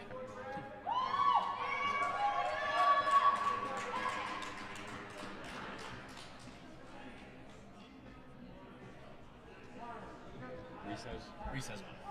Okay, we just got an update on the score. Currently, and her opponent is Lacey, correct? Lacey is in the lead with 4. And Reese, they have 1 right now. Correct. And on ring 2, we don't have a camera on it right now, but Veronica just took the win. That's right. Do you have a score on that? Nope. They were already moving on to the next match, so we didn't get to see the score there. All right, so I think we got Mariana, we got Scarlett. It was Veronica. Yep. So we got 1 more for the top 4. Who are we feeling? Just from the general showing we've had today. Hard to say. It's hard to say. I'm pretty sure those are going to be like clearly at the top. Mm-hmm. But then it's going to be like, I feel like past that, it's going to be people clawing at each other to get past that. Does that make sense? Yeah. Let's see. Taking a peek back at the pools. Yeah, so Veronica has won both of her matches in her group so far for pools. Oh, she's one of the instructors in that, isn't she? Yep. Oh, yeah, that makes a lot of sense then. She had a very familiar face, and I was like, And it looks like that is match. It looks like Lacey took that. And Breeze over. Looks like and Lacey walks away with the win. And ring 2 is just getting started here, so. Reese is. Oh, looks like Reese might have taken a heavy hit to the hand.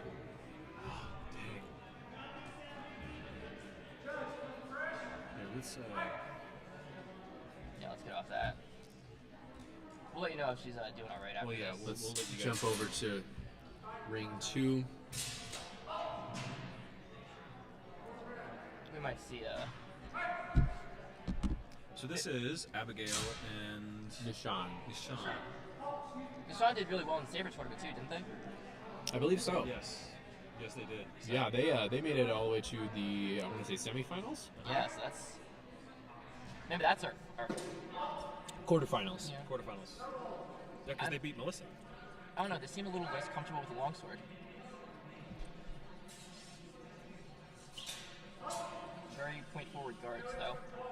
I'm a fan of point forward guards like that.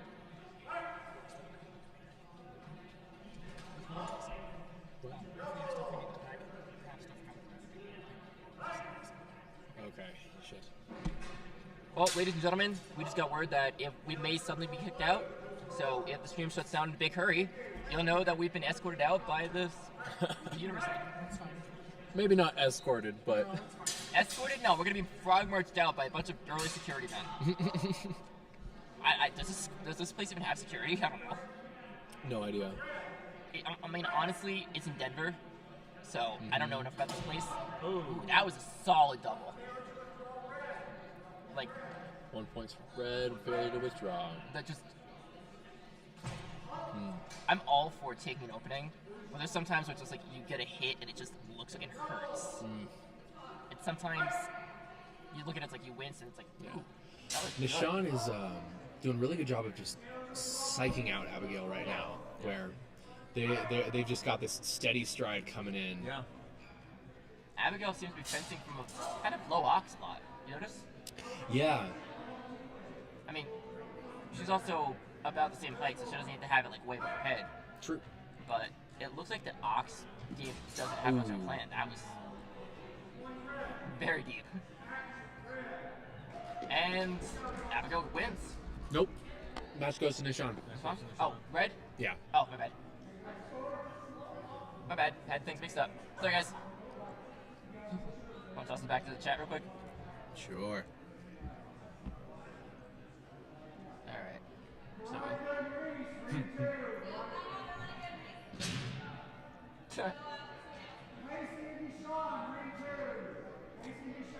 So the next couple of matches getting put together here, so we have a moment's pause.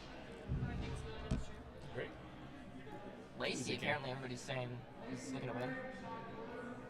I mean, solid performance in her first round. I can't really dispute that. Yeah. And So, I mean, we maybe- will see her come up here. I believe she's going to be in ring 2. Yep, here she is. Yep, so we're going to keep our eye on ring 2. Going to see Nishan and Lacey go head to head. Lacey's rocking those 5-fingered gloves. You know, one of my clubmates has them. His hands are rock solid, so maybe. You Yes, know, get some. I've used them a couple of times. I borrowed them from Lloyd and I mostly borrow them from Lloyd. And I really enjoy using them, but I have noticed, even if you don't take a lot more damage, you can feel the impact against your fingers so much more lot because more. the force is distributed across that whole clamshell. Funny hop. And so it can just hurt more. Does it? I mean, I guess it makes sense. Yeah. You're Kick me off the stream, is it? sacrificing We're your getting dexterity. we're getting down to the wire, so we're gonna coordinate. Well, nice being on stream, guys. I'll see you all tomorrow. Sounds good. Thank you, Kara.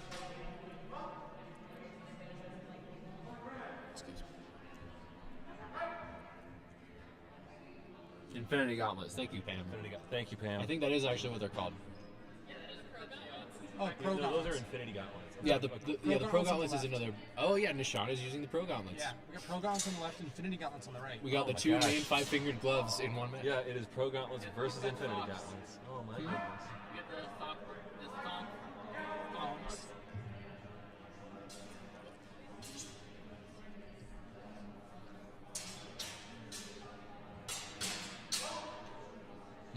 It's a good series of musical exchange. No score. Nishan coming in again with that just threatening aura as they just stride forward. It's presence. It's Mhm. what, you know. They know how tall they are. They know what it means in a fight. Yep. Lacey gets a warning for striking the ground.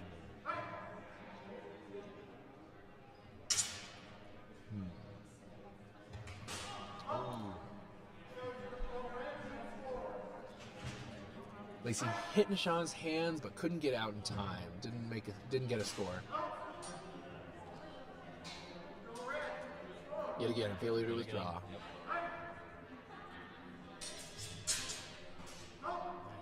Looks Nice. like a deep target for Lacey. Push off 2 line. points. Yep. That push off line with the thrust and cut back in is great.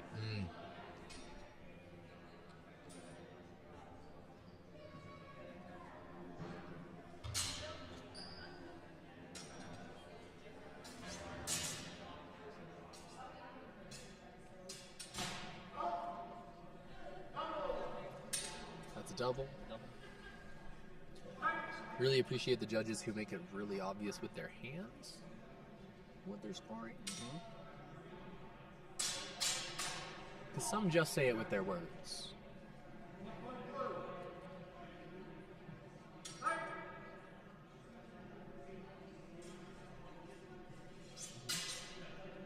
A little poking and prodding. Testing how jumpy they are.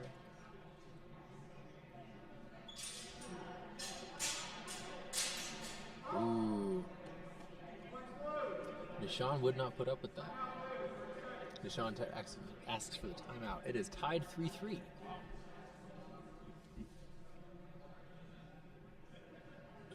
Taking a breather. Getting their mind together. You know, these guys have been going at this all day today. Oh, yeah. Yeah, folks who've been doing this since 10 this morning, I do not envy them, but I do admire them. That's absolutely right, Connor. You've been doing a great job constraining and taking the appropriate tempo. Followed by 3 Italian hands. Chef's kiss. Chef's kiss.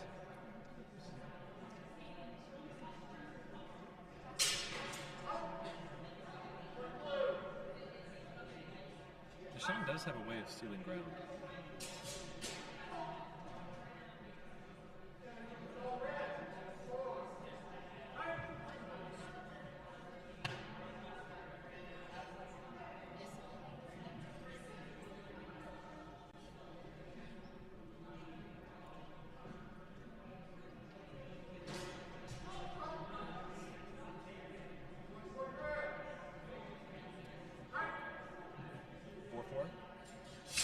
Still keeping that tie. Yeah, it is neck and neck.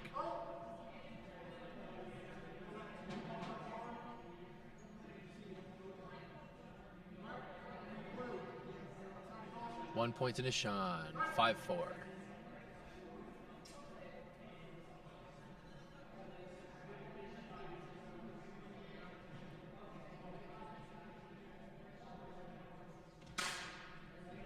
I gotta wonder how much abuse Nishan's forearms take, because they don't have forearm guards on. I just saw that. They do not. Which I don't think they're required. No, but you need knees, you need elbows, knees. Yeah. You need elbows and gloves. But I fight with forearm guards. I would not fight without them. No. It's...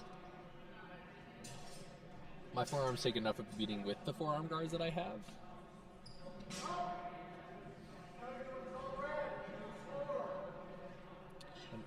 Five.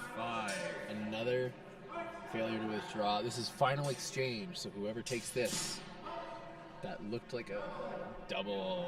I missed Nishan's strike.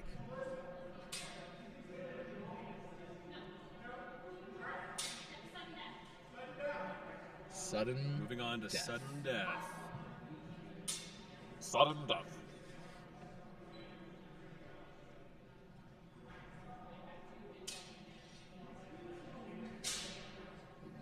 Deshaun's being pretty careful here. Lacey is trying to get. Ooh.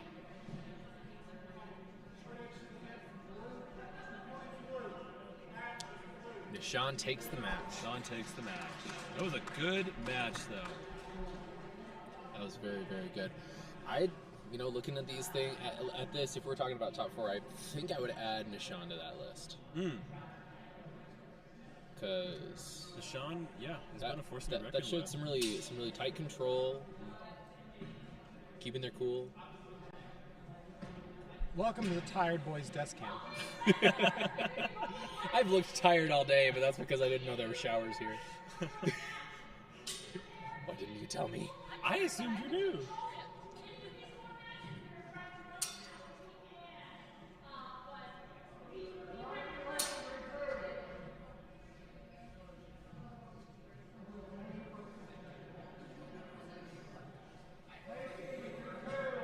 Yeah, we're going to start running elims, and we're going to burn through them. Really, we're rushing through elims right I think now. we're going to burn through elims. Just to get them out of the way. elims. Cool. We're going to burn through Holy elims from night. Alpen Cup. We'll get the bracket up here in just a second. All right. But we're throwing down. Big refresh happening. So thank you all for sticking around. We've got a long day here. Almost 10 hours now. Almost 10 hours of streaming. We're going to get everybody down. It looks like we've still got a couple of pools to decide how elims are going to be I seated. think they're still loading in. I think those pools got finished. They're just the scores are getting uploaded Yeah, we're done with bowls. We're running straight elims now. as we speak. We also had one fencer drop out, so we may have some Although- blanks there as well. We'll No, see. because I think we've still got Lacey and Veronica on pools in Okay. ring Oh, yeah, 2. they're right here. Okay. Yeah, so I think we're finishing up pools and then we're going to just jump right into elims. Okay. Oh. Hopefully y'all can enjoy a little bit more good fencing. Yeah, exactly. I don't think we get through all the elims, but maybe we will. We'll see. It is a smaller group, so that it will make it a little easier to get through. Maybe. Not as big as Beginner's Cup, but Yeah. it's a lot more skilled, it looks like. Thank you to everybody who's still watching. Thank you for Connor. You've been sticking with us all day. Yeah. I've got to do at least one body thing for him, and I haven't been able to pull anything off. Aaron's here too. Just gotta fix my hair. There we go. That was some killer fencing life. Yeah, it was. Oh, that was fun as hell. Like I was talking to Liam earlier. No expectations, no training, just stupid shit and a hell of a lot of fun. A lot of strikes to the leg.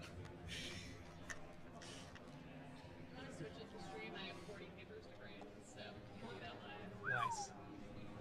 Paper grading stream coming up next. Yep. Thanks, Connor, I'm glad you had jack shit to do today. Connor says strong work, Aaron.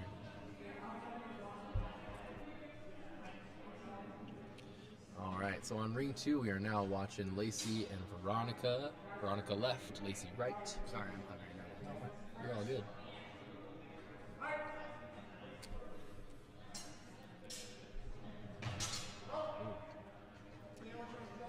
My two favorite masks of the day have both been in the moped, because Veronica's got the Sheikah mask from Legend of Zelda, and Ashley has Princess Mononoke's mask.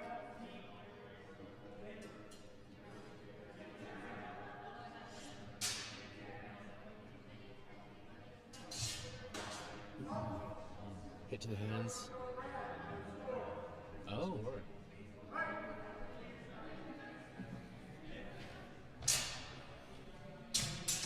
You know, I think one of the things that makes failure to withdraw happen so often, one of the things, there's a lot of factors that go into that, but so often when people spar,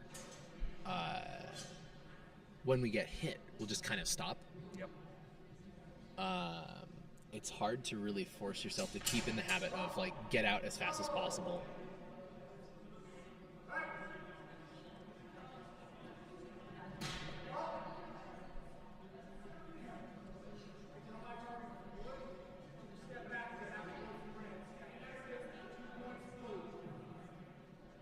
2 points to Veronica. I'm going to take a peek at the score. Okay.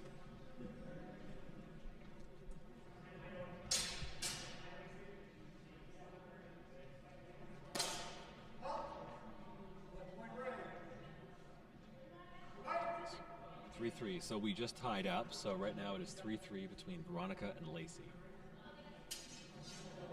Ooh. Lacey snuck in a good little arm strike there. Ooh. What's up, dude? You want to talk? You want to talk?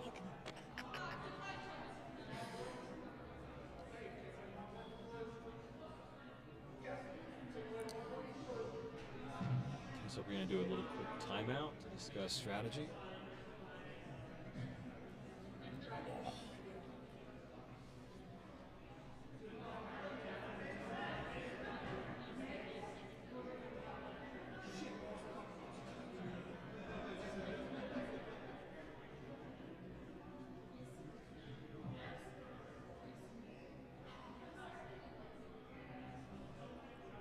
Shout out to Eric right now, who is currently coaching Veronica.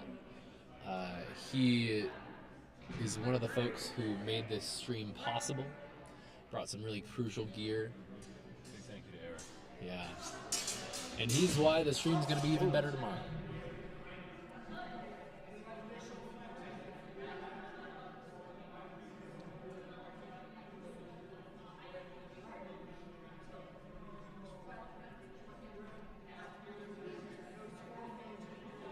No score.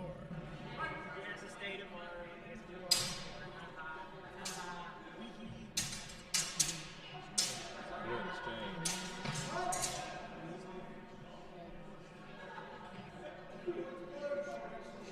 2 points go to Veronica.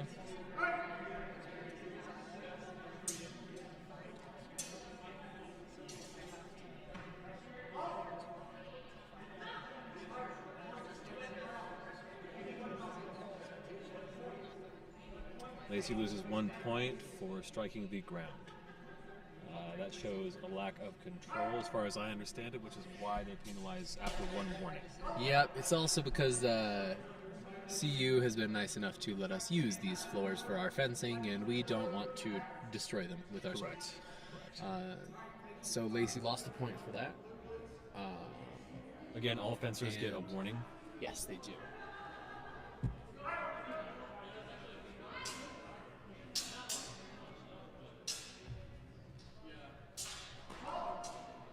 That was a good exchange. 1 point to blue, so we're at 6-3. Veronica takes the match. That was a great match.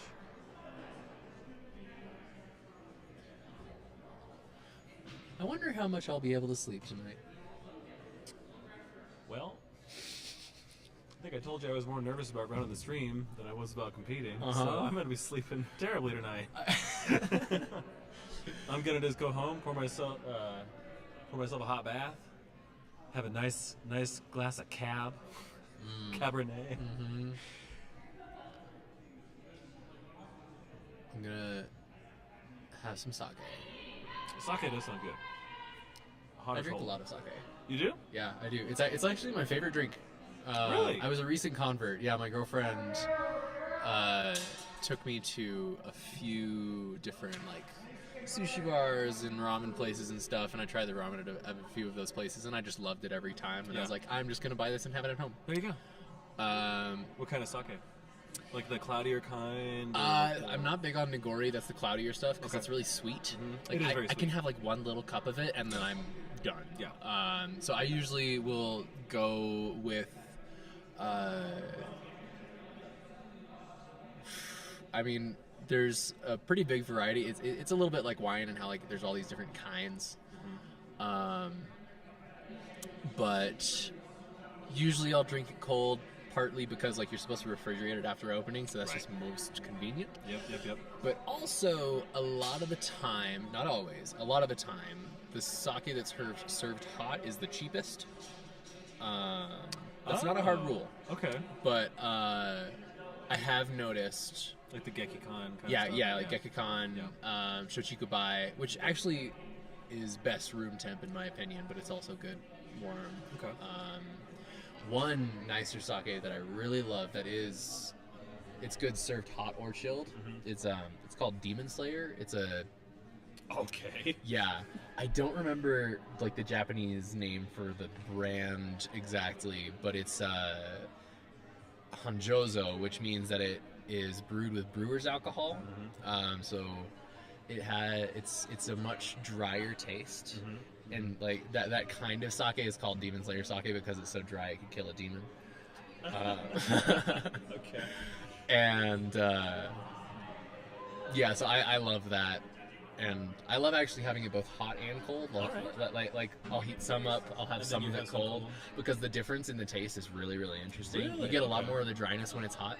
We're gonna have to do a sake tasting. I would love to. I have hosted a couple of sake tastings really? for friends. Okay. And like, you know, I've had to like look up stuff every time because I don't know that much. But you know a hell of a lot more than I do. I love to feature my favorites. I love it. So we got a match now between Abigail and Lacey. Lacey has been doing back-to-back rounds. Lacey is going back to back. You know, Lacey has this tenacity that is just really impressive. She's been going back to back this whole time. And 1 point goes to Lacey. I gotta appreciate how many people are just sitting on the floor now. I know. It's that time. It's floor sitting time. It's floor sitting time. We got chairs. Ooh.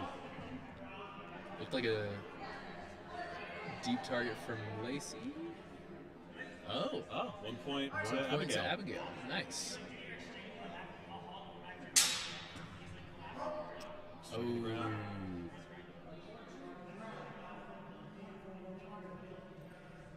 1 point taken from Lacey for striking the ground.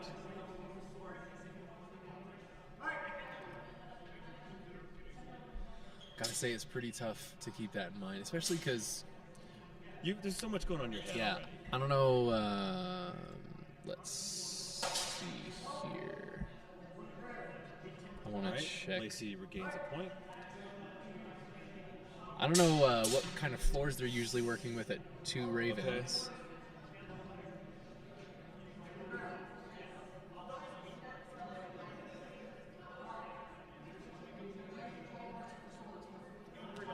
We're getting a brief talk about power. The ground was struck again. Both Abigail and Lacey are coming on really strong, so judges give them a little warning. You know, I think another big part of it is folks are tired. Folks are tired. It's hard to keep control over the sword when you're this fatigued, you know? It is. It really is. Because folks have been here I've been here for 12 hours. Yep. So hope you. My goodness, I have.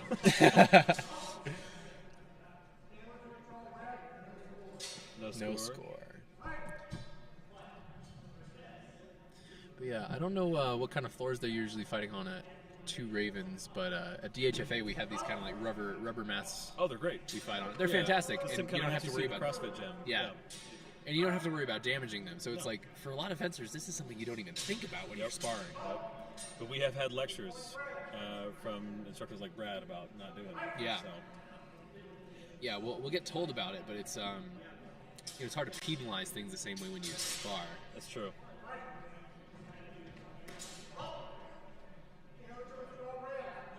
No score.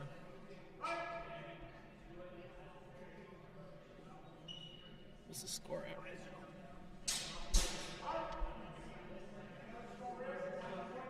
It's 1 point to Lacey. Lacey is currently up 4-2. Okay. You know, that just really highlights the tragedy of getting those points docked for striking the floor, because match would have been over. Yeah, she'd be at 6. Yeah. That's a double. No points.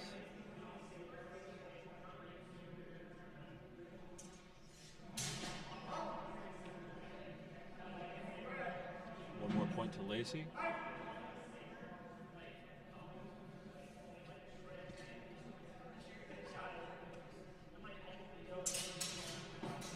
Ooh.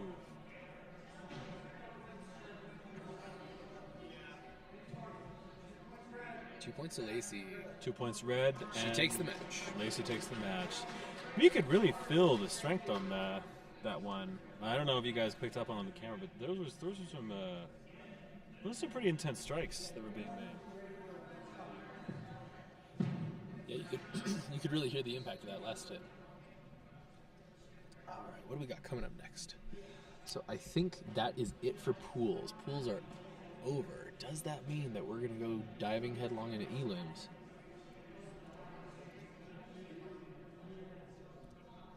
Let's see what's going on in chat. 2 ravens have wood floors. Okay, noted. Thank you, Pam, for educating us. Another look at the tired boys table. Dude, we're very sleepy. Sorry, what's going on? We're just showing everyone how tired we are. Yep. Because nothing's happening on the floor right now. Did y'all fight today? Yes. Yes? Yes. What did you fight in? I did beginner's longsword. And how'd you do? Not bad. I felt pretty good about it. Dennis knocked me out in elims, which I'm only mildly upset about, but I'm also very proud. I appreciate that. My own defense, I feel that bat was a lot of fun. It was. If I could, I'd have a little mini comp, and it would just be you and I, just 5 fights back to back. Oh God, we should do that sometime. We should do that sometime. We need that next sparring session. Yeah, one time next time during open gym, we should just 5 for 5. 5 for 5. Let's do it. Love it. Yeah. That's it's like my friend Gavin. He and I play fighting games together sometimes, like Smash Bros, Guilty Gear, and we'll just go round after round over and over and over again. Obviously, it's different when you're using your own body, because then you get tired way faster. Yep. But it's always really interesting to see what changes between each of the matches between the same 2 people. So yeah, I'd love to fence you for best of 5. Best of 5. I'm down, man. No, that one between us was a lot of fun. I enjoyed it. I still felt because you had just sparred. Well, yeah, I had just had my match against Kara. Yeah, and Kara is quite assertive and quite energetic. Yeah, and that was a really fun match to watch. It was really challenging. I don't know if you guys saw that one. I don't think it was on stream, but you ended that beautifully. I felt so good about that last time. It was so good. And you know it's good when you hear Trevor Jones from across the gym just go, "Oh!" Yeah, I recognize the guy Connolly Whip. I saw that. I was like, oh, shit. Yeah, that was beautiful. Oh, just what Julian and I were talking about. Julian and I were talking about earlier. We were talking about how when you're able to whip it around in that riposte, not a lot that can stop it. Yeah, it's when it lands, it's because I'm keeping it really tight. No excess motion, and that's when I do it well. It's really challenging for me to keep control over the blade all the time, just in terms of if anything, the past few matches. Too far. Whoa. We're going to now finish up with the Muffin. If you are fencing the Muffin tournament, I need you here now. We are going to be queuing up, and I'm going to be sending you to rings manually from here to make it go fast and efficiently. So you don't have to negotiate between rings. If you are not fencing or actively coaching a fencer who is fencing right now, I need you to pack your shit, because we need to get out of here as soon as humanly possible. If anybody has any questions, you can come and talk to me. Please do not bother any of my judges or directors unless you are actually coaching fencer or actually fencing. Okay, so we are diving headlong into elims for the Mopan, and we're going to be keeping track of that as much as we can on the cameras. Yeah, it sounds like they're going to be taking it manually in order to increase efficiency. Yeah, we'll see how well that tracks on Smooth Comp, but we are going to keep y'all updated as well as we can. Anybody who isn't fighting is going to be packing up all their stuff and ready to run out of here. Yep. We are going to have a challenge of packing up this stream table quickly, because setting it up did not go quickly. That's okay. That's all right. I mean, if I can, I'll just focus on the audio stuff. Yeah. and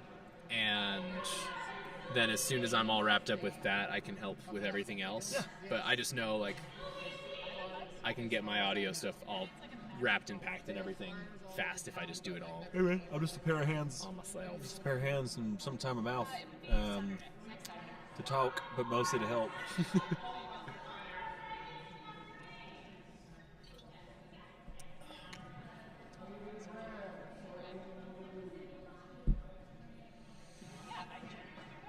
Actually, while this is going on, I'm going to make a real quick phone call. Okay. We are an hour over. Just let Damn, you know yeah. what's going on. Well, folks. See you tomorrow. Shout out to my good buddy JD, who gave me some solid coaching today. Great support. He's leaving now, but he'll be back tonight.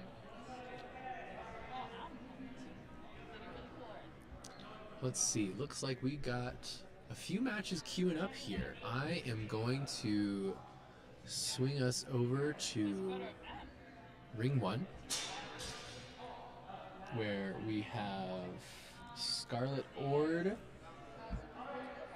and Cass, I believe. I'm going to verify that for you. Yep.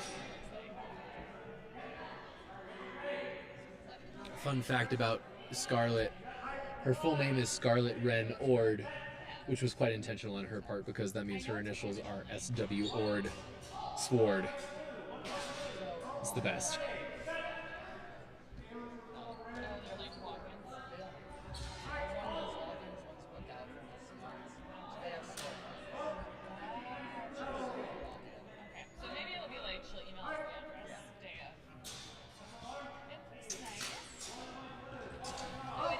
Ooh, got Cass rushing in. Looks like Scarlet might have managed to get a tap in on the head at the end there.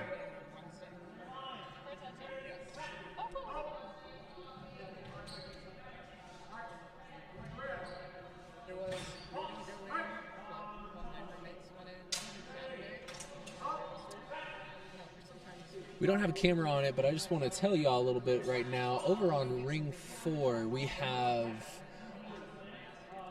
Kara and Monica going head-to-head. And Kara is in the lead by 4 points. 6 points, actually. Just got a deep target in there. Looking back at Ring 1, Cass rushing in yet again. Things are getting a little messy. Hard to tell what the outcomes are. I'm going to go check the score for you, and I'll be right back.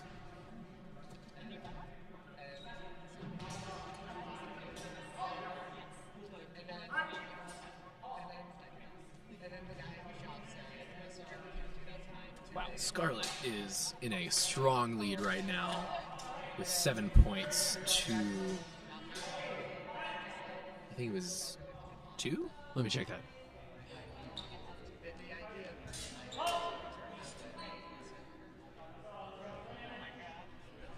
And as I spoke, Scarlet won another point. She is in the lead 8-0 right now. Cass is having a tough time competing with somebody seasoned and clever as Scarlet. And Scarlet takes the win. Let's swing over onto Ring 3. Never mind, Ring 3 is glitching worse than I've seen it before. So we're gonna look at Ring 2. On Ring 2 we have Haley on the right and Sylvia Lee on the left. Got Emma at the desk with me. I just finished a long discussion about tattoos with Aaron. Nice. Fun stuff.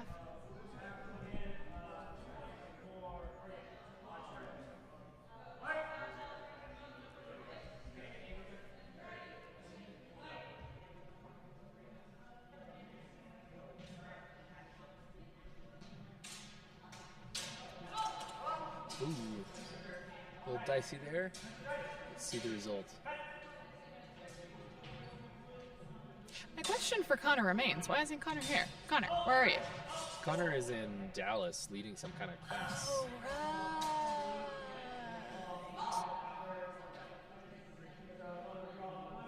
a ways up in chat. I'm not going to take the time to go look.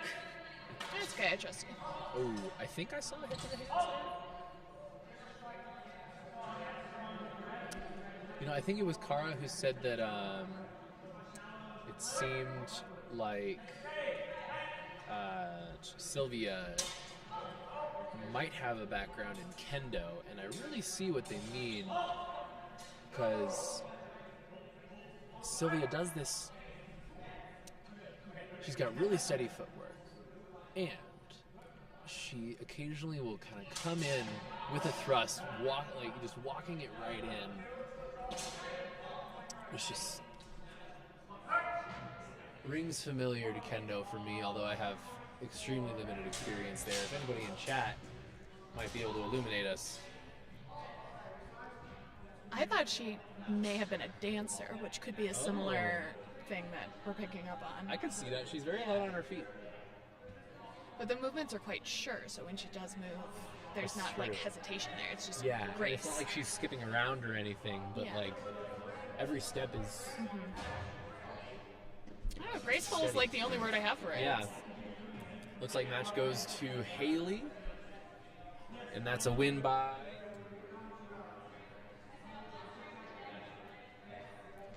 10 points to 2. Haley takes it 10 to 2. strong. All right, let's take a look back over to. Let's see if Ring 3's camera is going to behave. We got Veronica and Mariana right now. This is a match I want to see, no matter how butchy the camera is. Ooh, the match between Monica and Kara is still going, and Monica's catching up a little bit. Monica is at 4 points, Kara is at 9. Over on Ring 1, I think we just started a match between Abigail and Lacey.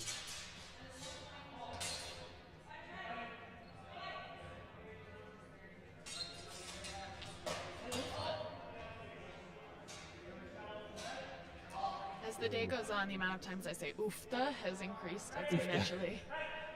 Oofta. Oh, I misspoke. This is not Veronica. This is, who is this in the purple? Very similar jacket to Veronica's.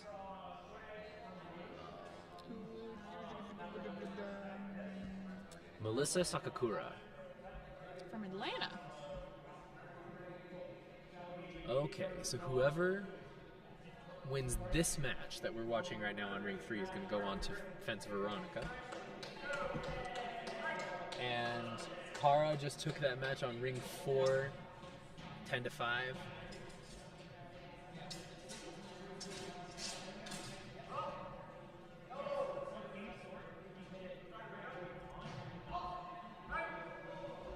I'd like to be able to read out some statistics on these people, but all it gives is age. So that is something you are interested in. We can let you know how old people are.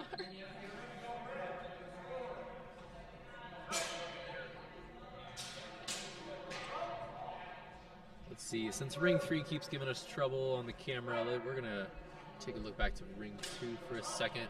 We got Haley in another match, back to back, coming against Nishan. Let's check the score for you.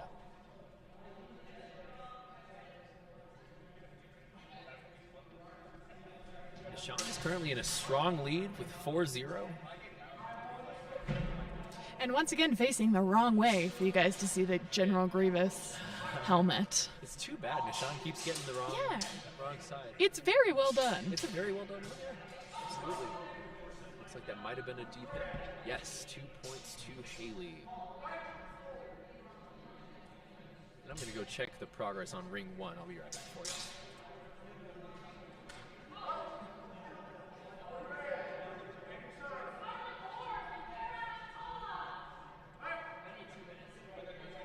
Back on Ring 1, we've got 3 to 4 with Lacey at 3 points, Abigail with 4. It's good to see Abigail doing well. A fellow member of DHFA. Fairly new addition, came in this year sometime, I think.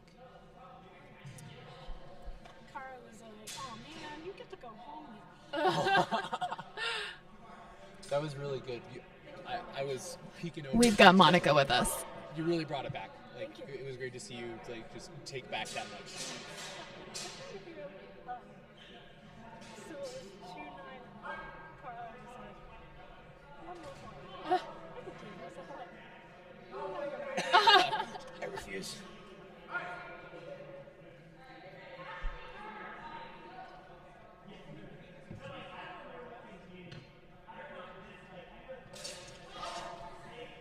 Both fencers seem like they really don't want to go low. There's quite a lot of real estate there, but they both go for the mid or high.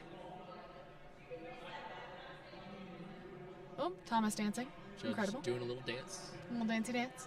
a little happy dance. Doing his dance. Doing his thing. I think this might be Thomas having the fencers take a moment to chill out, Ah. keep control on their blades, not use too much force. Although I haven't seen any warnings for force in this match.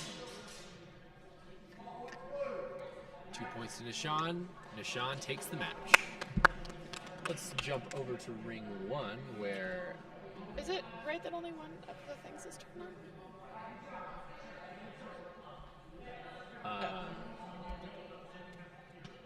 on ring 1 we have Lacey and Abigail. Dennis, do you mind checking the score on ring 1 for me? Ring 1, you got it. Thank you. Dennis is going to check out the score for us. Trevor in fancy clothes now. Also, on ring 4, we don't have a camera for, but I just want y'all to know that we have Scarlet Ord going up against Kara. I don't actually know Kara's last name. But this will be an interesting match. And I'll tell y'all a little bit about it as it goes on.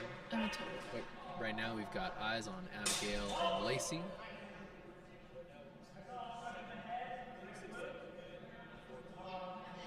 All right. 7-4, Lacey's favor. She's really brought it back.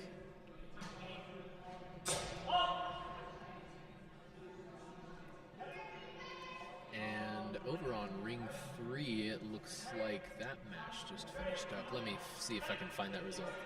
Ooh, Lacey is up at 9 points now. All she needs is one more good, clean hit. Could be a shallow target. And that'll decide the match.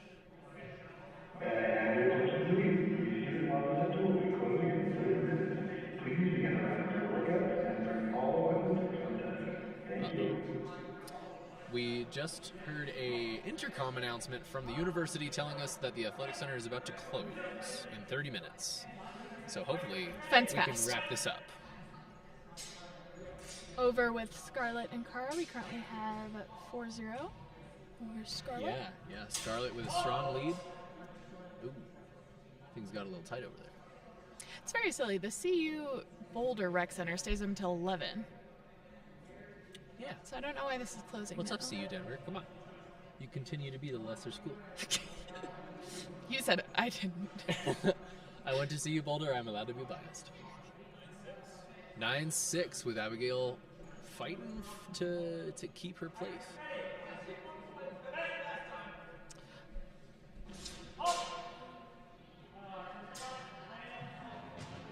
Ring 4's matches, I do believe, are being recorded on a separate camera. We just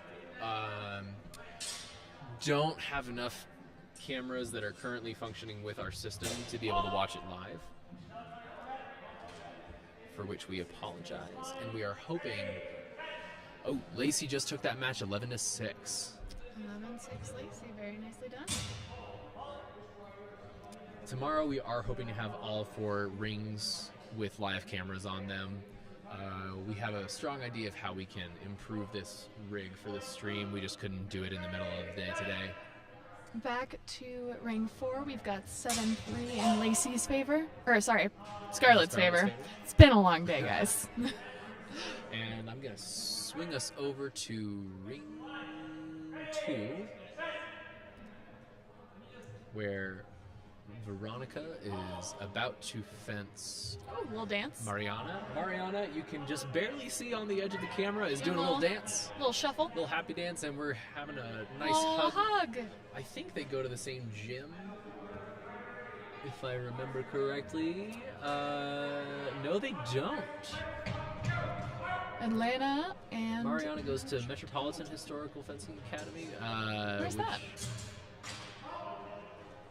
I'm not sure. I think that might be...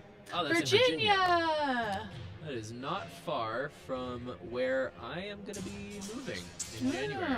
So I might see those folks out at MHFA. They have a gorgeous logo. Oh my gosh. Yeah. Point to Veronica.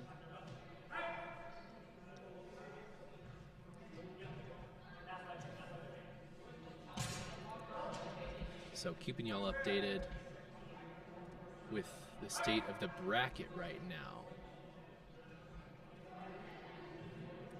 After their match with Haley, Nishan is waiting for the victor of this match we're currently watching in Ring 2 to fight in the semifinals.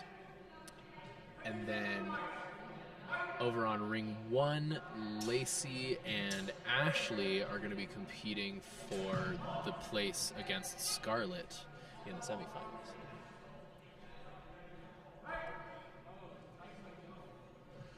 Currently, the score is 4-0 in Veronica's favor here in Ring 2.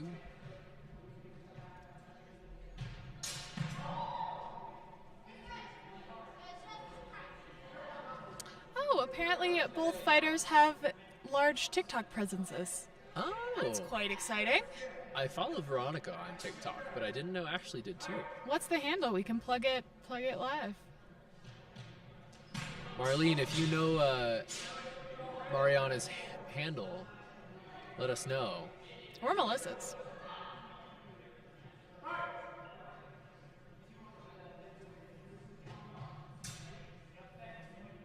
Great footwork indeed, absolutely. Yeah, Mariana really does kill it with that footwork. She's getting those solid stomps in. 6-2, Veronica's favor. Ooh, that... No score. Coming in high.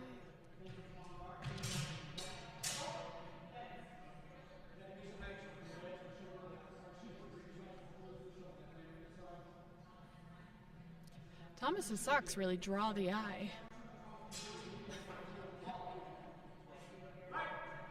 This is very true. They're a bright, bright pink. Neon.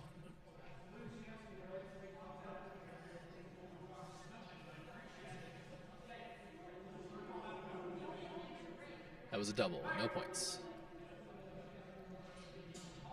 Thank you, Marlene.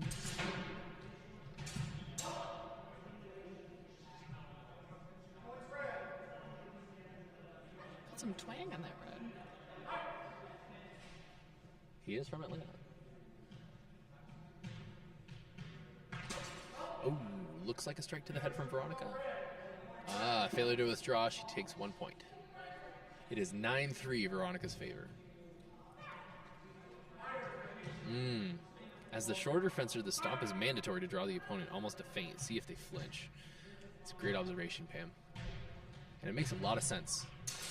Plays a good psychological game. Ooh, Veronica takes it with a hit to the head. And Mariana is smiling and throwing her glove down. Clearly happy to have the fight and frustrated to have the result. That last thrust was golden. We got 2 matches left, folks. We're going to jump over to Ring 1 real quick. And we do have Mariana's handle, thanks to Marlene. It is Fencing Fairy on TikTok. Ooh, duly noted. I am going to have to take that down Give later. that a follow. 4-3 in Lacey's favor right now over on Ring 1. So Lacey at 2 Ravens Fencing School and Correct. Ashley at Atlanta. It's been tight over on Ring 1. 2 Ravens, where is that? 2 Ravens. Somebody said that in chat. Oh, Cleveland. Cleveland. How far away is the after party in Toronto? I have no idea.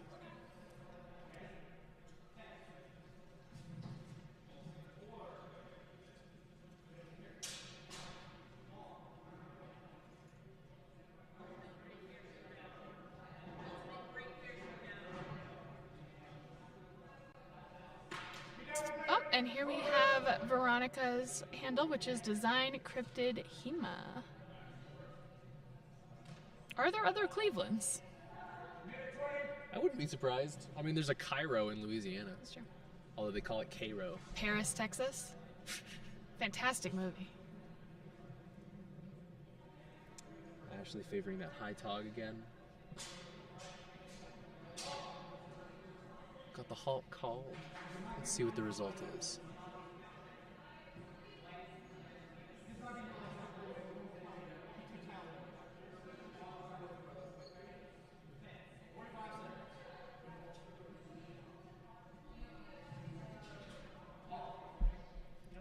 Gonna go take a look at that score over on ring 1. Oh wait, Dennis might have it for me.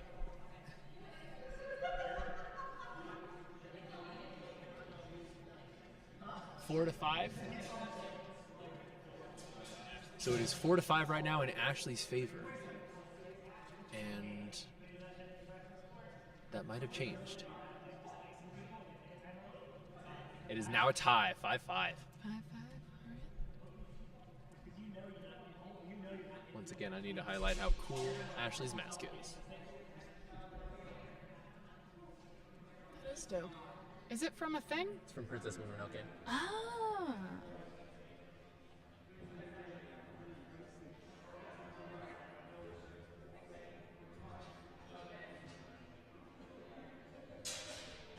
Ooh. Looks like a double to me.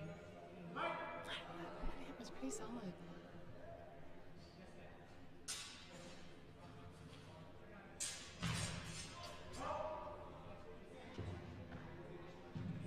Over on ring 2, we have Veronica and Nishan facing off right now. And they are in the semifinals. I think we should... Huh? Oh, looks like Lacey's getting a look with the medic. I'm going to switch us over, give her some privacy.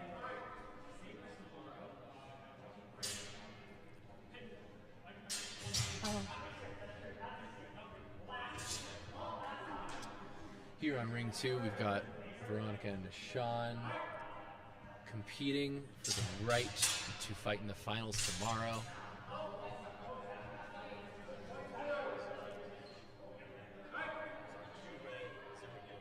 Check it again. I think it just changed.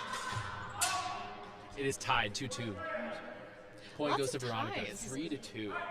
Got a lot of close matches tonight, folks. Especially in ring 2. Something about 2. Something about 2 brings out those ties. That's the golden ring. We can hear it. We can see it. See it It's best. true. It's true. And it gets the most tense matches. 2 points to Veronica. 6-2.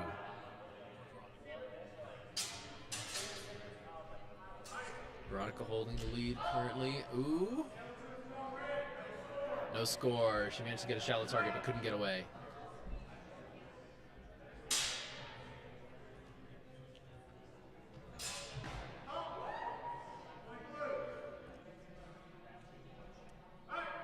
Point to Nishan. Ooh, that looked like... Yep. Failure to withdraw. No score. Nishan calls a timeout. And Thomas is doing his happy dance. Action is still paused on ring 1 while we wait for the competitors to get the all clear.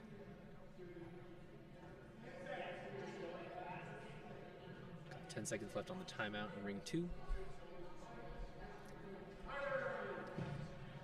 What's our score at? 6-3. It is currently 6-3 in Veronica's favor. Is also how tall these shoes make me.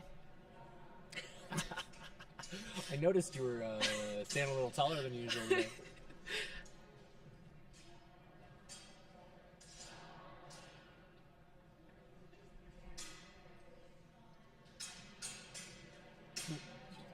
Playing with the tips of the blades.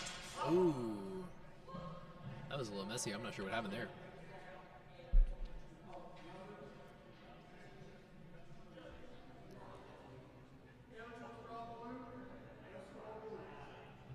Calling a failure to withdraw on blue, no score.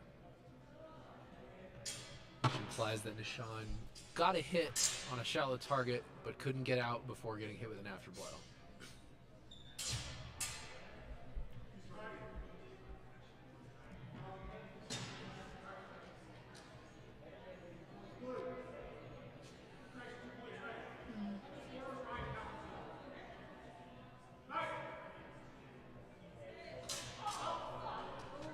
Oh. Looks like we might have an injury. Alright, we are gonna give both rings their privacy right now, and you guys are gonna look at the tired table. Hello. Welcome back. Welcome. Hello. Yeah. We got what? Okay, yellow card, Sean too. Got a yellow card for Nishan for power. Okay. And it looks like the medic is coming over to ring 2. Right.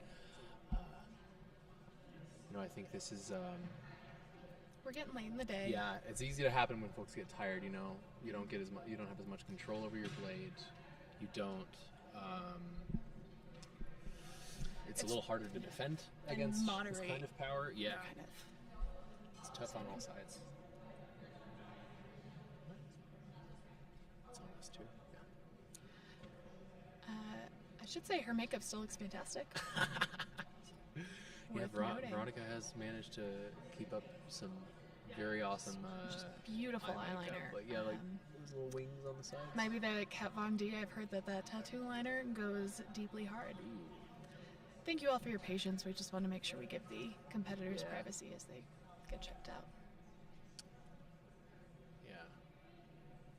Veronica's on her feet right now, talking to the medic. Lacey looks like she might have an ice pack on her neck. But I'm not going to get too much into details because we wanted to give these folks their privacy. Just send your good vibes. Send your good She vibes. is fine. Okay, she good. She looks okay. She looks fine. She was speaking with the medic, and then Maggie of DHFA is watching over her to make sure she's still okay. Yeah. Maggie always looking out for folks. And Lacey is back on her feet, by the way. There we She go. looks like she's doing Yeah. And it looks like Veronica is ready to fence again. All right, so we are So back we're gonna on at ring swing 2. you back onto ring 2. And we will update y'all with what's going on with ring 1. If I had anyone looking after me, I would want it to be Maggie. Seriously. Especially with army experience. Oh, definitely. She knows how to handle herself in conflict. I did tell Maggie if there's ever an apocalypse, I'm showing up at her house. I have like a short list of people who I would include in my apocalypse team. She definitely would go on it. That's double. Connor, to answer your question, Polar Seltzer Dark Cherry flavor. Hands down.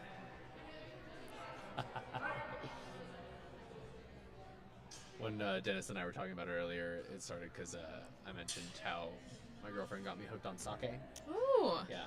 Which, like, she's not even a huge fan of sake. She likes it, but she just took me to a few too many ramen places. Oh, and we are getting back ready up on ring 1. Yeah, back on ring 1. I am going to see... Let's see. What's our point on ring 2?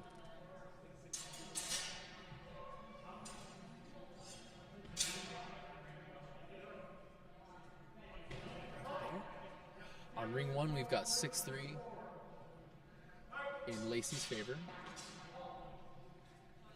And here, on ring 2. And it is 9-3, still in Veronica's favor here on ring 2. I think we're going to 9-5. Nishan just got caught up a little bit. I think we're going to stick on ring 2 until we get a resolution. No score.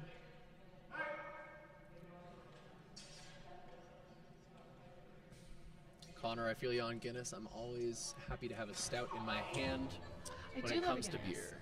An Irish car bomb never goes bad. Ooh, true. A drink you should not mention in an airport. That's fair. I also thought, on a live stream, maybe not the best. All right. Well, we've got a conversation with the...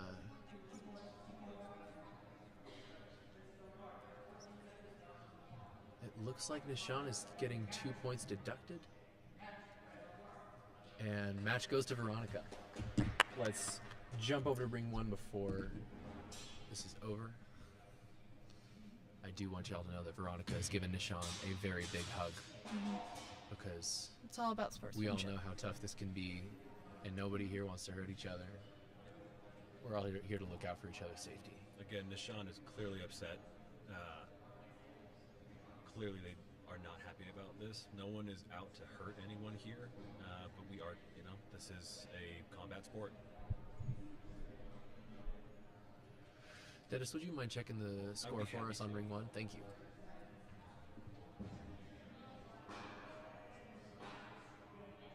Yeah, Connor, that's absolutely right. Those low angle thrusts. Okay, so it is 6-8 right now in Ashley's favor.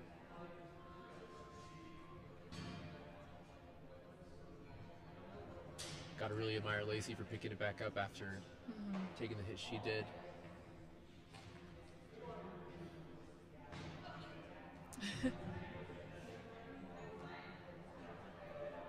All right, it looks like we're finished at ring 2. Discussion with judges is over. Score is finalized. And it looks like Ashley has taken the match.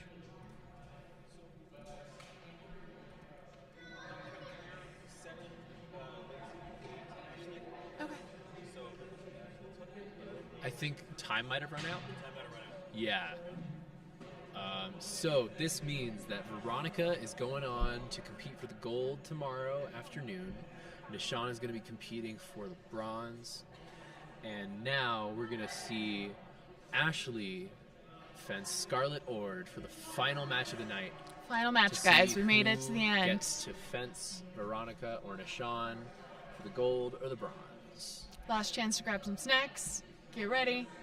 We're all in.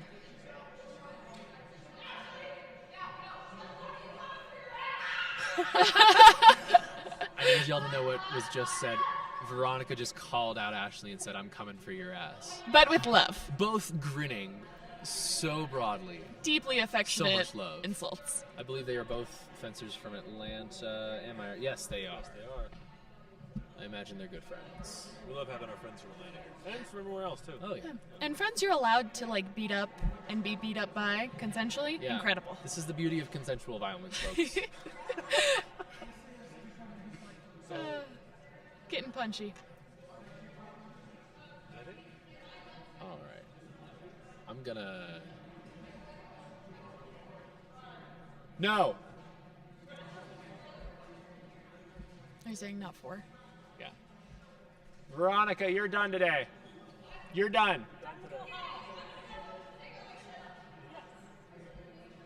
Oh, and we've got a lovely shot of Isaac's head here. Shout out to Isaac. Shout out to Isaac. One Sir, of our coaches. Isaac's, yeah. Isaac and a lot of the instructors have been absolute champs today. Are we have one more bout? Yes, we have one more bout. Yeah, we have So one more Scarlett match. and I am waiting to see what ring we're getting that on. Oh boy. Okay, I'm gonna go grab one of our cameras, or Dennis is gonna do it. Just grab ring 2. Yeah. Yep. We're gonna So- get y'all some eyes on ring 4, where Scarlett and Ashley are gonna be fencing. So we're just going to switch around that camera and we'll get it ready in a moment.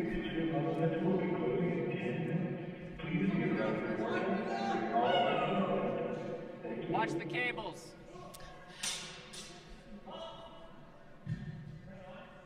This match has started. We're gonna try to narrate this as well as we can until Dennis gets the. Oh, he's got the camera moving over there. Perfect. Beautiful. You're good.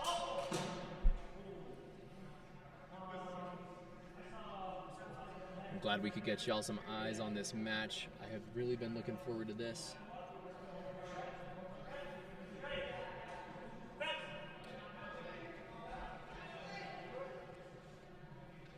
Quite a height differential there.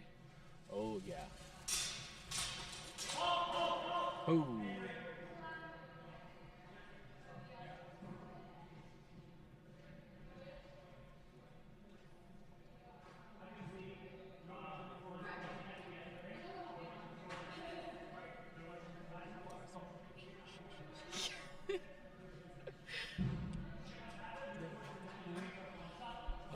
to tackle audio stuff as fast as I can.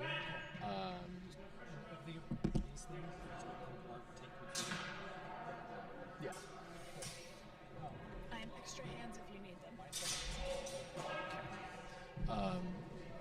Let's see. This is mine. All right, so we One are of my standing C920s at is over 1-0 there. in Red's favor, Scarlet's favor.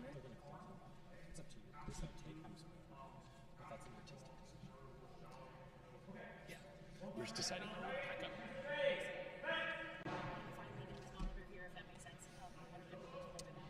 Okay. I'm debating whether or not I should take all of my stuff, because not all of it is mine. Yeah. Jesus. Okay. Alright, we are now at 2-0. Still Scarlet's favor. Yeah. It is definitely down to the wire. We've got 8 minutes before they bodily kick us out. So.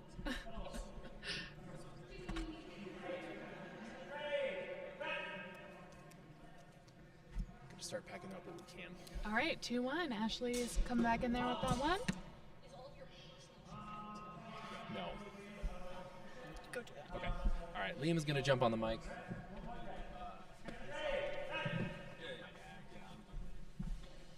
Final match of the day. Scarlett on the left was actually one of my very first instructors in HEMA. She was my very first intermediate instructor. My beginner was Andrew Weems. I think you were one of my beginner instructors, technically. Oh, for the online? Yeah. Yeah. Look at that. Full circle. Full circle. All right, we're now at 3-1. Scarlet's favor. Ooh, nice shot there.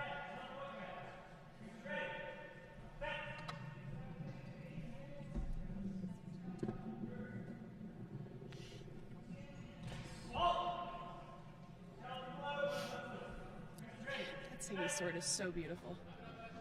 Oh, the Gothic? Yes. Yeah, Scarlett's rocking a Siggy Gothic there on the left.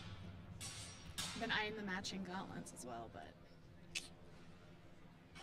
Ooh. Oh. Thrust to the face.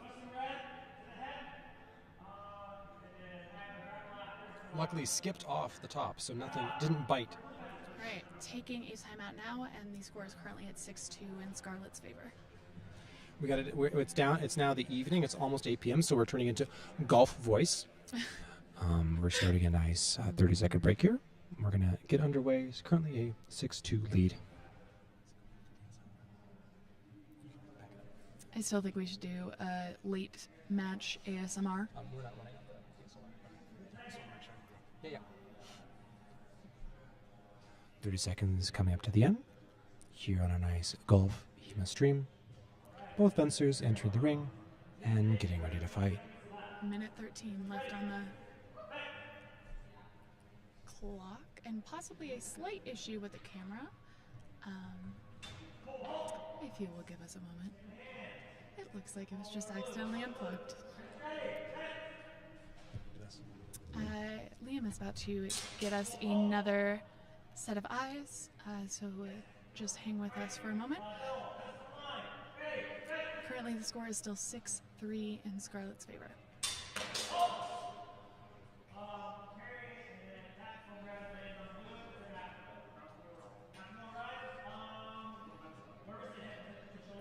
All right, we are nearly there, working to...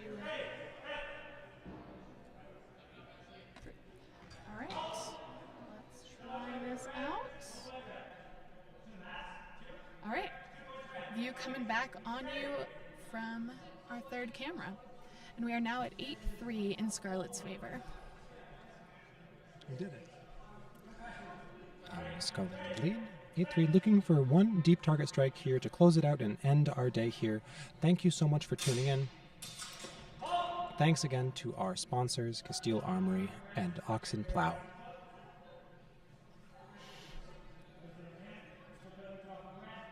One point red, 1 point away from a win here. We'll see how Scarlet does and handles this. Looking for one. Ashley looking for the comeback.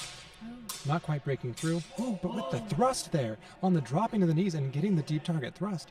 Great shot there from Ashley. Drive 200 yards down the way. Landing straight on the green. Easy putt for the deep target thrust for 2 points. 9-4, and we have 4 minutes left to get out of this gym. 30 seconds left on the clock. Scarlett looking for one shot. Ooh, that might do it. That might do it.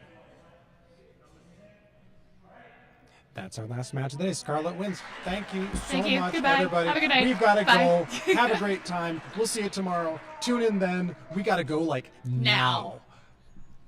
Love ya.